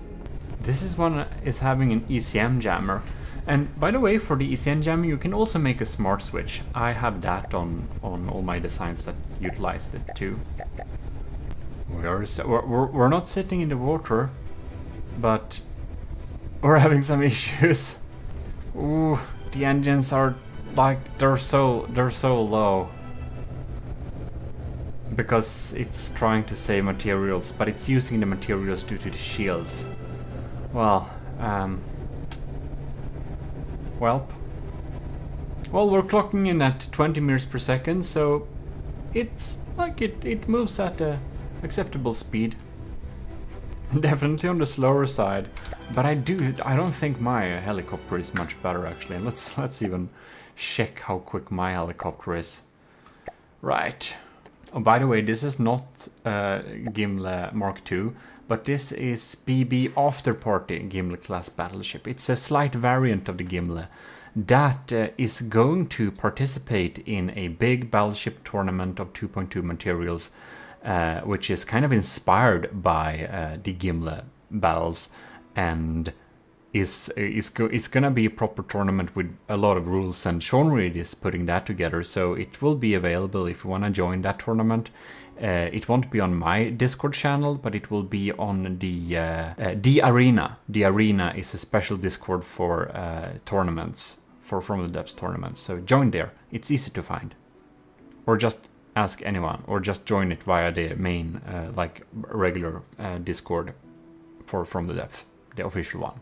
It's linked there. Second chapter, Frontier Fleet, Anti-Air. There we go. This thing is actually... I wonder if this thing is... I wonder if this I didn't even think about it. if I would have configured this helicopter to meet my needs, to target subs and stuff, this thing could actually have been participating in my own trials, but that would have been strange. I don't want to participate in my own Army of GMODISM trial. This just feels a little bit stupid. Like, it's so sad for everyone participating if I would win that, so I'm not gonna do that, but I just realized it's like doing that. So it's pretty funny. Yeah, when we're like this ain't participating, it isn't. But what we're gonna do, I just wanna see, just for fun, it burns 0.3 materials per second, so yeah, that's a pretty good score, just standing by like that, if I'm judging this by the same standards. I'm selecting this one, Moving out. and we're moving this. Let's see here. We are... It's a really steep angle when this thing moves, but it's required to have, like, to keep the speeds that I wanted to keep. You can see it here. Looks a little bit stupid, but I mean it's also about function.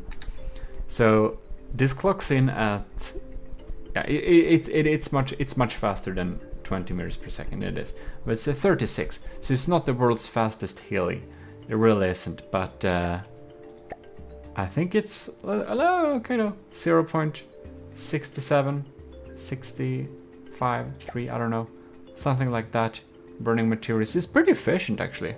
Well, makes me happy because this is already like this is the second chapter Frontier Fleet, which we're gonna conquer the Nether with. So this is already in here. So I'm glad it's kind of ish. Decent. What isn't decent though, what's absolutely horrible, is the flying broadsword air battleship. This thing is horrible. Oh my lord, I don't know if I want to know how much materials per second this thing is eating just chilling here.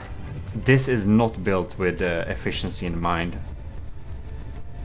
Total firepower.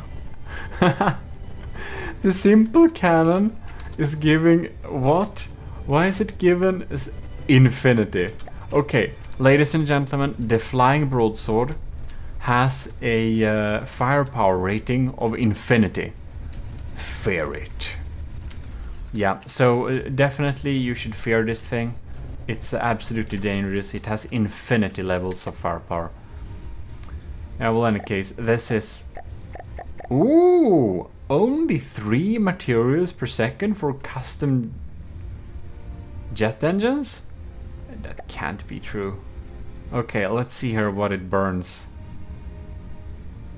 What? It's kind of like 10 materials per second? Are you kidding me? This is absolutely insane. It's not that bad. It's not that bad. It's like, so say it goes up and down. So 11-ish, 12 goes to this. So 12 plus 12, okay, 15. So it's only using 15 materials per second to kind of exist. This makes it about as efficient as Light of the World's Star Drop when just standing by.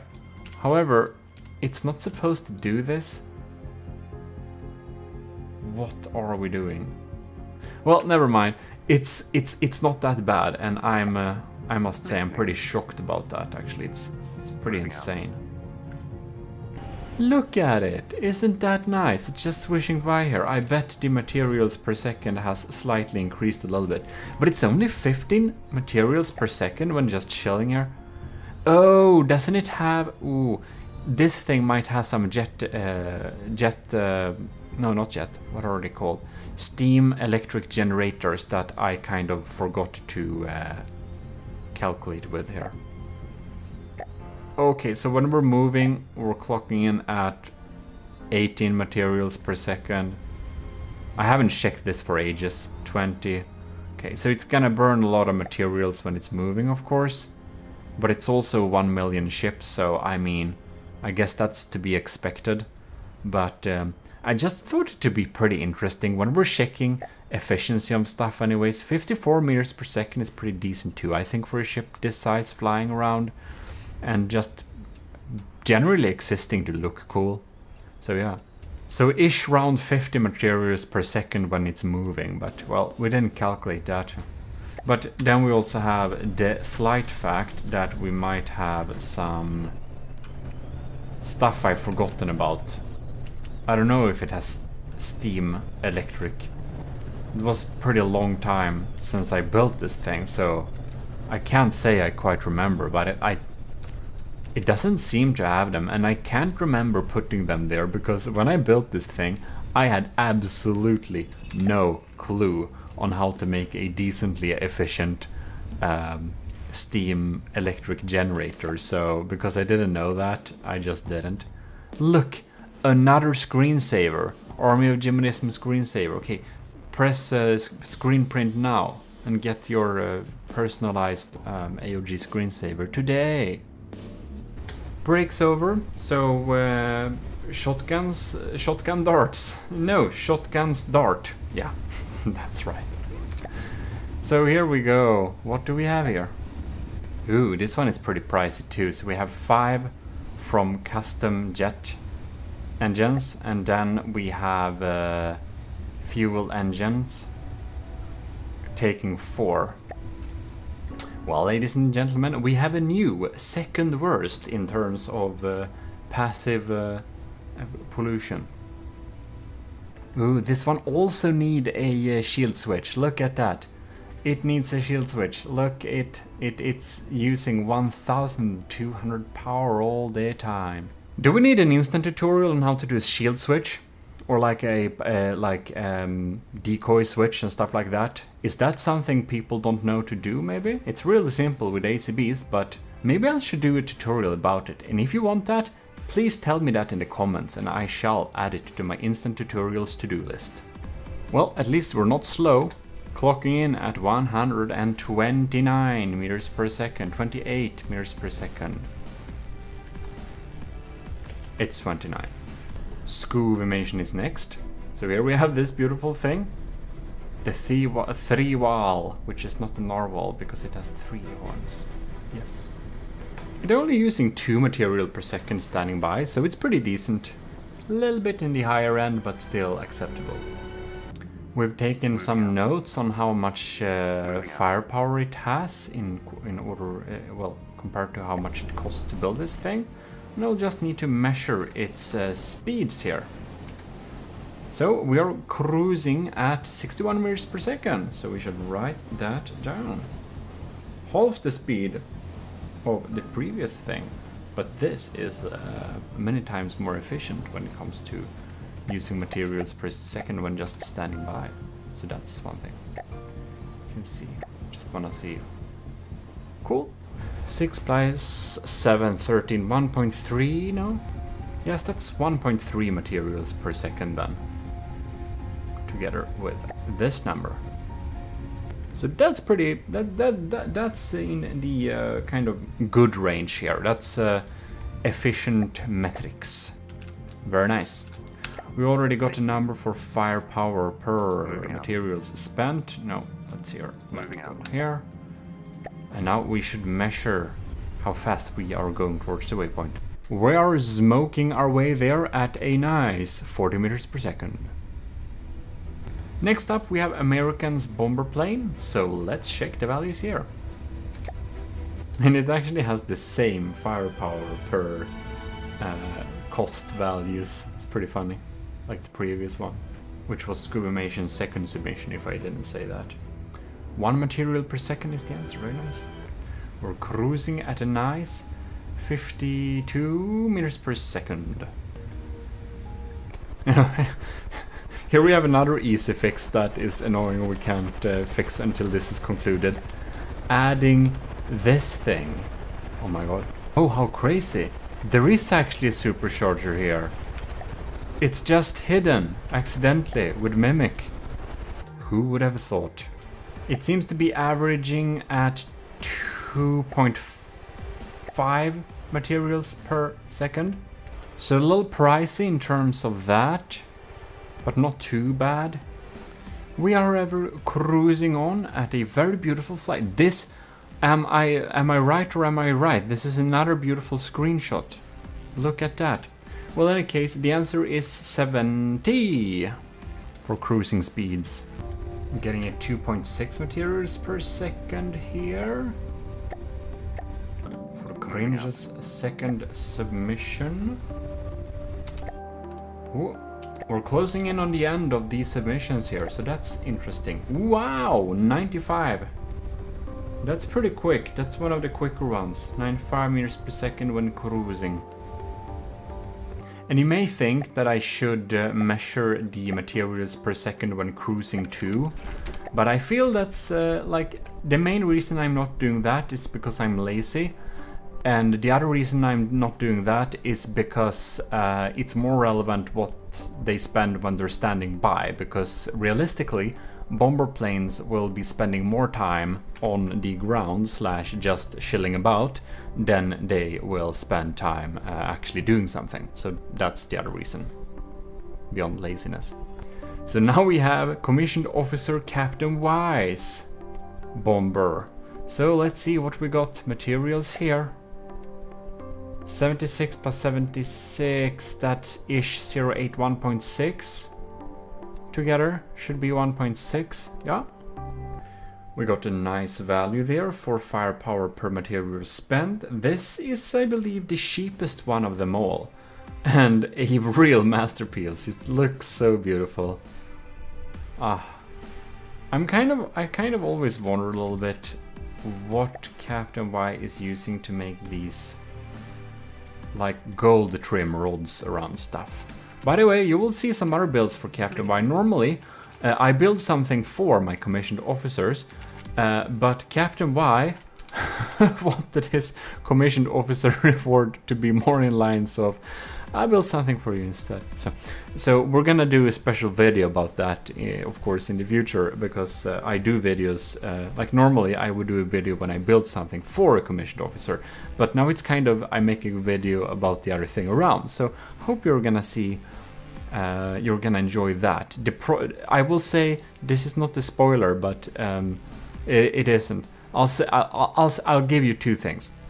It's about Captain Y building a fleet oiler, and the name of the fleet oiler is Hermod. Just there we got something. You'll see when that comes out. All right, let's send this to some movements. Oh lords. Okay, it finds a nice altitude here. Oh, is it so advanced? Does it have some breadboard magic to go lower in order to go faster or something? I'm not actually sure if it go fastest if it's low or high. But the thing is, if you didn't notice this, you can go in here. It's like from the depth it's probably more advanced than you think. But if you go in here, you can see air density at this altitude 100%. So that makes our like the blades on this thing be more efficient. It also gives more drag. So generally jet planes should go higher and like, oh god, this is gonna be interesting. So jet planes should go higher and propeller planes can go a little bit lower in order to get higher speeds. That's the same reason in real life that commercial airliners that are propeller planes go usually at a much lower altitude than commercial jets. Yeah, because what I just said. But in any case, the answer is 87 or 88. I think it's 88 more times. So we'll write down 88. Beautiful. So there we go. We're flying in this beautiful little plane here. That's actually something we should totally do. We should do like this. We should actually test this in from the depth now. Right. We're gonna take manual control. Oh no. Oh no. I thought my game crashed there for a moment. It didn't. But in any case, we're trying to... Oh lord. It's so hard controlling a jet plane manually. We're gonna lock on like this. We're gonna let it take over for a second. And we're going to make it take control.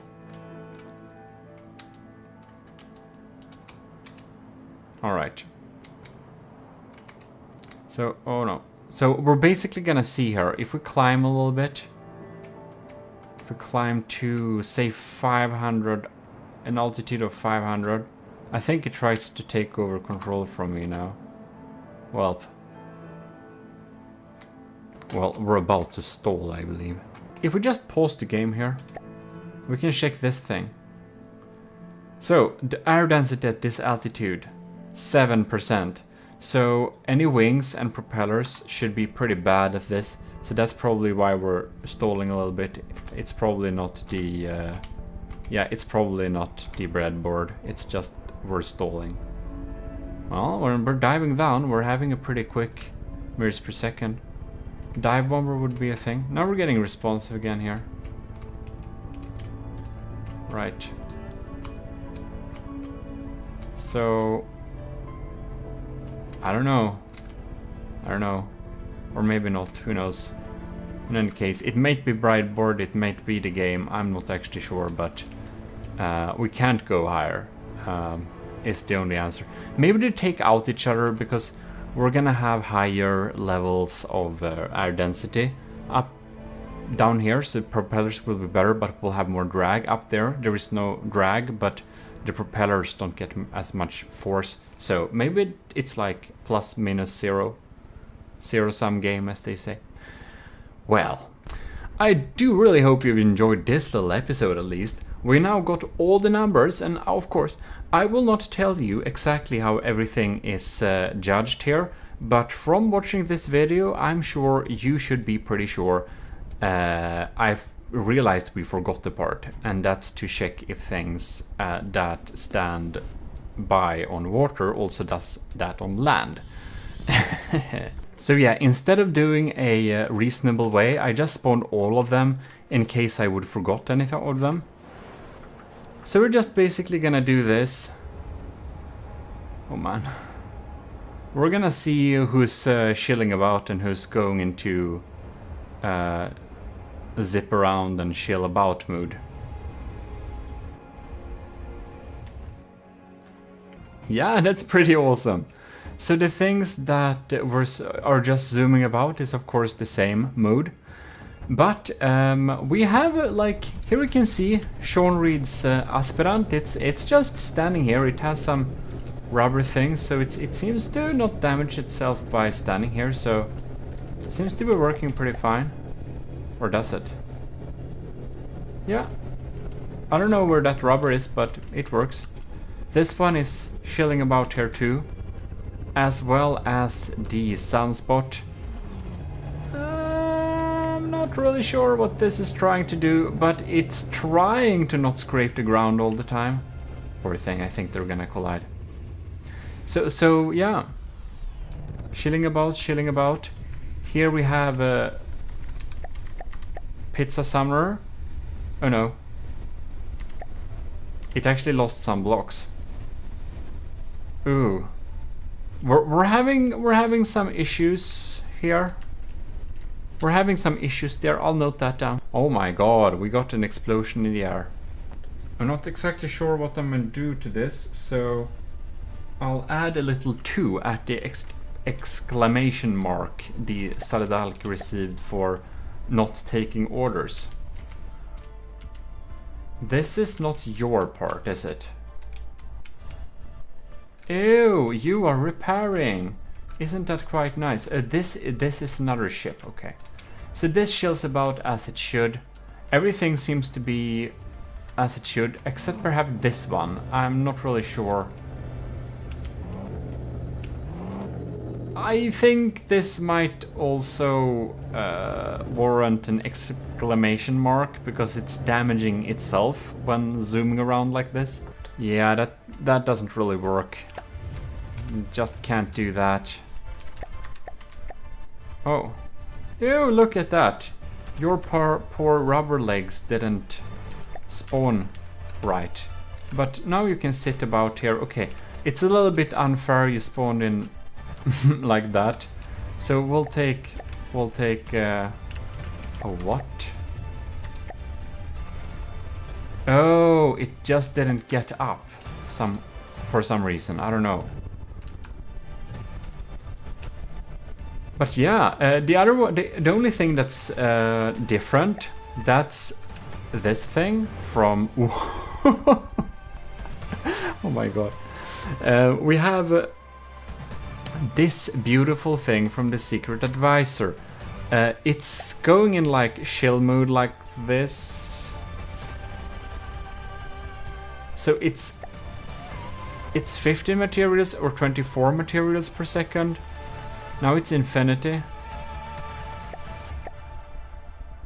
And here it's 0. I think I'll need to go inside and check a little bit here actually and see if we get something. This thing is a little bit hard to measure actually. It's like 7 periods per second and now it's 0.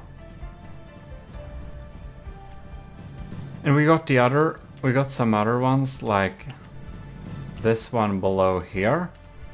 It's like 3 and it's like 0. I'm not really... This is probably a little bit difficult to score. So I probably just have to make something approximate. So is it like half of the time? 7. So it's like 10 materials per second, half of the time or something? Well, since what we're gonna do, we're gonna use all these ships for, it's gonna be a little bit more important how stuff is dealing with water mode. Well, now somebody got and attacked him a little bit, but it's gonna be a little bit more important for what we're gonna do in water mode. So I think I'll just add an arbitrary number to the general efficiency score. So it's dragging-ish 5 materials per second when it's chilling about at land. So sometimes it will, sometimes it won't. So I'm gonna put in a little number there at the efficiency value because it was 0. So it's gonna be like, I don't know, 1, 2, something like that. Probably 1 to make it even out the values a little bit. Now this... Why? Why did you do that? You've been chilling around here all the time. There was no reason for you to jump up like that. Why? Why did you do that? Well, it's not getting damaged. This thing is just chilling so extremely beautifully here. It almost warrants an extra point for being beautiful here, but that's not what we're judging this episode. Well, I almost want to give the hummingbird an extra point for looking so splendid just sitting around here. But I suppose we won't. But yeah, it's definitely providing exactly what it did before. And this one is actually a true 0 when it comes to standby material consumption. Well, thanks a lot once again for submitting all these beautiful designs to the Army of GMODISM trials. Look at them. So in any case, we are going to basically be back next time. And next time we're going to do... I think we're gonna go to the land and do some land battles. So that's gonna be all fun. But in any case, I'm gonna take the scores I got and I'm going to do a point system. So like I did before, I'm going to divide out points from a score to 0 to 5 to kind of give points for this. So each of the scores will be 0 to 5 and we're adding in them up, and each of the challenges are about as equally important, but efficiency is a big deal. So I think I might give out points at least 0 to 10 for this one. But I'm going to look at the values and then I'm going to divide the points in a rightful manner. But God, my notebook where I keep my score, you've seen it quickly a little bit before, but it's insane. It says so small numbers, so much text there. But anyways, huge thanks for providing the ships here, and I hope I see you next time. This is your host GMODISM, and we are most honorably signing out. This is your Lord High Admiral signing out indeed. So with that said, we'll say AOG Invictus.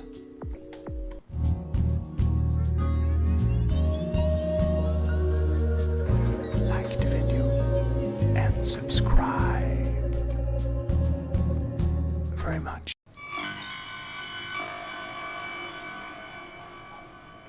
Commissioned officers and enlisted in the army of GMODISM. It's your Lord High Admiral speaking, and we're back with the bomber trials. This time, we're going to test bombers against some pretty fast foe. They are known as the Sidewinders. Very, very fast craft, very easy to kill, but, well, if you can hit it. So we're gonna see how your designs will perform, and it will be highly interesting to see that. A special mention is that our former Captain Scoobrox has upgraded himself to the rank of Commodore, and then has climbed the ranks again due to his valor to Admiral. So we will be having a build project coming up in the near future. Anyways, let's get out there and check your bombers. The Deepwater Guard Sidewinder. Or no, it's something else. I haven't played Ashes yet. We'll get there. Anyways, this is the Sidewinder, as you can see here. We're gonna take a little quick look at it. You can see it's pretty darn fast. That's the reason why we chose this vehicle. It has a top speed of about 100 meters per second, despite being bound by land. It offers some light anti-air guns and some, well, I guess that's more harpoon or something. Not really sure what's loaded in these missiles. It actually seems to be explosive. In any case, here you can see we are relying on a, is this a steam thruster setup? Anyways, it's a very beautiful, very cool design. We shouldn't admire it too much, however, because our goal is to destroy it.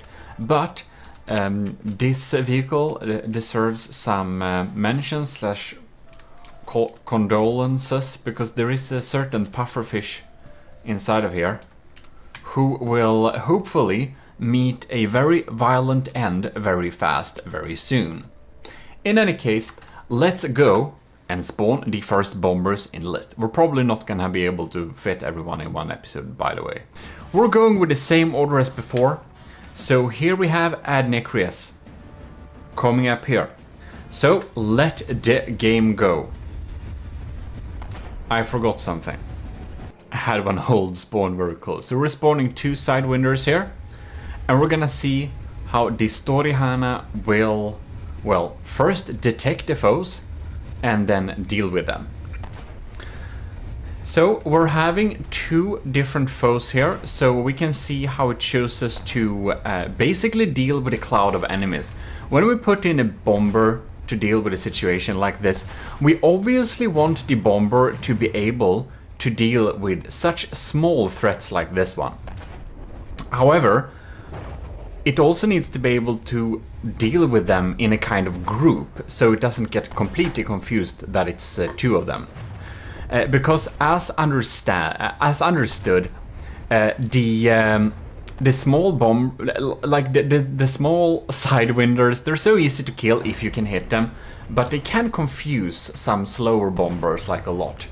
The reason why we need to be able to take out fast targets like this is that we actually need to be able to employ, you know, a nice little bomber against a target threat, which is consisting of a couple of tiny land-going vehicles. If we don't have the time to put in land reinforcements, that's a perfect job for a couple of, well, bombers to deal with. And even though the Sidewinders are really tiny, each of them costs 25,000 materials. I believe they are pretty inefficient designs, but in general, we want a bomber to be able to punch upwards why I thought it was relevant to see how we're dealing with a tiny little crowd of them. If we can send out a bomber to reliably deal with a tiny threat like this. I do believe that the Story Hana will insta-kill them if it's able to hit, but it may not be. So far we haven't dealt too much damage. We are going to do reruns if we need to, if the craft is getting damaged in a way so it kinda suffers some issues there. Okay, I think we need to do like this. However, I believe that the Story Hana should be able to take some fire from these small sidewinders. And that's another thing that changed a little bit here. We are going to take the performance into account of survivability a little bit here. This is not the pure survivability tests, but we will not make the bombers invulnerable because we want their own weapons to be able to damage themselves. As we've seen with some of the bomber designs, they've had issues where they kind of damaged themselves too. So we want to make sure that that exists here. So the survivability will be a part of the score, but dealing with the bombers here will of course be the most amount of the score here. And we can see the Story Hana has successfully taken out one of these sidewinders. And we're having some issues with those missiles not being too accurate here. Well, we're gonna see how this ends. It really seems that the Story Hana side got crippled again, which made its maneuverability kinda bad, which made it not be able to hit this thing very reliably. Also, the Story Hana's auxiliary missiles seem to be a tiny little bit too slow to actually reliably deal with the sidewinder.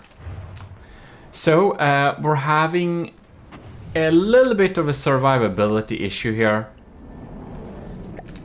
If we repair the wings again, I believe the accuracy will be much better. So we're going to grade it on a 5-point scale. The different challenges have some different scales, but most of the challenges have a singular 5-point scale. So we're going to put it according to that 5-point scale. I think I know enough how able it is to deal with a sidewinder like this. Again, it is the Story Hana isn't much more expensive than the sidewinder, so you know. But the Story Hana from Ad Necres is actually too expensive, so it has those issues too. You know, I think a Story Hana should probably be able to deal with 2 sidewinders. It kind of doesn't, but it kind of does decently. But I know that I will not be able to send one of these into battle to deal with 2 sidewinders. It will not be enough. So I think I got enough for the scores. Yeah, so we're gonna move on to the next one, which looks gorgeous, by the way, in its standby mode. Look at it. This is Korvak's design. No, Kovrak's. I mess that up all the time. The Secret Advisor, also known as. This is Demanta War. You've seen it before. Maybe you're even... maybe you even would say you like it a lot. Maybe you are in the Manta. Whoops. There we go. There we got another one. Alright. So I believe we have 2 sidewinders here. Yeah, I didn't accidentally spawn 3 of them. That's good. So we're having some fragments popping in here. I guess that's like proximity fused frags. It's actually pretty competent anti-air stuffs. Ooh. Oh no. It decided to disengage. Oh no. Oh lord. That ain't great. That's... I wonder what happened. I don't know what happened there. My god, that was so surprising. It just insta-died. Well, we spawned everything afresh. So we're gonna see, it kind of flies pretty low. Alright. Manta. Come on. Alright. And there we go. It really gets freaked out by those missiles. Oh no. I think the particular loadout of the Sidewinders are probably particularly dangerous for the Manta War since it has so much wood. And it seems to actually be chased by them. Poor thing. It seems to have troubles. It's getting kind of chased. Alright, it's not shot down at least. Let's see if we're getting an aim here. We're disengaging. I don't get it. I don't get it. Do we have some detection issues here? Let's try and see if we can do a repair.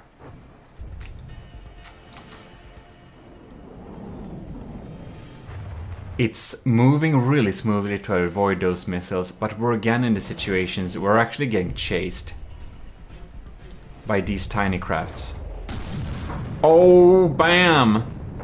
That's loud, man. It didn't hit, however. Alright. I think the Manta War is better designed to punch upwards. Now it's trying to use its tail to gauge the sonar detections a bit, which is not the right way, not the right area to do that. Or maybe it just looked like it. No, it's trying to dip down a bit. Oh man, I did expect the Manta War to just insta-kill one of them.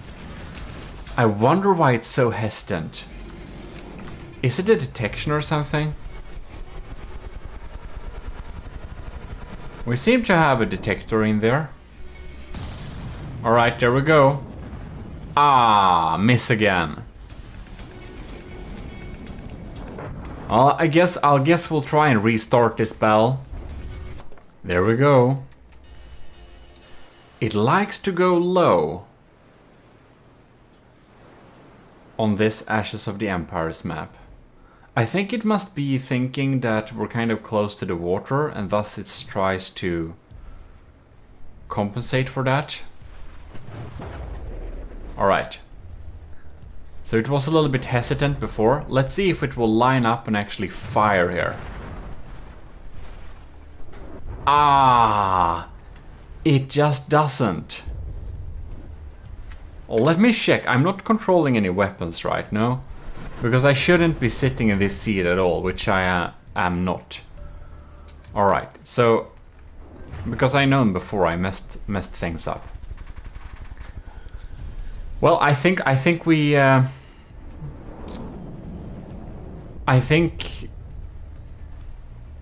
well. I know the Manta War is very competent at punching upwards.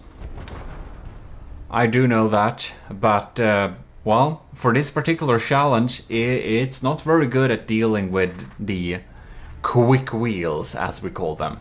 It just hasn't enough time to line up and pick a shot. It just gets lost and gets damaged and like, not a lot of stuff is happening here. So, I think we have to go to the next challenge, actually.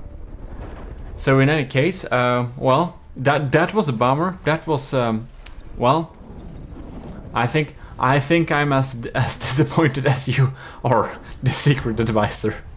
because I really thought it would insta-crack him.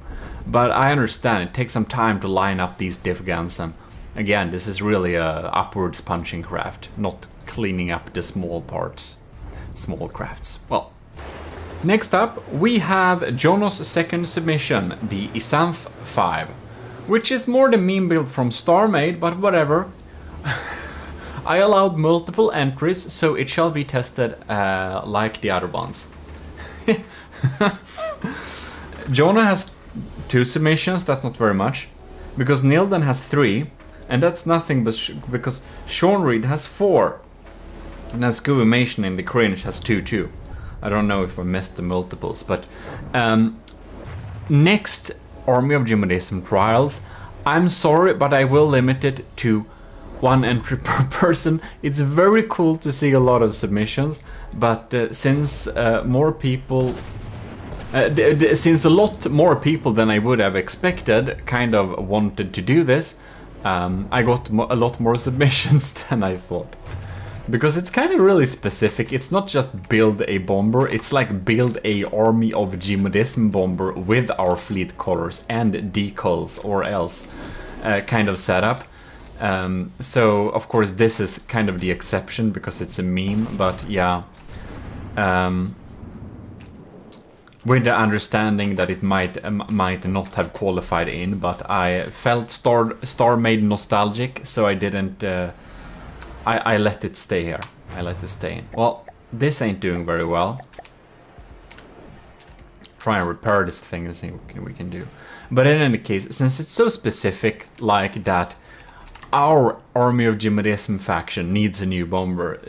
I kind of thought that a lot of people would be like, no, I only want to build my own faction, and that's understandable, of course. But in the Army of GMODIST there were many people, and of course a lot of people can build Army of GMODIST stuff. It's just join and build. But in any case, that was something that I would make it be less than it was. So yeah. The Isanth 5 is really taking some heavy crap from these sidewinders. And it's unable to hit with those guns too. It ain't gonna be cleaning up any much time soon here. If we just repair this thing, it's very unlikely to hit, it seems like. Well, if we just repair this thing a little bit, reload its guns for it, see what he will do. Just stay there. Oh well.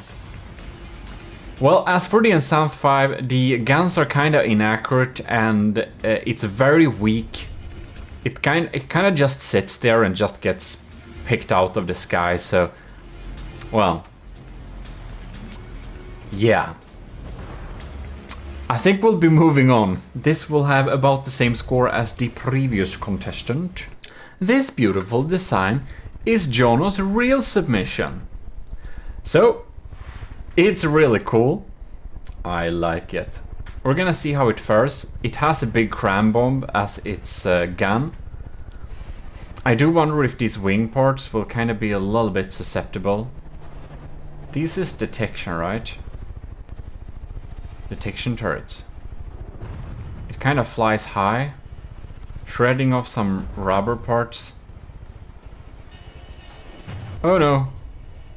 The Sidewinder may be a little bit more dangerous than I anticipated. Oh, it kind of killed it though. Alright, one of our propellers are being shot down, but we're still able to intercept the missiles and operate this cram cannon.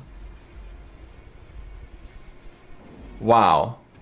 It's being a real champion here. It has severe engine problems, but it has measurements to intercept those missiles, and it was able to operate the gun. Alright.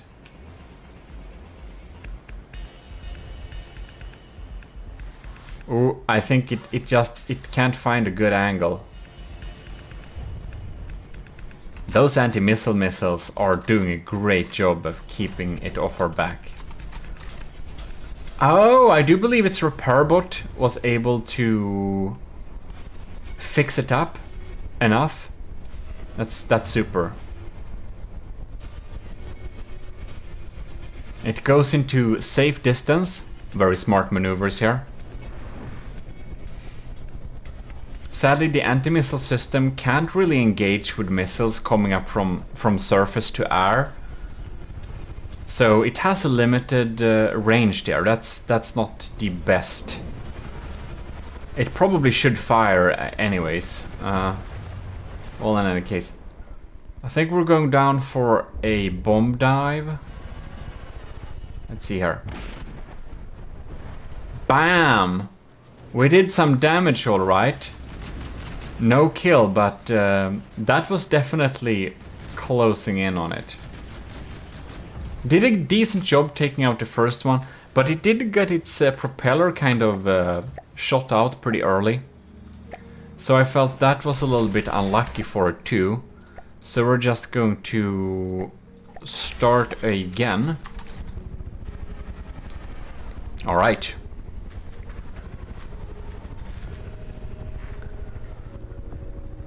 Let's see here. We're gauging in here.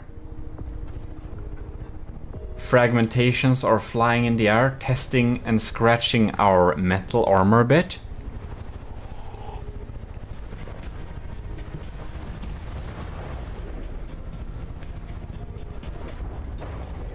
Missiles were not able to be intercepted at this angle again. Ow! That was a good try, but didn't really hit home. It feels like this anti-missile turret is better to deal with air-to-air missiles than the ground-to-air, which we're facing here, due to its angular placement.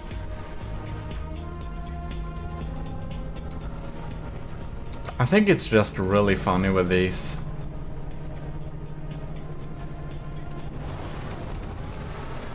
So we're having like a IR. We're just having some mimics wood in front of it. Yeah.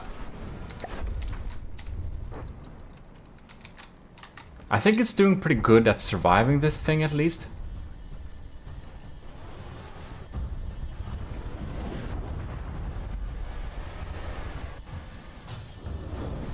It has some times when it feels like it's gonna get a little bit messed up by those missiles. Ah, very close. It's kind of hard to hit them with a cram like this. That has to be said. We're seeming to have engine problems here. Ouch. Welp. I just wanted to try one last little session with making this go up for a little rise and do some damage. Or I just want to see, because the first shot with the cram, it was so accurate. It was like dead on, really efficient. So I want to see. Oh, that was a good blast. That was a good blast.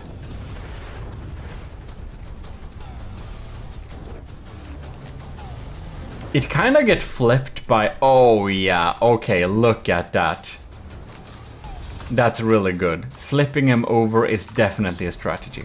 I wanted to see if that first cram super hit was pure luck or if it's like really accurate. But with these aiming turrets, it actually seems to be really accurate. I know enough now to gauge this design. It struggles a little bit in the survivability department when getting faced with these sidewinders like this. But so has the other designs too, so far. But it gives me a good gauge on how to grade it, and I think it's pretty decent. We could send this out against two sidewinders and it would probably eventually win.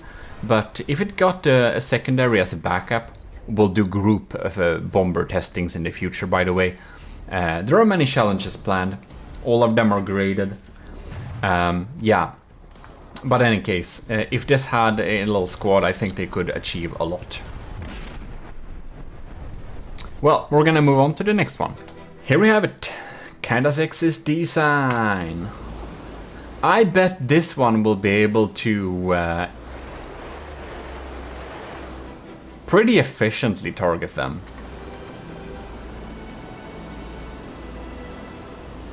And it should be pretty quick, so I don't expect it to really get hit.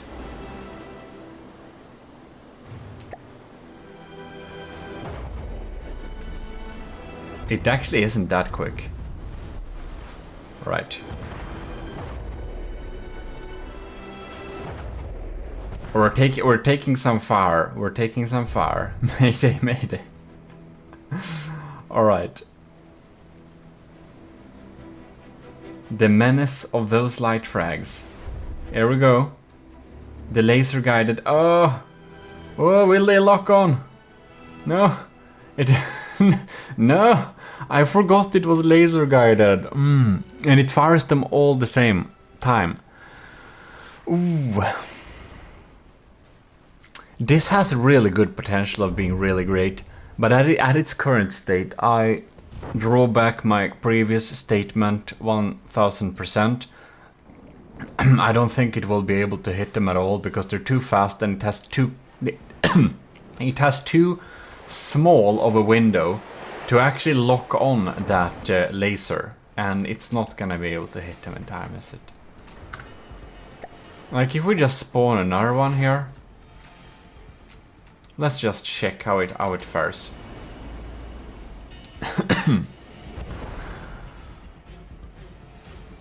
Let's see here. If we can fire and lock on like one blaster. Okay, it tries to lock on. Ah. Yeah, this seems... Kinda sexist design is having a real trouble with its detection to lock on that laser. I think for this particular case, or in basically all cases, I think maybe radar guided would have been much better. It just can't see him.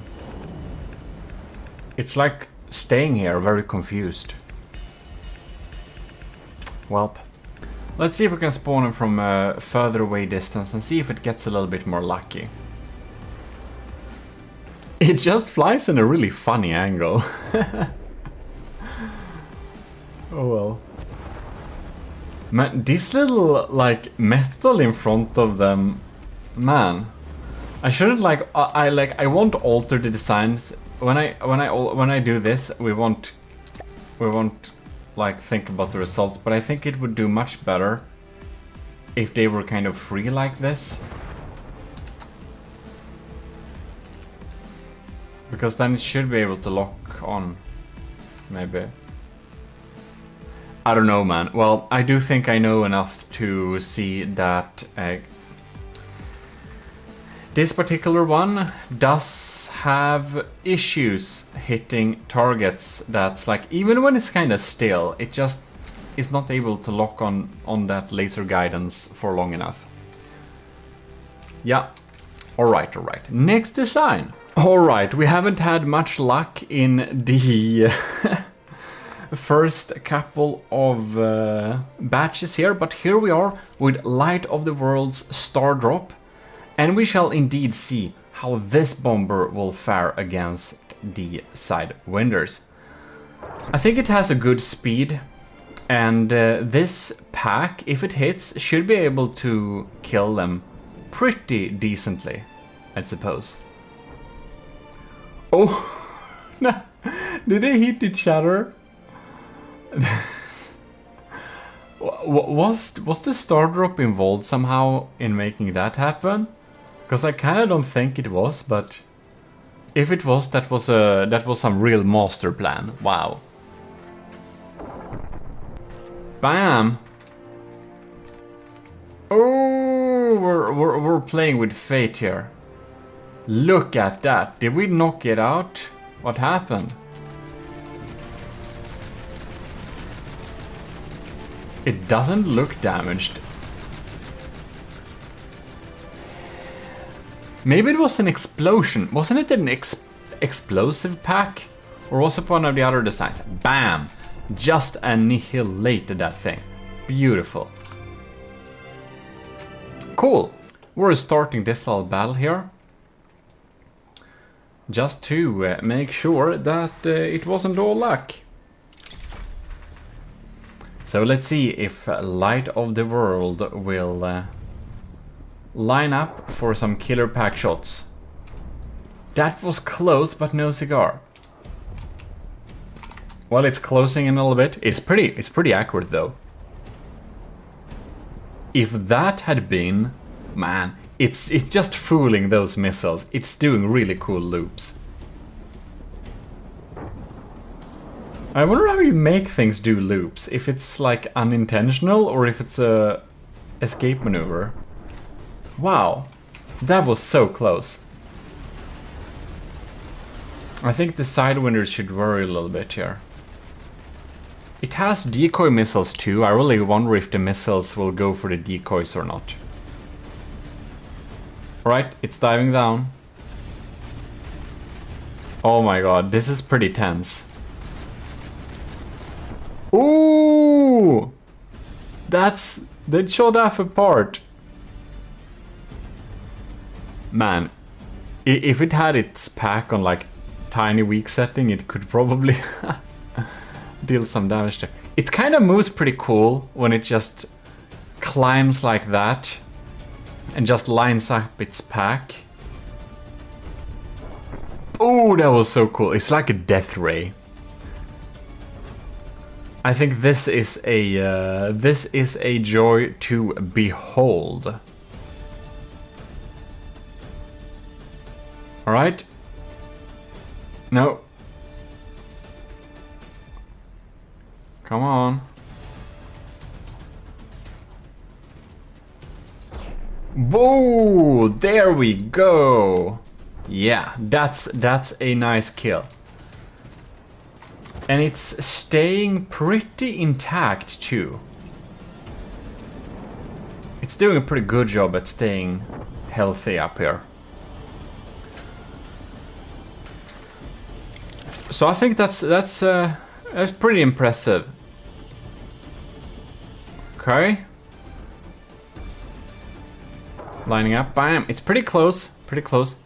It's a little bit too quick and too maneuvery. Those missiles and those, they will not be able to hit this design, the star drop, until like it repairs its. I guess it has a repair bot or something, because that's very okay. Good to have for some design vehicles. Bam! And there we go. Yeah. Maybe it takes a tiny bit of time, but it's definitely best so far we've seen in the first batch here. And of course the first kind of batch kind of sets this scale, but a lot of yeah, okay, yeah.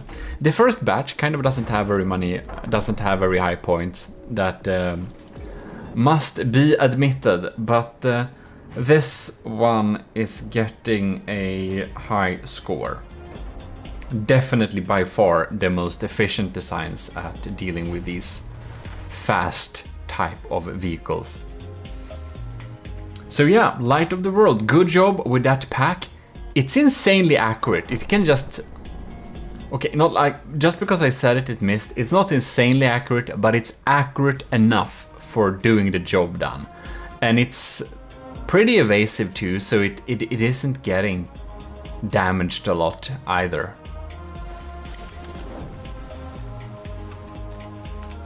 Oh. This is like a torpedo, right? Tries to use it, but to no avail. Bam! Well, in any case, it gets the job done. Pretty decent, doesn't get taken out by them, so definitely best so far. Impressive indeed. We are going to continue with the next batch next week, so stay tuned in for that, of course. Well, in any case, this is your High Admiral, and we are signing out. Until next time. So I hope you did enjoy this little first blast. We got a lot of surprises here, I must say. I was surprised by almost each and every of the designs that popped in here. The ones I didn't think was going to like have the best results had the best results, and those that I did think would have the best results had the worst results. So that's really cool to be surprised like this when we put a curveball in the specifics like this. Like, these are very small crafts. We can't reliably deal with them with, probably maybe we could, but I would not like to deal with them theoretically using fighter aircrafts, because they are more adapted for anti-air use, and I kind of want something that targets land and sea. Thus, I want to be able to bring in the bombers to deal with stuff like this. So it's really cool to see which could perform what here. And we will indeed be signing out until next time, so I hope you enjoyed it, and special thanks to all the enlisted in the Army of GMODISM who are in our little channel there. So if you want to be in the Army of GMODISMs, just regular enlisted, you should definitely join it, and you self-assign yourself Matros 3rd class, and you can see the otherwise hidden hashtag Army of GMODISM chat room in our Discord, which is for enlisted and commissioned officers. Otherwise, huge thanks to the commissioned officers who are supporting us every month at Patreon, most notably Admiral Super Dave, Admiral Scooberox, Captain Y, Lieutenant Sasteria, C2, Cravey, Parbagrid, Talaras, and Vincent Veritas. And also, thanks to all the cadets. Your continued support really help the army stay strong. In any case, this is your host and Lord High Admiral, and we are indeed signing out.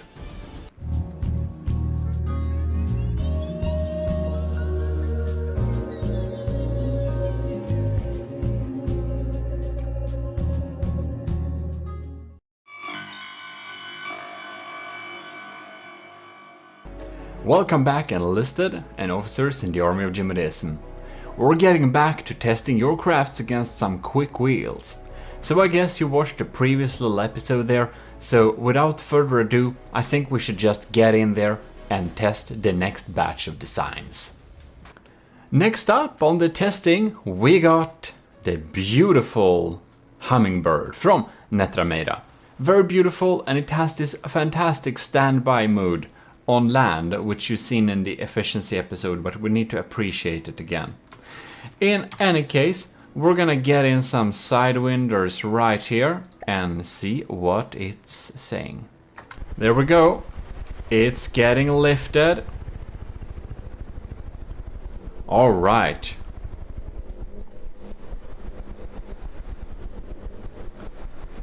Sidewinders are popping in there, spreading some flak.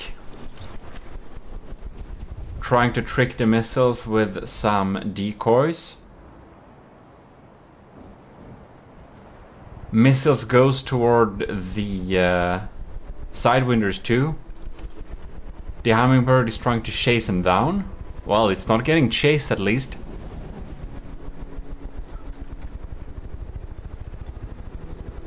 Right.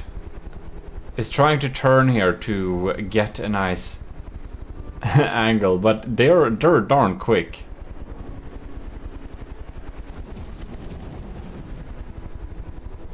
Well, it's gonna be interesting to see if they it feels like they need to line up properly in order to deal the damage. You can see it's kind of sitting at a pretty high altitude. Whoa. Well, that was really off.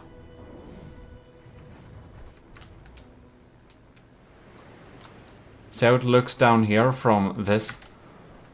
It looks like we should be a little bit worried when we stand back here. Look at that. No. It feels like they're kind of having this weird pendular circular motion that kind of makes them never line up in a proper way, because they try to target each other, so each other's AI are just circulating each other like that. So Well, we shall see there. It feels like the VLMs are not doing a great job at hitting them either. And it feels... I don't know, it just seems to not be getting at the angle it kind of requires to actually hit him. We've got steering thrusters here, but unfortunately...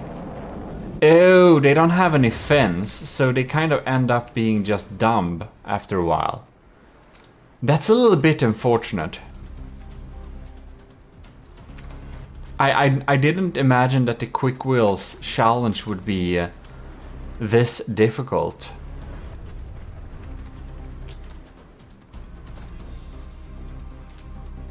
Let's see here.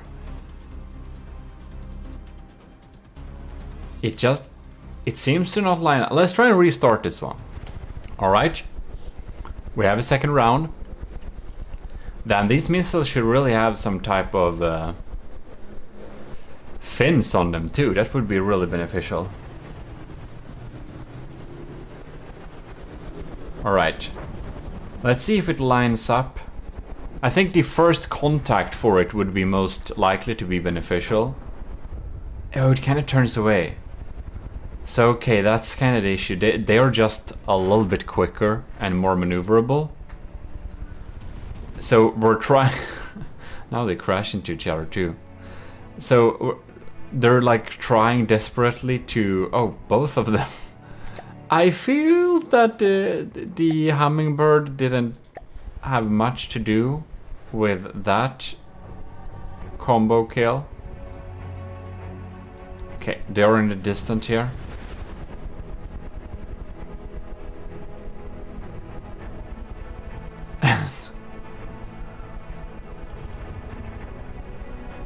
And the missile don't reach that far. But also, it doesn't have fins, so they won't reach that far anyways. They kind of tend to try and get away there.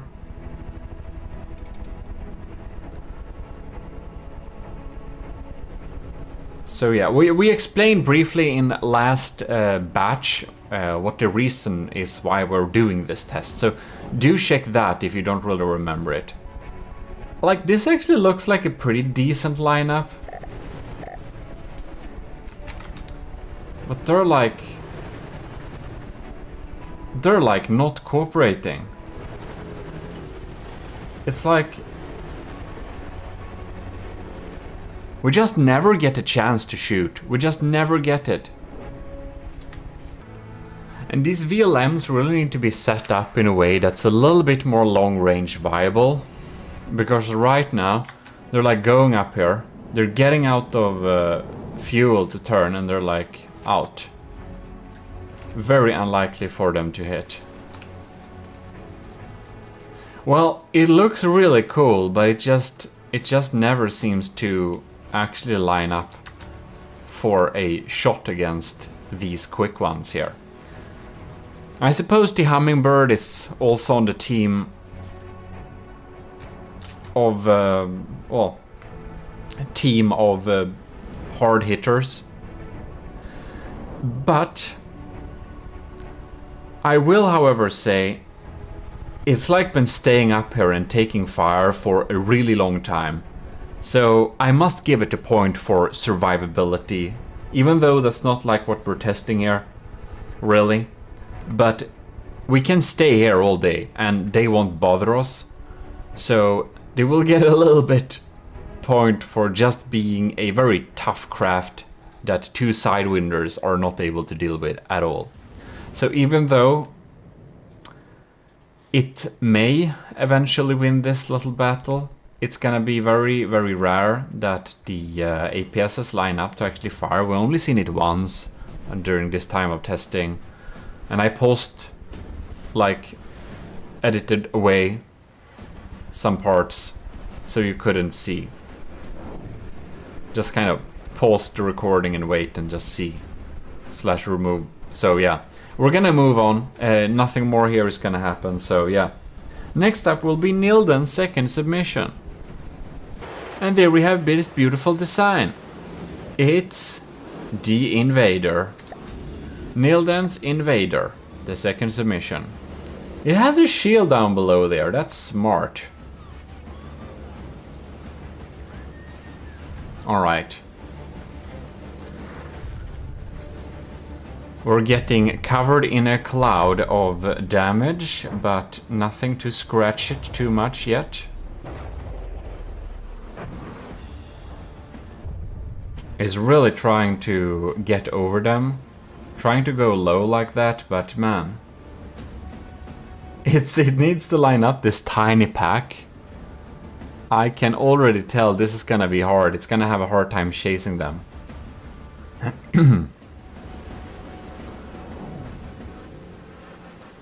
We're like...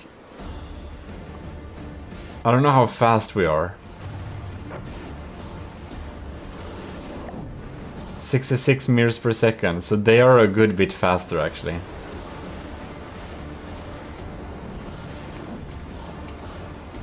Right. We're just not lining up, man. It doesn't tilt in order to hit at them. Like, for example, Light of the World Stardrop did, so it's gonna be pretty difficult for it to hit, I believe. Huh. Man, this craft needs APN guidance. If it had APN guidance, same with the previous craft from Netrameira. If they both had APN guidance, I think they would have gotten over it and could line up a good shot. But, well, I don't know how to make APN guidance for crafts, but I think there is possible using the ramming. Maybe? I don't know. Maybe bombing runs should have APN guidance. Maybe they already have. I haven't checked the new AI update settings, which kind of came a while ago, but whatever. Kind of mostly dwelt with circle and broadside, so yeah. But that's because I've been building too large ship lately. Well, let's just check if we're getting a more lucky first contact, maybe this time. Well, we didn't get any lucky bit of first contact. I do, however, wonder what happened with the other Sidewinder. I kind of, because we didn't shoot at it, so I suppose it just auto-exploded for this new setup. Who knows? Who knows? They're volatile crafts. But it indeed seems that the Sidewinders are a little bit too quick for this design, so we're gonna move on, but it's in the same situation as the Hummingbird.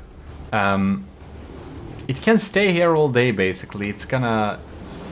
It can take a lot of beating before it goes down, so, I mean, it's resilient, it just won't hit, and I don't know if it will ever take out the enemy, but...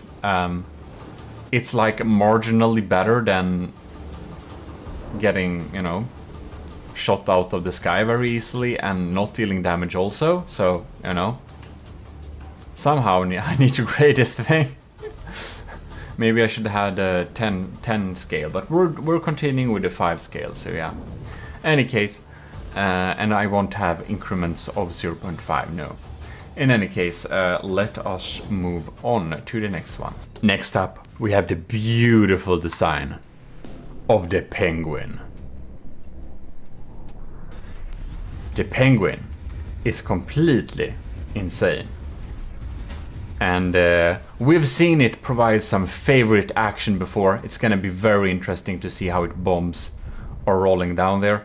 They are magnetic, so it's gonna be interesting to see how they would be able to drop down on the enemy here. If they're able to track him in any case. Because these magnets, they are of course attracted to the bombs, but... Or the magnets will, well, attract to the vehicles, but they're also so fast. I wonder if they will be able to kind of drop in a way that they actually deal damage. I don't know.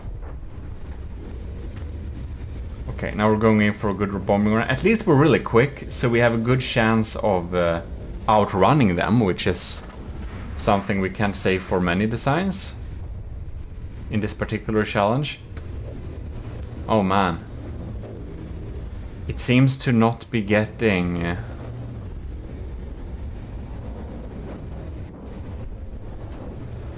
Don't tell me it has problem with detection or whatever. What are we doing here? Okay. Come on, come on, come on, come on. No. Drop your bombs, man. What's happening? Is it... It's not required accuracy, perhaps? It feels like it's like Prime. I'm not controlling any weapons right now. Interesting. We're kind of chasing it. I don't understand why we are not getting those bombs down there. I think we might need to try and repair it. See if we had something damaged. It really looks like we should be able to target them. Man, just drop your bombs. That's... You didn't do this. Well, any case. We're trying for another run here. So we're gonna see if the bombs can target and drop a little bit better this time. Who knows? Taking some fire. No. Come on. Drop them bombs, man. What are you doing? Why are you not trying? This is weird. Well, who knows? We're like perfectly chasing it here. It's like... Why? Anyways, the penguin seems to not want to drop its bombs like ever. So, you know, it has one thing. It doesn't get killed. It can basically stay here-ish indefinitely. Just chilling around over these ones. Having really good opportunities to drop bombs but not doing it. But, you know, at least it's not getting shot out of the sky, you know. That's something. So, yeah, I think we should move on to the next submission, yes. And there we have it. The Nilden's first and primary submission. With this beautiful little bomb cam. So this is gonna be highly interesting. And I think this is gonna have the best chance of Nilden's 3 submissions here. The decoys probably do help a lot with tricking some missiles. Alright. No. Oh. We need to slow down time. I'm sorry. Look at that. Look at that. I want to see first action from the bomb cam. Oh! Bam! That's a hit. Oh my lord, it's really good. That's what I'm talking about. This is a bomber.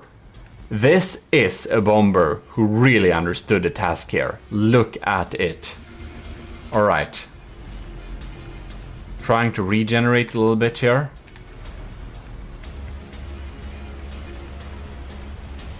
Trying to... Ooh, it seems to have... Almost have a little bit issue to... It almost looks like it's intercepting it a bit. There we go. The bombers come down. They get guided. Oh, that's so close. Oh, yes. No. There we go. Pops in a couple of them. And I think it can do it again and again. It's not... Yeah, it's perfectly staying on top of this fight here. Do we have something on the cam? Look at that. Oh! Excellence. Perfection. Well... This craft, my ladies and gentlemen, which is the B8 bomber, exactly. I even remember the name. Has really excelled at this challenge. Here we have a craft who has exactly understood what we're supposed to do in a situation like this and delivers excellently. Very, very good. We'll just gonna spawn that again to make sure it's not just luck. Alright. We're flying out here again.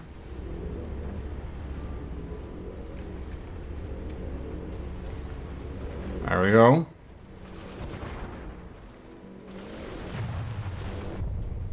Oh yes, oh yes. Taking some fire, but not getting shot down in any capacity. We have some repairables trying to repair us there too. Beautiful. Oh! Wow, that's what I'm talking about. Look at that damage. Excellent performance. Not easily intimidated by any of those weapons, and just excelling at taking out those there. Well, I don't think I don't think I'll need to tell you that, but here we have a top scorer. I think you already calculated out that yourself. This is a top scorer for this particular challenge. This is really excellent. So let's see here. Missiles have recharged any moment now. Reloaded, I mean.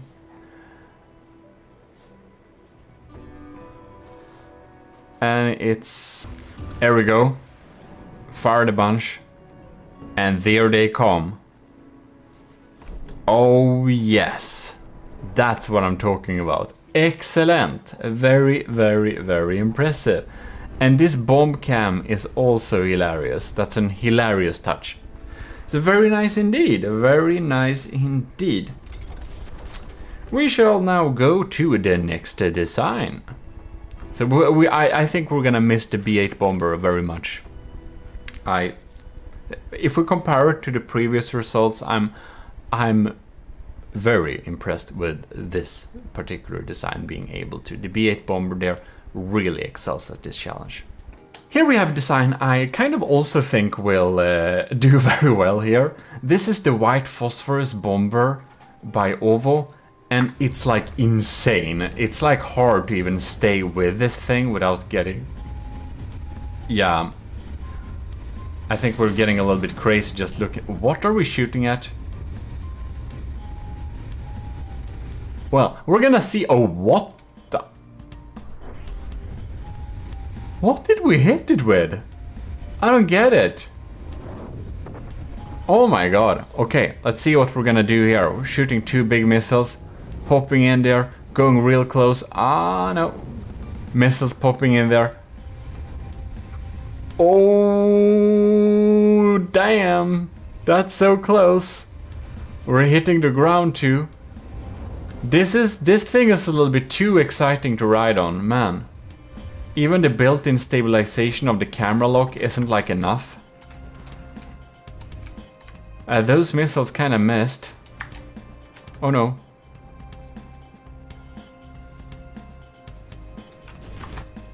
It's not easy locking on to this thing. There we go. The moment when the Sidewinder is a more reliable thing to lock onto. That's like a little bit more stable. White phosphorus bomber, what are we gonna do now? Isn't white phosphorus a war crime? Excellent for From the Depths then. I wonder if that happened to a previous one. We're a little bit in rocky territory here. We're not supposed to be in rocky territory, I believe.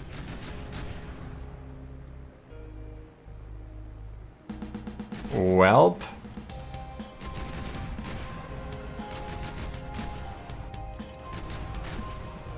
Whoa. Oh. I think we need to go to a more flatter area, most likely.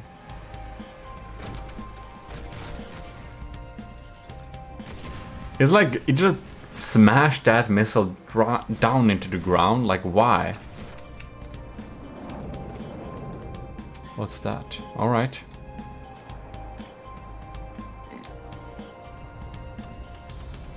Well, we got another missile coming in there. It kind of like, it has like the same speed as the Sidewinder there. Man. Look at that. Come on. It's a little bit slower. If it had APN guidance or whatever, I think it could have dealt with the situation, but it's just a little bit too slow for this type of vehicle. We're gonna restart this one and see if the initial blast will be a little bit more lucky. Well, we're riding these things here. See if they reach. I think they won't. Let's see here. What? And those missiles? Oh, yes, yes, yes. That's a good hit. Missiles from two sides. Very reliable. Oh no! It died. We're also a little bit on rocky surface here, which isn't what we tested. So we're gonna restart in this battle, yes. Right, there we are. Flat ground. A good lock on here. Alright. No? I haven't fired yet. Oh no! Oh, that was so close. We're just moving so erratic. This is like me piloting a plane in Battlefield 2. Like, scary all the time. Never know what's gonna happen. Alright.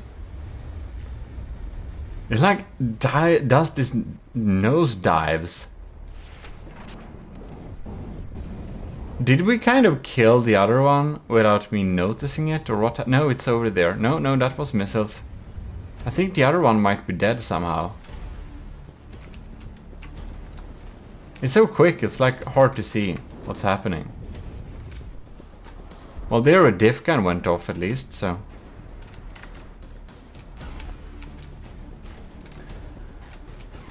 Well, it feels like it's more likely to kind of maneuver itself to death than it is to actually getting hit by something that its sidewinders can offer. Oh! The other sidewinder somehow died. I don't understand how. This is weird.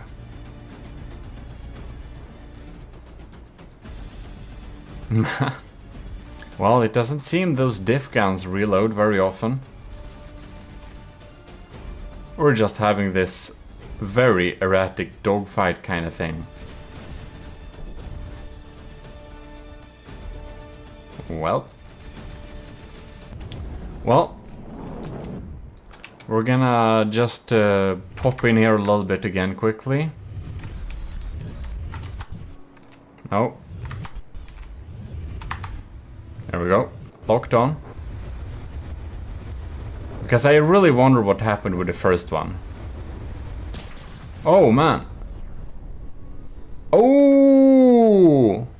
Alright. Good hit there. Oh, man. Well, I will say it's definitely decent. That it is. Oh yeah, that was such a good lineup. So sad APS couldn't fire there. It kind of gives a lot of really good lineups, and it's really erratic, so hard to hit. But it kind of dies sometimes, so that's a tiny bit scary.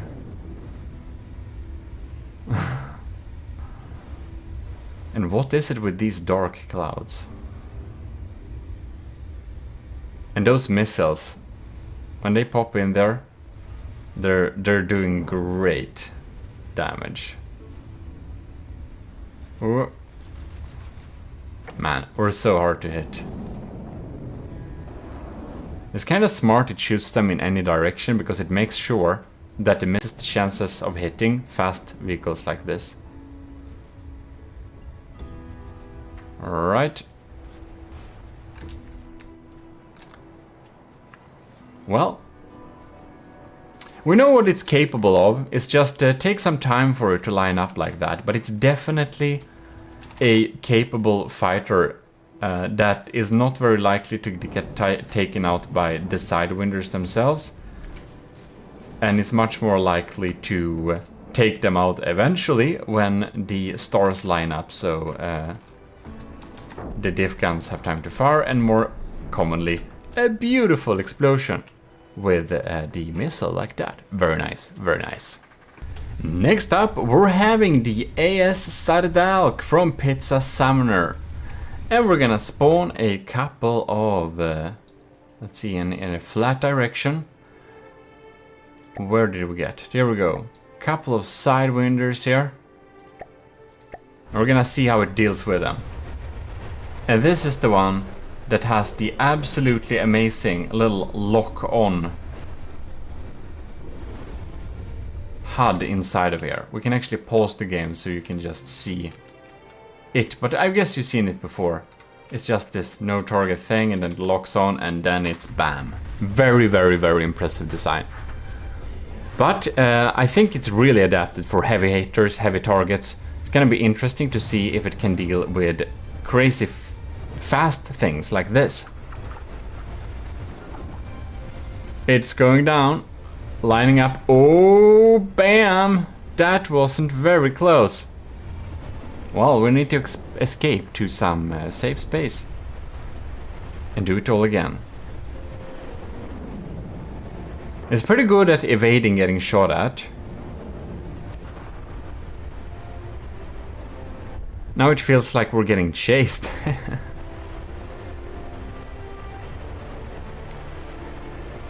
I wonder if these thrusters are breadboard or ACB controlled. I recently learned to ACB control them. It's pretty cool, but you can do it with breadboard better too. All right. Oh no! Ooh, we almost scratched ourselves there too. That's close but no cigar. We're getting dangerously close to the ground sometimes. Lining up for another attack round. Let's see here. Diving down. And... oh! No!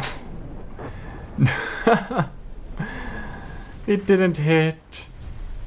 It feels like it's getting so close. And it can deal if it just hits remotely close by. By the way, I love these pipes as a gold trim design. They look really cool. But in any case, it's getting real close. If it just hits nearby, they will just insta-kill them. Oh, damn! Did we get an unlucky strike? What happened to one of our crams? Man, I think we'll need to restart this battle. I guess it was one of the... I don't know how it could deal that much damage though. Who knows? Let's see the remaining gun. Bam! Not close. We're doing like this. I make sure I don't have anything that I'm controlling. But I wanna see if it locks on and gets a target. Oh! Target locked. Come on! Fire! Niet! Well, almost. It looks cool. It looks cool.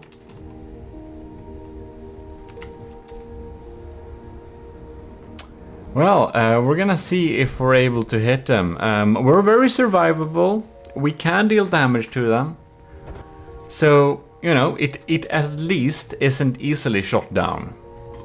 It kind of was once, but that was after a long time, and I'm not sure if it was if it shooted itself or if it was the sidewinders. Alright, guns locking on. Bam! That kinda did some damage, right? You know, not sure it did. Wait. One sidewinder is dead. I wonder if we caused it or if it just died.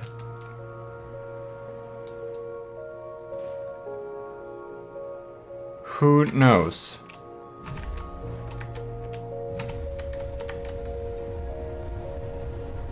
Well, I guess we're diving down and see if we can hit it. It feels a lot like it needs to really line up at the exactly right angle.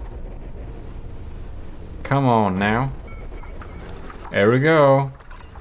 Lock and loaded. I think it was because it was stationary, but that's a beautiful explosion. Nice. Really nice. What I think is really interesting with the Sardalk from Pizza Summoner is that it seems to be very inaccurate when it comes to shooting at speedy targets. I wonder if it's speed prediction, the AI detection that is predicting the speed of crafts, is kind of not very well developed there, because it's not adapted to deal with fast targets like this, so it's more like trying to punch upwards, I don't know. I think it's also in the punching up class, and you know, you may think this challenge is a little bit unfair because it's testing against really quick stuff, but do remember, we've already had a challenge where we test them against a really meaty design. Then we had a challenge where we test them against a very kind of still, but easy, hard to detect design. And in the future, we're gonna test it against a tanky design. We're gonna test it against something really large, and like there are so many challenges lining up. So even though, oh my lord, no it did. What happened there? Why did we lose blocks? Well, anyways, even though it may not excel in each and every challenge, when we're finished with all these testings, the sum amount of the points should give a good indication of where these bombers are on an effectiveness scale in combat. Not to be confused with the effectiveness specifically episode we did test before. But it really seems like it's having it's having a hard time to deal damage, it is. But it can hit sometimes, and it's pretty good at like surviving them at least. So, you know, that's something. Well, I think that was all for this batch. We're just gonna see here. Come on. It's like, it's always in the proximity. Well, enlisted and commissioned officers in the army of GMODIST. Special thanks to all our commissioned officers out there, and if you want to join the army of GMODIST, if you're not in it already, just self-assign yourself Matros 3rd class, and you can climb the ranks by participating in challenges like this. And if you rather want to be a commissioned officer, Patreon is your friend and mine. In any case, hope you enjoyed this little blast here, and we're gonna get back with back out there and test the next batch in the next episode. So I hope you enjoyed it. This is your host, Lord High Admiral, signing out from this particular little episode. I hope you have a great one, and AOG Invictus. Also subscribe. That would be pretty cool. You can also like the video. We got merch, you know, and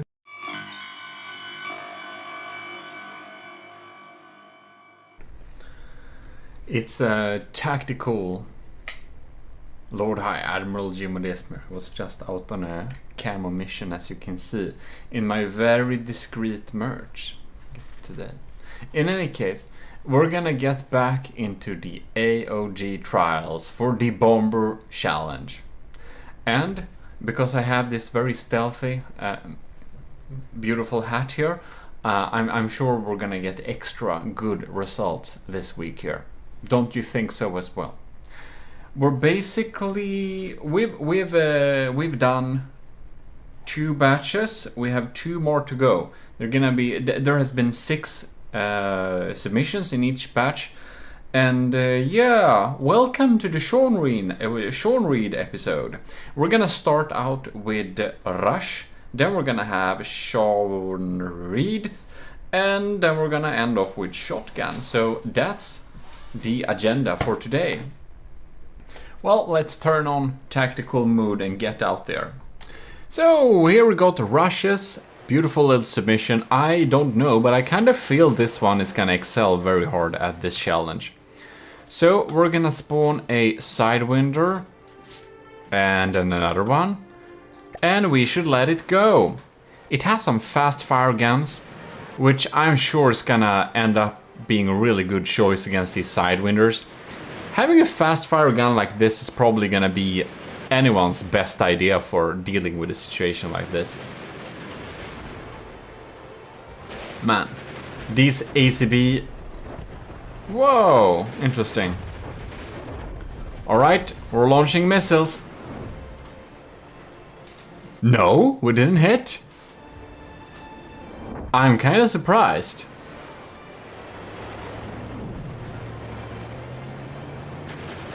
Alright.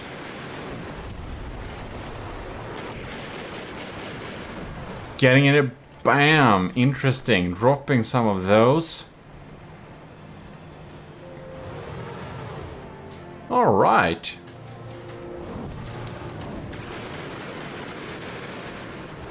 Okay, what's happening there then? Well, wow, we're trying to lock on with the lasers. We're just not able to do that in a good way, it seems. One thing I never really noticed here is that, ooh, they are actually on spin blocks. I see. Interesting. Because you can make them control pitch and stuff and yaw using ACBs, but I guess this is maybe some breadboard magic.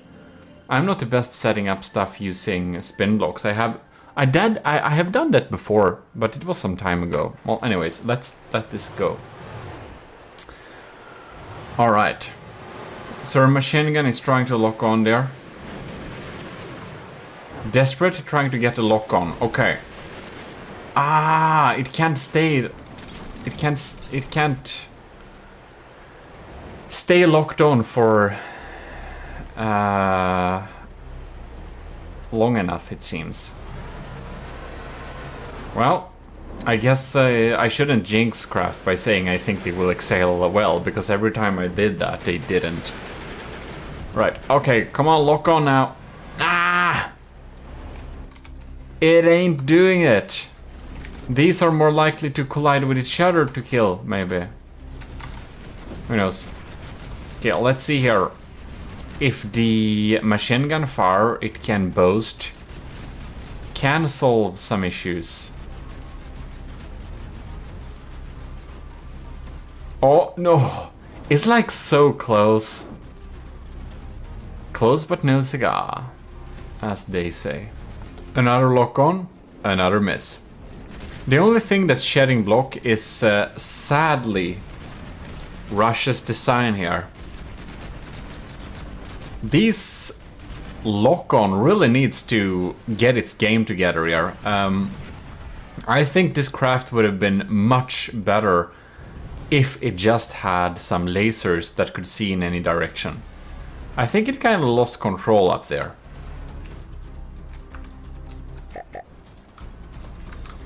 Not sure what we're doing. We're not having the best of days up here. Alright, here we go. Another little fresh respawn and see what we can do. It has like optimal chances of hitting the first blast here. So let's hope it can really provide some serious damage there. We took some fire though. Alright. Lock and load. Where is even the targeting laser? No, I think it gets stuck on the guns. It's getting stuck on the guns. Yeah, the guns are full blocks. I didn't realize that was the issue. They're getting stuck on the guns. The guns are full blocks. They will block the laser. Well done. Well done. Come on, come on. Yes, no, it like locks on for a second and it's gone. It's like, only fires at targets that are very stationary then. I think this is also maybe together with almost all the other crafts in the punching upwards class. Yeah.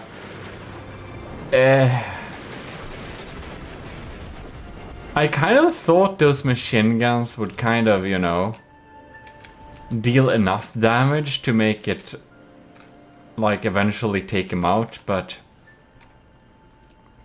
it seems more that it's able to deal a pretty good job at just staying in the air and not get shot down, but it just seems to not be able to deal any damage towards them, except maybe sometime by extreme luck. Like, you could see it almost locked on and shot dead. But it's really, it's only that, almost. Well, it looks cool doing it, and it ain't getting shot down. That's something, but we're gonna move on. Right, so now we're in Sean Reed Land, and I just remembered that we are having some issues with the crafts when they're trying to start from ground here. So we're gonna see if we need to...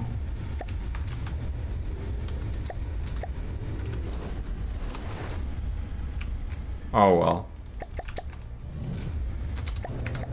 I think we need to help it a little bit there. It has some real issues, but for getting off from land, but that we already covered in the efficiency video, so that's nothing we talk about here especially.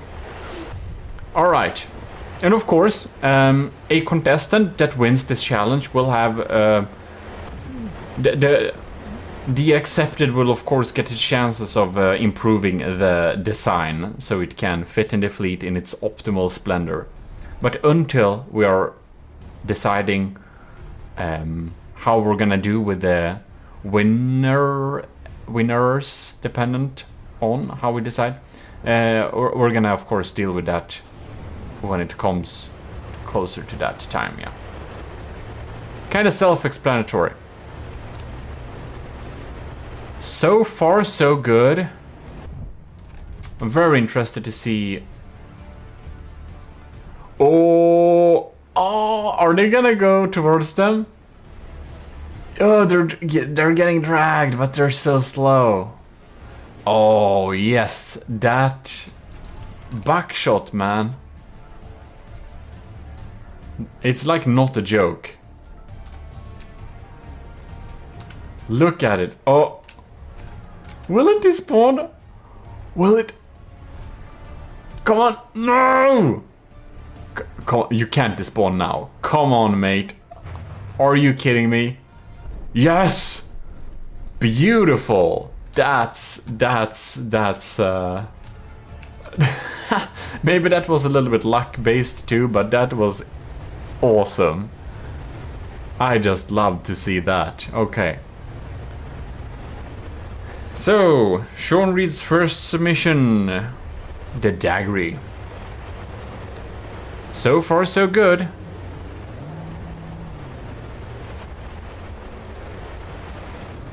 Alright. Yeah, we're actually hitting some shots there, I believe. Wouldn't it be pretty cool if we had some, like, COD hit markers in from the depth? So you could see from a distance if you hit. Like, from your AC-130, you could just see the machine gun shooting or missing or whatever.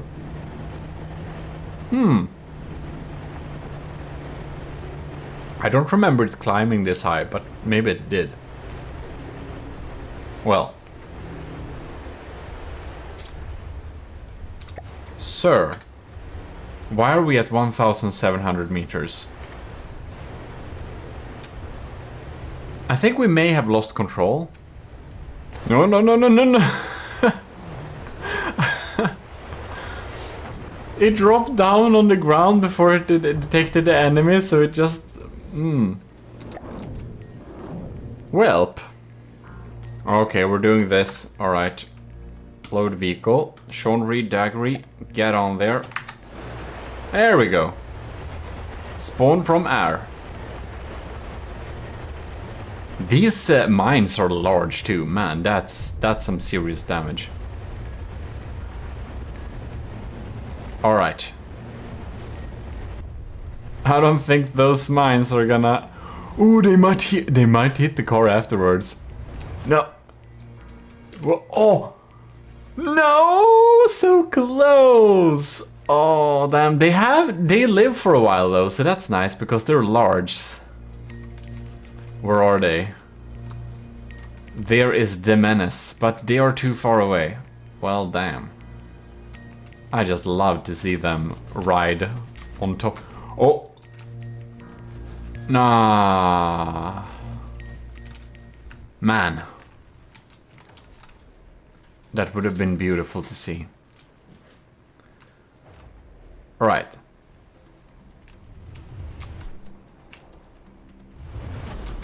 The Jaggery is... Are we getting out of orbit again? Come on.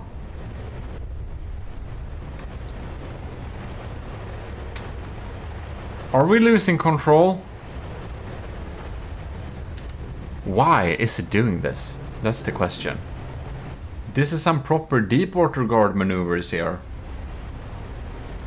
We're completely lost control. But why? That's the question. But why? It just seems to be extremely confused when fighting really fast targets. I just spawned another one because I don't think our friend up there will come down. Well, it's able to survive. That's for sure. Now we just need to check and take a decision if it's reliably able to deal damage to the targets or not. That one time with the mines, you know, I don't know if that's more luck or that's like... Because... Yeah, we're having some issues. We're having some issues here. We're not able to maneuver really at all at the land-based map. So unfortunately for the first mission for the Jaggery, we're having some issues when faced against the Sidewinders. Moving on, Sean Reed has 3 more chances of the designs to excel. So, you know, many submissions. The Sean Reed episode, as I said, not only. We have a shotgun and we had a rush as well, so that's nice. Next out, we have the Sunspot.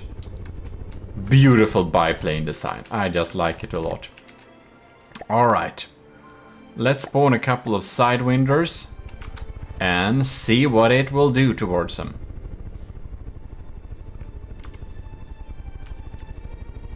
Wait, what? Hello. I think we may need to help it a little bit, not sure. Has it not detected the enemies? Okay, now we're detected enemies. Alright, there we go. Into battle! I just love the look of from the depth biplanes flying into battle. I know biplanes are like worse in every regard, but not in the aesthetic department. Ooh! Bam! Firing some of those revolting blast guns. Love to see that. Okay.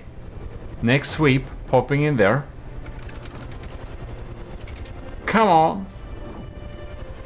So if you're wondering why we're having 4, that's because I didn't limit submission, because we got more submissions than I expected, which is really cool. I'm very happy about that. But it will also mean that I will probably limit submission to 1 per person in future challenges, just so it doesn't get, you know, I kind of calculated we would have like, I don't know, 8 submissions or whatever. So I kind of thought that, yeah, so this series has become a little bit longer than, like, we have a little bit more episodes than I first anticipated due to the amount of submissions. But you know, that's on me, and we have been blessed with a lot of beautiful designs thanks to that too. So people who have been a little bit unsure of which of their designs they would choose chose both, and that made us really put to the test which one of the designs is going to be the best. And I'm sure that for those who have submitted several designs, they're just going to learn so much from this little series, because they can clearly see their designs compared back to back in an amount of different challenges, and should really give a very Much proof on the difference between their design choices. Now I'm very confused why the revolting blast guns ain't shooting. Because they deal some serious damage. When they do. Alright. Man, this is so cool when we're just diving down. Unfortunately, they're not very maneuverable, so those missiles tend to kind of just miss, but yeah. All right. Bam. We only shot like 2 blasts, why? Why not just dump that mag on them? Alright then. Oh. Are we intercepting? Wow, that was a pretty smart move, except it didn't work. What is really cool with the Sunspot is that its landing gear are folding in and folding out, which is really cool. Alright.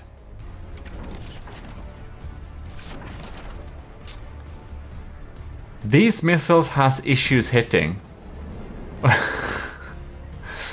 And I'm very surprised that the revolving blast guns are not just killing these crafts, because I know they they should be able to do that pretty easily if they just fired. I'm not controlling any weapons, am I? No, because I'm not in any of the vehicles. I made sure to not be in any of the vehicles. Also, I should turn off my repair in case I was close to any of the vehicles. Anyways. Come on now. Oh.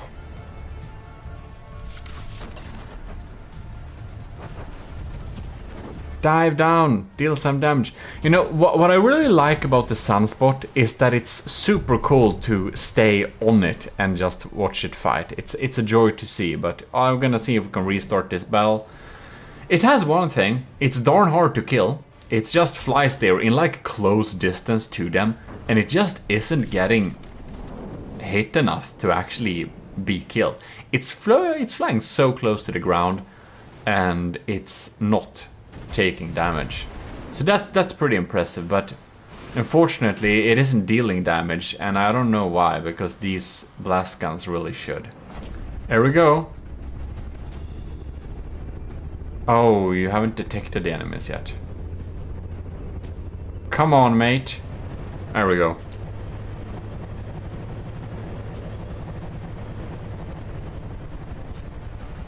There we go. We're getting a frag flak cloud incoming there. Bam! That was a bad hit, wasn't it? No? Missiles, fire away! Blast guns. I know we got a couple of shots in there, but I don't know if it tore any block off. Probably not. If so, a very surface level, not important one. Come on now. Blast gun them. Blast gun them. It's really behaving the exact same as last time. I think we kind of know how this will go, actually.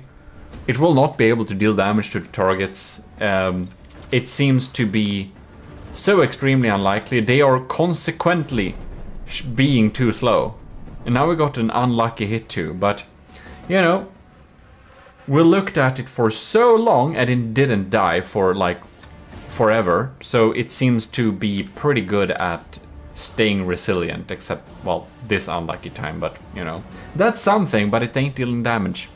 Here we have the Jin, also Sean Reed. This is Sean Reed's second design. They're not in order. They're first, fourth, second, third. Because that's how they're saved. Alright. It's gonna be really interesting to see this UFO popping in there. It's staying really out of fire. That's nice.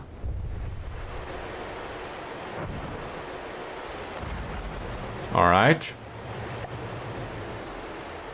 It's going pretty quick. I don't remember if it drops bomb or if it's shoot down missiles. I kind of remember it shooting down missiles. Let's see there. If it will. We're getting like showered in tiny frags.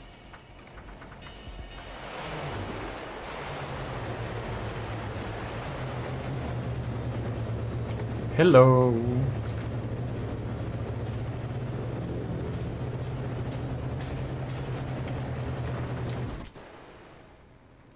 Welp.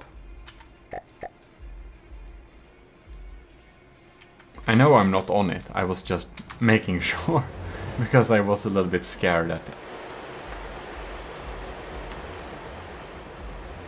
Huh. Well, I guess I'll just stay with it for a while and see if it deals damage ever. Oh. I spawned a friend too, just to see if we could get some faster results that. And one fired. One just fired. Alright. Unfortunately, what are we doing? Alright, they're magnets. Alright, oh my god. Is it gonna drive into this cloud? Oh. That was close, but really no issues there. Well, I mean, it fires, but it's also not dealing damage.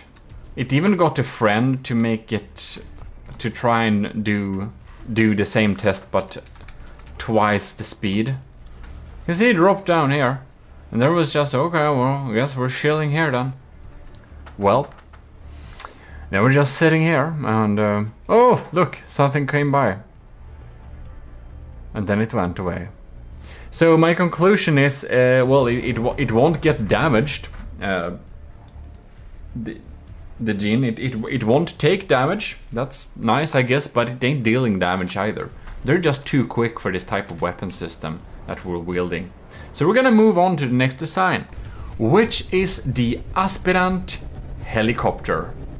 And this nice design has some nice things like the sniper cannon there, which I do expect might be able to be pretty accurate. Alright, we're having targets.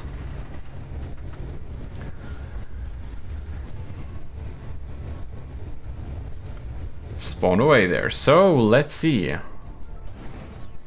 We're getting... did one of them... Why did he blow themselves up? And what are you doing now? Okay, so, right. The sidewinders just decided to self-explode. Let's try that again. We spawned 2 fresh sidewinders. And hopefully they won't insta-die this time. I do think our Aspirant Helicopter, which is Sean Reed's 3rd submission, haven't seen them yet. Okay, we've seen them.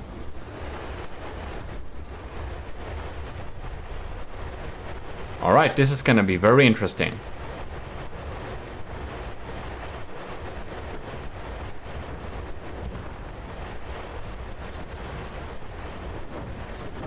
We're having a lock-on.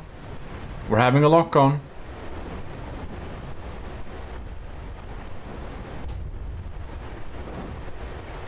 Alright. If those missiles are maneuverable enough, I think we can probably do it.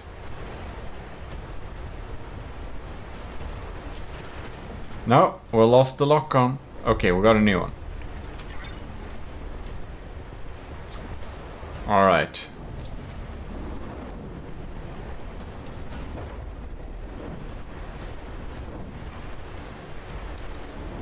And we got the sniper cannon there.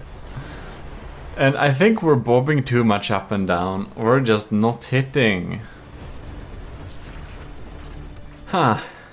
We're gonna see where our missile drop. Oh, yeah, okay. Let's see our... And now, oh no. It seems to have trouble navigating this type of space. Huh. Oh no, that was incoming missiles. Come on. We're having a lock-on. Oh, it's just... Man. It's just a tiny little bit too Slow. Well, slow in turning, that is. Well, the missiles look cool, so that's something. Pew. We're just gonna make sure we get the same results if we do it again. Sidewinder is detected. We're having a visual on the enemy. Target locked. Nope. Well, the Sidewinders seem to have a pretty good day. They seem to be feeling pretty untouchable. The Aspirant is staying pretty safe though, so I guess that's one thing, but I mean, it also isn't dealing damage. So yeah, unfortunately not. Well, next out will be Shotgun's Dart. So we're gonna spawn a couple of Sidewinders here, and we're gonna see how Shotgun's design are doing this. Man, it's just surrounded by shields. Alright, machine guns activated. We're having a very focused lock-on. Bam!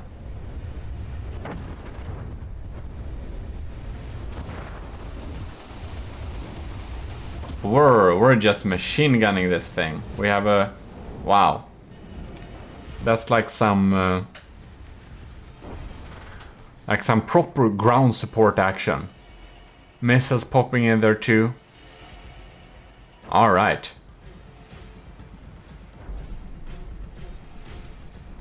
Which one was that? Oh, one blew up. Or we're just putting so many missiles in the air there. That's nice. Alright. We're pretty maneuverable too. Bam! Nice. Nice. It seems completely untouchable. I'm just spawning 4 Sidewinders for fun, because I wanna see what happens.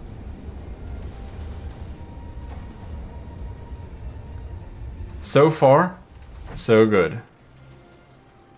Alright. This is of course unfair towards it, but it picked them off so quickly. I just wanna have more in the air at the same time to kind of see what it's doing. And these are like passive ones. Oh, look at that. Are they gonna drive over them? No. Could have almost. Bam! Look at that. That's some pretty effective firepower, I must say. Beautiful design from Shotgun here. Oh, yes. Beautiful. Yeah, it's really acing this. Come on. Look at that. A machine gun, yeah. It even has taken some damage, but it's still online and fighting. Wow, that's so cool. They're just chasing him. Come on, wow. This is the joy of the episode. Very, very, very impressive. Definitely top results dealing with these cars. We've already taken out 3 of them. You know, I just tested them against 4 just to make sure it's actually, you know, we could actually see when it takes them out. Very, very, very impressive. The Dart by Shotgun is excellent results. Excellent results indeed. And a very much joy to see. And that's of course mostly thanks to my tactical glasses and tactical hat that we got such luck. Isn't that true? In any case, if you enjoyed this episode, do leave a like and do subscribe if you haven't already. You can join the army of GMODIST via our Discord, self-assigned third Matros. Matros third class, yeah. Or join the commissioned officers at Patreon. You can also do if you want to be a commissioned officer instead and get some stuff for it. In any case, I hope you enjoyed and I'll see you next time. Thanks to all our current supporters, of course. Especially Admiral Super Dave, Admiral Scoobrox, Captain Y, Lieutenants Asteria C2 Cravey, powered by Greed, Talaras and Vincent Veritas. See you next time. This is your Lord High Admiral, officially signing out.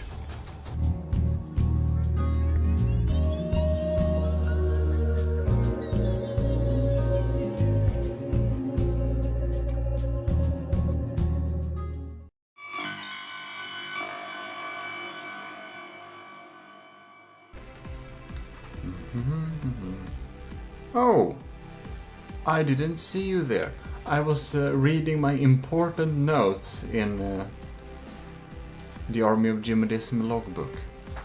In any case, it's nice that you are here because you're just in time for the 4th of the Bomber Trials Quick Wheels Challenge, or Quick Wheels Sub Challenge. So I think we should get out there and check some stuff. You know what? I think we'll need this. See you out in the wastelands or desert or whatever that is. As I'm sure everyone knows, we're gonna test your designs against the Sidewinder. So the only thing we're missing, well, that's 2 Sidewinders. So here we have the beautiful design, the 3-Val, because it's a narwhal but with 3 horns or something, which is very cool. First out. So Scoovimation's first submission this is. So we're gonna see how it deals. We're taking some incoming fire. It looks pretty meaty. I do not expect it will be taken out. That diff blast kind of missed its mark, I think. But we have some machine gun action going on there. Alright. Diff rods not activating. Oh, hoo-hoo. Oh damn. That's some damage. Wow. Look at that. We're gonna see if these diff rods are gonna reload anytime soon.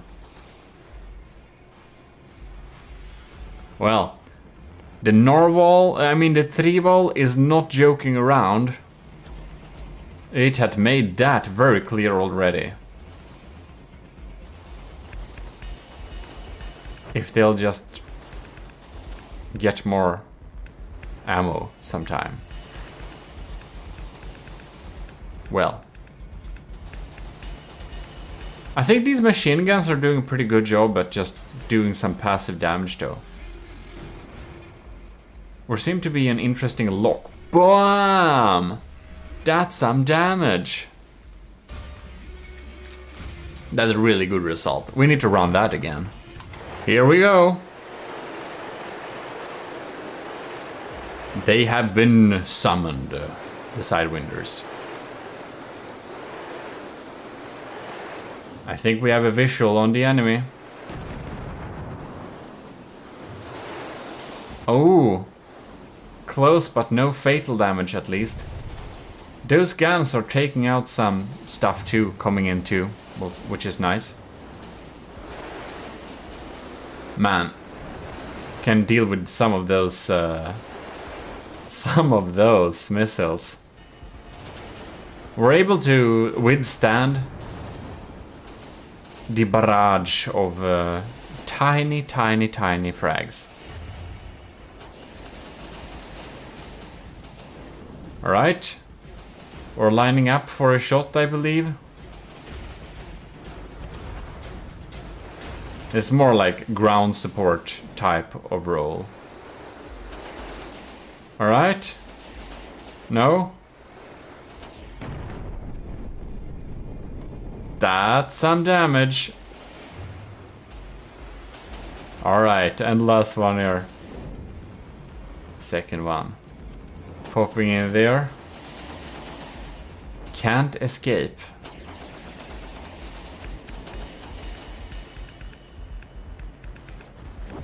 Look at that.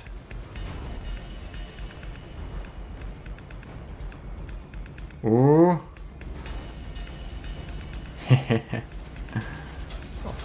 This is a joy to see, or what do you say? If we just get those... Is it diff guns? I think it is. I think I remember it's diff guns. Or it has outloaders. No, Captain Y has outloader. No, that was a secret. It's a Army of GMODISM secret. No, it's not. Or maybe it is. What? Hey! Bam! What happened there? Damn! That was spectacular. That was just some beautiful action. I just wanted to see it from the perspective of one of these poor sidewinders. Oh, and it has cram bombs too. I kind of forget about that because it doesn't get to line up to even use them. It's so versatile, the 3-wall. It's so versatile. Look at those poor sidewinders trying to run away. Or basically kill us, but, well, I think we have the upper hand using this craft. It's a very nice design from Scubimation there.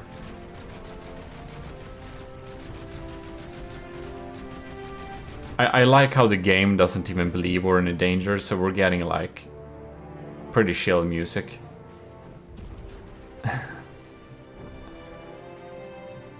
Yeah, that's a really versatile weapon setup. We're gonna move on to the next one. I just wanted to see if it could crit this thing lining up, because we have enough to know that this is a very competent design, and it definitely is dealing with this situation. Bam! Very beautiful. Next up, we have Scubimation's other submission, the Pigeon. So, let us spawn a couple of sidewinders then. There we go. And I think this is kind of heavily relying on its crams, so we're gonna see if it uses the machine guns at all to defend against incoming fire, or not. Because I think they are mainly set up to deal with missiles and such. Well, we're slowly zooming in there. Oh yeah. We took that missile out. Oh yeah. Nice missile defense here. I think this Pigeon can stay here all day and doing this. I do, however, think that its bombs are kind of unlikely to line up to get a good hit. Most likely. Alright. Well, I guess we'll probably need to chill a bit and see if stuff happens, but generally, oh no, we're taking damage. I don't think. Oh no, we can't stay up here all day. Welp. Ooh. Oh no. Sad times. Well, we spawned him again, so we're gonna see if we're getting the same results this time. I really like the missile defense though. I have to say that. It's a really cool little smart mini defense for a cheap craft that's just makes it take so much less damage. But I can't say it's lining up to get a nice shot. I think it could have possibly been doing a lot better if those machine guns actually were targeting the sidewinders instead of just trying to save us from missiles. Because right now we are going to let through a missile at some point, and at that point we're gonna have a bad time. Just we fired crams. Oh no. To no avail, I am afraid. This is a pretty nice screenshot, though. That had to be said. Maybe it even is the thumbnail you clicked on. I don't know. We'll see. Yeah, and it eventually kind of gets damaged and tilts over. So it's not really survive. Yeah. We're not. Yeah, it doesn't exactly excel at this challenge at all. It's like doesn't hit the target, doesn't survive the light fire, and it's not doing the situation better with those crams there. Well, I think we know enough. We can move on to the next submission. It looks nice though. Here we got American with the AOG bomber plane, which is a very interesting and unique design we haven't much seen before. So let's pop in a couple of Sidewinders and we shall indeed engage. We're going pretty quick too. Did I accidentally give them like bumpy hell over there? Alright. They seem to be fine. Hopefully not for long. Alright. Oh. Damn. Oh. Is it gonna blow? It's gonna blow. Yeah. We EMP'd that sucker. Sidewinder 1 down. Alright, engage Sidewinder 2. Oh man. That's what I'm talking about. That's what I'm talking about. Nice. These are some real good results there. This American's AOG bomber is delivering. Let's try that again and see if it wasn't just luck. All right, here we go. Let the battle begin. So it's rolling in there, firing those beautifully pop-up missiles. Getting shot in the side. Oh well. Fluctuating those fat flaps. Bam! That was a real explosion, man. Oh, yes. Oh, wow. Well, America's build here is definitely a top performer. Look at that. It goes so close. I'm kind of surprised it doesn't kill itself doing this.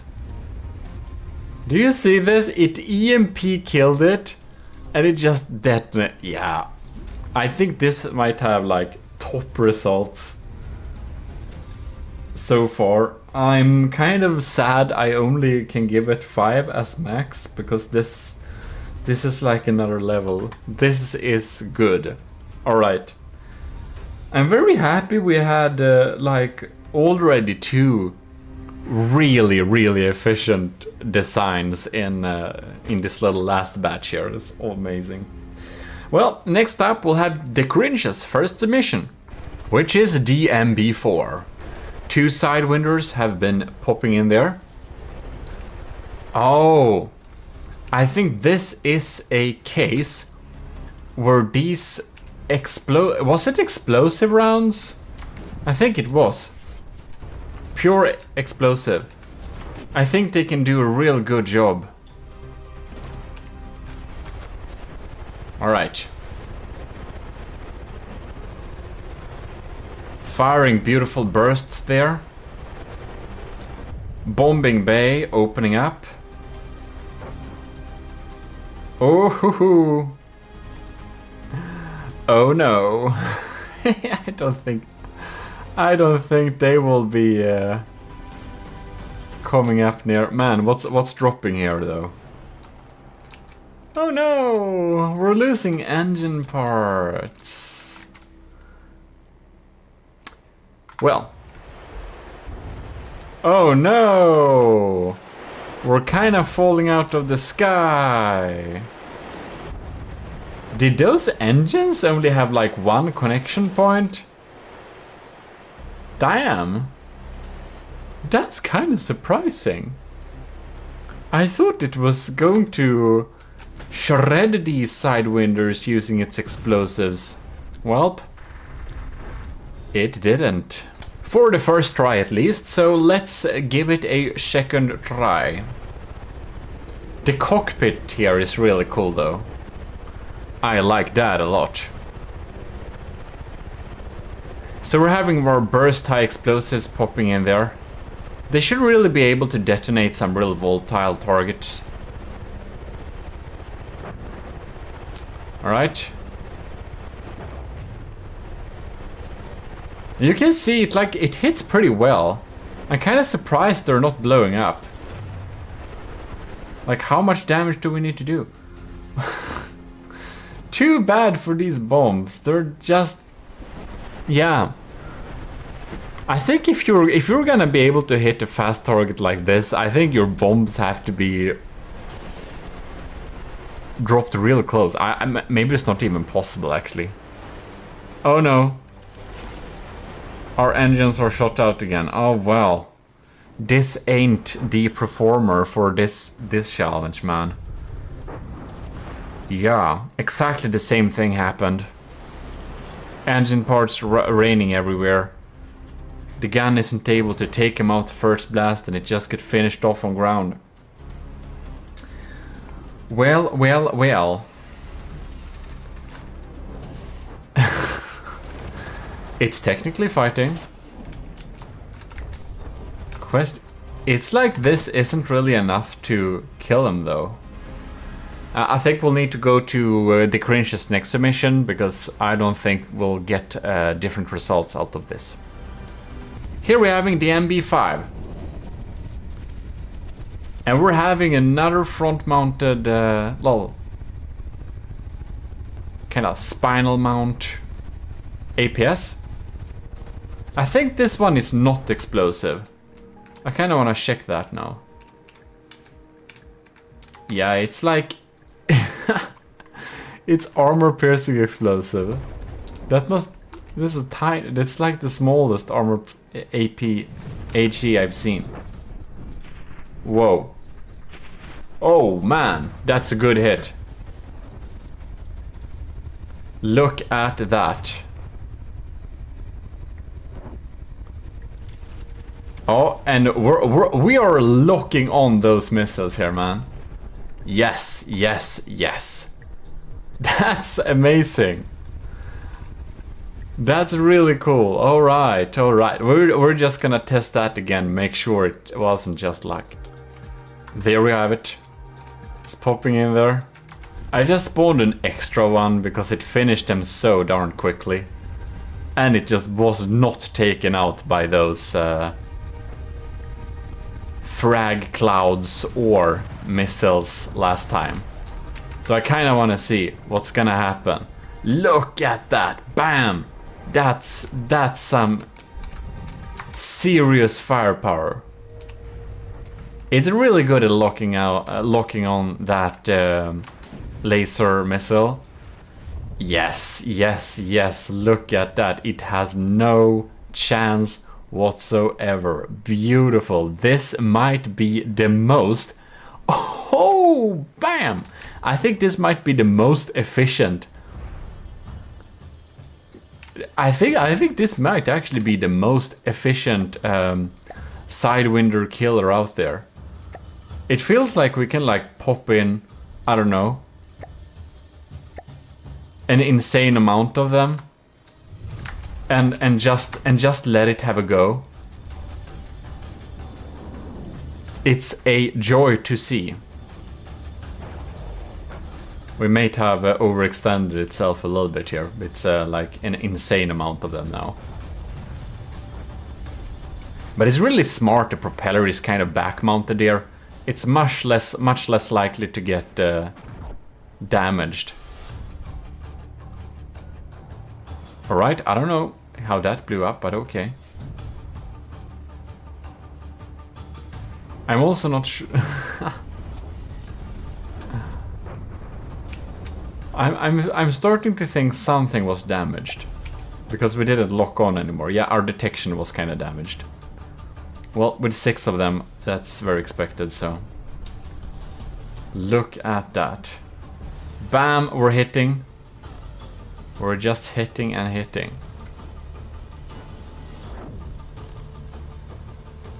Very impressive indeed. Yeah, I already know what to give this in terms of points, so I will continue with saying very impressive with this last batch of bombers for the quick wheels challenge. I didn't expect, but like most of the strongest designs being in the last batch particularly. That's really amazing. Look at that. Bam. I kind of thought it would die. It almost did, but it really didn't. In any case, we can confidently say that this thing is a very efficient sidewinder killer. I think all of them are picked off now. One left. Oh no, there it goes. Bam, bam, bam. Quick action. Very efficient. Yeah, I'm certainly very happy with this.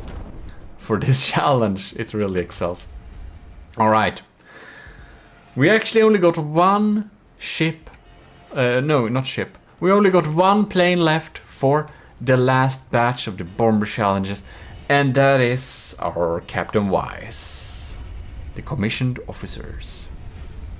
And it looks absolutely gorgeous. So it will be interesting to see if it also delivers some gorgeous results. Well, we have visual on the enemy. We're taking some frag flak popping in there. Ooh! It seems our decoys, maybe radar decoys too, maybe? No?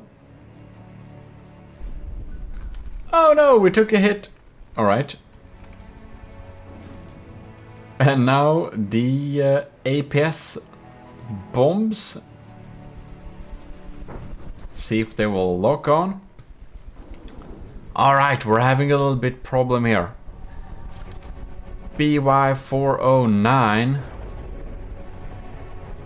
seems to have some issues to be able to move quickly enough to get over them. I just wanted to check that I'm not... Oh, now he tries to use some sonar buoys. No! Did we get stuck? Did we? No! No, we... Did we kind of mess up and get stuck in the ground? What happened there? Interesting. Well, we'll just repairing it from the ground there and see what happens. I haven't fired those APS guns yet. Those diff guns. Mostly. But that's an army of GMODIST secret. Oh, look at that, look at that. We're closing in, we're closing in. No! Damn! We're so close of getting... It should have had 3-meter mantless, I can tell now. Then it would have a much larger window of actually aiming at a quick target. Well, well, well. That is not the case. I wonder if we harpooned ourselves to the ground again. I don't think so. Maybe we could do this, like having an actual harpoon into something and do that as a way to maneuver quicker around in a circle. I'm not sure that would work, but if it would work, that would be pretty cool. Well,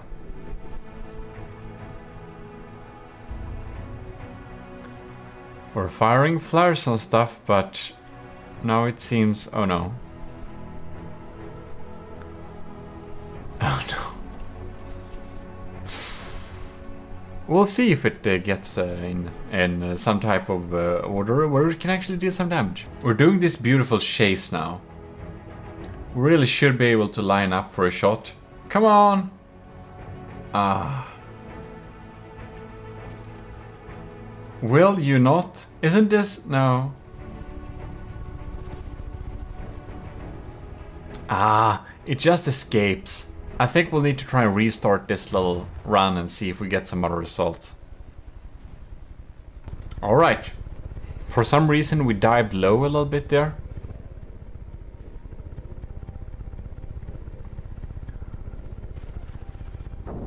Taking some incoming flak. I love that the game doesn't seem to think this is a real battle. We're getting the chill music.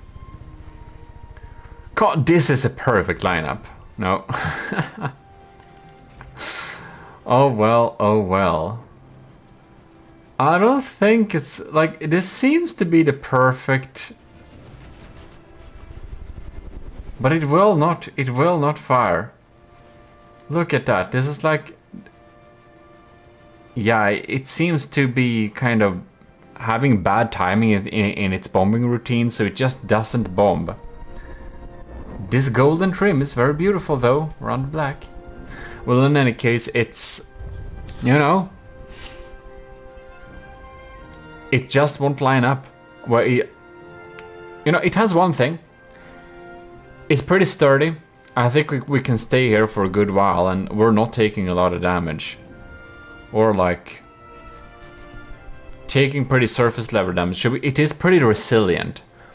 It will have that, but it's not able to damage the vehicles here. It's just not possible to time up the bombs and anything like that. And we don't have a backup system getting used there, so I know, what can we do? What can we do indeed? Well, I guess that's that. It's looking very cool doing it though, which is nice. But well, you know what? That has been it for this episode. The last batch of the quick wheels. Next time we'll be coming back with checking some tanks. So, huge thanks to all of the enlisted in the Army of GMODISM, and extra thanks to all the commissioned officers in the Army of GMODISM, because you are making the Army of GMODISM stay strong. So, with that said, AOG Invictus, and I will see you in future challenges indeed. Oh god, we got a fatal hit there. Well, time to bail. Bye bye.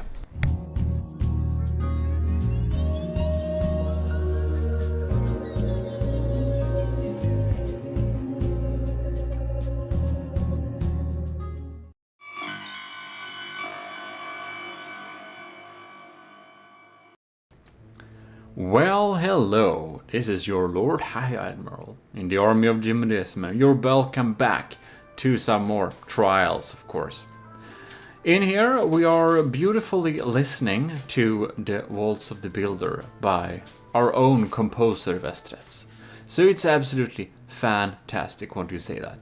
Well, anyways, this time we're going to have the next batch of, well, what should we say? Brave contestants. We're gonna battle the Onyx Watch Oxen.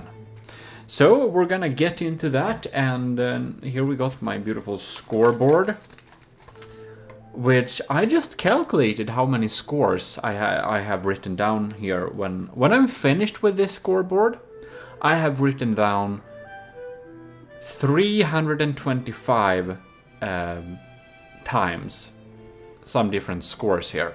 So when I'm gonna calculate this together, I'm gonna sum up these 325 different scores into 25 summed up scores, and I will be able to give a result, basically.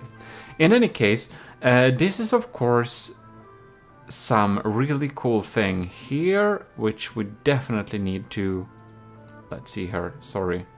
We definitely need to thank the commissioned officers in the Army of GMODIST who are supporting the channel every month. Which is, most notably, Admiral Scooberox, Captain Wild, Lieutenant Dinosaur Boy, Lieutenant LCG Canyon, Cravey, Parbagreed, Talaras, and Vincent Veritas. Thanks a lot for supporting the channel. We're gonna get on with the next batch, starting with Netrameira's design. So, let's get in there, let's get out of the planning room and get out to the testing range area. Netrameira's design is the beautiful humming bird, an ornithopter, which is very amazing. It seems to have some struggle with altitude, so it doesn't want to land. But anyways, we're gonna spawn an oxen. And we're gonna see what it will do to it. Hopefully it's gonna do a lot. I like this little door in the back. It feels a little bit, you know. So.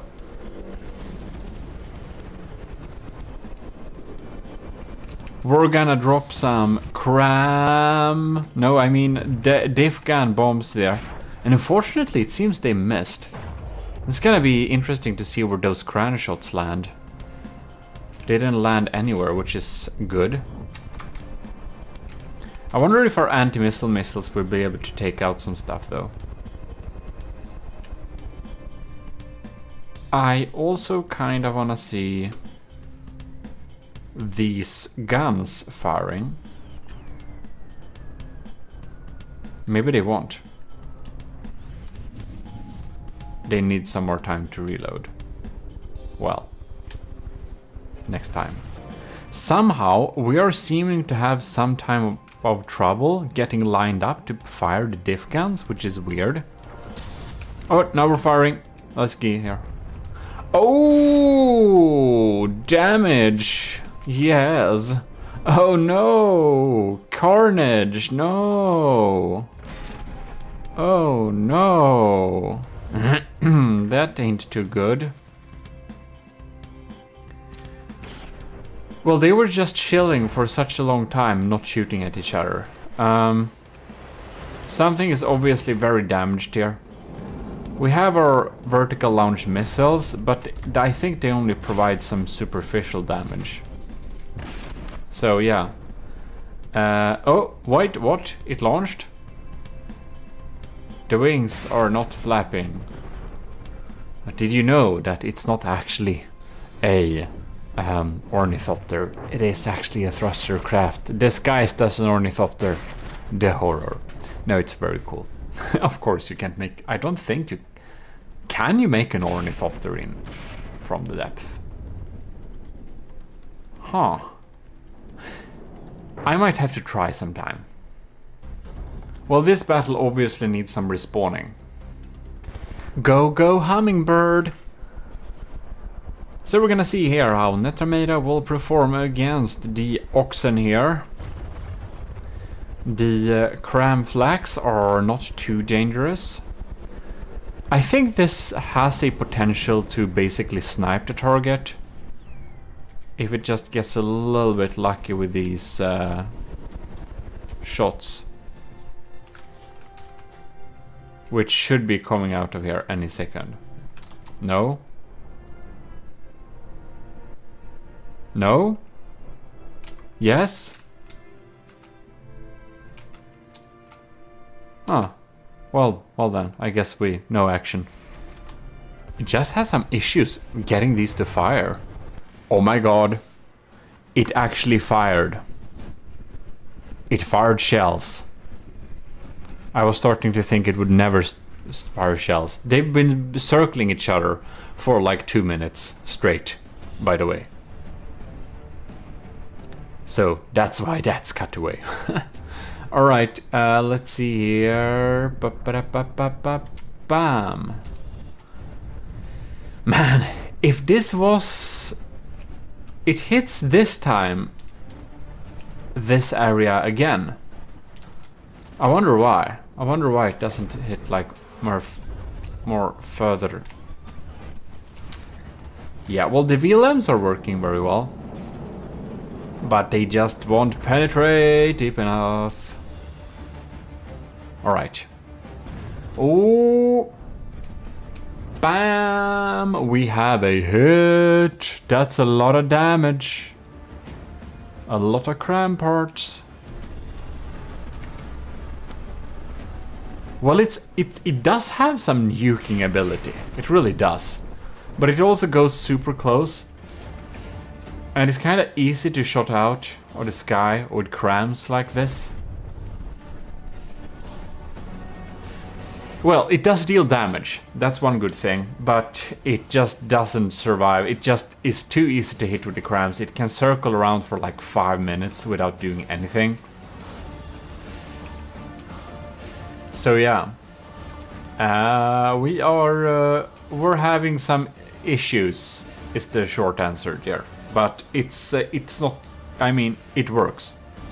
Any case, I think we're gonna move on to the next battle, or the next contestant. Here we have Nilden's Invader. And this little invader spaceship type craft is going in for the kill. With its pack, let's see how it does. I guess they will be able to match it with speed. Look at that. And it's just gonna sit here.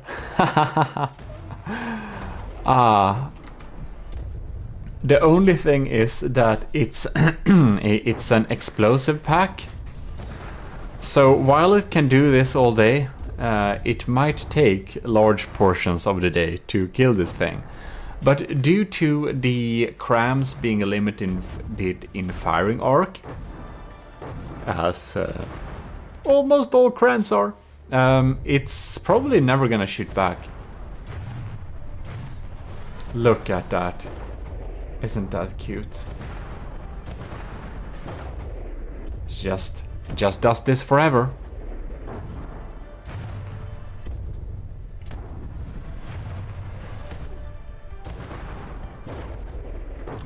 Well, I'll guess I'll see you in a while. We're down 4%. We're down 4%. I think this would have a tiny bit of better results if it was like Pierce pack. Yeah, I think so. Would be worth a shot to change it to Pierce pack in case this is ending up as a winning contestant. But yeah, it's absolutely completely invincible. That's great. It deals damage. That's great. And I think we can do this all day, actually.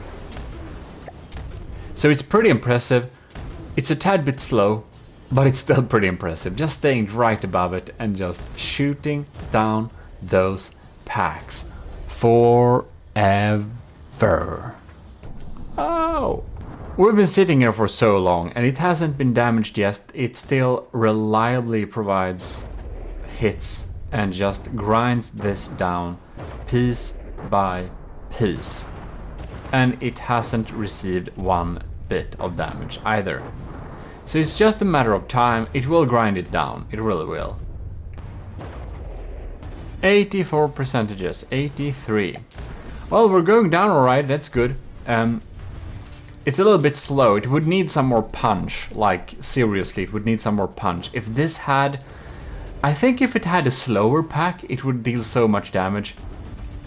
Or if it had a Pierce pack. Or why not the smaller pack, but a couple of auxiliary diff guns or something.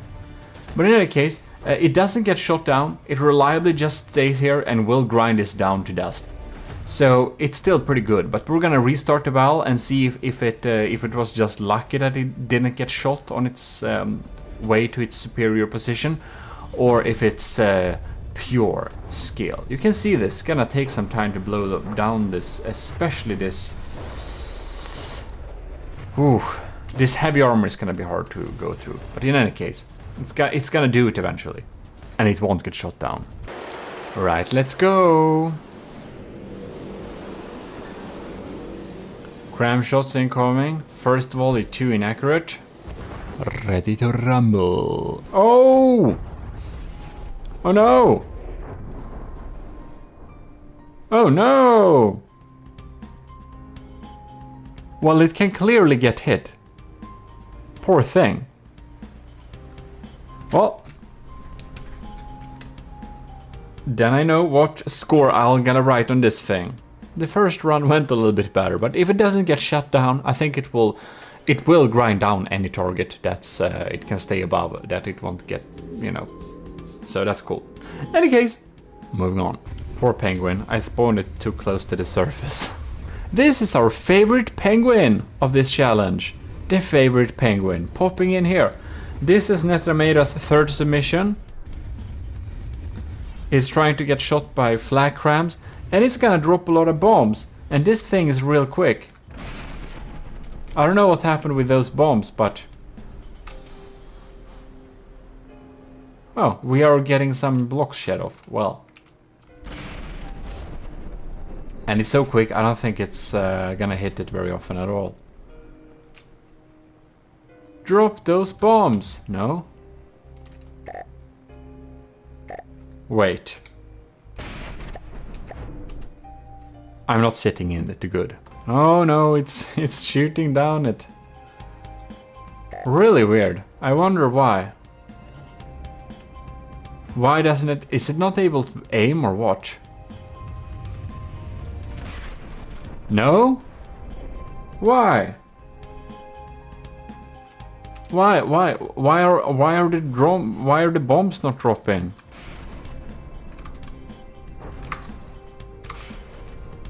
Huh.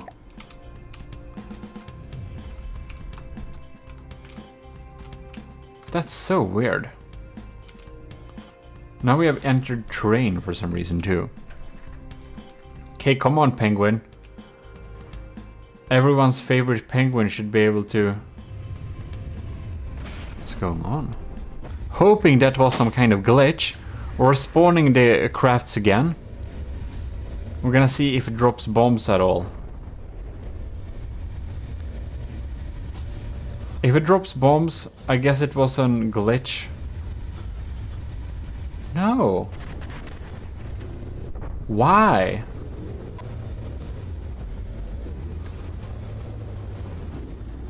That's so weird.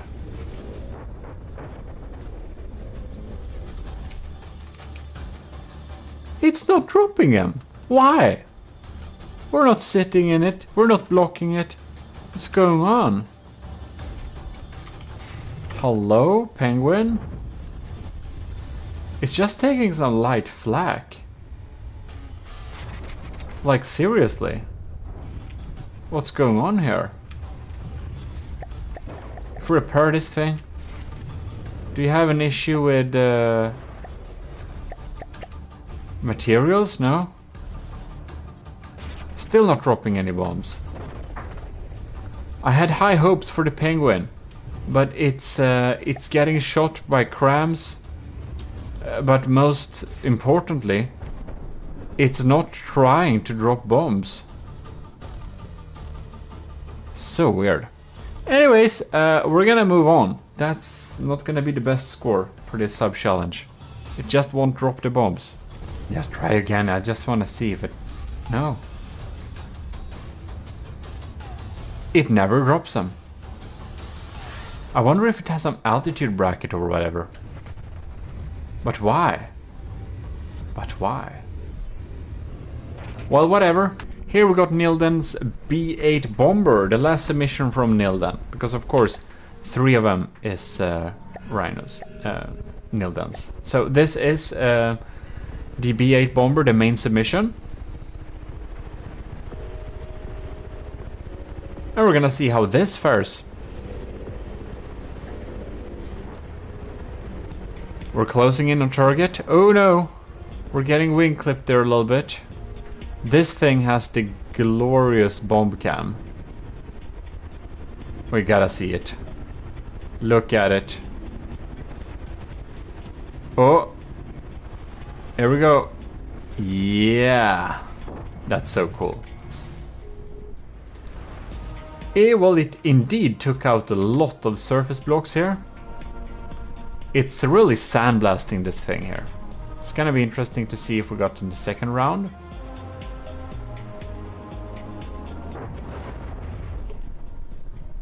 There we go.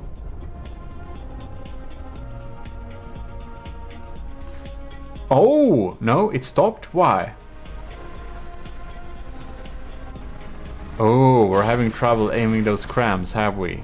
And it's pretty maneuverable. It won't get... Yes. Oh, bam. That's some damage though. Ha. Mostly armor parts still, but what we are getting there. It's just not able to shoot at us very much. This is going pretty fine. Oh, next rain. Bam. This thing's days are very much counted. Oh, it's dead. Wow. Wow. That's efficient. Okay, let's redo that then. Let's set it up again. Nilden's B8 bomber acquiring target.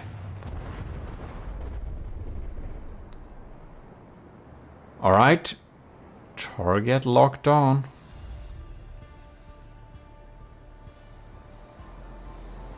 No. There we go. There we go. Bam. Pretty efficient damage. Yeah, it works great. It works great against a design like this one.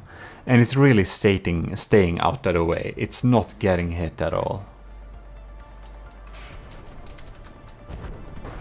Just some flags close by, but nothing to really worry about.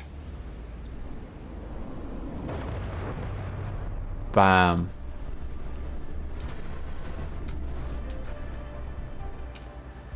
That's pretty nice.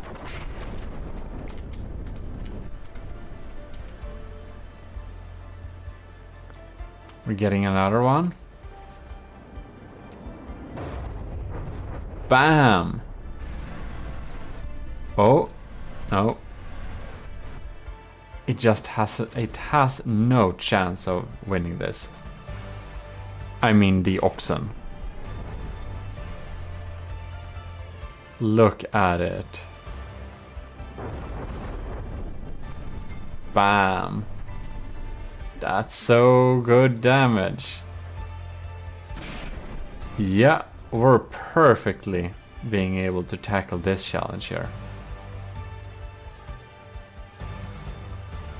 I just want to see when it fires. Look at that. Bam. Excellent. Excellent. We're just too quick. We're not staying in angles it can shoot at. We're just staying safe. Continuing with those bombing rounds there. Look at that. Wow.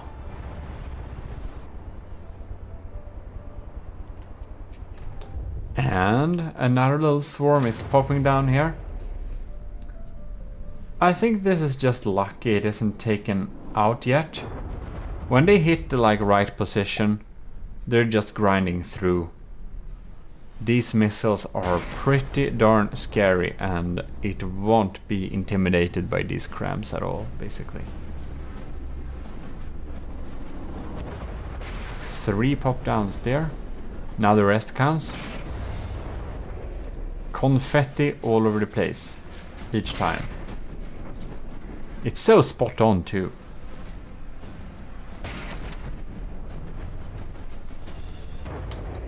Another one. And it's graciously staying in the sky. Well, we know if it aims properly, if it aims at the right spot, not much is needed to take it out. And it just continues to stay safe like that. So, yeah, I think the B8 bomber here is doing a great job of just avoiding the crams and just delivering pretty decent damage to a tanky target like this. I don't think I would have expected that. You know, if it aims at the right spot, it gets through. These are not small missiles, they are doing some serious damage.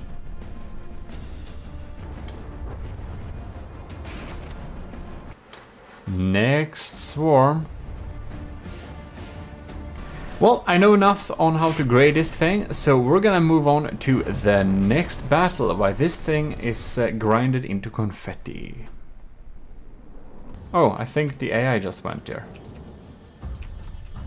Yep, it got through to the AI. And there it goes. Really nice. I'm pretty impressed by its ability to not get shot also. Just staying in these narrow sweeps and not such predictable patterns of movement make it a lot more survivable than some of the other designs we've seen that are moving at a similar speed. Here we have the white phosphorus bomber. So that's Ovo's submission, and this thing I wouldn't expect hit very easily, but it may, I don't know. It's a surprising design, and it goes for these interesting dives where it just goes really close and fires a really scary diff rod. And then it has some pretty decent missiles coming in from there. So due to the design of it, I kind of thought it would do pretty good against the very light target, and it didn't. But wow, seeing this damage here, I kind of understand that it is indeed more bomber-like, that it's really wanna punch upwards. Wow, okay, it's gonna be interesting to see what we're gonna do. Bam! Is that explosive only? Who knows? Here we got a little... Bam! Are you kidding me? Did we almost detonate the AI or something from beneath it? That's pretty impressive. Right, now we're moving at terrain too. Whoa.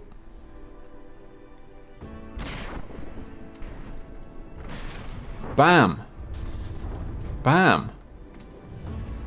That's some blocks. It surely deals some damage. Ha! It's so quick, I don't think it will get shot by crams very much. Whoa. I think it's more likely it kind of accidentally breaks itself.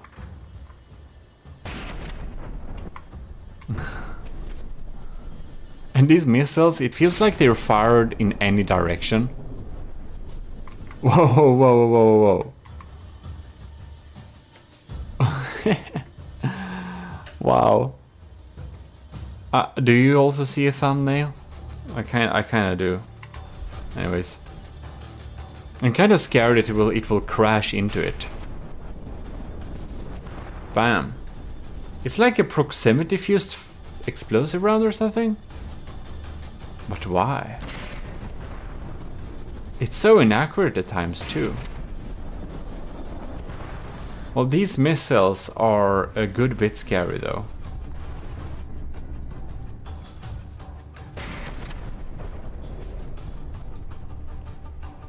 We're loading up for another one. Ooh, that's a nice little missile insert. Deleted some heavy armor and everything.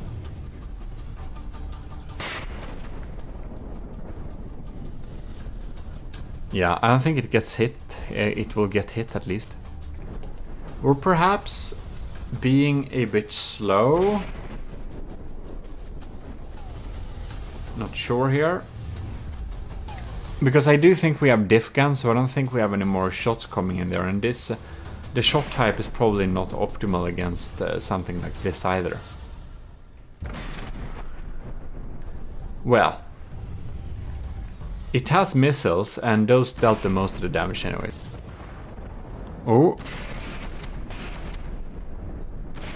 Did it actually... I think it got some flak damage, perhaps. Ooh. Missiles incoming. That one went away. Like, we dealt a lot of damage, but we are seeming to have some trouble with penetrating the armor here. We've just been chilling by and the missiles are just shooting off in random direction and we're not getting any more shots in here. So I don't know really what's happening. I think we might need to restart this little iteration here. This little... to the second test and see if we get similar results or what's happening. There we have it. The oxen is spawned. I wonder if we're able to reach it. I think so, because it doesn't have lambs. Bam! Doing some pretty good explosions. We're diving in here, dropping 2 more. They kind of lost lock-on. Those diff guns ain't firing. Guess they need better accuracy. No? Now then. No. Ooh, that was almost a collision. Well, I wonder if we have some issues with the diff gun.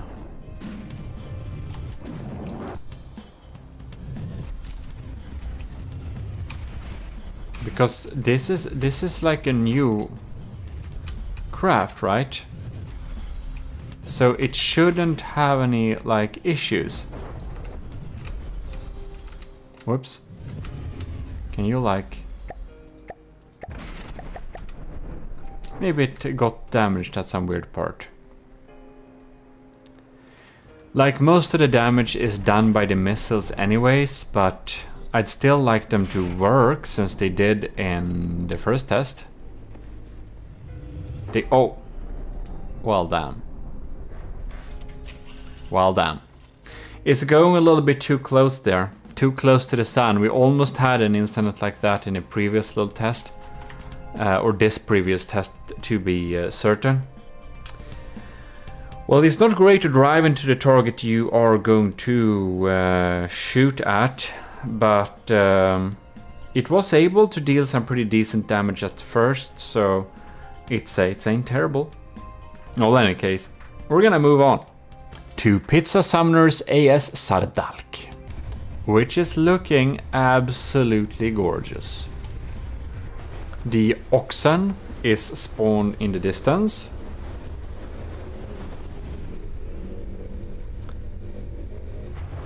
The Sardalk is preparing. It's locking on. Bam! And it's dealing some damage. That's for sure. Ooh! These crams are really scary. I think they are very capable at one-shotting this thing if it aims at the right spot.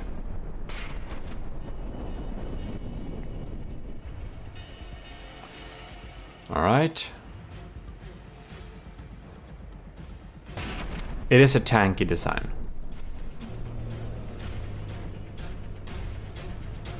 Alright.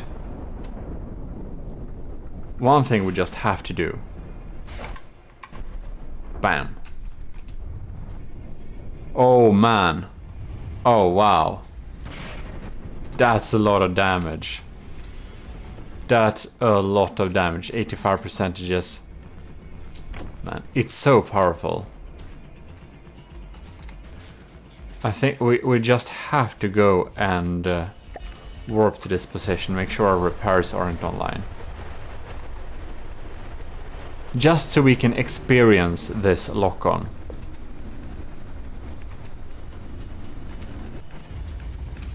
There we go. Alright. Target locked. Oh! Hoo-hoo! That's what I'm talking about. That's so cool. I'll just have to go with another one here. Let's see her.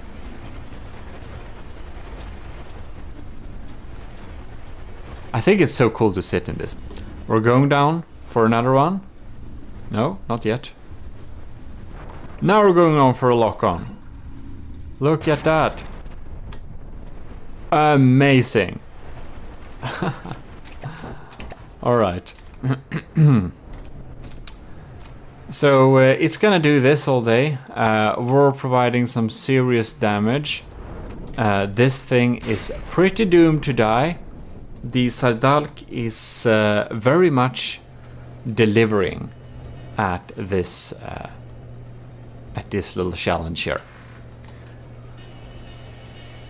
There's some really, really good damage going on there. And I really feel like if it just aims at the right spot, this thing is like one-shotted. You can see that on how it penetrates, how it deals damage. Oh, and there we have it. There was the AI. Somehow, not the entire AI. Wow. Alright. We're going in slow motion. Sardalk is in the air. And we're firing crams. Oh, bam! Here we have some damage, and it's gone. Well, we obviously need to try this again. Spawn an oxen. And I'm standing on the ground here. I wanna be in this. Look at that. We're locked on. Fire! No? No! Well, okay. Unlucky, I guess. Couldn't get enough accuracy. Are we getting shot at now? Holy moly, we are actually. That's cram parts. That feels like an unlucky.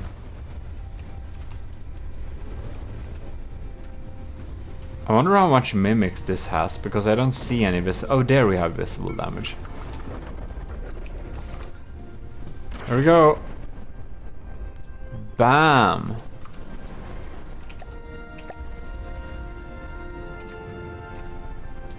Oh, wow. Yeah, wow, okay, that's amazing. That's amazing. Yeah, I was right. It can just crit it on one shot. It just aims the right way. Very cool indeed. We have indeed tested the challengers for this run, so we'll be back next week with the next little batch. So I hope you enjoyed that. Huge thanks to the commissioned officers right over there. You can join the ranks if you want to support the channel. If you just want to be in the army of GMODIST and support us like, I don't know, with your services to the AOG / commenting on the video to increase our algorithm score. Well, you can join the army of GMODIST by self-assigning yourself the Matros 3rd class in our Discord, and you are enlisted. And by winning challenges like this one, you can rise in the ranks within the enlisted ranks.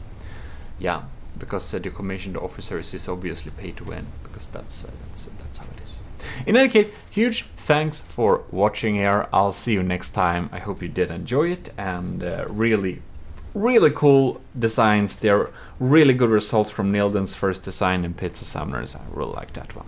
Anyways, it's gonna be super cool to see the next batch, how we're performing there. Take care. This is your Lord High Admiral GMODIST. We're signing out.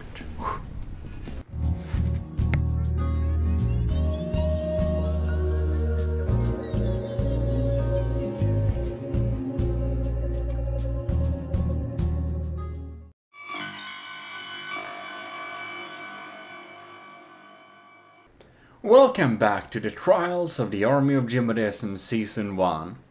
Thanks to all of you commissioned officers, your help helps a lot each month.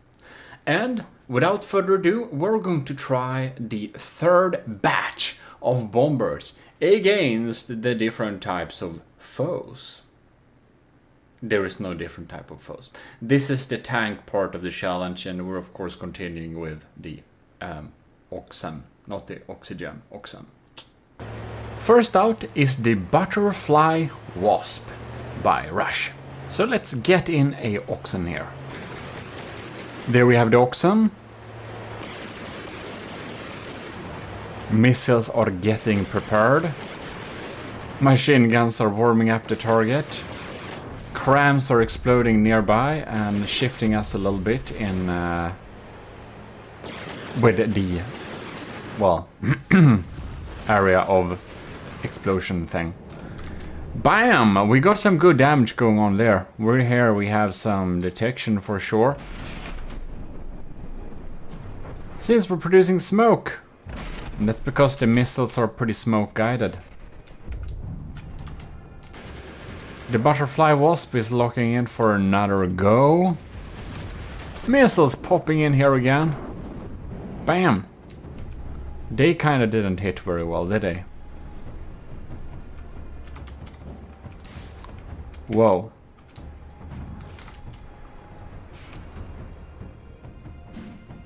Well, it's being quick enough to not really get hit. That's good. All right, those.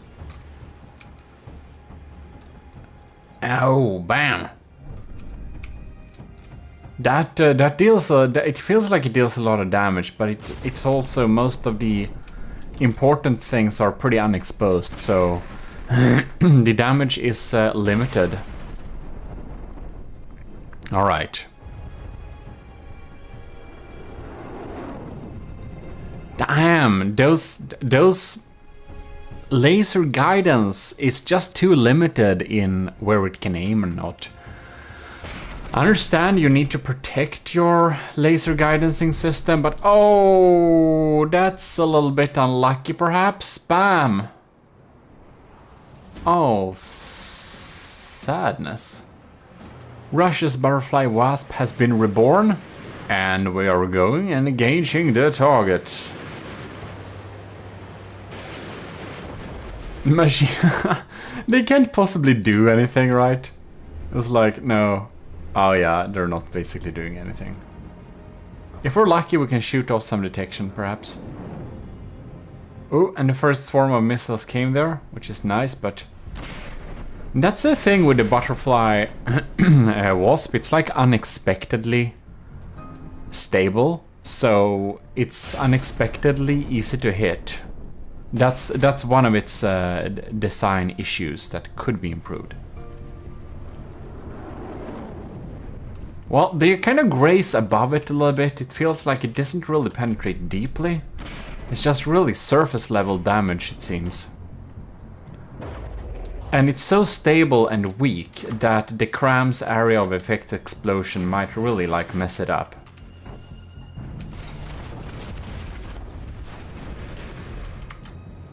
As you can see. Now it's really stable and it got like 3, 2, 1 super good opportunity for the crams to hit them. Oh, bam!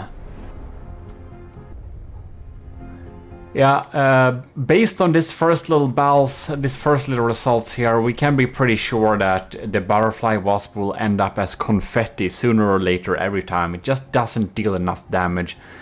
And it's not evasive enough to avoid the crams to be able to, like, not die. Not terrible at dealing damage though, so that's something. Welcome to the Sean Reed episode. The dagger is out next. Sean Reed has 4 submissions, that's what I say that, because we just did Rush. Now we have Sean Reed 1, 4, 2, 3, and then we got Shotgun. So yeah. Now we're gonna see how the daggery deals with it.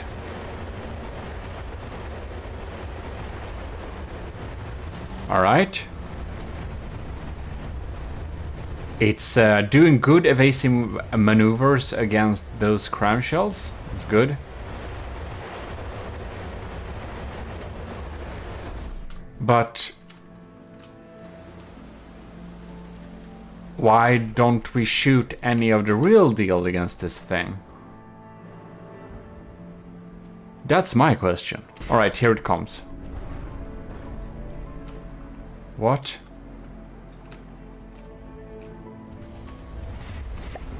What's going on here? Can you like... How hard can it be? Thank you.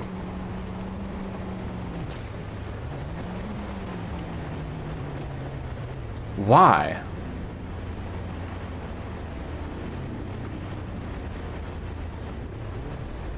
It's so weird. Okay, we have loaded. Oh, look at that. They are loaded now. What happened with them last time then?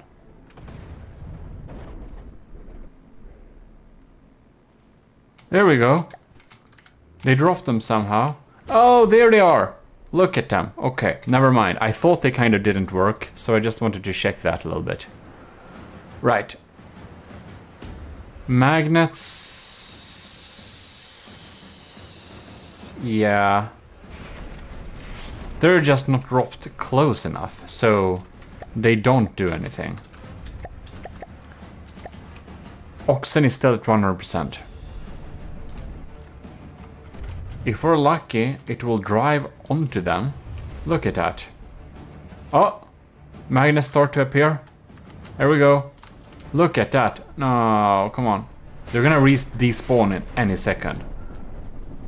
Oh, they actually did damage before despawn. Beautiful.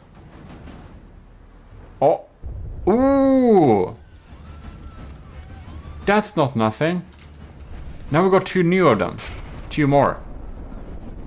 Man, it feels a little bit lackluster here. It should be able to take out the wheels. It should be able to grind off those wheels sooner or later. Maybe they just have too much health. And there are a lot of them too. Well, we're keeping to drop them at least, so that's something.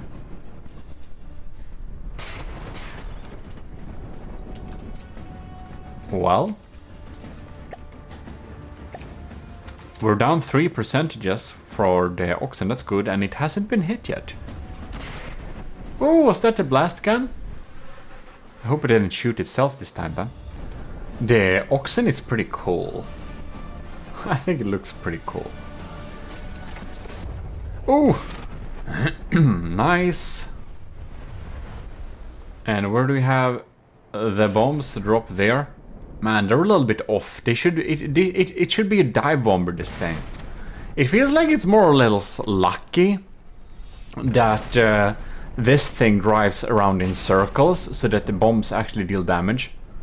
So it's a lucky coincidence, but it feels like it should be dropping those bombs a little bit closer to the target. You can see those magnets are not really keeping up with our speed here. They're too far away. Oh no! We had a hit. Well, I think we'll need to restart this battle indeed. The dagger does kind of have this little issue where if you spawn it on the ground, it will have issues taking off at all. So you have to spawn it in the air. But that's of course something that could be fixed with a simple balloon start maneuvers. But of course we're not allowing any changes after submissions, because that would be a hassle. As Adnecris pointed out when I was talking with him if that would be a good idea or not to allow. Right. Wow, okay, let's see here. Alright, homing on with cramps. It's pretty fast. It ain't gonna be hit by cramps any moment. It does deal damage, which is nice, but it's not dealing a lot of damage. Oh, we're getting hit again. Oh no! Oh no! I repaired it in the air, so that accidentally actually killed it. Alright, I just wanna see it perform a little bit more to be able to set a good score. And it decided to go up into space instead after a while. Well, it deals damage, it's just not enough. We are having the maneuverability issues and stuff like that. I think I'll know how to grade this thing. It's able to deal some damage, but we seem to not be a really good matchup against a tanky target like the Oxen here. So we're gonna move on to Sean Reed's 4th submission. Yes, they're not in order. Why is that? Well, it's because of my strange naming schedule. F has comes before S. That's why. I think we'll need to spawn the Oxen before we spawn this thing. Go, go, Sunspot! Now we're having some really interesting guns. I think the Sunspot will perform a much better action against this thing. Right. Whoa. Ooh, going close there. Oh! Damn! That's some scary action. Oh, we got hit on the side there. It's just a little flak. Nothing scary. Ooh, really going close. We're having some balls. Yeah, you can see it's blasted away some. It's definitely performing a good bit better here. And it's so fast and it's going so close that the Crams have trouble having time to aim. So it actually seems to be a little bit less chance of it getting hitted, strangely enough. Ooh, but it's grazing the ground. It's so close to getting just messed up by itself.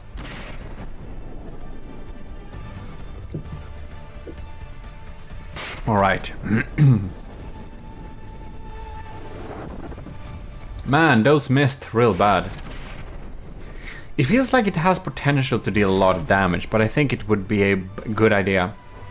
Perhaps if it aimed against at hot blocks or something. Alright, we're coming in for another dive. I think it's doing pretty good so far. We're taking out detection and stuff. We're slowly blasting away the surface. Those revolving blast guns should do a pretty good job. Ah, we accidentally touched the ground there. I actually think that's its own maneuvers. Well.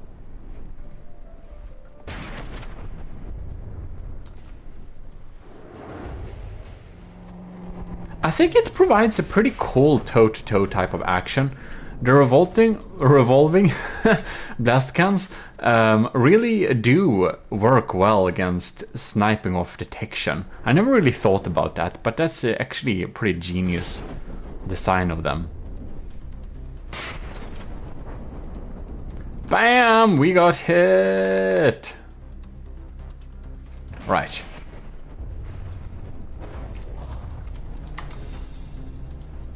Popping in there. Alright, alright, alright. We get flown away by the area of the shockwave of the explosions from those flags. Damn, I guess flak isn't, you know, it feels a little bit World War II, kind of old technique. I guess we're mostly doing missiles now and shit. But anyways, it must have been really horrible to sit in a plane and hear the flak around you. That shockwave must just shatter windows and all sorts of things. In any case, this is this battle is definitely moving in the favor of the Sunspot, but it's going pretty slow, and we're having some maneuverability issues. Oh, that's some close action. Coming in for another attack. And another one. Oh, yes. Ooh. It's doing some scary stuff. Oh, no. I didn't see it getting hit, actually. It looked like it... It almost looked like it did that to itself. Anyways, we're gonna restart this battle. It managed to pick down the Oxen with 6% at least, so that's something. Folding in the landing gear.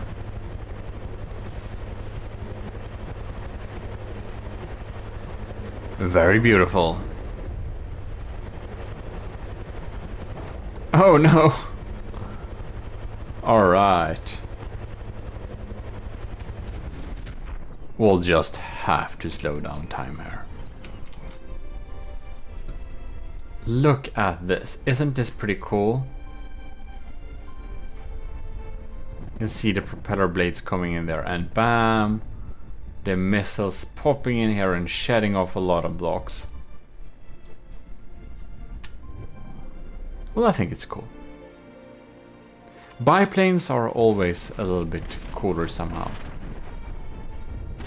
They have an extra coolness factor. It's just...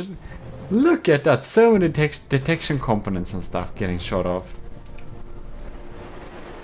Oh, it was a little bit vulnerable this time when getting in there. Look at it. What happened there? I love that we can't... Oh, no, okay, now we could repair it. Come on, come on, come on, come on, come on, come on, come on. This is interesting.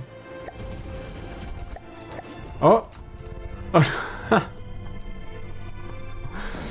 oh no, it's getting run over. That's so sad. Well, I think we know enough to know how to grade this thing. It definitely deals better than the first submission, but it has some issues. It's not really able to punch through. I really got out of ammunition for after a time there, it felt like. Or I guess the revolving blast guns had to reload. But, well, it got killed within that time frame. And the second time, well, it just got shot down. Next up, we're having the Jin.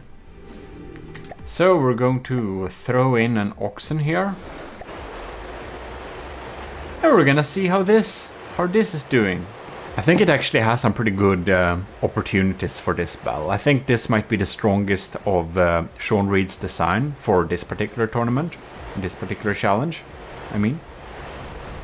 Because if I'm remembering correctly, it will just stay on top of it and shoot down stuff. And the oxen should probably not be able to hit it using its crams at all, actually.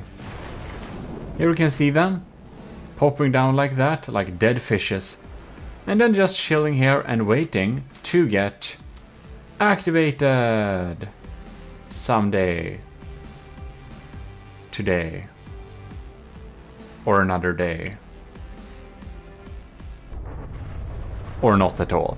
Well, we shall see indeed. It just shoots them a little bit off target. I really feel like it could have been a good idea to have them steer against the target from the beginning, maybe. Well, they at least get there. And they're able to take out, but damn, they're only doing so small surface damage. I kind of forgot how weak they were. I think they're smalls.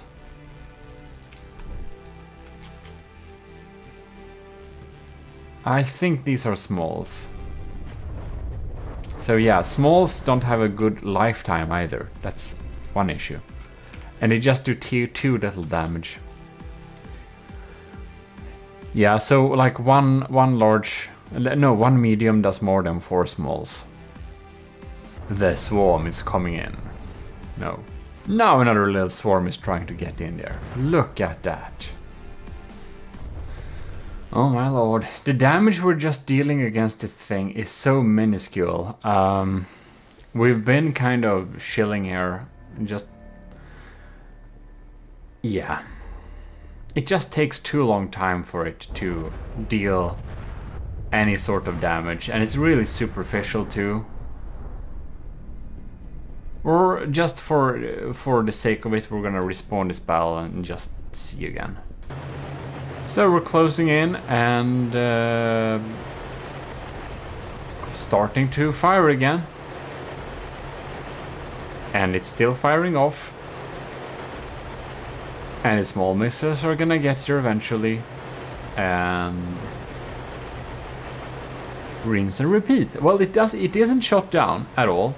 It's impossible to shoot it down, so it will get an extra point for that. But it basically deals no damage, but it deals a little bit damage. So I guess it's technically I think this would win eventually. I don't know how many hours that would take, but I know how to score this thing. So we're gonna go to check out Sean Reed's third submission. Yes, they're still not in order. And they never will be, by the way. And the third submission is of course the Aspirant. And this has some pretty big guns here. So I think this might actually be doing some decent damage. It should pack some kind of punch, I think. So let's see if those crams will cause an issue or not. Whoa. I think these looks like real tank busters. Oh, did you miss? Come on. Oh, you too. Are you kidding me? Well, we shall see. Maybe it won't. This laser just has issues locking on. I wonder if that's because of the smoke. Oh, crap. Well, that's bad. Well, we just respawn them and see if we get some different results.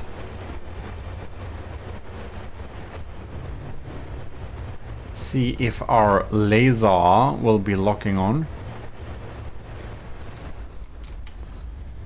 I mean, it looks so cool when it's getting dropped like this. Yes, we got a hit. I kind of expected more damage, to be honest. There we go, that's some damage. That's what I'm talking about. Yeah, mate. Okay, good. I don't know if they're the same loadout. Maybe it was just a bad hit location. So it's already down 4 percentages. Are you gonna miss? No, you didn't. Good. Well, the short cannon is picking up one block every now and then. And most of the missiles unfortunately miss. I think that the Oxen's smoke kind of confused the targeting a little bit. So it kind of has issues, to say the least. It kind of has issues. Well, we can basically sit here all day. Most of the missiles actually miss. We have real problems with its lock-on function. And it isn't like damaged yet. So it's just a matter of time when it's getting shot out of the air by now. So yeah, the Aspirant didn't do very well, but it was able to deal some substantial damage at times. So I mean, it's something. But we're going to move on to this little section/submission, which is Shotgun's design. Which is the Shotgun's dart, of course, and it has loads of missiles. I think this one is gonna provide some decent damage, to be honest. It's flying pretty stably though, so we're gonna see if it will have issues with getting hit. Look at that, and we're having the bombs drop there too. And we're so fast, it's gonna be difficult for the tank to shoot at us, I think. Right, anyways. It's... Oh man, no. We lost 10% and they lost 1%. Huh. That's not optimal. By the way, where did we go? What the... Where are we? Huh.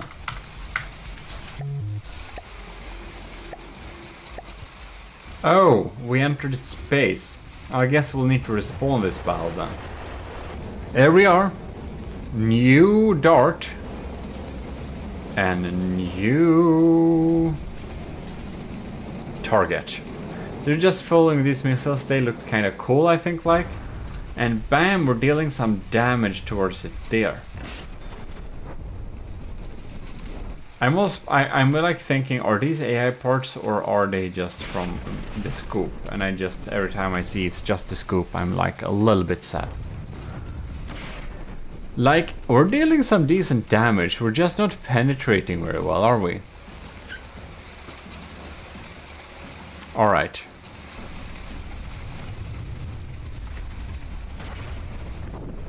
Oh no!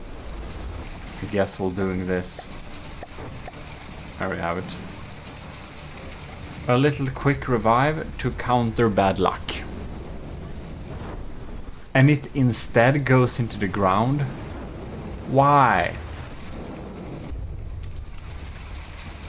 Huh. It feels like the dart is pretty able to deal a lot of damage. It just has these issues with randomly dying. Like, what the hell? What the hell? You were just repaired. Why did you do that? That's so strange.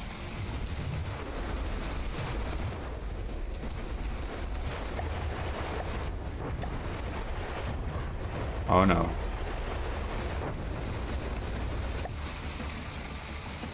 Oh no. Come on. Lift up. Okay, there we go. Are we able to provide damage here? Oh man, it feels like it should be able to deal more damage than it actually does. It looks very formidable, but it just doesn't pack the punch that's required. You know what? I think that will probably be it. Like, obviously, we can't really control everything like that, but it's able to deal some decent damage, but it's not getting through. Like, yeah, what can we say? Some of that damage is getting through, but it tends to drive itself into the ground a little bit too often. So it's like, I guess it's a-okay, but we also haven't seen this thing win anything yet, and we've been trying to give it a chance. Yeah, we stayed with it for a while here. We had to repair it several times and just give it some more materials, and it just doesn't pack a punch enough. It looks like it should be able to deal a lot of damage, but it never seemed to leak through to anything important. I think these missiles may be a little bit bad against heavy armor, and this is exactly what the Oxen has as internal heavy armor.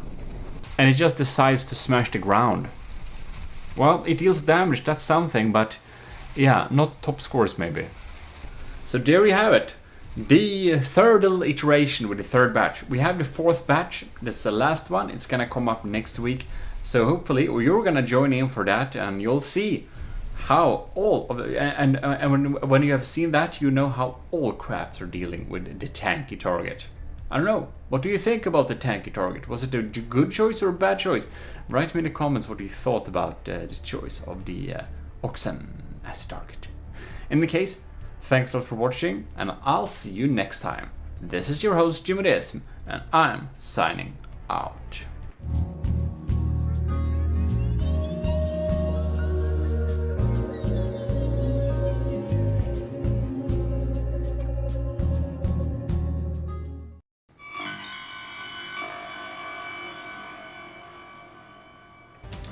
Welcome back, commissioned officers and enlisted in the army of GMODISM. And other GMODists. If you're just a GMODist, you should enlist or become a commissioned officer. About commissioned officers, I will just say a huge thanks to our supporters from Lieutenant and above in the army of GMODism, which is of course not the enlisted, the commissioned officers. This is not the great scorebook with all the scores. It's actually here, but I will pretend it is here, because then it looks much cooler. In any case, gotta use my own merch. So we are here with the last iteration of the battles. So we're gonna pitch the last batch, which the last batch actually performed insanely well in the previous sub-challenge, which was of course the quick wills. So it will be very interesting to see how the last batch of designs will perform against the, what should we say, the tank, the Oxen. I'm I keep thinking it's called the oxygen, and I don't know why. But it's of course the oxen. So it's gonna be really interesting to see how they all perform. And we're gonna get back out there and do some tests. Here we have the 3-valve with 3 horns. A narwhal has fewer, which means this thing is better. It's also better because it's covered in army of GMODISM decals, which is always a lot of plus points. Anyways, not this shell, not this one, however. What's gonna be next one? What is gonna be? Oh god, yes. Next time we're actually going to care about that a lot, because next time we're gonna look at aesthetics. We hope that we'll fit all of the last batches in this little episode here, so this is the time to check that. And the Thewal, bam! It got really badly hit by that cram barrage. Holy moly, the oxen is only down with 1%. Like, this is a pretty meaty design. I would have expected this to not get completely devastated.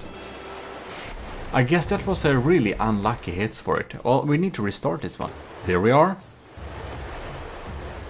Another run. So hopefully the missiles will aim in there. Alright. We're just gonna hope that the crams won't annihilate us. I'm gonna see how these missiles do. We got our diff gun hits there. What? That didn't do much damage. And that's only surface level blocks. Interesting. And I believe we got pretty badly hit by these crams here. That's not great. Alright.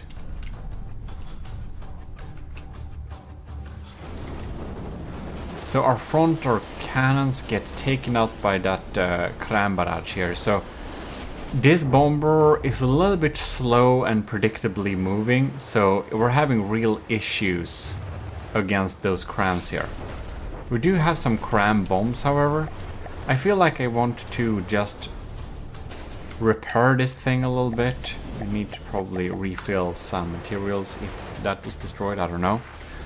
I just want to see what type of damage it deals when it's able to hit those. Yeah, those cram bombs are a little bit underwhelming here. It does deal damage, don't get me wrong. It's delivering acceptably. We need to remember that this is 113,000 materials and our bombers are 30. So as bombers, they should of course be able to punch upwards pretty good. Those cram bombs just miss a little bit, which isn't great. Huh. Interesting indeed. I think the pigeon is gonna get completely annihilated. That's the Scubumation's second submission. But we're gonna see about that later. I don't know, it feels like these cram bombs... Oh yeah, that was actually pretty spot on, but they were a little bit underwhelming, to be honest. I think we would need some more spunk in those bombs. Alright, well, we're dealing damage alright, but we're like slowly grinding away, and it's just a matter of time, and not a lot of time, before these crams probably shoot us down. Look at that. Yeah, that just misses. Now the diff rod, it deals some damage, but it's not like a lot. Okay, and now we lined up the crams, and we're probably able to take it out pretty reliably at this point. Look at that, bam. No, it stands up a little bit tougher now. I don't know what kind of luck-based system steers if it gets a lot of damage or not, but look at that.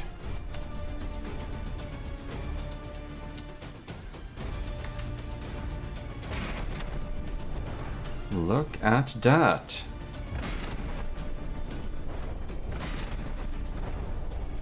Pops in here and... oh. Yeah, or pretty done. I mean, it does deal some damage, it's just a little bit slow. It's kind of delivers somewhat acceptable damage, but yeah, it's getting destroyed a little bit too quickly. I think I'll know how to judge this thing, so we're going to instead spawn as Scubimation's second submission, which is a personal aesthetic favorite. I think it looks so cool. Why are our anti-missile guns not shooting at those crams? I do wonder, however. Maybe they will. Alright, this is gonna be very interesting. I just love this aesthetics. I think it's so cool. Oh man, oh no. Yeah, we're moving so predictably and so slowly. We at least have a shit ton of blocks, so we're not getting critted too easily. Right, but these bombs, they are really, should we say, lackluster.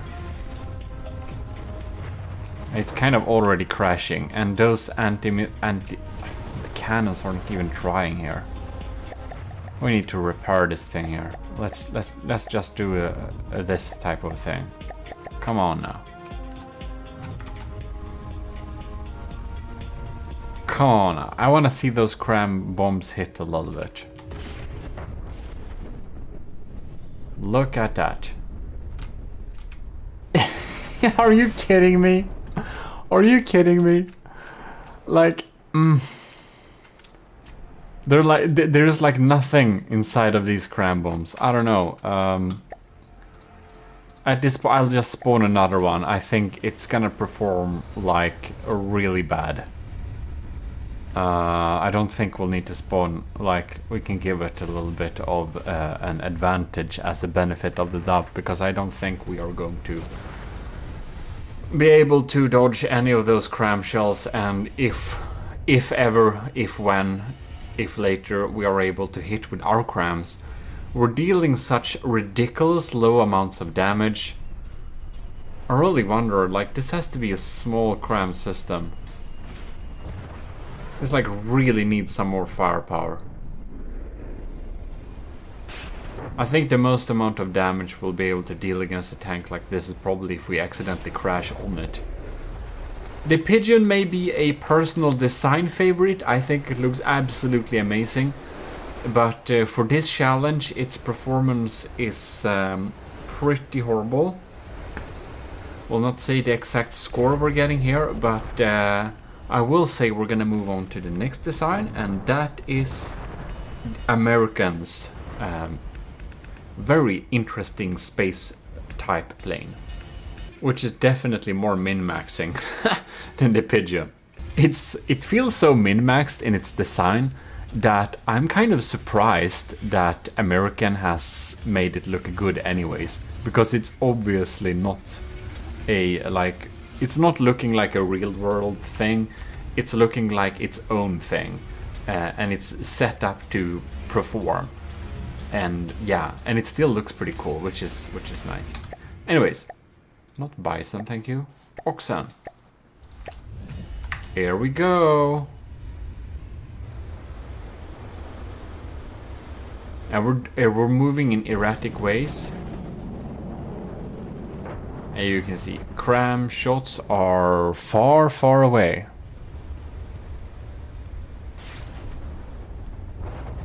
Oh, it was managed to hit us somehow. Damn. Oh, the damage. That's serious business damage. Wow.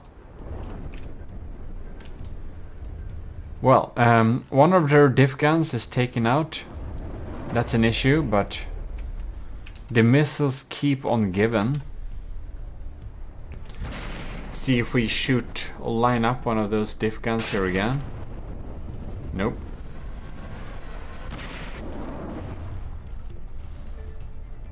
Saw that. We just EMP'd this turret out. So its weapon controller was not EMP protected. So this turret will not ever be bothered again. So that's basically disabled. That's good. Good stuff. Oh, no. Well, thanks to its erratic movement, the cram shell seems to not hit it much at all, which is good. However, it is kind of compromised, it's damaged, so it still does damage here, but I'm going to restart the battle just in order to check it a little bit when it's in full capacity. I feel this will be a little bit too draggy otherwise, but it's performing great. Alright, we're closing in to the oxen again. Missiles are popping in there.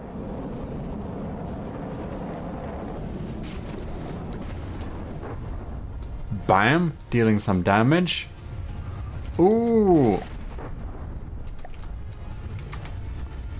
The AOG bomber, I think is what it's called, from American, is not scratched.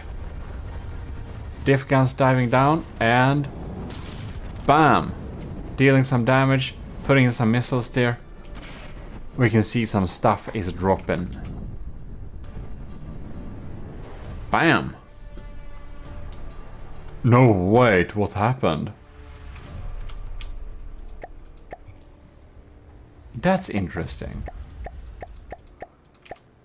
I don't know what happened there, but I guess it got hit.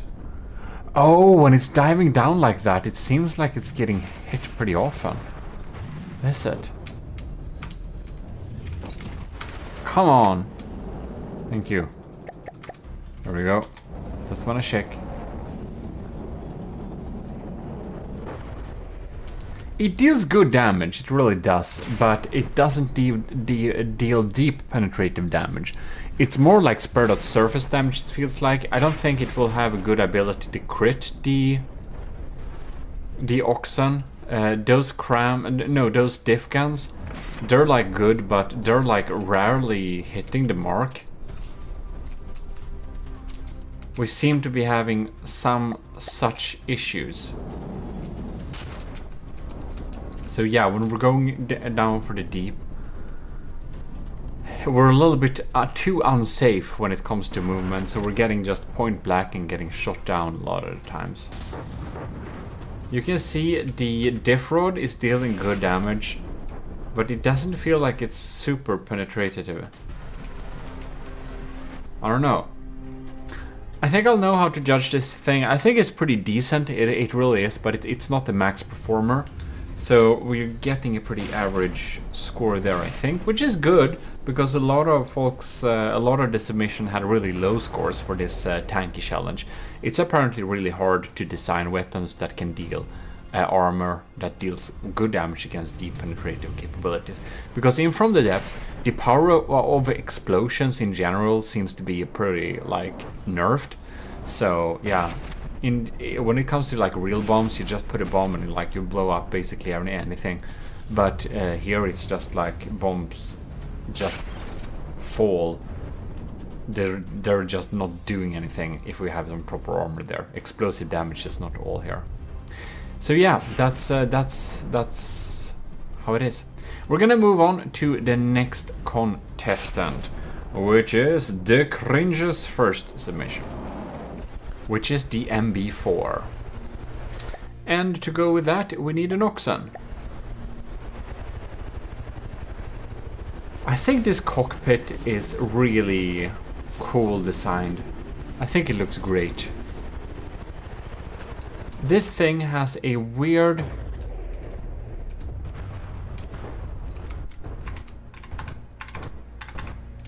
Actually, thank you. I think it's heat. Nah, that's hash. Or is it? No, that's a high explosive head. It has a tiny high explosive blaster. I think. Oh, we got scratched by the crams there. We're trying to bomb it. Oh, that's just sad. Oh no! About sad. I don't know exactly what happened. I suppose we actually got hit.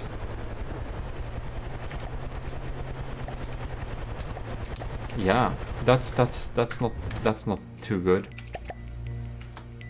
We obviously need to restart this. I don't know where we are either. Ta-da! Nothing happened. So, next run. I just like this little bomber tower here. It's so cool. Alright.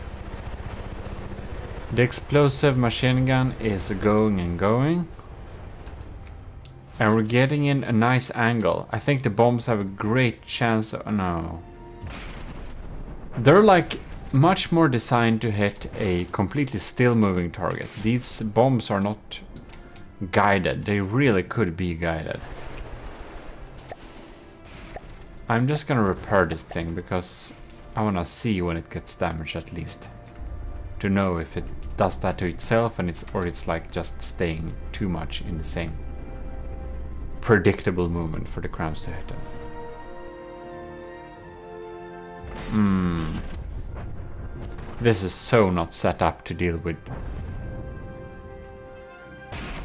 ground targets like this.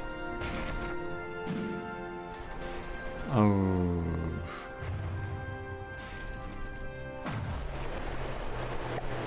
I think we have some pretty light armor in this thing.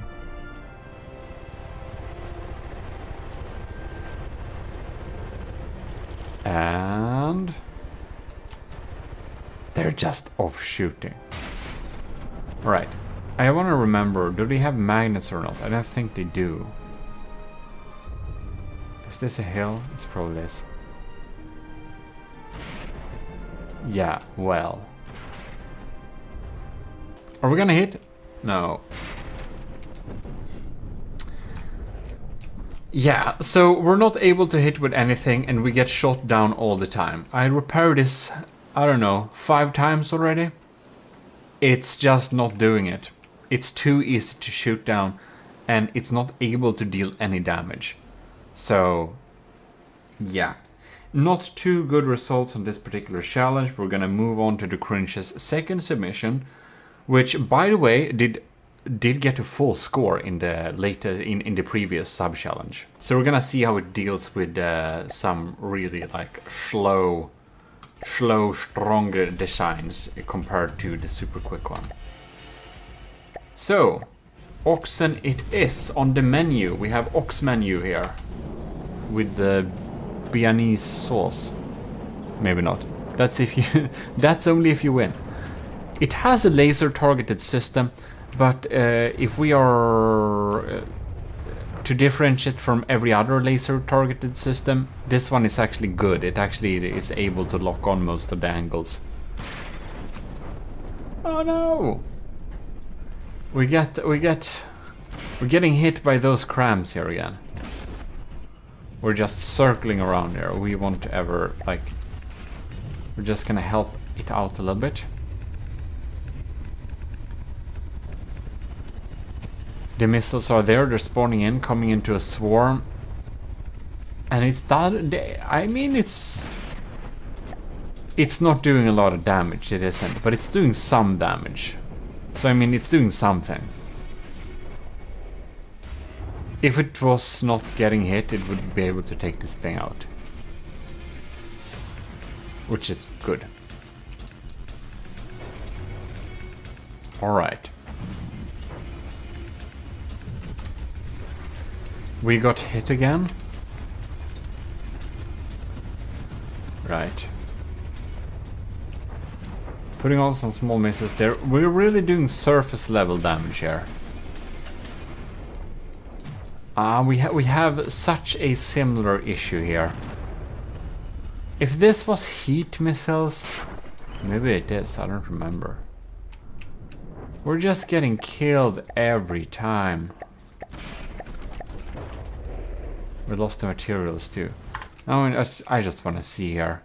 Yeah, that actually is heat missiles, isn't it? I suppose that this design is pretty well armored against heat, so there is not much we can do there. Yeah, well, in any case, I do think I know enough to be able to leave a little score on this. It certainly did better than the first submission. This is the MB5, yes. Which means we are here with the last design for this batch of the tank tests for the 4th iteration. This is Captain Y from the Army of GMODISM, Captain Y. Yes! He is graciously supporting us every month. In any case, Captain Y has built this absolutely stunning BY-409 bomber, and it looks fantastic. However, it's also rated to have the lowest firepower per material, so I kind of expect this to perform absolutely horridly against the tank. But we're gonna see how it does. We do know one thing, and that is whatever it's doing, it's gonna look cool while doing it. Next time, we're gonna look at aesthetics. If you didn't know that. There we go. Diff rods popping in there.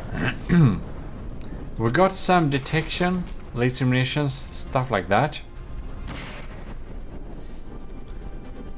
It's pretty quick though, so it's not getting shot down by those crams the first round.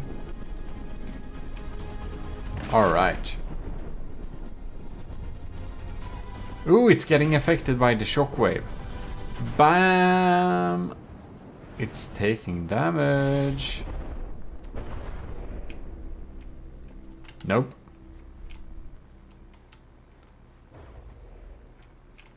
What? Oh! An entire wing got shot off. Well, we're just gonna spiral here forever. So we're just gonna repair this thing and see what happens here. Alright. We reached altitude again. Guess we can count this as a new thing. Maybe we should we usually restart everything, but yeah. I'm just patching it up a little bit here to see. Because I want to know. So what I'm seeing so far, these APSs that are used as downward pointing point types of damage seem to not be able to penetrate really deep, which is kind of really something I wanted to know there.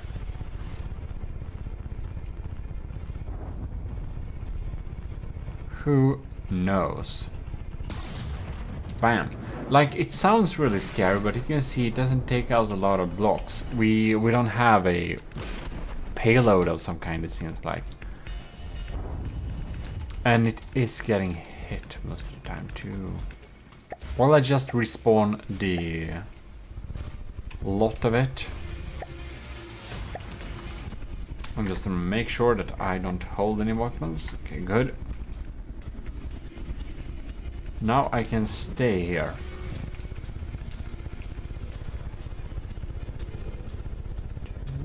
Like to... What's here?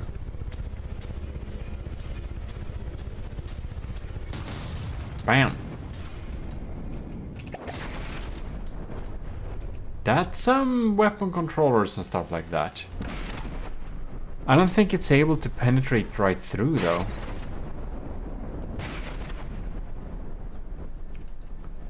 It will just get shot down sooner or later.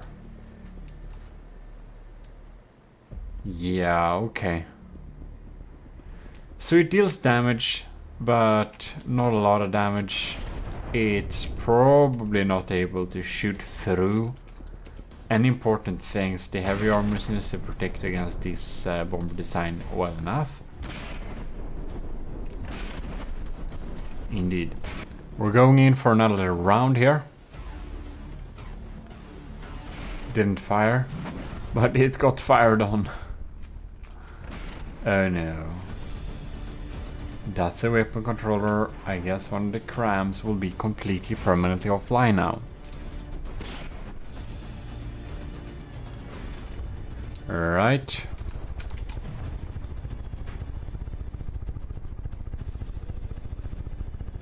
And... Huh.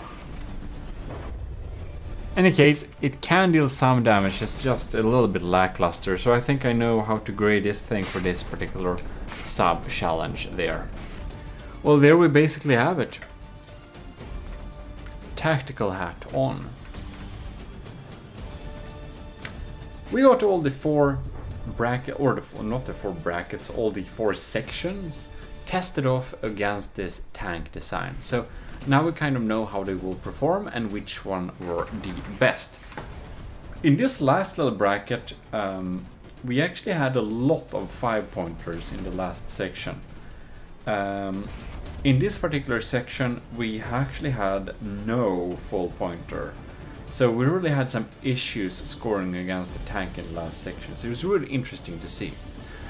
And if you didn't think that, yes, I am aware that the request for the bombers is unreasonable. I don't think you can make a design that will reach full points in all of the different measurement spectra. I think that's pretty impossible. So, or I don't know how you would do that. I don't think you can actually do that. So that's also the point, because that would make that all of the ones that are participating have to choose what they want to focus on, and I give some hints on what's the most important things are, dealing a lot of damage. So then you could try some different things, and maybe you'll fail in some of the smaller challenges or stuff like that, shooting at the really quick wheels part or whatever. But in the end, the amount of score will amount up to your final points, and you'll see. Can you win being an all-rounder, or can you just win being the thing that deals insane amounts of damage? Who knows? That's up to you, and that's the beauty of the system. I think it's pretty cool. In any case, I should stop rambling on here because I'm rambling on too long, so I'll just say to all of you commissioned officers in the Army of GMODISM and all the enlisted and other GMODISTs, I hope you enjoyed this video. Your comments do really help us get favorable with the algorithm, so do please comment, and of course like the video. This is your host GMODISM, and I'm signing out with my tactical hat.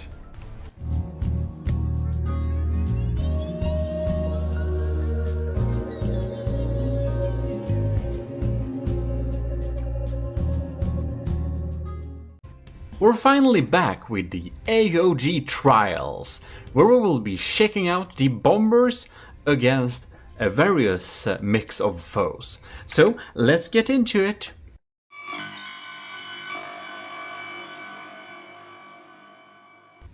Alright, so here we are in game, and today we are going to continue with episode 19. Sorry for the little delay, but that is what it is. And now we are going to basically continue with testing the survivability of each of the designs. We're gonna begin with Adnikria's design, and we're going to test them all against a specific foe. Namely, the horror I had selected previously, and that's what we're gonna go with. Right, so first out is Adnikria's. I'm gonna start a timer here. So I'm having a little timer, and I'm gonna see for how long and how well they survive. The maximum point you can get is 5.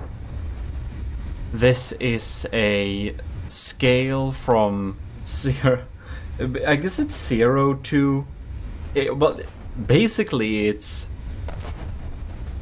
yeah. You can get minus points on this one too, of course, if it's really, like, bad. But we've been surviving here pretty well for...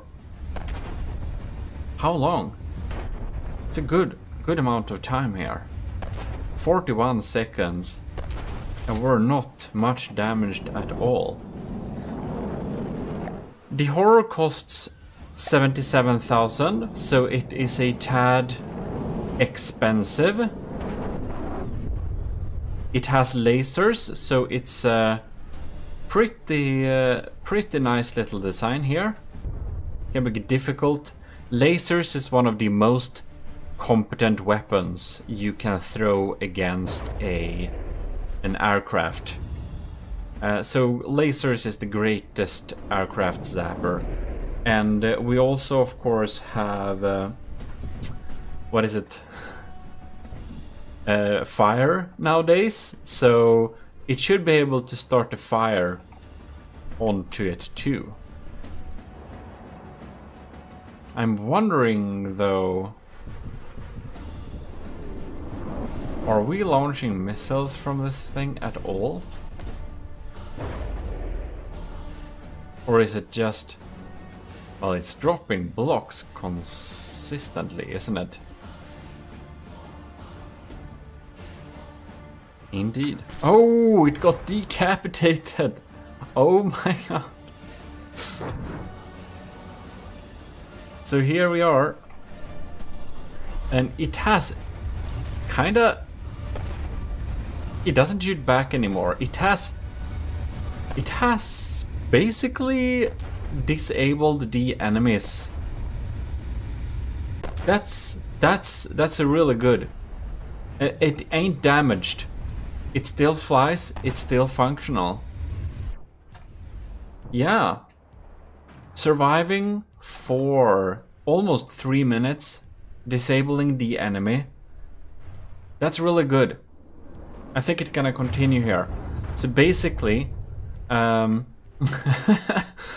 it's a little bit unfair here, but of course, the first ship going up, first plane going up, always kind of sets the benchmark a little bit. So obviously, this is max points. This is 5 points. We survived this thing. We even disabled it. We survived for 3 minutes. That's great. Now it even dies. Fantastic. Next up, we have the absolutely stunning Manta War from Kovacs. So let us indeed spawn in the horror. And we shall see how it does. Look at it. Now this will probably catch fire since it is kinda flammable. Ooh. I believe that is some critical hits there. Ooh! Oh.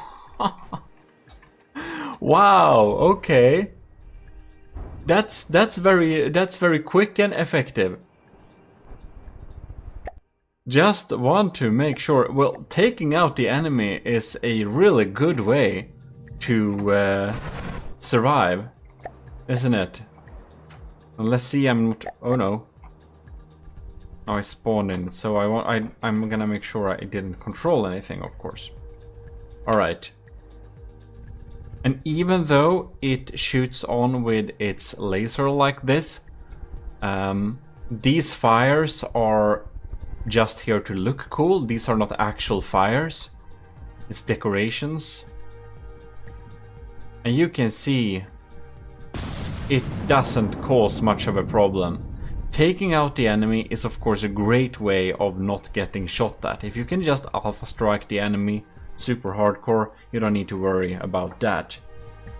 So Kovacs is also reaching a full point for full 5 points for survivability. Oh, now it's happening something here. Look at that. I feel we just have to check a little bit quickly here. It kind of died, but it also had 2 enemies. So it was aiming at the old enemy. And this is not testing survivability against several enemies. No, we're just testing survivability against a single horror here. Much more expensive ship, but it can really zap lasers here, so it can be quite dangerous indeed. Look at that, and now it killed it. Ah, look at that. It got EMP popped here. Yeah, so it can get hit by those little missiles here. I just want to make sure that the Adnecreus craft wasn't just lucky the first time around here. Because checking with the Manta War again, we can see that it depends too much on luck there.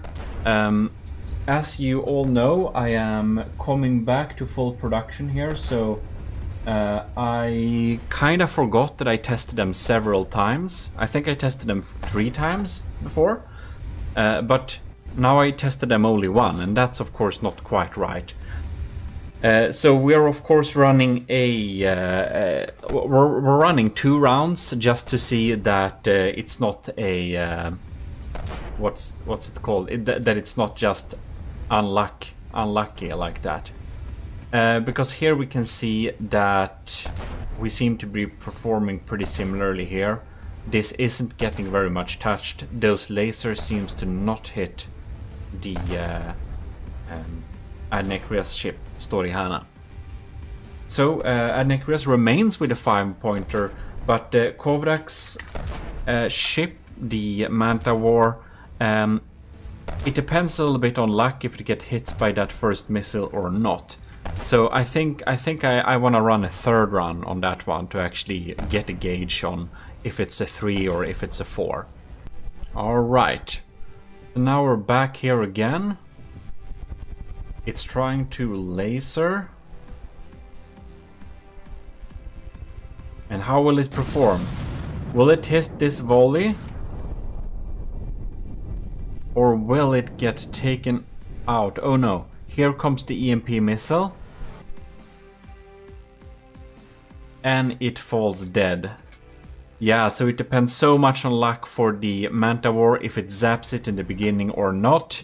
It can just kill the enemy instantly, and when it does that, that's a good job. You can see it's already despawned, but we're also down here, which is very impressive on some terms and a little bit lackluster on others.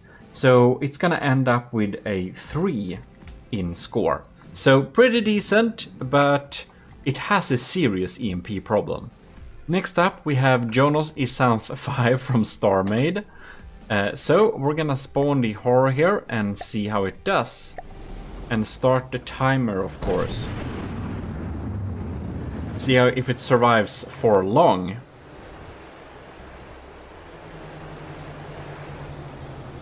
It gets sapped here. It has pretty good health. I think this is the one challenge where the Isanth actually has a decent chance of not getting especially bad points. It's not well armed, but it is decently armored. It has some thick alloy and metal there.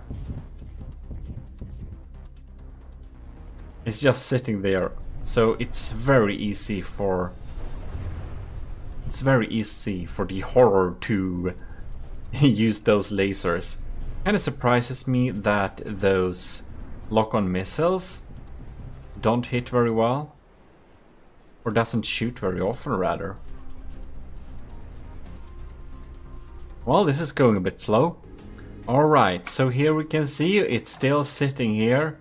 We're shooting at the Isanth. It ain't dead yet. It has some decent armor, to be honest. So, yeah. It won't shoot back very much. But, yeah. Here we are. It's been 2 minutes now. Well, it still sits here. It has lost a lot of blocks by now, but it is in no way dead or anything. So it can take 3 minutes, but it's starting to really fall apart. So we're gonna do a little rerun here and see how well it fares. Here we have. Horror spawned some 2,000 meters away. We'll see how it does this time.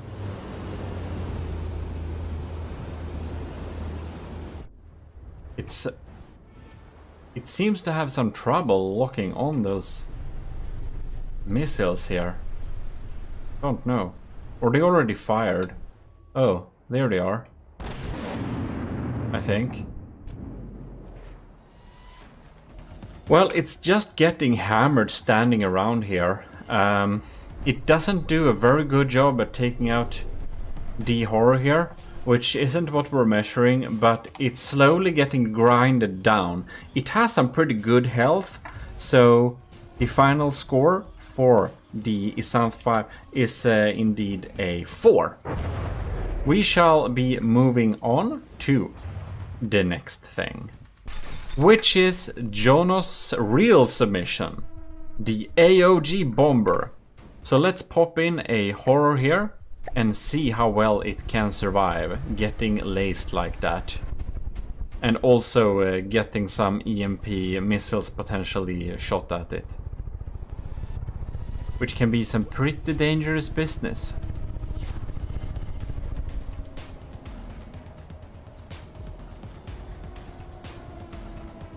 It's diving down.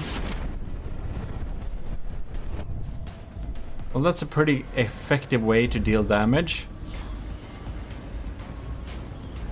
Alright.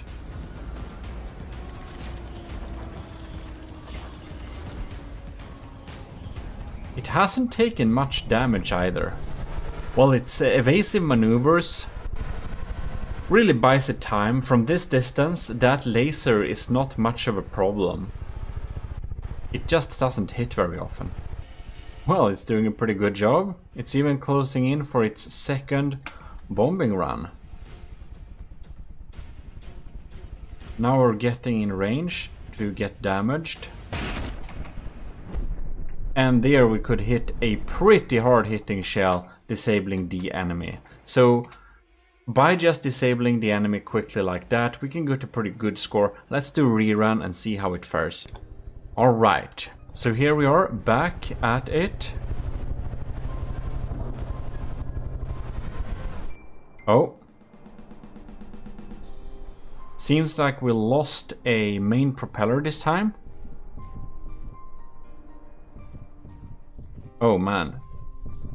Very problematic.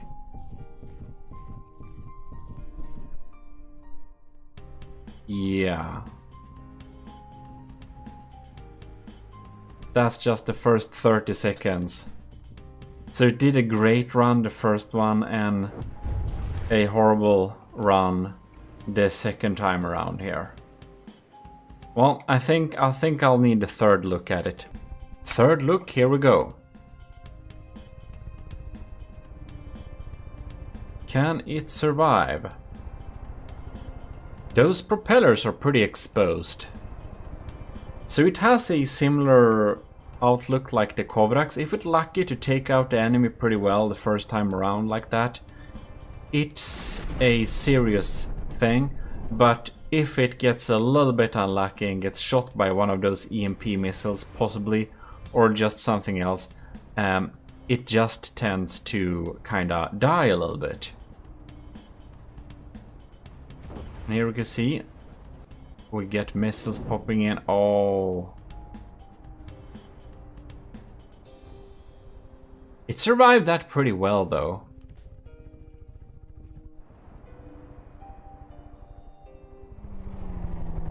Now it seems they've gotten better at shooting. We're hitting a lot more often, while the damage at this distance isn't too much. We're losing blocks and something horrible can happen. Alright, detection is getting harmed a little bit. Oh, yeah, there we go. There we go. Yeah, so sometimes great results, sometimes not so great result. Only a few minutes. It's like Kovrak's design, barely a 3 here. I think we'll set the 3 on it because we had such impressive results the first time around there. Next up, we have the kinda sexy Eldrosh Kosh. So we're gonna see how well to survive this is. It's looking real promising with that heavy armor in the center here. I think this should definitely be able to survive 3 minutes by the looks. And I do think that it is a little bit too quick for those missiles to hit. Oh, we have a fire on the right wing. Oh no. The first seconds. Oh no. The wings started to burn. Oh no. That is a bummer. Indeed.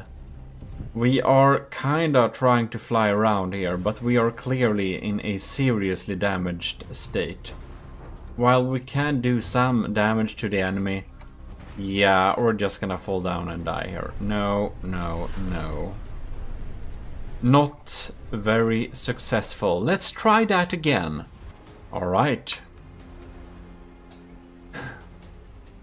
We have the horror in the horizon, trying to snipe our friend, which is trying to go pretty quickly here. And the laser is trying to target it. Not too easy. Oh no. I wonder if we have a fire on the wings again there. Not sure how far away fires are rendered.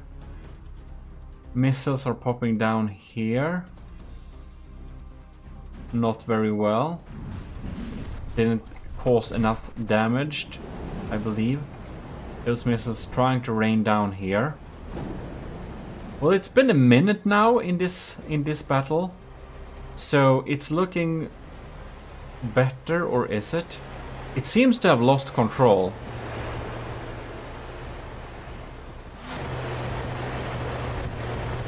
Yeah, those lasers do cause too much damage, and the wings catch fire. Yeah, it doesn't die instantly, but yeah, it seems to not doing a too good job here. If we'll just repair this thing, you can see it's just instantly starting fires again, doesn't it? Well, well. To everyone's defense, of course, the game kind of added a lot of stuff, including fire and stuff like that, which wasn't even announced when the builders built on their projects. So they couldn't really dodge all this. But I think this design has serious flaws against lasers, and it just catches fire. It doesn't seem to have the potential to protect itself by taking out the enemy either. So it's not completely useless, it's not, but it dies a little bit too quickly. So I'm giving this 1 point in score. And we're gonna move on to Light of the Worlds build. Light of the Worlds star drop. Right here. Horror has been spawned 2,000 meters in front of it. Tries to use some decoys here. Using some pack to bomb the enemy there. We're having missiles. They're going for the decoy. Nice dodge. That is definitely going to save the star drop a lot of survivability here. Laser is still able to target it pretty well. And that's why I wanted to test them against the horror. Because the horror tests EMP susceptibility. It tests laser defense, since laser is going to be the most normal weapon to use against planes, or most usual.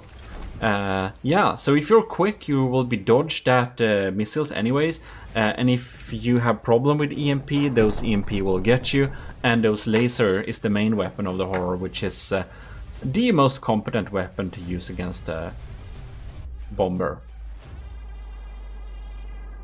The Light of the World has a pack bomber, and it has been surviving pretty well here the first minute. Not much is happening. Oh, are we gonna crash?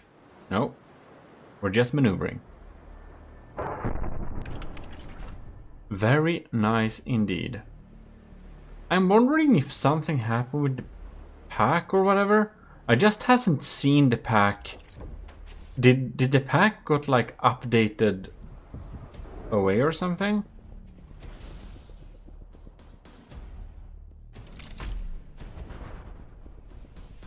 Huh. Oh, no, there it is. The pack didn't get updated away. That is some confetti though. That's a lot of engine blocks, so we hit it right in the engine. Am I hearing the sounds of a fire? Oh, it got put out. Yeah, those decoys. Good job with them. Well, well, well. We're up to about 3 minutes, and the star drop has so far reached max points. We're going to rerun this little battle and see if we get any different results, or if we should give the star drop a 5. The battle has started again. We're gonna chill here a little bit with the horror, trying to snipe it with its... Is this Q1 lasers? I think this is Q1 lasers. Or Q2. I always do Q0, so I wouldn't know.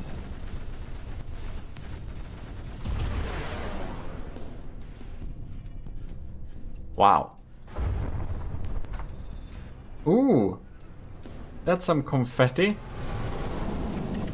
Is that the proper decapitation? Haha, it is. That's a good job. A good job from the star drop there. Headshotting. Headshotting the horror. Yeah. By headshotting the horror, the first thing you do, those missiles ain't gonna hurt you, are they? Until it regenerated. So I do believe that that was a good shot that will ensure... oh no. I almost panicked. It got hit by EMP there. And it seems to be pretty safe from the EMP. Wow, that's so cool. Well, the star drop is definitely getting 5 out of 5. Pretty good job there. Pretty good job. So we're gonna be moving on to the next challenger. Or I mean, we're gonna move on to the next challenger next week, because this episode is already too long, and this is the perfect section to kinda end this video. So yeah, I hope you enjoyed this thing, and I have one question for you. Does this look like a piece of ammunition, in case the green screen didn't block it out? I tried to make a piece of ammunition. I thought it was funny. I don't know if it is. Also, the green screen won't cooperate, so we're gonna look at that. But from what you saw, does it look like a piece of ammunition? Answer me in the comments. Yes. Oh, and I measured it. If this would be a real ammo shell, it would be exactly 67 millimeters. I thought that was pretty funny.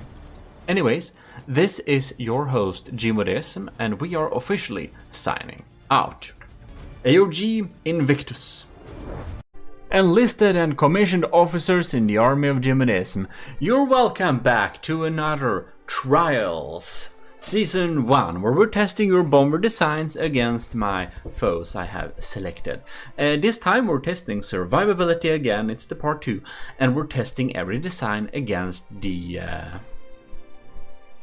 horror, it's called, from Twin Guard. So, before we start getting into that, I will say huge thanks to all the commissioned officers in the army of GMODIST. Admiral Scooberox, you can see them over on the poster there, yes.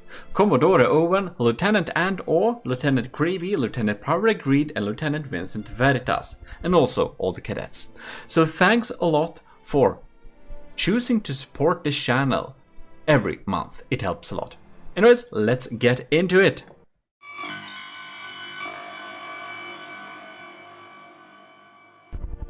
Here you can see the Hummingbird from Netrameira. So we're gonna test the Hummingbird against the Horror. Here we go. Hummingbird launch. And I did a little sad miss here recently. You may know that Discord has said that I ain't gonna be no image hosting server anymore, so you can't use any images from Discord and use those images in from the depth, because the Discord will not allow itself to be used as a external image sourcing platform. So when from the depth tries to catch that image from the Discord, it will just say no and show you nothing. So I recently switched to Google Drive, so you can have all my decals from Google Drive instead. And just when I have completed that, like 1 week later, Google Drive stopped being a image hosting server too. So now those places doesn't work either. So I'll have to put all my decals and images on gmodism.com or whatever, and you'll have to use those links instead. But I haven't done that yet. But that means for the remainder of the AOG trial season 1, all the beautiful decals you have put in with logos from the army of GMODIST and stuff like that will not be present, unfortunately. So yeah, very sorry. Yeah, that was what I wanted to say about that. Back to the hummingbird here, we have done a pretty good job of not dying. Look at that armor. We even have some anti-hesh armor with some poles. Not the best of the best anti-hesh armor, but pretty darn good enough. We got some cool VLMs with, oh my god, do you have 2 turning thrusters on it? These are agile. Didn't quite reach, or it was the lambs. So the hummingbird is doing a pretty good job. It ain't dead yet. And me talking for very long does actually amount to about 3 minutes, I think, pretty soon. So it seems we're doing a pretty good job at surviving, but you can see we are getting through here a little bit. But as for the first run, I think the hummingbird has done a great job of not dying. So I think that's pretty impressive. We're of course gonna do a rerun and see that it wasn't a fluke. Man, those lambs are really saving the horror here. Look at that, poor thing. Well, I think it's really good results that first round. Let's do it again. All right. Test number 2. Laser is lacing in there, but we're having some pretty thick armor on this bomber. Indeed. Nice. Ooh, that's a pretty nasty hit there. Look at that. Wow! It just killed it straight off. Well, that's a good second run, man. Alright, Netrameiras, the hummingbird gets a clear 5 out of 5 there. Let's move on. Here we can see Nilden's Invader and the clear spot where the AOG logo would have been if it didn't, you know. Sad story, but what can we do? Okay. This is Nilden's second submission. This is called the Invader, right? Of course, Space Invaders. I forgot the timer, so I had 5 seconds to the time I see, but you don't see it, so it doesn't matter too much. Right, we have some missiles popping in there. That's EMP, I believe. God, those missiles always miss.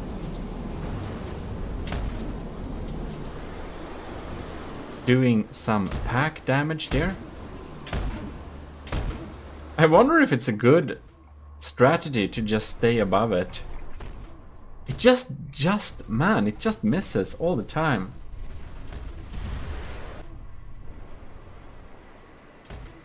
It seems to have some trouble targeting here.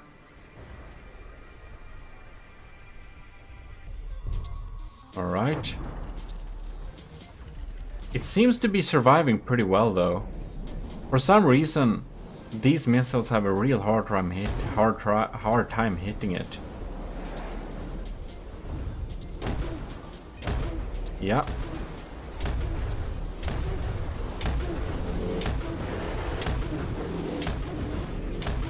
They're just not getting through there.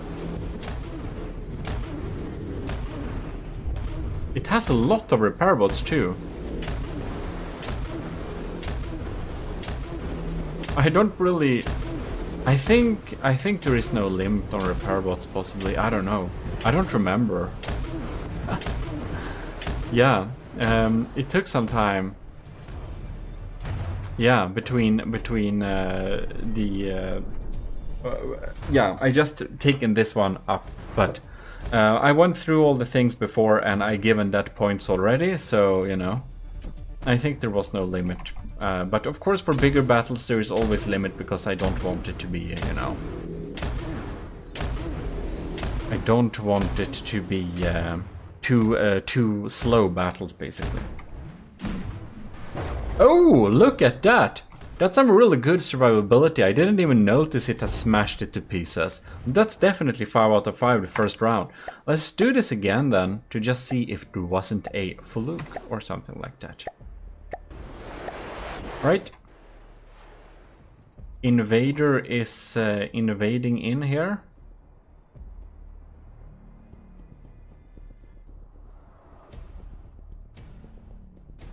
Pretty good. They're really digging through here. Oh, and there we got some EMP. I think we have some good... it's like 2 meters, it's like 2 layers of alloy here. That's why it has so good survivability, and it regenerates itself. So, yeah, I do think the Invader is a really good... It can really survive that light laser damage and stuff like that. And ooh, we're just hovering above it like this, so it can't quite aim at it. Isn't that quite fantastic? It has a real hard time aiming exactly at it. That is pretty cool.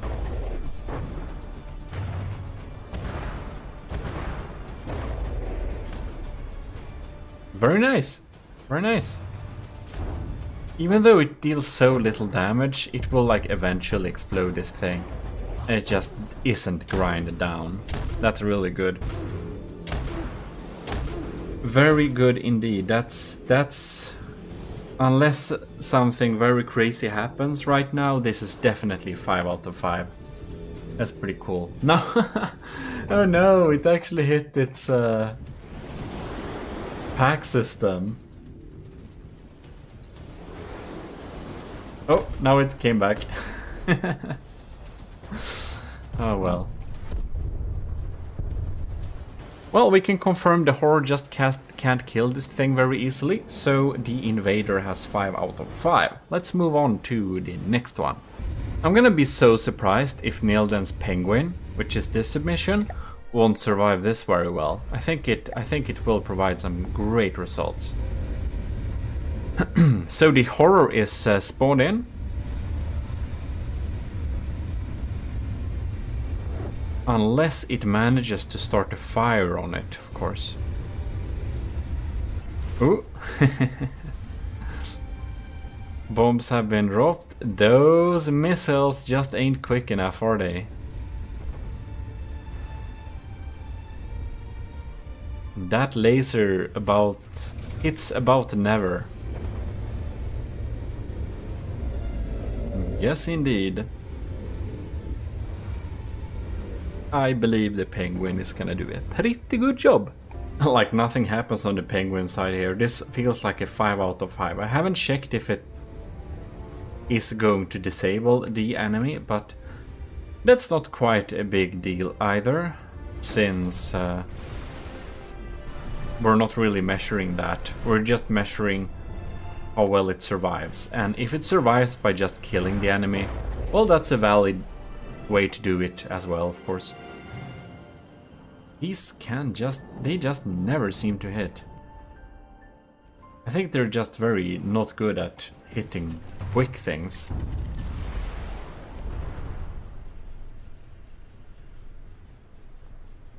Well, we of course need to have a rerun just to make sure the Horror doesn't get some lucky hit with some EMP missiles or whatever.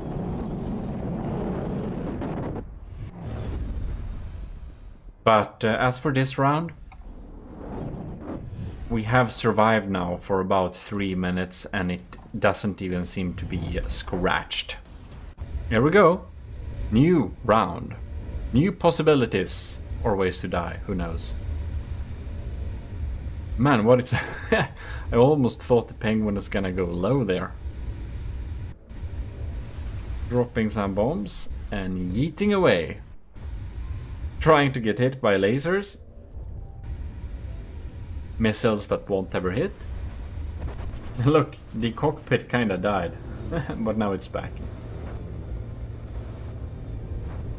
Oh, looks like this thing is kinda disabled. We did some pretty lucky damage to it. Huh.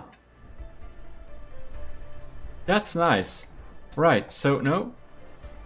Its detection was kinda taken out. That explains it. But yeah, it won't turn the tide of anything. The penguin is definitely a 5 out of 5. It is confirmed. So let us now check at Nilden's third submissions. You know, the next trials, I'm only gonna allow 1 submission. Because this series is so long and so many episodes, which I hope you think is a good thing, but maybe you don't. Just because we have so many submissions since, you know, Jonah has 2, Nilden has 3, Sean Reed has 4, Scuimation has 2, The Cringe has 2, you know? Anyways, let's move on. Next up, we of course have Nilden's submission, the B8 bomber, which I think is the proper bomber. This is the one with the cool bomb cam. I think we need to watch this bomb cam because it's so cool. It kinda seems like it's locked. Well, maybe that's a good thing, but whatever. Or no, I don't think we were there either. Anyways, it's kind of hovering very much above. Those decoys are doing a pretty good job. That's smart. Those missiles are really... Oh man. Oh wow. Alright. We're gonna do a rerun. That's a 5 out of 5. Alright. Round 2. Laser is trying to laser. But we have some pretty thick blocks on the bottom here, so we are decently safe from incoming fire. Ish, maybe. We'll see. Oh! No, the cam is online, oh. Look at that. Isn't that so cool? Man, did it just kill it again? Not quite, but it's... Oh, lord, this is a lot of burning here. So, none of these bombers have incendiary weapons on them. But what they do have is the ability to destroy... Oh my god, that's a lot of damage! That's a clear 5 out of 5. Nilden's 3 submissions all got 5 out of 5 in survivability. That's some pretty cool stuff. It's a good job. Anyways, none of the bombers here have incendiary weapons, but as you might know, when you destroy a fuel tank or whatever, it's gonna cause, like, a fire. Next up, we have Ovo's White Phosphorus Bomber. So let's pop in a horror here and see what's happening. And this one is just so quick. I think it's gonna die if it gets hit, but I don't think it will get hit. You can see here, we're doing a pretty good job of just evading. Look at that. It doesn't even have a chance, does it? Woo. He's just so quick.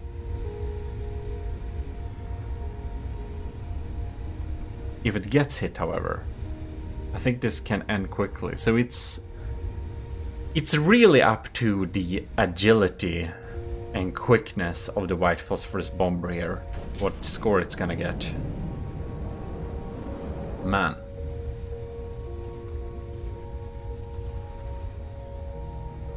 Yeah, it seems... Oh! We fired, okay. I think we got hit, maybe. Maybe not. We didn't quite damage it, but man. Like, one wonders, how quick is this thing? Really fast. We measured the top speed and stuff before. I don't know if it was possibly under the efficiency or whatever. I don't remember what category. Watch the series. The series is online. You can just go and watch the previous episodes. If you haven't watched that, if you're new to the channel, I do recommend it. The entire series. It's nice. Some nice entertainment. Well, it's just so quick. It just doesn't really get hit very often at all. So we're gonna test this again, of course, but right now it's definitely a 5 out of 5 in survivability. Most planes have been much more survivable than I would have assumed. Alright, round 2.